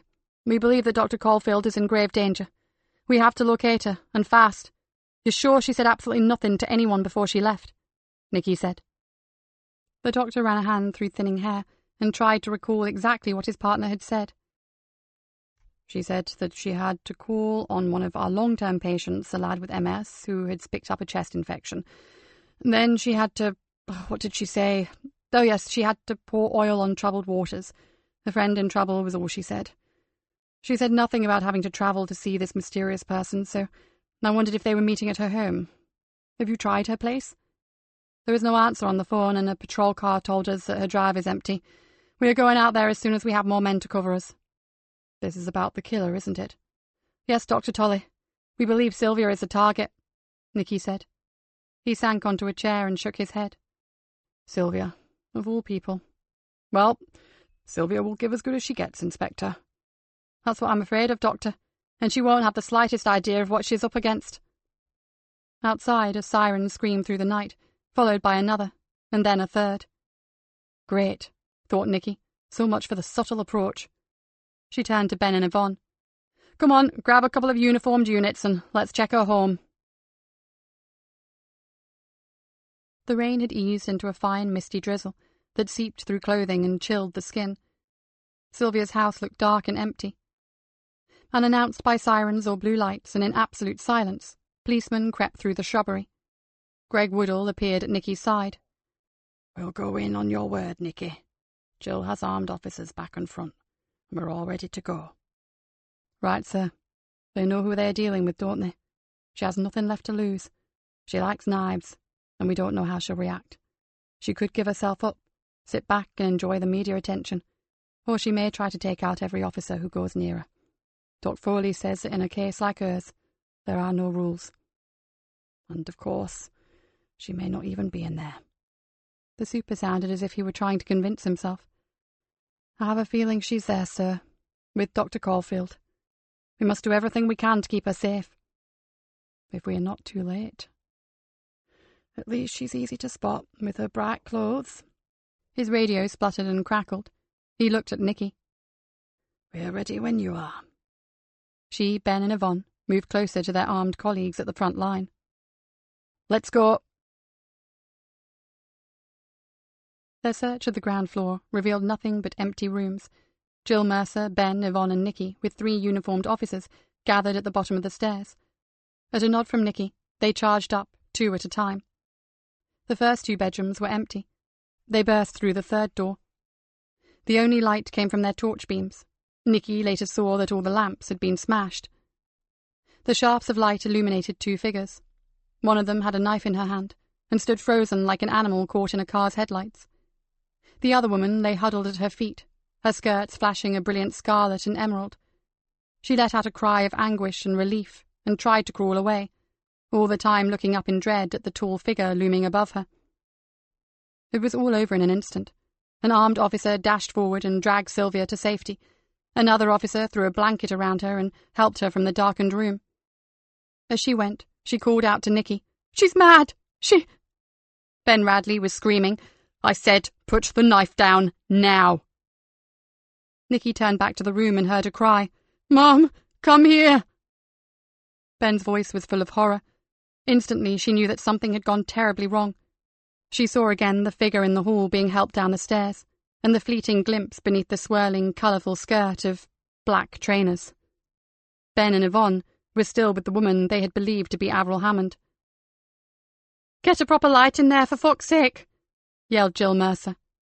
"And tell the others to keep hold of that first woman. I think she's our killer." Nikki's voice was hoarse. Nikki ran to Ben's side and realised that Avril Hammond had faked a horrible tableau to confuse them. Sylvia Caulfield, dressed in her captor's clothes, stood like a statue, her ankles and legs bound tightly together and secured to the wooden frame of a heavy bed. One arm had been bent up from the elbow and taped tightly to her upper arm.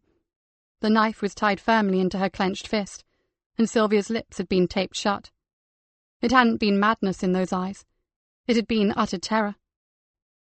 Nikki murmured some soothing words to Sylvia, assuring her that she was safe and they would soon get her freed. Then she pulled Ben away. "Avril, we have to make sure they don't lose her." She ran towards the stairs, calling back over her shoulder, "Jill, look after Sylvia, get an ambulance." Without waiting for an answer, Nikki, with Ben and Yvonne in hot pursuit, ran down the stairs, through the now empty hall, and out into the night. Outside, the garden was in chaos. No one knew what was happening. 1 minute the hostage was safe, then the hostage was not the hostage at all, and now someone had run away. Ben stood in the middle of the muddy lawn, trying to think. Something was prickling at the back of his mind, and then it came to him. "Mom, quickly!" Nikki and Yvonne ran towards the 4x4 where Ben was waiting. Nikki jammed her foot hard on the accelerator, while Ben explained. "On the way to this lane, I saw an old hatchback parked beside a derelict farm building. I've just remembered. It wasn't there when we did that first drive-by." The lane was dark and rutted, and Nikki narrowly avoided hitting the hatchback, throwing Ben and Yvonne forward. With its headlights off, it shot out from its hiding place, just in front of the Land Rover. "Mom!" Yvonne pointed. "She's heading for the sea bank." Nikki turned, and the Land Rover's tyres bit into the muddy verge. The hatchback appeared to be making for the drove that led up to the marsh, and the dead end of the sea bank. Ben kept his eyes on the brake lights. "She's turned off. Charlene's taken the Fen Road to Quintin O'Dyke." Soon they were on the single-track lane, out through the dark and dangerous fen. Ben radioed their position to the other squad cars in the area. "This is one piss-poor route to take on a night like this. Lucky I know it," Nikki said. "At least she's had to put her headlights on. We can see where she's heading now." They rounded a sharp bend and crossed a wide, water-filled ditch. Ben held on tightly to the armrest. The car rocked from side to side on a long bend. "How long were you on traffic, Mom?" Ben swallowed hard. "Long enough to drive a damn sight better than her. She just overcooked a corner and almost ran out of road. If I can push her hard enough, she might just lose it. Does this lane go where I think it does, Yvonne?" "Yes, it's the way back into Quintin Village. There's 1 or 2 really remote outlying homesteads, nothing else." "So Avril's finally going home." "What for?" said Ben. "Don't try to get into her head, Ben. It's too poisonous for the likes of you. She has her reasons. How far is Quintin, do you reckon?" 2 miles, maybe a bit less," said Yvonne. Ben looked over his shoulder and saw pinpricks of light in the distance. More police cars were entering the fen. They continued along the treacherous lane at breakneck speed. Suddenly Ben sat forward. "What on earth is that?" From the black horizon over to their right came 2 shafts of light. "Headlights. Could one of our cars be coming in from a different direction?" asked Nikki. "No way, boss," Yvonne assured her. "That's the very edge of the marsh out there. It has to be from one of the... Hang on. That's where Cyril Roberts lives. Right out on the far point of the fen." "Well, if that's Cyril driving like that, we should offer him a bloody job. Look at those lights." Ben squinted through the windscreen. The vehicle must have been travelling as fast as they were, on what was little more than a cattle track. "Mum, he must be almost at the fen lane, but he's not slowing down," Yvonne said anxiously. "It's a truck, a flat-back pickup, and you're right, he's not going to stop. Good God, look!" Just ahead of them, the Toyota left the narrow track and ploughed full tilt up the grassy bank to the road they were on. With all the force of a goods train, it smashed into Avril Hammond's hatchback. Nikki brought the car to a halt, at the very moment the 2 vehicles exploded into a giant ball of fire. Time stood still, and no one spoke. Then they leapt from the Ford and ran towards the twisted mass of burning metal. They could get nowhere near the blazing vehicles. The intense heat came at them in waves, blown towards them by the breeze from the wash. "Ben, over there on the bank!" He found Cyril Roberts, lying in the long, soaking wet grass of the bank at the side of the lane. There was a crescent-shaped gash on his forehead, and his head seemed to be bent at an odd angle. "Dead, Mom. Came through the windscreen by the look of it. Neck's broken." Ben knelt down beside the body. "Whatever were you trying to do, you crazy old coot?" He felt Nikki's hand on his shoulder. "I think he knew exactly what he was trying to do, my friend, and a more spectacular job he made of it, too." The flames lit up the fen, and soon several police vehicles were drawing up at the scene. Nikki walked up to the top of the bank and watched the men and women talking excitedly on their radios or pointing to the entangled truck and car. So it was all over. Avril Hammond did not, in the final instance, leave this world on her own terms. Her father's best friend had avenged his death, and for once in her life, Avril could not manipulate or alter the course of events. And she hadn't gone out in a blaze of glory. Nikki smiled grimly. It had just been a blaze. Epilogue. St. Augustine's Church, Christmas. In the new part of the cemetery, 2 recent headstones glittered in the early morning frost. There were no mourners gathered around them, just some friends who had come to pay their respects. On one of the graves, Kat and Ben placed a wreath of fresh holly and pine, adorned only with a cluster of pine cones, a red ribbon, and a small card. It said that Cyril was held in affectionate remembrance. On the other was a single bunch of white lilies. They stood for a while, and then Kat looked up to the old church behind her. The winter sun had caught the facets of the great windows, which twinkled like 1,000 crystal raindrops. The church looked as it should, a welcoming haven, a shelter from the storm and a safe place to be. She heard voices raised in quiet laughter. "And by next winter we will have a completely new heating system. No more preaching to a congregation of Eskimos." Father Aidan stood with Joseph and Dave, his face alight with pleasure. Nikki appeared next to Kat. "So your friend left all his money to St. Augustine's?" Kat smiled. "On the understanding that Father Aidan would give Cyril's old friend, Gordon Hammond, a proper funeral service and a proper grave, with a carved headstone and a marble surround. The rest could go to the restoration of the church.